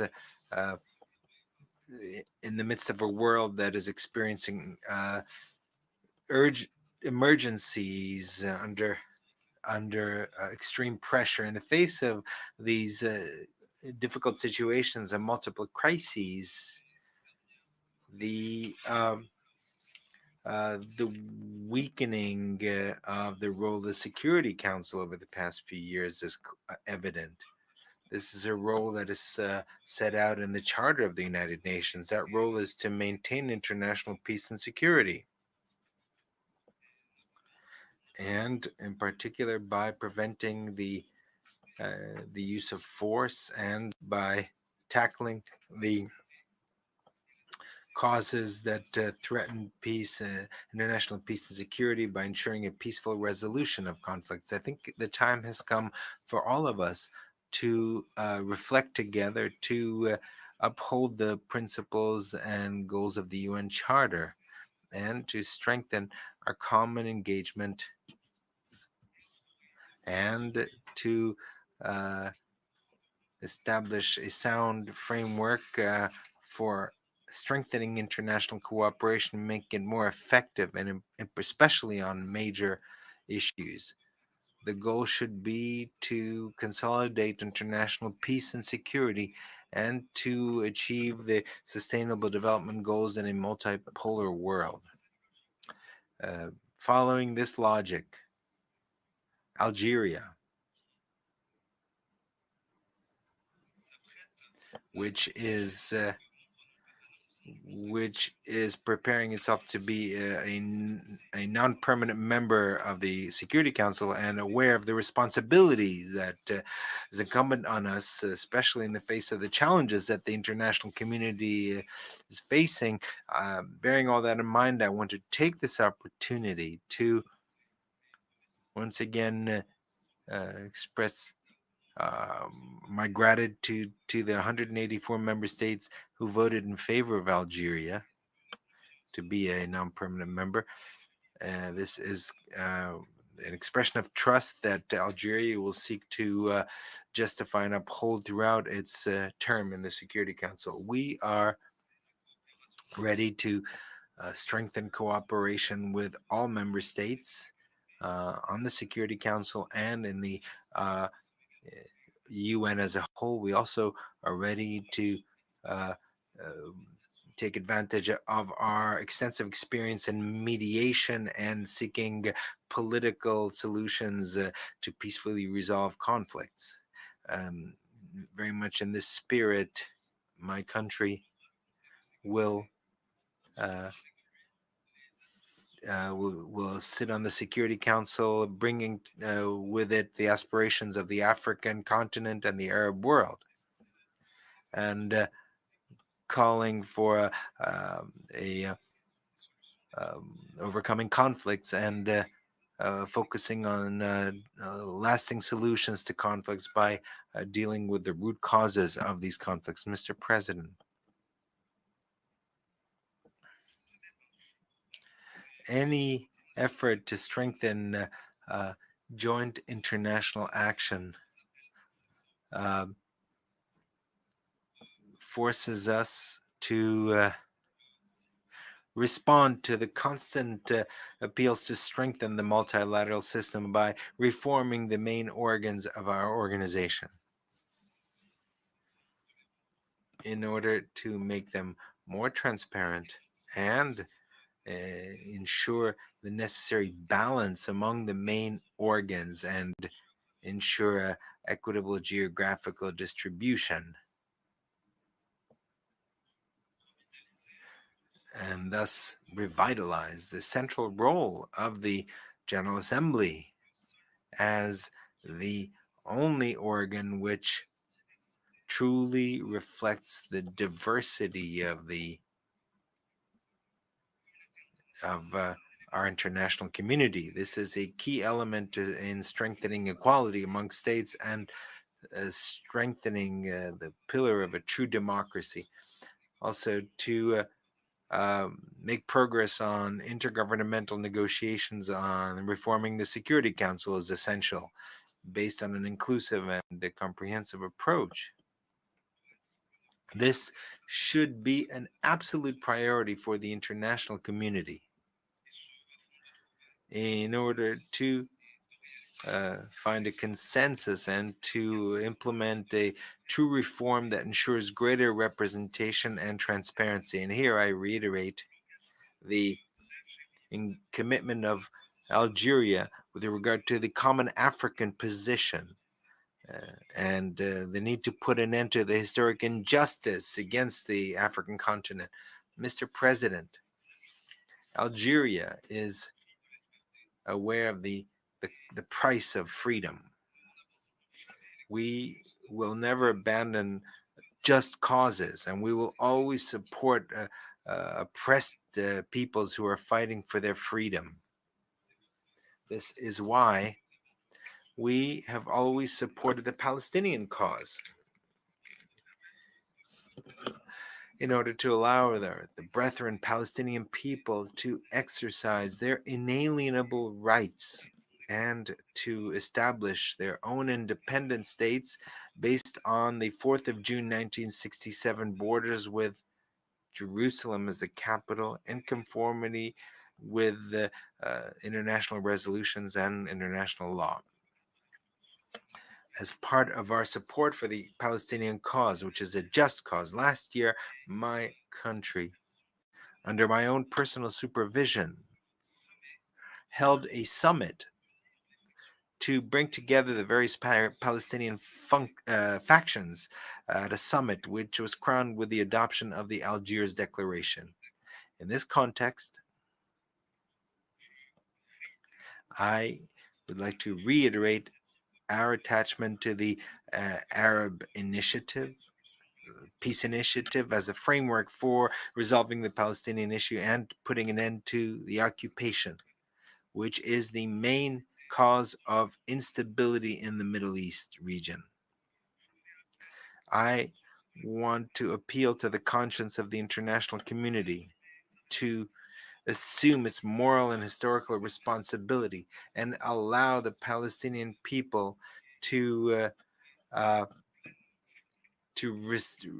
regain their rights and decide on their future. Furthermore, I would like to take this opportunity to call on the International Court of Justice to follow up on the request formulated by the UN General Assembly on the 30th of December of 2022 by giving an advisory opinion regarding the Israeli practices that affect human rights on occupied Palestinian territories, including East Jerusalem. We aspire to towards a victory and to honor the combat of the Palestinian people who have suffered so much and who have sacrificed so much living under occupation. And from this tribune, I also call on the Security Council to adopt a resolution pursuant to which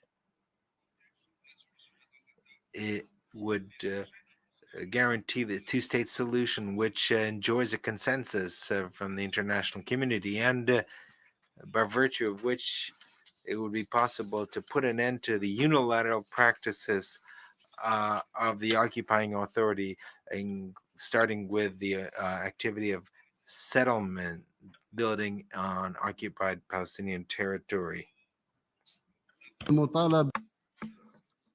We once again call on, and I insist on, the need for an extraordinary session of the General Assembly to grant the state of Palestine a status of full-fledged member. And I repeat, we call once again for an extraordinary session in order to grant the state of Palestine the status of permanent member within the United Nations General Assembly.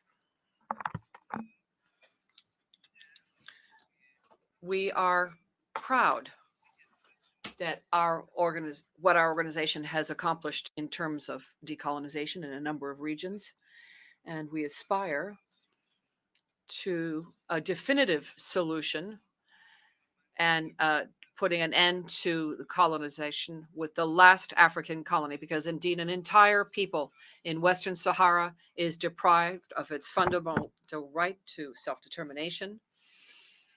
And it is necessary to organize a free and comprehensive referendum under the rules adopted by the Security Council in 1991. This was approved by both parties, and it's time to implement it. It's waiting for that. Given that reality, and given attempts geared to creating legitimacy based on illegitimacy, it is incumbent on the United Nations to preserve the credibility of these resolutions and to support full and complete implementation of the resolutions of our organization and preserve its reputation. In that context, I would reiterate here our support for the Secretary General's efforts, those of the Secretary General of the United Nations and his staff, efforts undertaken to relaunch the negotiating process, direct negotiations, and to organize a referendum to allow the Sahrawi people to self-determination according to the Security Council resolutions. Mr. President, my country is closely following and with great concern what is occurring in some countries, friendly nations, sister nations, and we are undertaking every effort in order to find peaceful solutions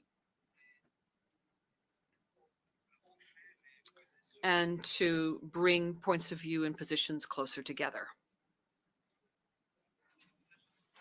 Turning now to the situation in Libya, brother nation. Here, I reiterate our support to the United Nations efforts in order to find a political solution led by the Libyan people themselves and allowing them to preserve the unity of Libya, its sovereignty, and its territorial integrity. Turning to the situation in Mali.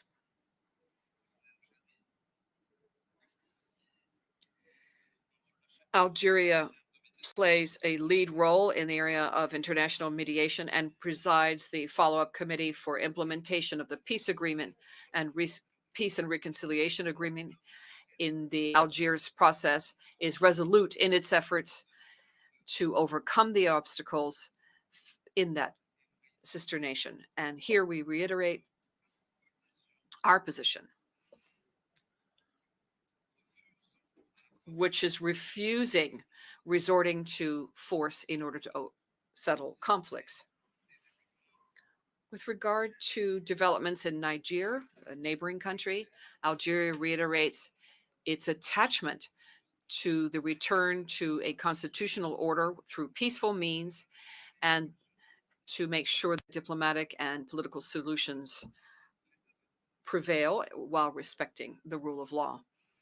We call for vigilance given the intentions of foreign intervention, military intervention, because this could have dangerous repercussions on peace and stability in Niger and in the region as a whole. At the same time, the very concerning situation in Sudan calls upon us to call on all parties to the conflict to put an end to it and to pursue dialogue, put an end to the fighting. This situation has very serious repercussions on the humanitarian situation in that country. This vulnerable and unstable situation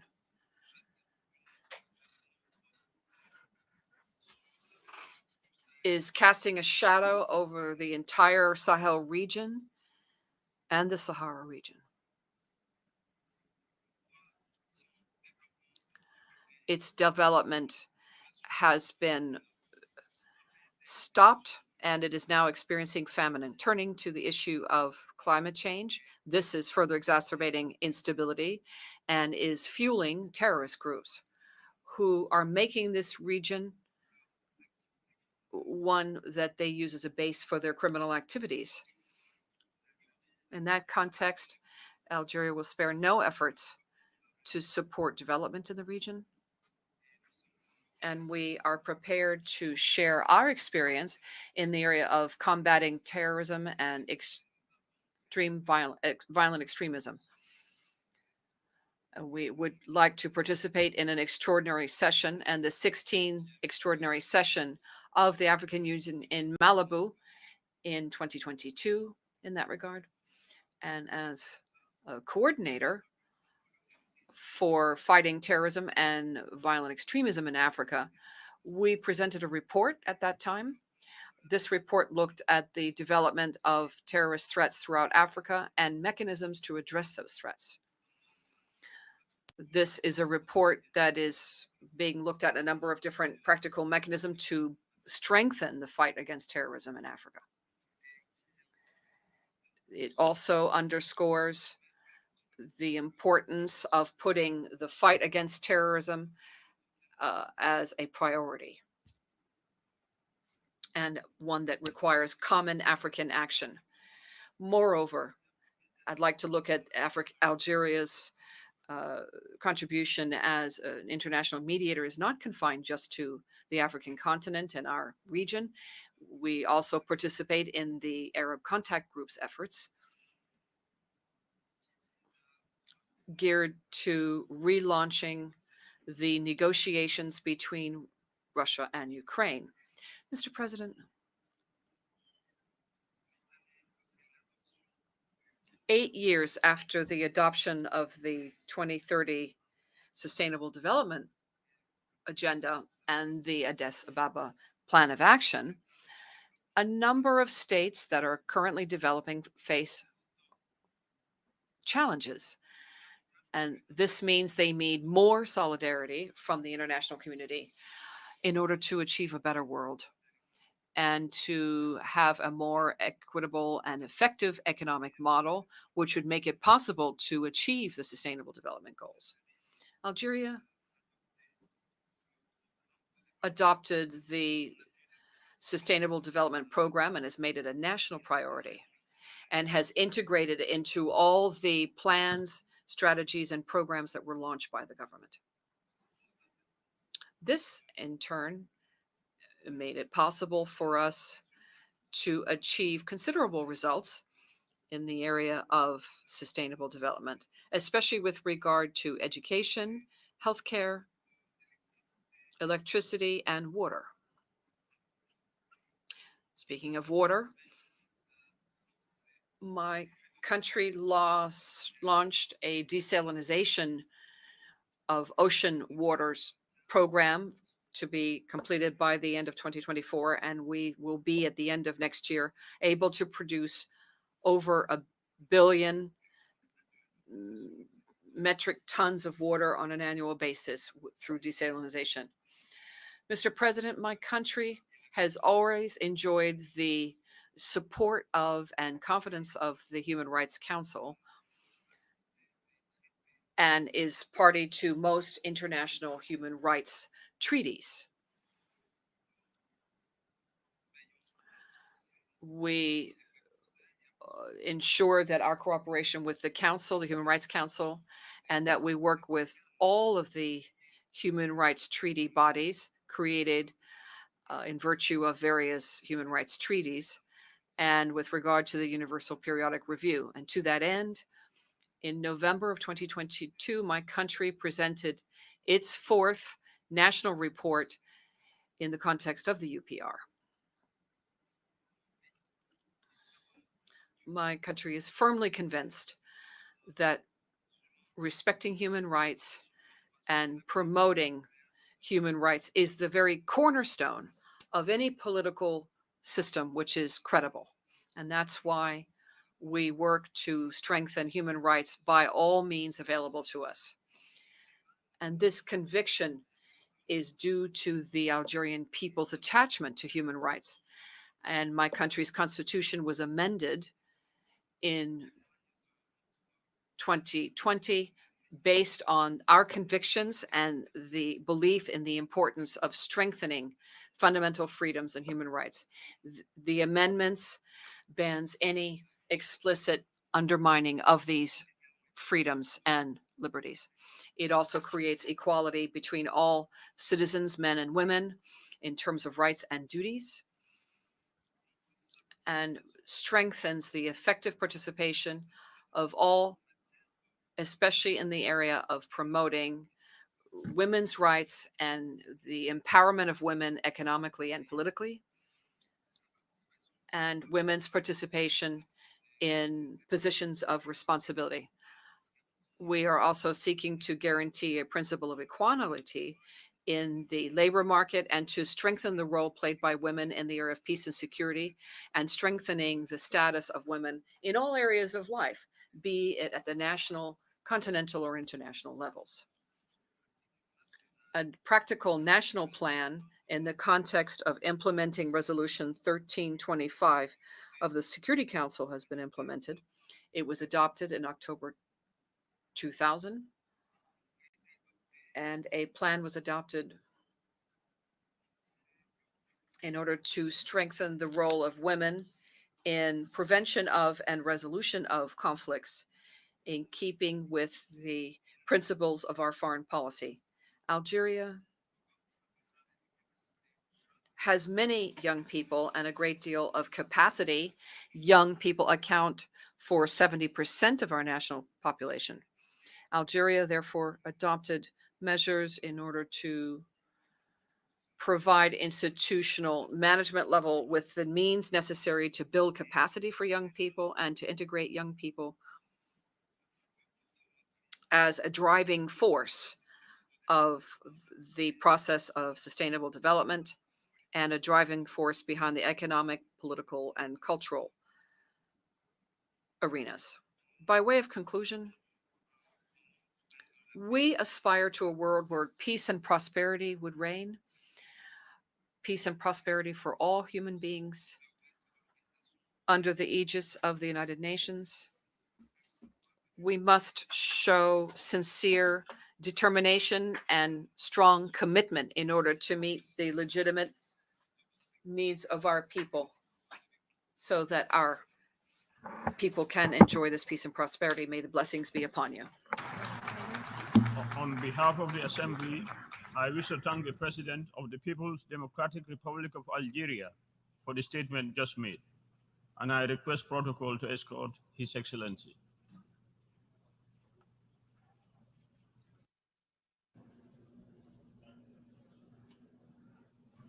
The Assembly will hear an address by His Excellency Alberto Fernandez, President of the Argentine Republic. I request protocol to escort His Excellency. On behalf of the General Assembly, I have the honor to welcome His Excellency Alberto Fernandez, President of the Argentine Republic, and to invite him to address the Assembly.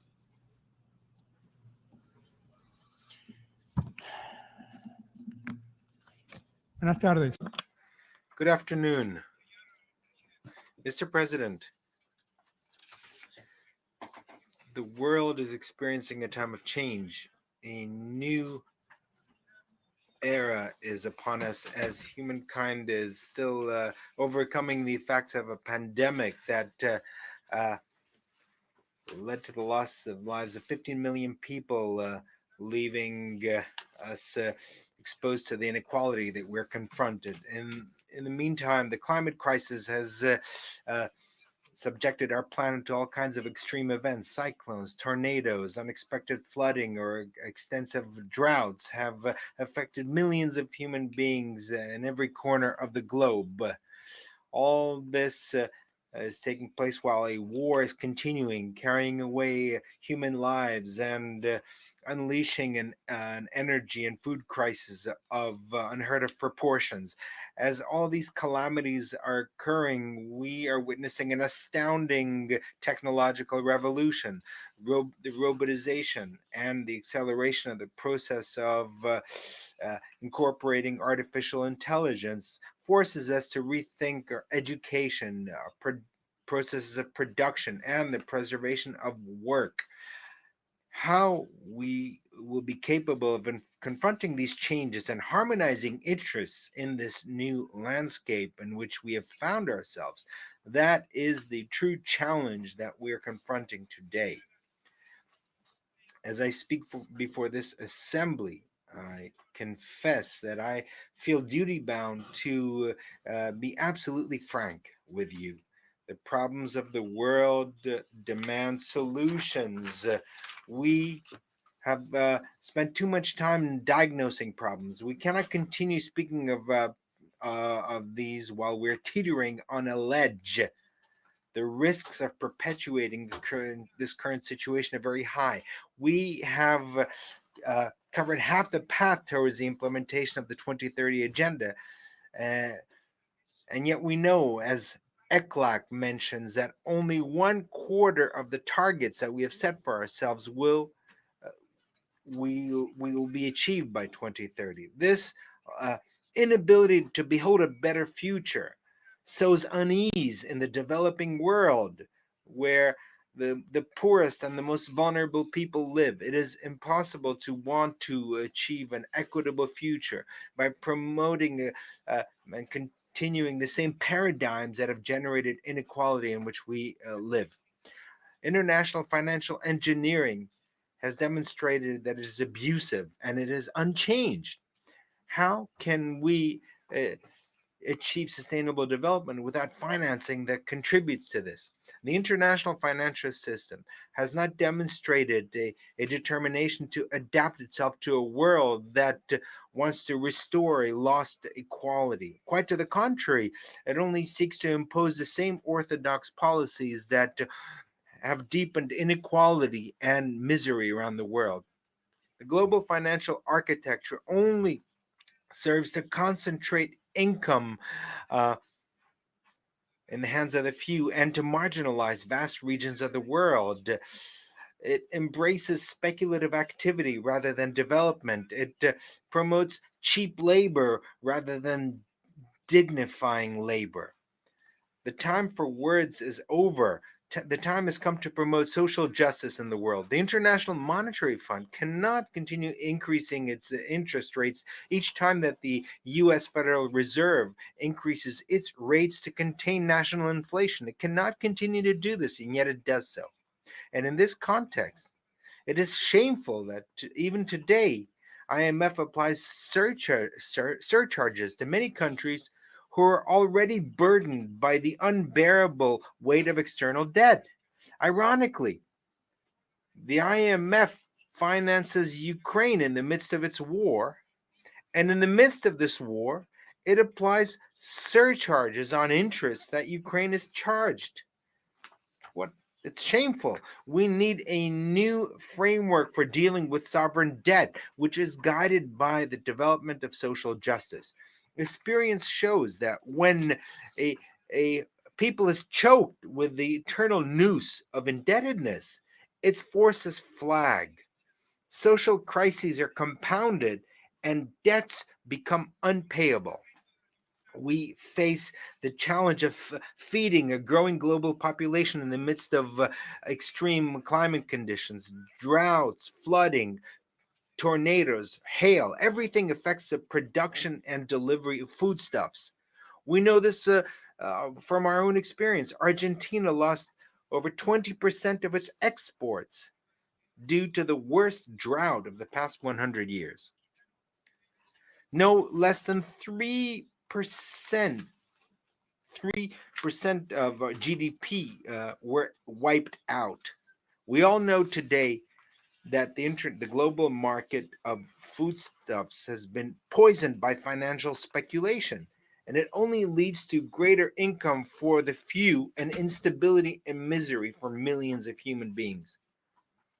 To find a long-term solution to the problem of food security, it is essential that there is a system of international commerce of agricultural products that is more fair, more transparent, more equitable, and more predictable. We need to eliminate distortions produced by subsidies, and we need to prohibit foodstuffs from being an object of financial speculation. Both of these things discourage the necessary investments in order to increase production that will help satisfy the growing global demand for foodstuffs. Argentina considers multilateralism as the best tool to find shared solutions to shared problems. It reflects our mission to be guided by solidarity and to cooperate in the striving for collective well-being. Hegemonic agendas have only served to promote distrust, encourage arms races, and limit the possibilities for economic and scientific technological cooperation. In the current context, as we know, there is a confluence that has been provoked by over a decade of accumulated crises, starting from the effects of the financial collapse of 2008 up to the war unleashed by Russia in occupying Ukrainian territory. The effects of this war are there in plain sight. In addition to the terrible humanitarian consequences, the military conflict is generating historic levels of inflation around the world, but with particular impact on the prices of foodstuffs and energy. This situation has also given rise to other tensions less noticed by public opinion, but that also profoundly affect international peace. Just as an example, I'd like to highlight the blockades by Azerbaijan in the Lachin corridor, which have provoked a humanitarian crisis, which once again is punishing the Armenian people. Just today, while this assembly is being held, in the news, we read that Azerbaijan has started military operations with the goal of taking control of Nagorno-Karabakh. The international community cannot remain indifferent to this reality. It must act preventively to avoid new ethnic, racial, religious, or political persecution. As we've always done, we will continue demanding of the parties to conflicts that they show wisdom and convene peace negotiations and demand multilateral organizations to regain the strength that they seem to have lost, the strength to uphold international rules. The countries of the global south, we have historically shared our visions about the international system and on the responsibility incumbent on multilateral organizations in the area of development, peace, global security, cooperation, and decolonization. I represent a country that this year will celebrate our 40th anniversary of restoration of democracy, a country that learned from its historic past that it will never again accept violations of human rights, and a country that has promoted as a policy of state the right to memory, to truth, and to justice. We are proud that of these 4 decades of uninterrupted democracy, during which the promotion and protection of human rights have been a fundamental path of the road that we have traveled.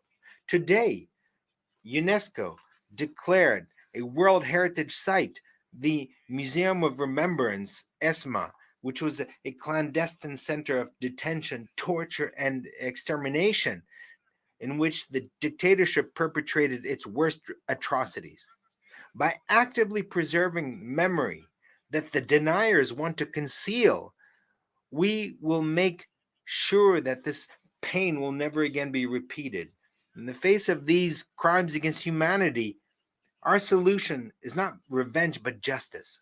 And precisely because we know the horror represented by the disappearance of 30,000 human beings, we have taken this opportunity to reiterate our appeal to adhere to the International Convention for the Protection of Persons Against Forced Disappearance. We need more states to be committed to this so that this crime is completely eradicated.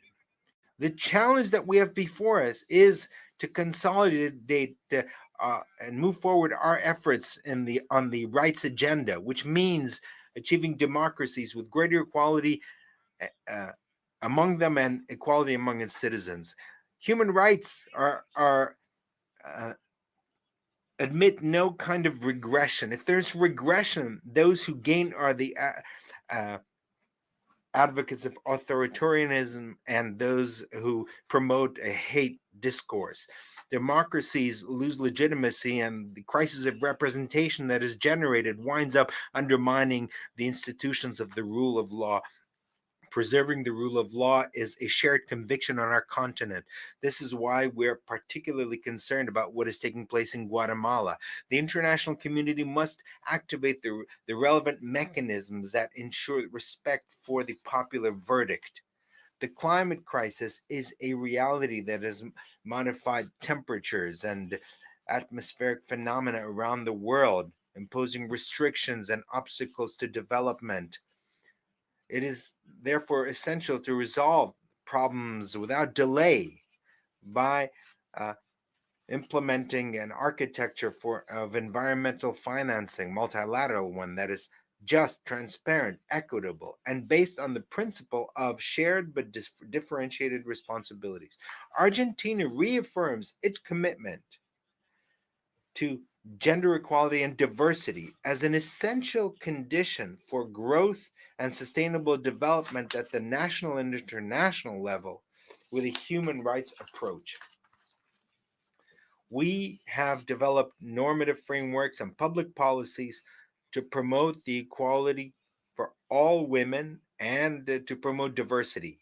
Currently, our country is implementing a national plan of equality within diversity. As part of this integrationist mission embodied in Mercosur and UNASUR, in these 4 years, we have sought to return to the path of integration with Latin America and the Caribbean and strengthen our dialogue with our partners through political coordination based on solidarity and cooperation. As once was the case with the construction of the European Union, the various institutions of integration in Latin America and Caribbean represent a heritage that the region has shared with the humankind in search of peace, cooperation, and justice. Our region currently faces a historical opportunity. We have the energy resources and food resources that the world demands. Our development depends on having the capability of taking advantage of these resources. It's important for us to work together in order to carry out infrastructure projects that allow our region's industry to compete. Argentina, Mr. President, condemns terrorism in all its forms and manifestations. These actions constitute a threat to peace and international security and to human dignity. Terrorism must be combated in the framework of the rule of law and within the full respect of international law. Argentina has ratified this commitment with the Inter-American Convention Against Terrorism, and has ratified most of the international instruments in the area of terrorism, seeking to implement all the measures contained there as the most effective way to put an end to this threat. For our part, we will continue combating impunity, investigating attacks committed against us, as in 1992, against the Israeli embassy in Buenos Aires, and in 1994, the seat of Amia Jewish Cultural Center, which took the lives of 107 persons and left hundreds wounded. We want the perpetrators of these horrific attacks to be identified, judged, and convicted. Once again, We urge the Islamic Republic of Iran to cooperate with the Argentinian judicial authorities to make progress in the investigation of the attack against AMIA.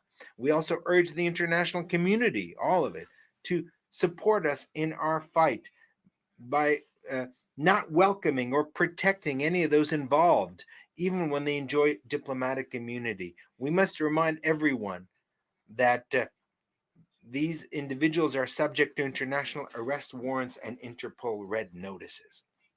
Argentina is firmly opposed, Mr. President, to the use of unilateral coercive measures and the adoption of discriminatory commercial practices. The continuation of the blockade against Cuba is unacceptable. Year after year, this General Assembly has demanded by an overwhelming majority the need to put an end to this blockade. Also, we would once again request that Cuba be taken off the list of countries that supposedly sponsor international terrorism. By the same token, the sanctions imposed by the United States against Venezuela must cease immediately. Their continuation has only worsened the living conditions for the inhabitants of Venezuela and led millions of Venezuelans to choose exile and emigrate from their country in search of a better life. I want to also reaffirm the legitimate and inalienable sovereignty rights of the Republic of Argentina on the Malvinas Islands, South Georgia, South Sandwich Islands, and the surrounding maritime areas. They are a part and parcel of national Argentinian territory, and they are illegally occupied by the United Kingdom have been for almost 2 centuries, in conformity with the resolutions of this General Assembly and its Special Decolonization Committee. The way to resolve the colonial situation of these islands is through negotiations on sovereignty between Argentina and the United Kingdom. We regret that the United Kingdom continues to refuse to resume negotiations. We regret that unilateral activities of exploration and development of natural resources have continued in the area under dispute, contravening Resolution 31/49 of this Assembly. We also question the military presence of the UK in the South Atlantic, which is a region of peace. Argentina maintains a firm commitment to a peaceful resolution of this anachronistic colonial situation. We have proposed to the United Kingdom a renewed bilateral agenda on the South Atlantic that implies a formal process of dialogue, which includes, inter alia, the question related to the resumption of negotiations on sovereignty. We also have expressed our readiness to continue with the task of identifying the remains of ex-combatants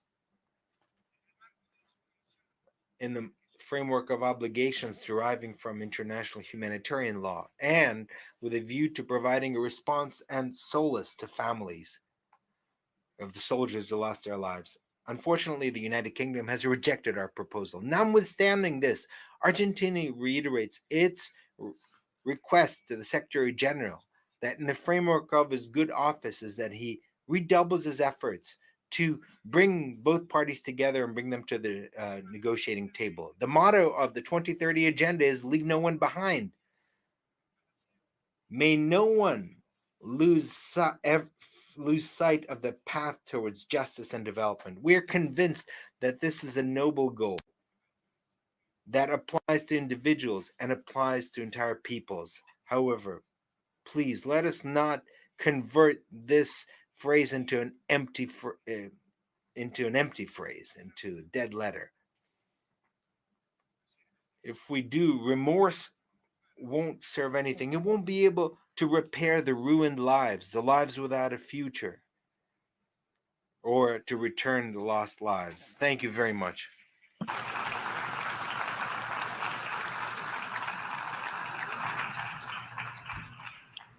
On behalf of the Assembly, I wish to thank the President of the Argentine Republic for the statement just made and I request protocol to escort His Excellency.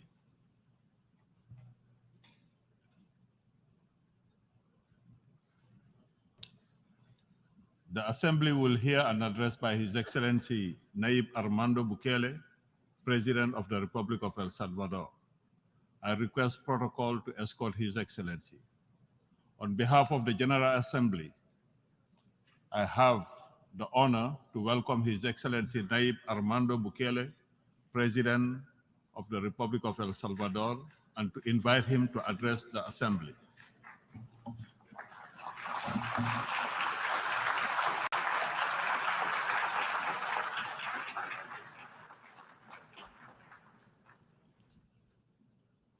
Excelentísimo señor presidente. Your Excellency, President of the General Assembly, heads of state and government, my wife, Gabriela, my daughter, Laila, distinguished members of the different delegations here with us today, friends watching us on the different platforms, ladies and gentlemen. Since the first time I came to this assembly, I've reminded you of the need to renew and to reinvent ourselves. And I'm not only referring to this organization or to this General Assembly, but rather to all countries, especially those that have similar circumstances to ours. Nor did I say this just because, but rather because I believe it, and because in my country, in El Salvador, this is what we're doing.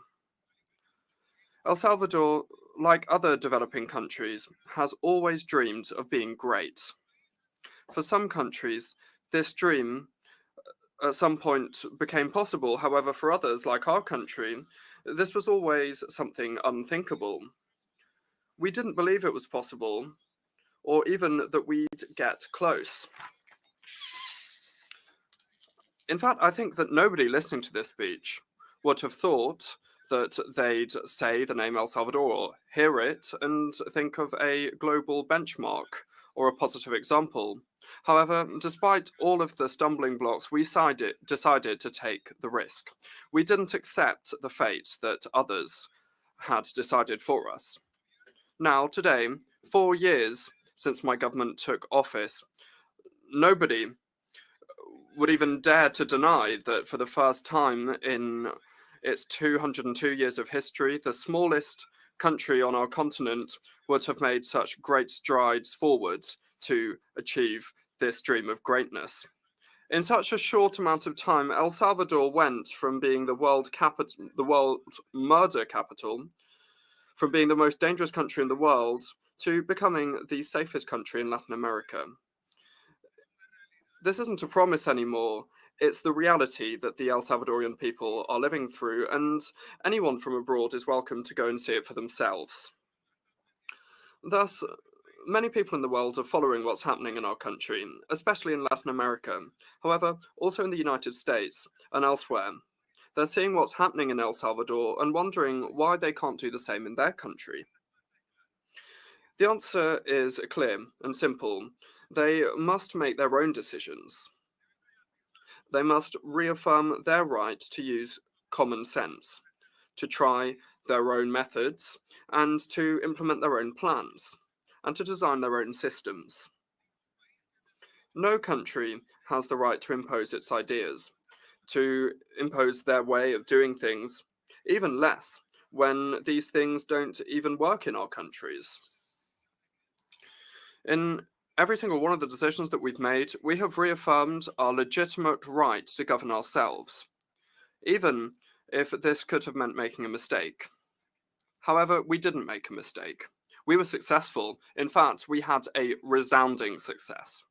And so, we didn't only reaffirm our right to make our own decisions, but also our right to be right. There's not one single recipe or single formula that works the same for everyone. However, I do believe that there is one ingredient that all recipes should include, or should at least have the right to include. And this ingredient is courage. It's necessary to have the right attitude, the guts, the determination to do what needs to be done, even when other people are questioning you or criticizing you. For decades, we tried everything that we were told was the right thing for us. And it got us fighting a civil war for things that were far removed from us, because the conflict between the West and the Soviet Union was being waged in our country. More than 85,000 people dead, and one destroyed country later. They told us that actually that wasn't the right recipe, but that now there was a new recipe available. And so they made us sign up to some fake peace agreements. There was no peace in them, and the only thing that they did was enable two different gangs to plunder the loot. They tried each different formula and nothing worked. And then being under foreign powers, the country went to the right, and then later, also under foreign actors, the country went to the left. And that was the situation during the 30-year post-war period, where there were more deaths than during the Civil War, more poverty and more violence. Nobody did anything to change the root causes of the system, nor the institutions, and certainly not the laws either.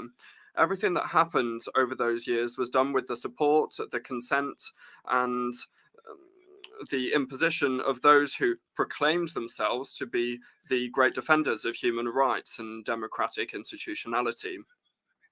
Rather than giving us medicine to make us better, in fact, what they were giving us was poison. They claimed that we should continue to do the same as what had been done in the past. They claimed that the same people that had looted our country and killed us should continue to govern, or at least share power. However, this time we told them no. We turned down their poison, and for the first time we tried our own remedy. Thank God it worked. The first thing that we did was to ensure that we had God and the people on board, because no transformation that's worth its while can be done obeying external powers. And secondly, we created our own method, a method that was designed for our own reality, created by those who experienced this reality in our own flesh and blood. Then the El Salvadorian people gave us, vested their trust in us twice through votes, several times, but perhaps these two votes were the most important. And the first of the two votes was when they elected me as their president. The second was when they decided to give us governability. Then we knew that we had an obligation to our people,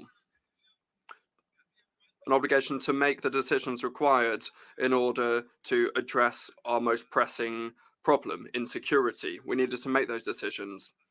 The efforts that were being made to improve health or the economy were pointless if our people continued to be killed. And there was no point in transforming education if the gangs were giving orders in our prisons to murder our children cowardly and forcefully recruit our youth. We couldn't decide to invest millions of dollars in building and improving our road infrastructure if the El Salvadorian people couldn't even walk around the streets. And so we made the decision to purge the judiciary and the prison system, and then we changed laws to ensure that terrorists wouldn't escape out of prison anymore. And it was at that time that international condemnation started. Some countries, some media outlets, and some so-called experts started systematic attacks against us for all of the decisions we were making. People who never used their power or influence to call for security for our people who were being murdered suddenly started to speak against the decisions we were making to stop this massacre. Countries that never condemned the murder of between 30, 40, or even 50 El Salvadorian people per day suddenly started calling for explanations on why we changed the public prosecutor's office, why we changed magistrates or judges. Don't you think that's absurd to question us for that? Who is responsible for the policy for domestic security in any country in the world? Well, the answer is it's the responsibility of the government, the executive, through the state security forces, through the penitentiaries, for the penitentiary system in cooperation with the public prosecutor's office and with the judiciary. This was an indispensable condition for everyone to work together in the same direction for the plan to work. If we had left the same public prosecutor in office, if we had left the same judges in place as before that were being protected by a lot of people, and well, then we would still be the world's murder capital. If we had listened, we would have continued to lose thousands and thousands of El Salvadorian people to terrorists. Thank God we didn't pay any attention to them. Every single one of the decisions that we have made have led us to this point. Today, El Salvador competes with Canada for being the safest country on the continent. We're not only the country in Latin America with the least homicides per capita by a long way, but we have also reduced all crime to a minimum level. People can now walk around the streets that for a long time they weren't able to walk around due to the gangs. Businesses are no longer paying extortion money. Children are now able to go and play in the park without being scared or being recruited or murdered. These are things that a lot of you might take for granted, think are basic, to walk around your streets, but in our country they didn't exist. We have been criticized and condemned for all of the decisions we've made at all times. Intellectuals, journalists, politicians, and organizations from across the board have been focused on a debate over what we're doing. And I've come here to tell you that there's no time for this debate anymore, because the decisions that we took were the right ones. We are no longer the world murder capital, and we managed to achieve this in record time. Today, we are a benchmark of security, and nobody can cast doubt on that. The results are there. They are irrefutable. In El Salvador, we did the right thing for El Salvador. And now we benefit from this level of security. We've been able to open up our country to the entire world. In this year alone, we received thousands of athletes at the Central American and Caribbean Games. We are the world epicenter of surf, and we have just signed up to an agreement with Google to digitalize the state and services like education and health. We are receiving more and more tourism, both domestic and from overseas. More and more people are coming to see what we're doing and investing in El Salvador. Many of El Salvadorians abroad that spent years without returning home are now investing in the country and have plans to come home. According to a study carried out last year in 2022 by the International Organization for Migration, a United Nations agency, more than 60% of the El Salvadorian people who live in the United States, there are a lot of El Salvadorians in the United States, plan to return to El Salvador.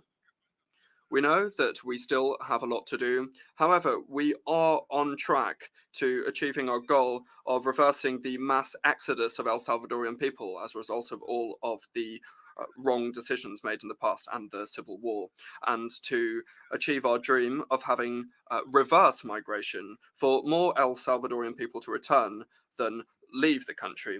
And the studies of the very United Nations are already showing this. Within a few months, we will also be hosting Miss Universe. And that is another event that will put us in the eyes of the world and will bring even more tourism and even more investment. In addition to all of this, we are establishing more and better relationships with our allies who want to support us to build our country, to build our dream. And I'm not just saying all of this to boast, although I am very proud of everything that we have achieved. I'm saying this because this is an example of what all countries can achieve when they start to claim their sovereignty. Look at us. We were recognized for violence, and now we're recognized for our landscapes, our waves, and above all, for our courage.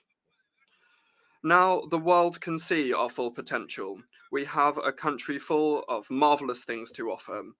People who visit us can eat on the beach, can surf world-class waves, at the perfect temperature all year. They can have lunch in the mountains and taste the best coffee in the world with volcanoes and beautiful lakes as a backdrop, and they can then have dinner in the capital with all of its modernity, commodities, and with the security that many cities in the first world would like to have. And they can do all of this in just one single day. But the best thing is that they will find in our people a friendly, hardworking people that is always looking to do something new. When they come to our country, they will realize that the El Salvadorian people are proud of being El Salvadorian, something that just a few years ago wasn't the case. El Salvador is being reborn because we dared to challenge ourselves, and we decided that nothing nor anyone should tell us what to do. We are still very far from where we want to arrive. However, we will continue to work hard and make our own decisions so that we can achieve this greatness that we aspire to. We believe that the world also needs to be reborn, but this is the decision of each different people. We in El Salvador are leading by example, laying a path that anyone can take. Thank you very much, and may God bless all of the nations of the world.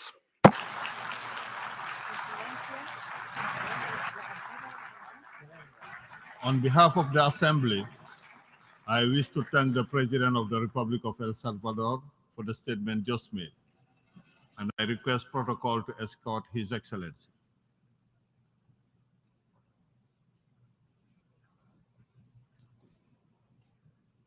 The Assembly will hear an address by His Excellency Sadir Saparov, President of the Kyrgyz Republic.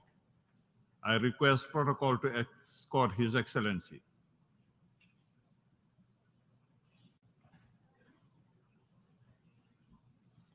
On behalf of the General Assembly, I have the honor to welcome His Excellency Sadir Saparov, President of the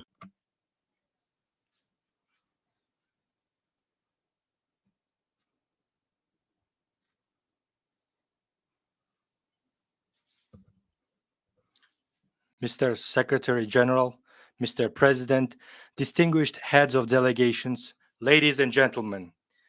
First of all, I would like to congratulate the High Representative of Trinidad and Tobago, Mr. Dennis Francis, on his election as the President of 78th session of the UN General Assembly.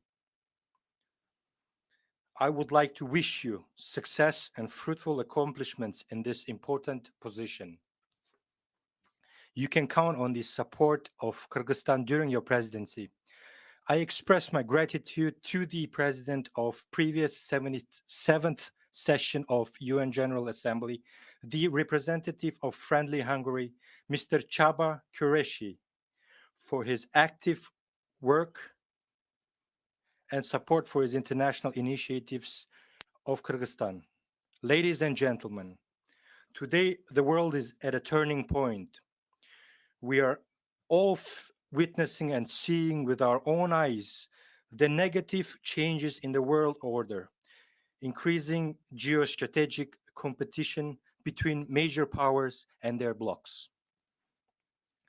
Geopolitical tensions are leading to the fact that the world is moving towards fragmentation into regional, sub-regional, financial, and economic blocks and systems.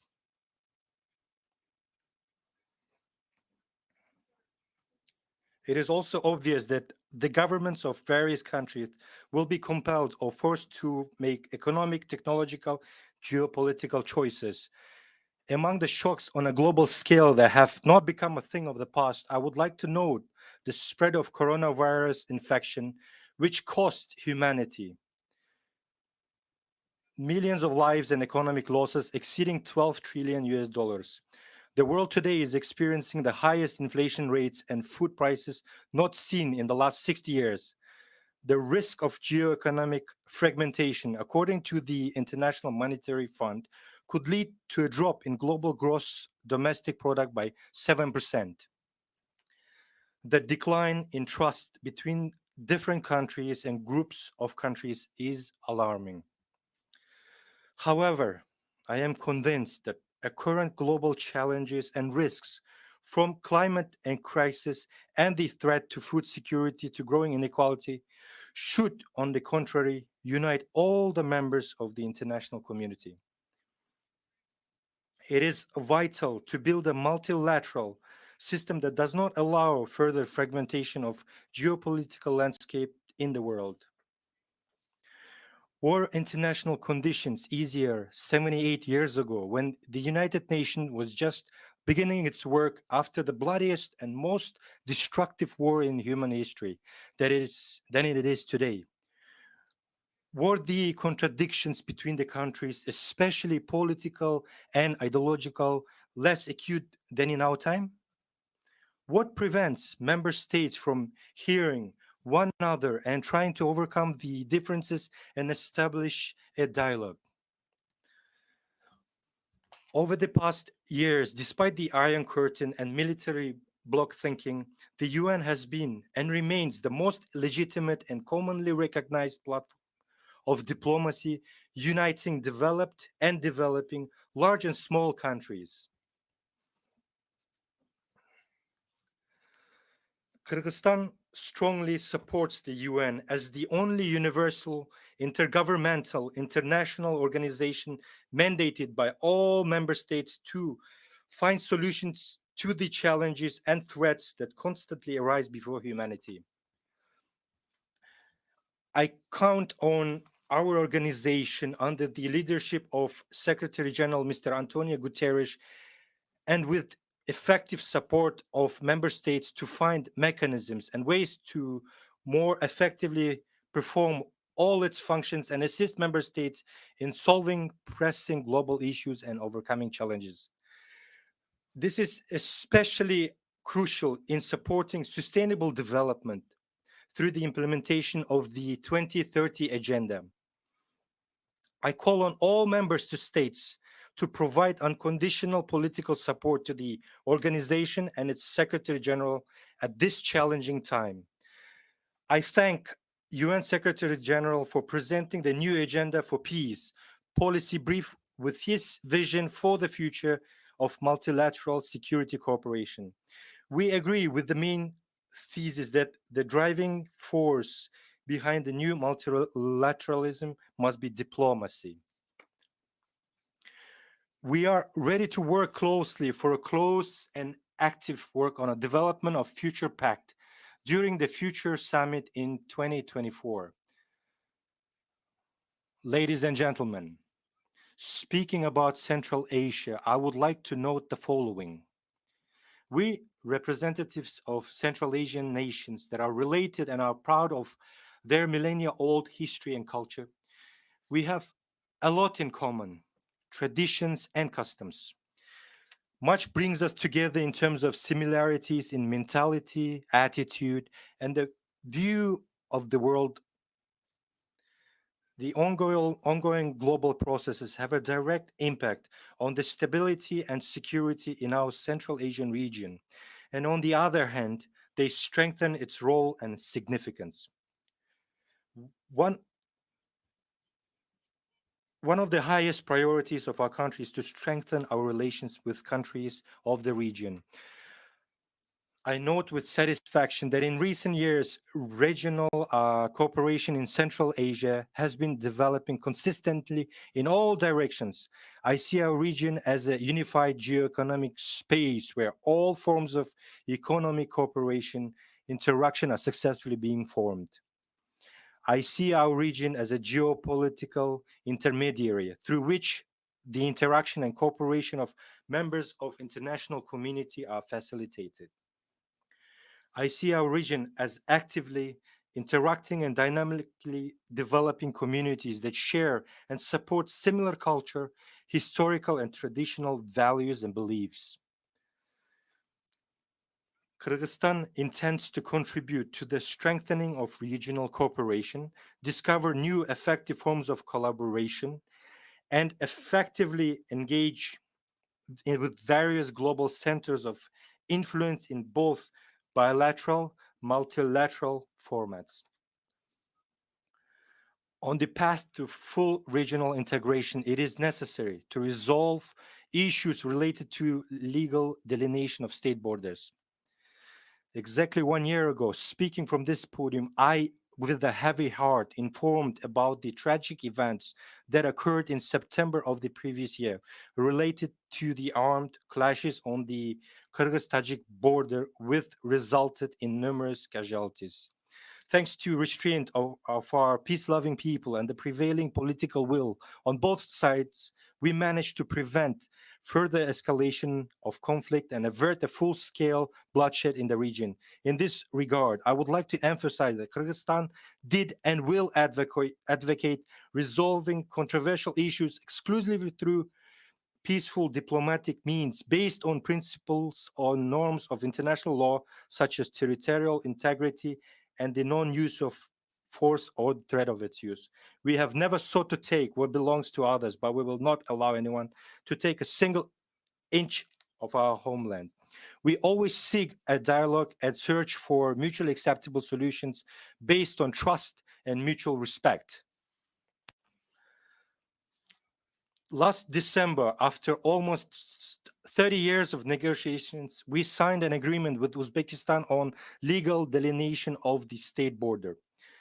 This historic decision, reached thanks to demonstrated political will of the leaders of the two states, has opened the broadest prospects for mutually beneficial cooperation, peace, and peaceful coexistence of the two countries and its people. We maintain the same approach in our current negotiations. We want to live in peace, harmony, and friendship with all neighbors. Speaking of security and stability in Central Asia, it is essential to consider them in the context of the situation in Afghanistan. I consider it extremely important to remind the international community, that the people of Afghanistan are experiencing significant difficulties, which are amplified by the lack of coordinated global stance on the situation in this country. It would not be an exaggeration on my part to say that Afghanistan is threatened by humanitarian crisis, with its inevitable consequences for the security of not only the surrounding regions, but also for the entire world community. Kyrgyzstan is interested in a peaceful, stable, and prosperous Afghanistan. We call on the international community to continue providing humanitarian economic assistance to Afghan people. Ladies and gentlemen, just yesterday concluded the SDG summit, which once again reaffirmed the importance of unwavering commitment to sustainable development, identifying challenges in their implementation and outlining specific commitments by states.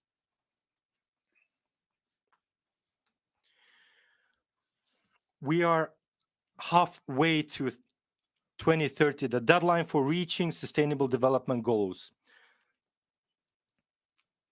Kyrgyzstan, in its pursuit of achieving the sustainable development goals, currently ranks 45th out of 166 UN member states.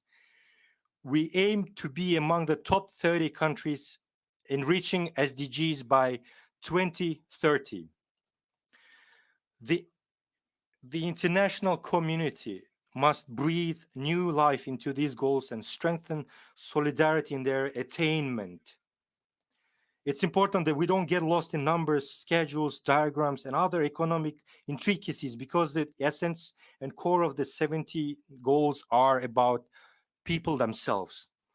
The year 2030 is very close, and we will have to ask ourselves, have the urgent needs and aspirations of humanity been addressed? Is it their security, prosperity, and well-being ensured? Are they happy? What does the future hold? Problems such as extreme poverty and climate change can only be solved by finding a global collective response. As rightly emphasized by the esteemed Secretary General of the UN in his report on financing sustainable development, without the means to invest in sustainable development and carry out transformations in energy and food systems, developing countries are falling behind on the path of achieving sustainable development goals. The current realities are such that developing countries are facing a dual challenge. They need to invest in development while simultaneously adapting to climate change. In this regard, we call for urgent action to implement Addis Ababa Action Agenda on financing for development, specifically for the swift establishment of the fund aimed at providing compensation to countries for losses and damages related to climate change, alleviating the burden of external debt, and improving the international architecture for debt resolution. Ladies and gentlemen, at previous climate change summits and conferences, ambitious statements and promises were made. It is also clear that the level of annual funding announced in 2015 under the Paris Agreement is no longer sufficient anymore. We consider it necessary to revise, significantly increase the level of funding that meets the real needs of countries vulnerable to climate change. Another issue is that a significant portion of the climate financing is provided to low and middle income countries in the form of loans. There is also no distinction in the loan allocation procedures for projects with a cost of $1 million or $1 billion. This undermines the very essence and purpose of climate agreements. I have already reached out to our partners with a request to exchange external debt for environmental projects. Unfortunately, we have not yet received responses from most of the developed countries. Only the German government agreed to write off 15 million euros of debt. We would like to take this opportunity to thank the German government. We urge donors to reconsider their approach in favor of providing climate financing to countries on grant basis. We support the Bridgetown initiative proposed at the last climate conferences in Sharm el-Sheikh, as well as the calls made at the Summit for New Global Financial Pact in Paris in June this year to mobilize the necessary financing and structural reform of the international financial architecture. If we don't start doing this now, then injustice in the world will grow. Rich countries will continue getting richer, and poor countries will continue getting poorer. Ladies and gentlemen, in light of global change, mountainous regions have been particularly vulnerable. In Kyrgyzstan, mountains occupies about 94% of the territory. Mountain glaciers are the integral part of the Earth's cryosphere, influencing not only the climate of our planet, but also providing habitat for flora and fauna and supplying water to people. Climate change in Central Asia has led to intensive melting of glaciers. If earlier it was predicted that by 2050 the area of glaciers in Kyrgyzstan would be reduced by half, by 2100 they could disappear altogether. Now there is a reason to believe that this will happen much faster. This leads to aggravation of problems throughout the region, such as lack of water for drinking and agriculture, land degradation, and a threat to food security.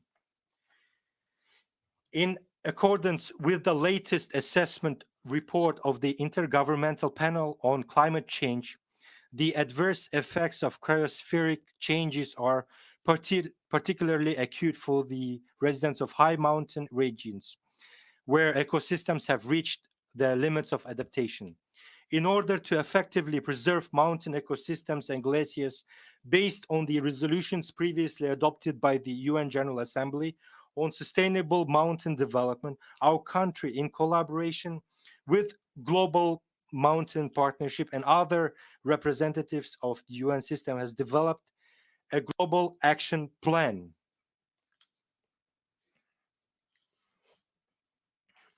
We are grateful to all partners, countries, and international organizations for their joint work.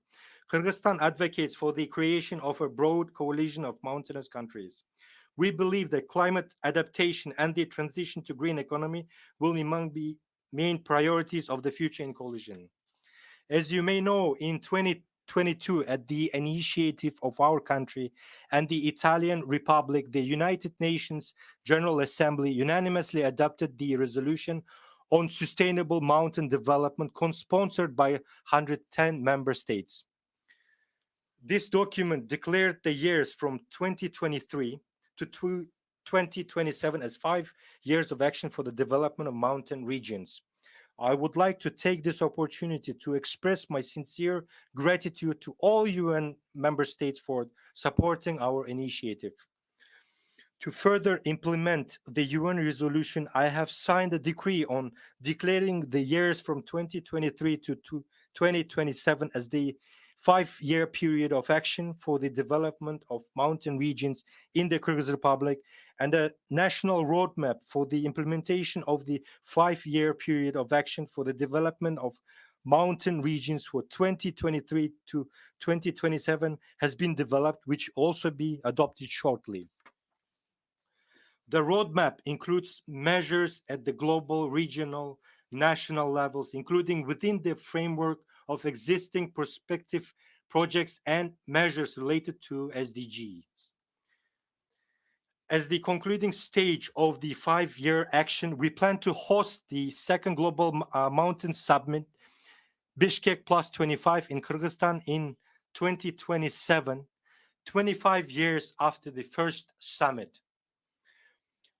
I would like to invite everyone from this distinguished rostrum to actively participate and make concrete commitments to preserve mountain ecosystems. We express our gratitude to partners from Group of Friends of Mountainous Countries, the Global Mountain Partnership, and the entire UN system for their comprehensive support of Kyrgyzstan's initiatives. We express our readiness to continue fruitful cooperation. Ladies and gentlemen, for successful progress in addressing the current challenges and threats, we need to establish an effective system of international security. A key element of this mechanism is the United Nations Security Council. Today, more than ever, it is crucial to enhance its effectiveness in order to make this body fairer, more representative, and to increase its capacity to achieve consensus in decision making. Progress is needed in negotiations on reform of the UN Security Council. Kyrgyzstan expresses its readiness to make its contribution to the cause of peace and security through effective peacemaking, respect for human rights, and the equal participation of women in peace and peace processes. We also aim to promote, protect the interests of developing small, least developed and small island nations. We have put forward our candidacy for a non-permanent membership in UN Security Council for the 2027-2028 term and count on support from our esteemed member states. It is essential for all of us to adhere to principles such as trust, solidarity, and universality in international relations. Only together can we restore global and regional security architecture. Mr. President, dear friends, speaking about the challenges and issues of today, I would like to quote the words of our outstanding compatriot, Jusup Balasagin, who lived through 1020 to 1075 and gave guidance more than 1200 years ago by saying, our world is such that in order to unlock the gates of truth, you must grasp its essence. Nothing has changed since then. It's necessary to perceive the world as it is in all its diversity and complexity. We, the member of states of the UN, must transform our organization into the center of global efforts to prevent conflicts, reach compromise, do everything possible to establish peace and harmony. The one who walks the path will overcome it. Thank you for your attention. On behalf of the Assembly, I wish to thank the President of the Kyrgyz Republic for the statement just made, and I request protocol to escort His Excellency. The Assembly will hear an address by His Excellency Santiago Peña Palacios, President of the Republic of Paraguay. I request protocol to escort His Excellency.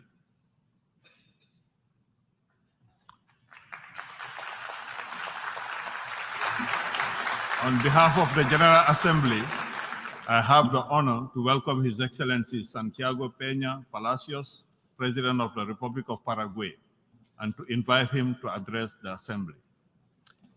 Presidente de la Asamblea President of the General Assembly, distinguished heads of state and government, distinguished ministers of foreign affairs, my dear wife, Leticia, my son, Gastolo, Constanza Serenella, ladies and gentlemen, in 1945, the representatives of 51 states, one of them my country, agreed to create the United Nations. Speaking for the first time at this august assembly as President of the Republic of Paraguay, I wish to begin my statement by expressing our gratitude to the United Nations for its work, because since the beginning it has provided a global framework for cooperation between nations to promote peace, human rights, and the well-being of peoples. 78 years later, multilateralism faces very visible challenges in terms of efficacy and legitimacy. In a world of so much wealth, levels of poverty and inequality continue to be stubbornly high, while mass migration due to armed conflicts and a lack of opportunities, international terrorism, transnational crime, and geopolitical tensions pose challenges that cooperation mechanisms and governance that have prevailed over the last 8 decades are clearly behind in responding to. The lack of tangible results in efficacy perceived in multilateral institutions and difficulties in addressing global problems in an effective manner have led to frustration and have led to an increase in the sense that national interests should prevail over multilateral cooperation. The imposition of certain trends or cultural or ideological approaches is perceived, not wrongly, as interference in sovereignty and in national values that erodes trust and weakens willingness to cooperate in the multilateral sphere. As a result, we are seeing growing levels of distrust between member states that makes cooperation and the willingness to commit to things of common good difficult. The 2008 crisis, the pandemic, and now the conflict in Ukraine have laid bare the weaknesses and the limitations of multilateral institutions in their ability to tackle global challenges and systemic risks. The United Nations, in the last case, and its Security Council have adopted measures whose results, sadly, are far from being encouraging. Despite having suffered the misfortune of 2 unfair wars, one that put us to the edge of extinction as a nation, the spirit and the history of Paraguay compel us to choose dialogue and not force as a mechanism to settle any dispute. And this is shown in the Gondra Convention of 1924, proposed by a distinguished Paraguayan and approved by all Latin American countries unanimously without a single amendment. And its purpose was precisely to avoid and to prevent wars between states in the Americas. Humbly, however, with a sense of conviction, we are all we urge for all parties involved in this conflict to immediately put an end to military actions and to avoid further victim and harm. We support peace initiatives driven forward by Brazil, a kindred country and a strategic ally, as well as by Pope Francis, whose moving presence is a source of inspiration for the whole of humanity.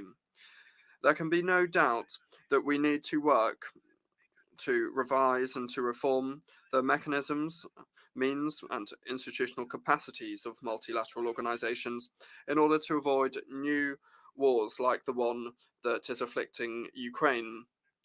However, with or without reforms, we need to put an end to the terrible loss of so many human lives. We must work to strengthen the United Nations in order to build new capacities to enable us to respond effectively and efficiently to the ongoing and changing global challenges. When it comes to the reform and expansion of the Security Council, Paraguay believes that the organic and functional structure of the United Nations should reflect the dynamics of the international stage in a participatory, democratic, and equitable manner, as observed in the guiding principles of the Charter, to promote peace, security, and prosperity in our countries in equal conditions. In this regard, the government of Paraguay expresses its support to the Republic of China, Taiwan, to become a comprehensive part of the United Nations system. Climate change is a great global challenge, and we must adopt both rigorous as well as fair measures to avoid further damage to the planet and its inhabitants. Trade restrictions based on criteria such as agricultural practices or environmental standards are bringing about discontent and uncertainty, and they are unfair and discriminatory barriers because they seek to extrapolate realities from highly developed regions to developing countries, and they do not take account of their differences, nor do they adequately value the practices to mitigate the environmental effects in these areas. This implies that LDCs should assume responsibility for the environmental damage caused by industrialization in the 19th and 20th centuries when mitigation measures didn't exist, and have the obligation to do this rather at the expense of turning down opportunities for trade expansion, creating jobs and wealth. It is necessary to address these concerns and to promote a more equitable and collaborative approach that takes account of the specific needs and realities of each country in the context of multilateral decisions related to environmental standards. Paraguay has shown the world that we are leaders in hydroelectric energy. We are a clean and sustainable source that meets both our own domestic needs as well as the needs of our neighbors. We have put Paraguay on the map as an example to follow in the transition to a more sustainable world. While other countries are still discussing reducing emissions, we have already taken concrete and effective measures. We are a concrete example of how a nation can use natural resources in a responsible and sustainable manner to promote economic development and at the same time to mitigate climate change. For more than 30 years, we have been adopting sustainable agro-fisheries practices that do not only ensure a prosperous future for our farmers, but also they guarantee the integrity of our land and our water resources. We have acted with a sense of courage and responsibility, basing our public policies on science and on evidence. For years, we were subject to criticism and finger-pointing, unfair finger-pointing. However, today, thanks to the work of several governments, I can certainly tell you that the facts speak for themselves. 44% of Paraguayan territory has conserved its forests. 95% of the legumes and cereals sowed in Paraguay in 2022 are using sustainable technology such as direct sowing and crop rotation. And we've been free from deforestation since 2004 as a result of our zero deforestation policy. This data is a testament to the fact that it is possible to strike a balance between agricultural production and the conservation of our natural resources. And the Paraguayan countryside is ready to enter the most demanding international markets, respecting the principles of clean and sustainable production. However, we will not stop there. Paraguay is also committed to overhauling our natural ecosystems. We're promoting the reforestation and conservation of species, and we have undertaken the national participatory plan for forest restoration. We have also significantly reduced extreme poverty over the last 2 decades, showing that it is possible to protect our environment while prospering economically at the same time. Paraguay reaffirms its commitment to the values and to the central objectives of the United Nations. We understand our responsibilities. However, they are differentiated, and we are prepared to lead with example on the path to a more sustainable and equitable world. Today, we face 4 global challenges that are causing geopolitical tensions: access to water, food security, energy sufficiency, and the resilience of logistical chains. Because Paraguay is a power on these matters, we are called to be protagonists in the concert of nations. We have the largest global underwater reserves of fresh water, including the Guarani aquifer that we share with our neighbors. Paraguay is a global supplier of food, being one of the few countries in the world that is able to produce food for its population and for 100 million more people around the world. In hydroelectric energy, we are pioneers in regional electricity integration, and today we have decided to move towards even more efficiency and energy sustainability. Paraguay aspires to become the logistical center of the South American bi-ocean road corridor, which turns our geographical central location into an opportunity and strengthens our integration with neighboring countries and markets in the Pacific. This trade corridor will be a source of renovation and empowerment for Mercosur and the Alliance of the Pacific, promoting cooperation between both blocs. Further, thanks to the Paraguay-Paraná hydroway, this multimodal network will become the most competitive transporter of different products, facilitating the management of river transport. Without a doubt, this will give a fresh impulse to the process of South American integration and will transform the vision to resolve conflicts that may arise. Paraguay is determined to abandon the old image of an island surrounded by land, as described by the Cervantes laureate of Paraguay, Augusto Roa Bastos, and following our historic, geographical and cultural vocation to become the center of South American integration. One of our main objectives is to contribute to improving regional integration. In this regard, the aquifers, the bi-ocean corridor, hydroelectric power stations, and navigation on our rivers are delicate processes of balance between integration and the sovereignty of our peoples. We are aware that the progress achieved towards integration, that progress has been achieved towards integration. However, we are far from being satisfied, and we are making progress with courage and determination. Latin America is the region of the world with the highest potential for development. However, we will only be able to develop this potential if we respect ourselves, working together and in harmony, and by respecting each other. Since the last century, the 20th century, we have been moving as a country into a process whereby we are building and strengthening our democratic institutions. This year, we renewed this in our country with a transparent electoral process with broad participation from our citizens, where the Paraguayan people expressed their will with a firm democratic vocation and vested their trust in the rule of law. Paraguay today is living through the longest period of democratic coexistence, with more than 35 uninterrupted years of the values of free, participatory, and pluralist democracy, convinced that there is no other acceptable system than being unshakable in upholding human rights and liberty.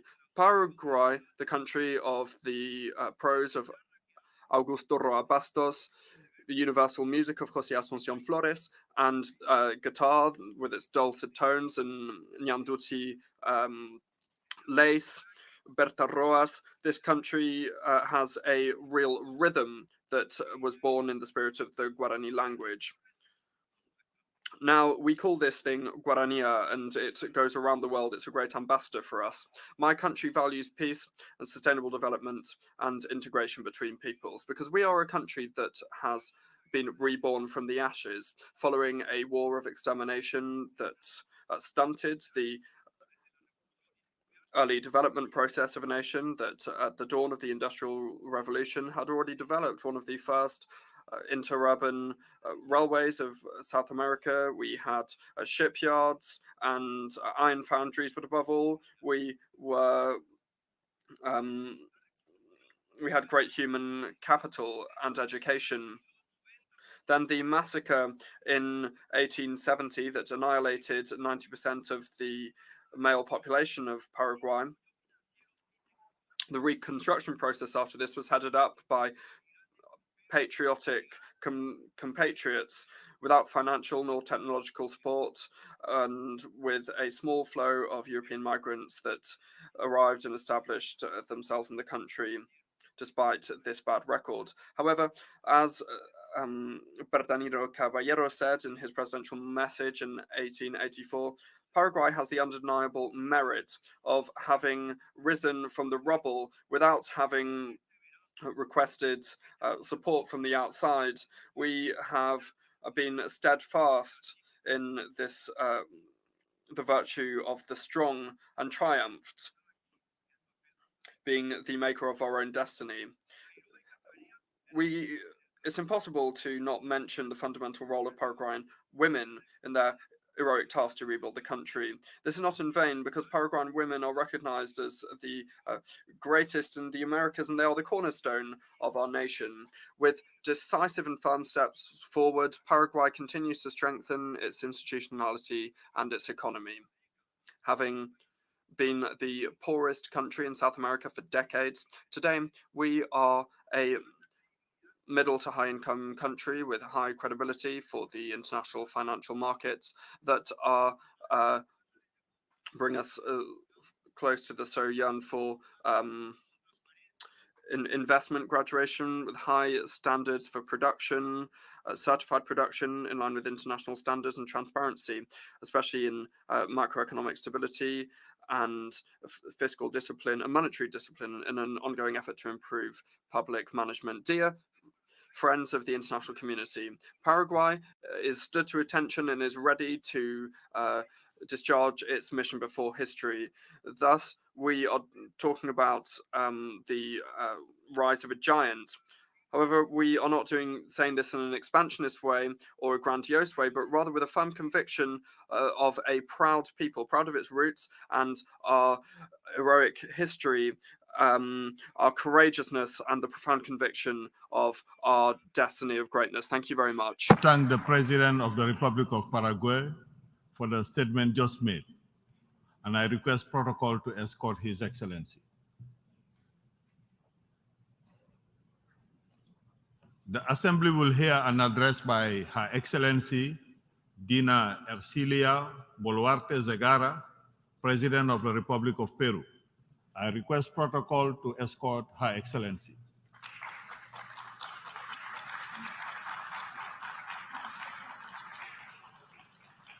On behalf of the General Assembly, I have the honor to welcome Her Excellency Dina Ercilia Boluarte Zegara, President of the Republic of Peru, and to invite her to address the Assembly. Señor Presidente de la Asamblea General de las Naciones Unidas. Distinguished President of the General Assembly of the United Nations, ladies and gentlemen, delegates from the nations of the world. I come from Peru, a country with a long history and vast cultural wealth, which has been the cradle of civilization on the American continent. and whose leadership I assumed with firmness and courage on December 7th, 2022, after a coup d'etat in the midst of a political and social crisis that we were able to overcome within the framework of our Constitution. Today, I have the honor of being the first constitutional female president of the Republic. As my country has existed for 201 years.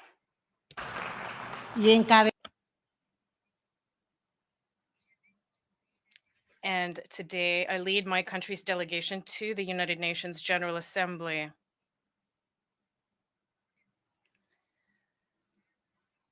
I am grateful to the international community for its recognition.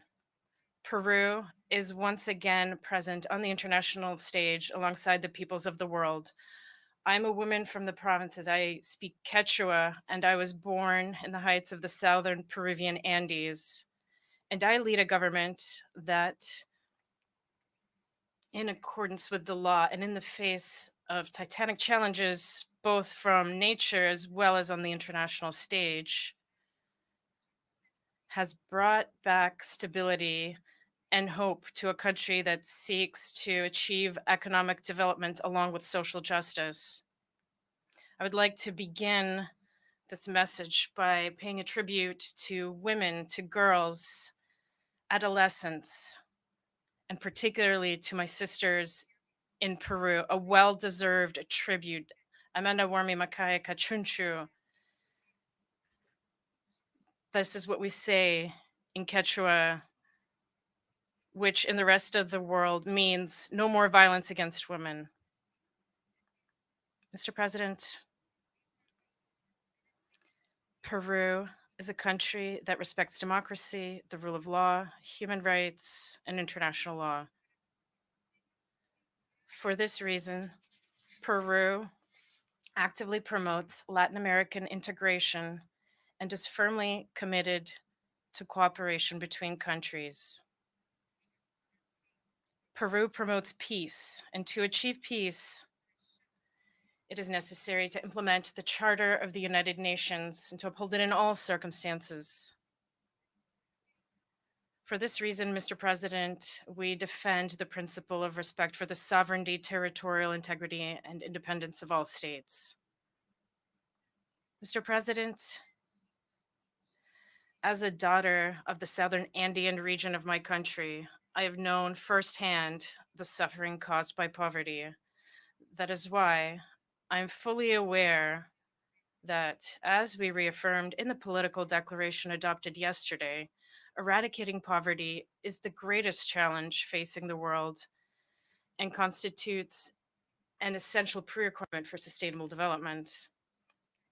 This is the main objective of my government, and it is why we are committed to the implementation of the Sustainable Development Goals of the 2030 Agenda. Today, in this forum, I wish to reaffirm Peru's voice so that the international community gives the highest priority to eradicating poverty. It is a commitment on which we cannot and should not give up. In Peru, we're adopting policies to confront not only monetary poverty, but also multidimensional poverty, among other important measures such as access to drinking water and basic sanitation. In the 9 months of my government's existence, we have unblocked more than 100 paralyzed projects in order to provide water to the sisters and brothers in my country. The crisis caused by the COVID-19 pandemic, climate change, growing geopolitical tensions, conflicts, and growing food prices are overwhelming our people, and they have slowed down our potential for growth and development.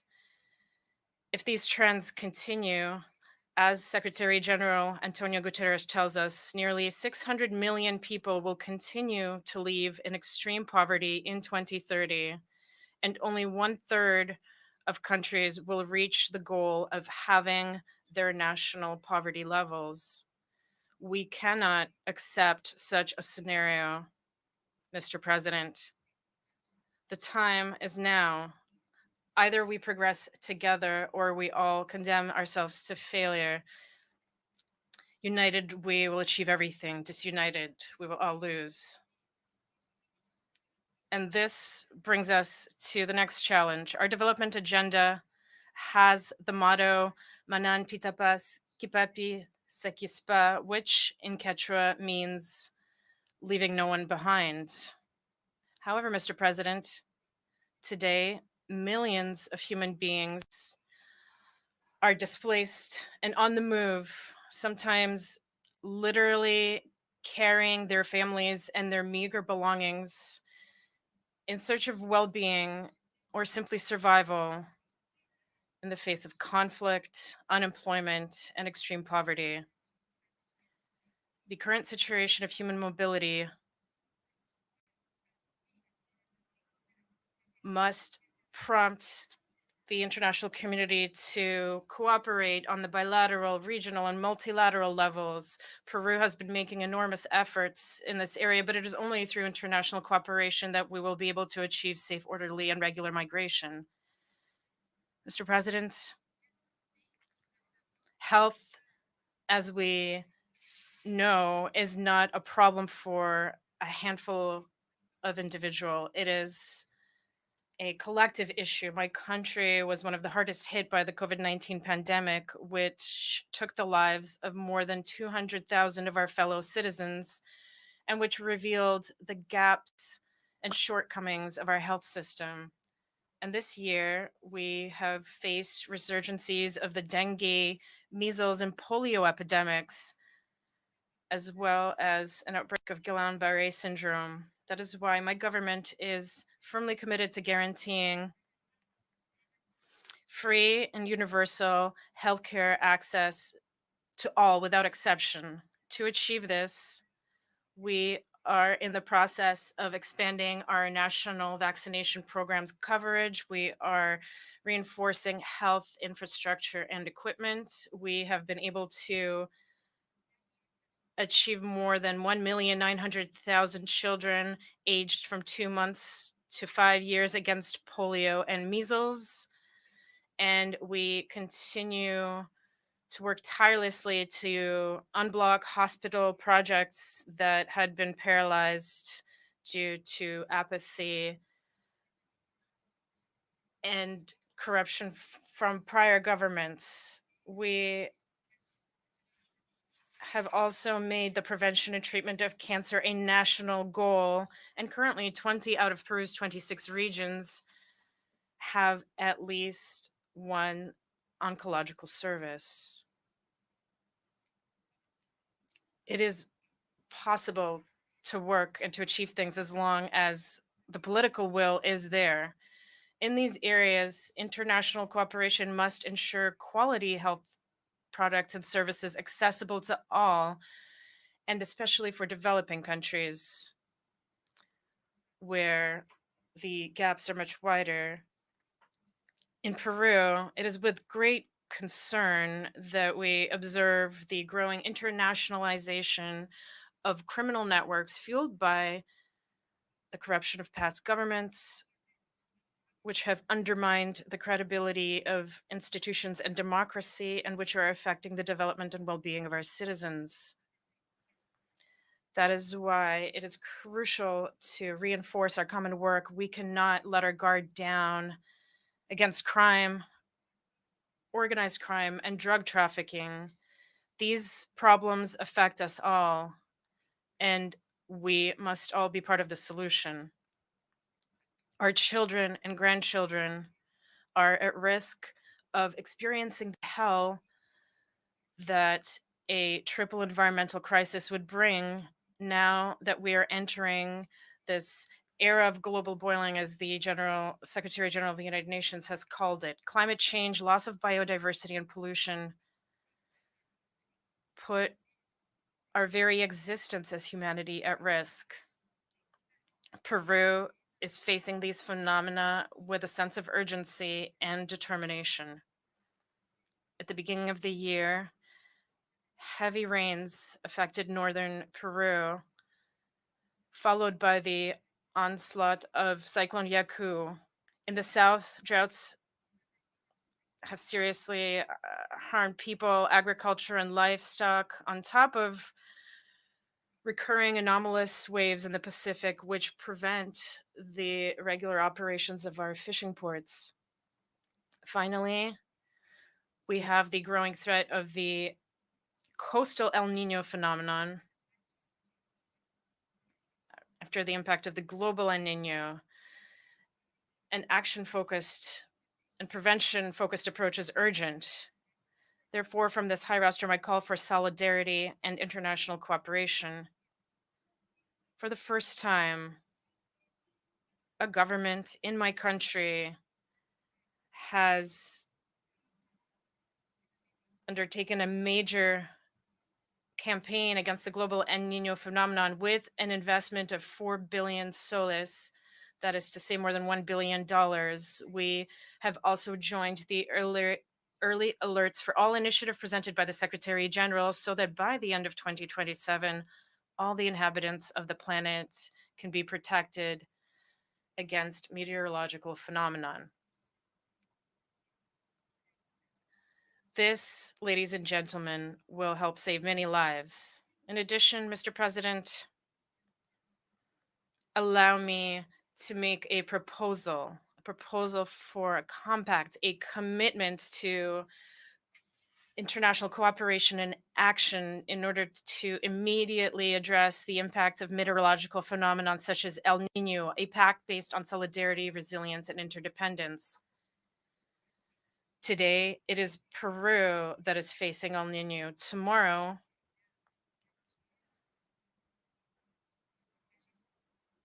nature may affect a different location, but united, as I always say in my country, we can move forward. Let us make this pact, a pact for the world, a pact for life. Developing countries have made progress in reducing carbon emissions, but we continue to be the most affected by climate disasters. Last month, the 8 Amazonian countries held a presidential summit during which we agreed on measures for the conservation and sustainable use of the Amazon, as well as the fight against deforestation and urgent action to avoid a point of no return. Peru presented its vision of an Amazon with a human face. With a human face because the Amazon, which constitutes 61% of Peru's territory, is not just a sanctuary occupied solely by nature. It is in fact home to 5 million Peruvians. It is still possible to limit the increase in global temperature to within 1.5 degrees Celsius, as we agreed in the Paris Agreement. But to do this, bold actions will be necessary. This implies that developed countries not only adopt more ambitious emissions reduction goals, but also that they honor their commitments in terms of technology transfer and climate financing. Today, more than ever, it is urgent to mobilize the $100 billion annually for climate action in developing countries, in accordance with the commitment that was made. It is also crucial to establish the loss and damage fund as agreed upon at the last conference of the parties. Mr. President, here in this hall, I wish to inform you that the Peruvian presidency has submitted a draft treaty whose goal is to protect the marine environment against plastic pollution. In my country, Mr. President, 48 indigenous languages are spoken, and more than 6 million citizens identify as members of one of the indigenous original peoples of Peru, and more than 800,000 identify as Afro-Peruvian. promoting the full exercise of their rights is a challenge that we share with many other countries. And we have an essential responsibility to continue seeking their inclusion, their well-being, to continue providing them with quality services, promoting respect for their rights, their cultures, and their languages. Mr. President, distinguished delegates, as we are on the verge of commemorating the bicentennial of our consolidation as an independent republic, Peru reiterates its commitment to continue contributing to peace, development, and the conservation of the environment. This is what we have done during our presence in the Andean community. This is what we are doing within the Pacific Alliance. And this is what we will continue doing next year as president of the APEC Forum. We remain determined in our process of accession to the OECD and our participation in the Americas Partnership for Economic Prosperity, or APEP. And we have begun talks with the Association of Southeast Asian Nations, ASEAN, with a view to being partners in development. I reiterate my invitation to all countries to continue investing in Peru and trusting in Peru. Our country is a country of hope. We await you with clear and transparent rules of the game, with stability and legal security, low inflation, with solid international reserves. And our sole objective is working for the sustained growth of all, but particularly for the most vulnerable. Mr. President, the government of Peru, faithful to its commitments to the United Nations and in line with its Republican tradition, joins with firmness and determination the global goal to strengthen the fight against climate change, to defend peace, democracy, full respect for human rights, international law, sustainable development, and the prosperity to which our people aspire, as it is what is just. Ya, ojumaya, ojmunaya, lo que significa. Which means, in Quechua, let us work together with one heart, with one thought, and one desire. Long live humanity. Thank you. On behalf of the Assembly, I wish to thank the President of the Republic of Peru for the statement just made, and I request protocol to escort Her Excellency.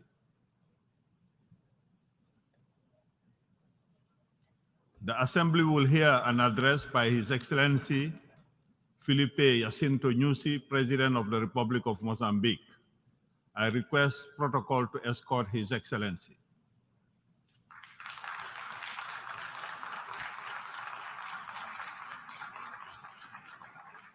On behalf of the General Assembly, I have the honor to welcome His Excellency Felipe Jacinto Nyusi, President of the Republic of Mozambique, and to invite him to address the Assembly.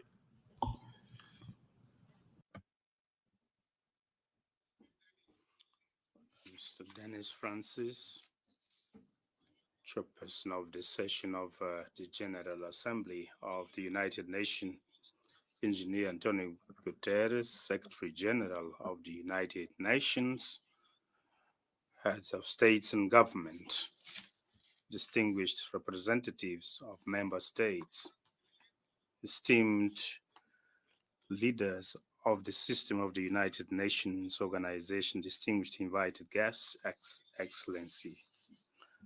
I begin my remarks by extending on behalf of the people of Mozambique our heartfelt condolences to the peoples of the sisterly nations of Morocco and Libya for the tragedies that befell these two sister African countries. I take this opportunity to reiterate the Mozambican people and government's gratitude for the unanimous vote for the election of Mozambique as a non-permanent member of the United Nations Security Council. Our participation at the Security Council has enabled us to share our experience in peace building and national reconciliation, thus contributing towards fostering international peace and security. Mr. President, Your Excellencies, in September 2015, at this very hall, we adopted Sustainable Development Goals that encapsulate the Agenda 2030. As leaders, we committed on behalf of our peoples the commitment to reduce poverty in 16 key areas and establish a better world for all without leaving no one behind. The progress report that we considered yesterday at the high-level panel shows clearly that the world continues to be faced with various interconnected crises that undermine the delivery of the Agenda 2030. Indeed, the COVID-19 pandemic crisis, natural disasters arising from climate change, and armed conflicts, including terrorism and violent extremism, causes millions of people to continue living under poverty without adequate food and without access to education, food, and health services. It is true that the adversities I have referred are a cause for regression in progress that we were making in the implementation of Agenda 2030 since 2015. However, the main reason for lack of success of this agenda remains the absence of trust and solidarity between those who have a lot and those who have little or almost nothing at all. Even among those who have a lot, rather than building trust and solidarity, they spend their resources in investing in a competition fueled by trust. Therefore, I commend Your Excellency Dr. Dennis Francis, chairperson of this session, for the theme you have suggested to us on rebuilding peace, revitalizing global solidarity. It is a critical theme to realize Agenda 2030 on sustainable development towards peace, progress, and prosperity for sustainability of humanity. Your Excellencies, in my statement, I'll try to focus attention on peace and security, counterterrorism, climate change, energy transition, blue economy, and environmental conservation in tandem with the theme of this General Assembly. On peace and security, various regions of the world are grappling with a very vicious cycle of armed conflicts and instability, particularly in Africa. Thousands of precious lives are lost. The number of refugees and internally displaced persons have increased to more than 50% in the last year, despite multilateral efforts of several peace initiatives at the United Nations Security Council level and regional organization. War in Ukraine and other regions prevail and endanger peace, security, and global economy. My own country, Mozambique, experienced cycle of armed conflicts, sometimes triggered by forces alien to national interests, but its settlement has been possible only based on constructive dialogue founded on trust and mutual respect. That is how we adopted the new Provincial Decentralization Act, now under implementation. And in August 2019, we signed the Peace and Reconciliation Accord, also known as Maputo Accord. In June this year, we closed the last camp of Renamo, a formerly armed opposition party, marking the conclusion of the disarmament and demobilization phase. The crucial phase that follows is the reintegration of ex-combatants into the society, including payment of pensions, although not provided for by law. I would like to express our gratitude as this process counts on the support of the United Nations and other multilateral and bilateral partners. Terrorists, Excellencies, while we seek to close one chapter of the peace and national reconciliation process, Mozambique is confronted by the nefarious phenomenon of terrorism, particularly in Cabo Delgado province in the north of the country. In March this year, during Mozambique's rotational chairpersonship of the Security Council, we had the opportunity to share at length our experience of countering terrorism. On one hand, our strategy focuses on strengthening combat operations by the Mozambican Defense and Security Forces with an initial support of the Rwandan contingent and SADC multilateral force, also named SAMIM. We have been achieving tangible success on the ground, though terrorists continue to create terror and fear in sporadic way in isolated villages. With the improvement of safety and tranquility, populations have been returning in large numbers to their home areas, resuming their normal life. This is a pioneer experience of combining bilateral and multilateral interventions. It is also an example of solution of African problems, first by the Africans themselves. However, the issue arising is the need for a substantial support to these countries that, in a direct manner, countering terrorism with us in Mozambique in order to render the ongoing operation sustainable. At this juncture, the challenge is reconstruction of infrastructures and consolidation of social cohesion, whose actions are undertaken within the framework of Northern Region Resilience and Integrated Development Program, PREDIM, which counts on the support of partners. We would also like to appeal for your solidarity in this other component of countering terrorism. Climate change. Climate change constitutes the main crisis of mankind of this century. This is not a new discovery. Therefore, many species around this subject almost repeat themselves. For a number of decades ago, scientific evidence shows that our planet is at the eve of climate catastrophe. However, despite this evidence and commitments assumed yearly during various conferences on climate change, the situation has been aggravating. The same applies to conflicts. The cause for climate change is lack of confidence or trust, solidarity associated with selfishness of some countries.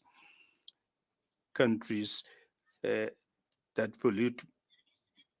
The enriching of these countries is costing the price of disgrace for countries that contribute less with pollution that coincidentally are the poorest country. As a consequence, heat waves, cyclones, floods, droughts, earthquakes, the rise of the sea level, uncontrolled fire, and other extreme phenomena have become increasingly frequent all over the globe. In the case of Mozambique, due to its geographic location, the country suffers cyclical of the devastating impact of natural disasters. The latest large cyclones, Idai, Kenneth, and Freddie, caused hundreds of losses of life, highly costly damages, and losses to the tune of billions of dollars. So far, we have not yet been able to recover just 1/3 of damages recorded. However, support from partners have been well below the pledges and beyond the requirements. In many cases, when these assistance comes, partners have preferred to manage the funds outside agreed mechanisms with the government, causing overlaps in areas of programs which have little impact on the communities. As a consequence, substantial portion of funds are spent in capacity building, conferences, bureaucratic issues, rather than allocating funds to affected people, which once again shows lack of trust and solidarity. As a way of mitigating the suffering of the people, we have been promoting domestic solutions towards consolidating a disaster management system with the involvement of public, private stakeholders, civil society, and local communities, focusing on prevention and adaptation. This way, we have managed to reduce the impact of natural disasters, a fact that has merited the recognition of Mozambique at SADC, African Union, and UN agencies. Mr. President, Excellencies, energy transition. Energy transition is a global imperative aimed at building more resilient and sustainable societies. However, we advocate that energy transition should be fair and must work as a launchpad to enable poor countries to find a window of opportunity in the diversification of the energy mix in order to consolidate their economic base. Energy transition requires large investments in power generation projects from clean sources. Once again, we invite the most industrialized countries to be to show more solidarity by implementing their climate fund commitments. Mozambique is a regional reference for the diversity of its energy matrix that includes hydropower dams, in particular Kaurabasa, solar power stations, and wind power power stations, and construction works for Mpanda Ukua are now underway.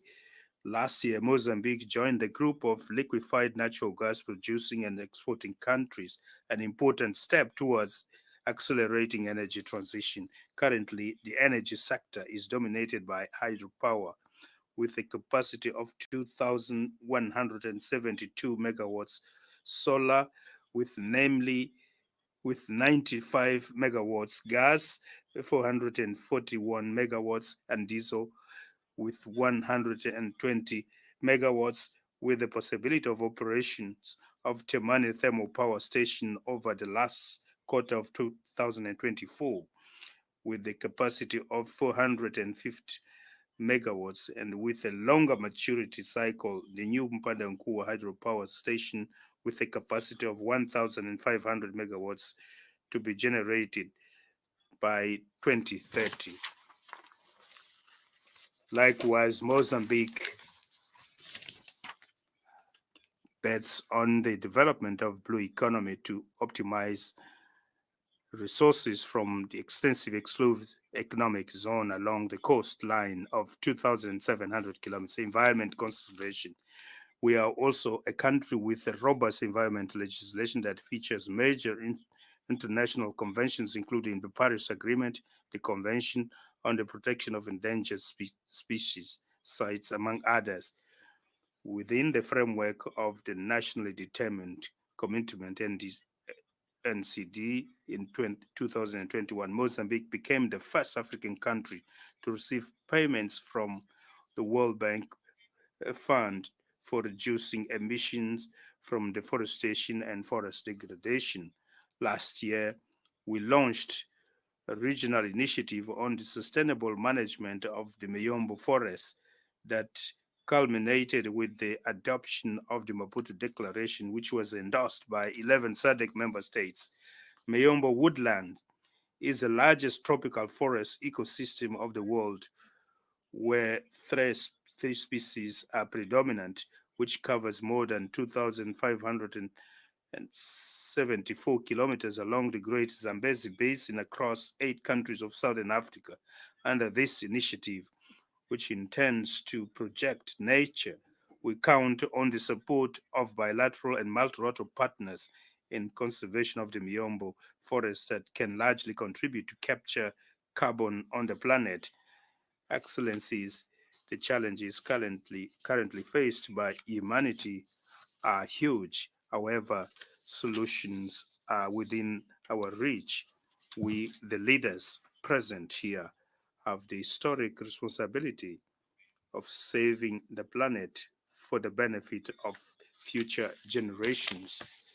The priority areas requiring urgent actions are clearly identified with the matrix of already defined solutions, of which we highlight three. First, we need to renew the political will and redouble efforts to accelerate the achievement of targets of Agenda 2030. We do not need to come up with analytical speeches. The most important is action by all of us with vigor and using available resources. Secondly, we have to intensify integrated policies with concrete actions to eradicate poverty, reduce inequality, preserve nature by empowering women, the youth, and other vulnerable groups. Thirdly, we must strengthen international partnership and multilateralism, taking the United Nations system as a basis. However, 78 years later, the world has experienced profound transformation that require deep reforms. I conclude by appealing for the existence of a more inclusive international financial system that is guided by transparent rules and mutually beneficial rules, where Africa participates as a partner that has a lot to offer to the world and not only a warehouse that supplies cheap commodities to countries or international multinationals, corporations that dominate the international market. To achieve this, we need to retrieve trust and mutual respect between states, which are the sacred principles of the United Nations Charter. Only with trust and mutual respect and solidarity we can build a better world of peace, safe and sustainable that deliver welfare for all. Thank you very much for your attention. On behalf of the Assembly, I wish to thank the President of the Republic of Mozambique for the statement just made, and I request protocol to escort His Excellency. The Assembly will hear an address by His Excellency Laurentino Cortizo Cohen, President of the Republic of Panama. I request protocol to escort His Excellency.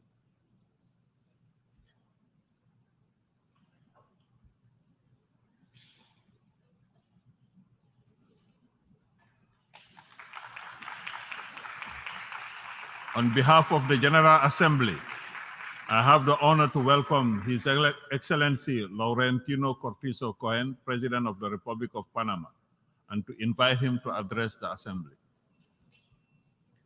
Su Excelencia. Your Excellency, Mr. Dennis Francis, President of the 78th session of the United Nations General Assembly.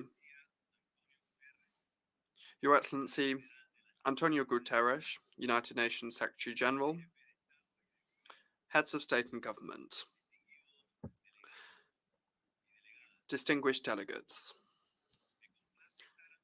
I'm delighted to be here before you at this assembly that gathers us with a view to finding more effective ways of addressing the pressing problems of global society. The Republic of Panama, as a founding member of this organization, reiterates its firm commitment to the search for solutions based on dialogue and on mutual respect that contributes to the maintenance of international peace and security, which are essential for the development and well-being of humanity. Panama is the bridge of the world. It is a crossroads at the center of the Americas, where all roads converge thanks to our exceptional air and maritime connectivity, which is the best in Latin America and the Caribbean. Furthermore, the Republic of Panama is committed to achieving the 2030 Agenda and its 17 Sustainable Development Goals. And they are included within the government plan of my administration. Ladies and gentlemen, in the 50 months that we have been in office, our government has focused on public policies that allow us to address the huge challenge, laying the foundations to reduce poverty and inequality in order to provide the most disadvantaged populations an opportunity to achieve the social and economic conditions that enable them to live decently. Making headway in achieving the Sustainable Development Goals is an inescapable responsibility that compels us to pay attention to the cause and effect relationship between them. We must ask ourselves, how does the climate crisis have an impact on the 3 first Sustainable Development Goals? Can we really end poverty, achieve zero hunger, and health and well-being in the midst of this serious drought that is afflicting the planet, as well as the floods and the devastating fires that are razing huge areas of land and the rise in sea levels? Let us think about the conclusions of the IPCC report that warns us of an escalation of changes to the climate system, unprecedented escalations that are leading us to extreme situations that have posed a grave threat to the survival of life on Earth. The climate crisis is a ticking time bomb, and time is running out for all of us. Ladies and gentlemen, the commitment of Panama to human existence is something that has been shown and demonstrated with the decisions that we have made and the consequential actions that we have engaged in. We are a country with huge water resources. Our coasts are bathed by 2 huge oceans, and this makes us particularly aware of the importance of water for our population and for life on Earth. Panama has made extraordinary efforts to preserve our seas, achieving the goal of 30% protected 9 years before 2030, and we have even increased it to 54% this year. Panama, and this is not rhetoric, but rather we have done this with facts, with actions, has become a blue leader. And I can also tell you that Panama is one of the 7 countries in the world that has been declared to be carbon negative. Ladies and gentlemen, in Panama, we have established a carbon footprint reduction program with a national green hydrogen and derivatives strategy. Furthermore, since we have been in office in Panama, we have brought in an ambitious energy transition agenda, with the goal being to find and to develop accessible energy that is not polluting in order to reduce our greenhouse gas emissions by at least 24% for 2050. Panama is one of the 15 countries in the world that is most exposed to climate risks and natural risks. In fact, we have already seen in our country the first case of climate displacement when we had to relocate the population of the Karti Sugdup Island due to rising sea levels. Ladies and gentlemen, I wish to reaffirm on behalf of the Republic of Panama that the Panamanian people successfully rose to the task of the Panama Canal operation in 1999, and we increased its capacity in 2016. I wish to express to the nations of the world that Panama is committed to continuing to operate the canal in a safe, efficient, reliable, and competitive manner, as we have done so far. And we have done this very well. Ladies and gentlemen, Panama, as a country that makes effective contributions to environmental protection, asks the most polluting countries here at this General Assembly to respect the commitments made to reduce greenhouse gas emissions. We have also seen on repeated occasions at the General Assembly and at the meetings of the Conference of the Parties, the COPs, the United Nations COPs, that countries commit to making changes that later are not delivered. Ladies and gentlemen,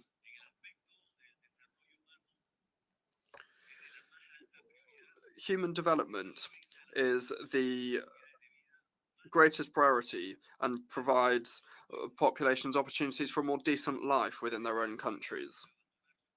That way, they wouldn't have to abandon their countries and embark on irregular emigration, exposing themselves to human rights violations and often losing their own lives.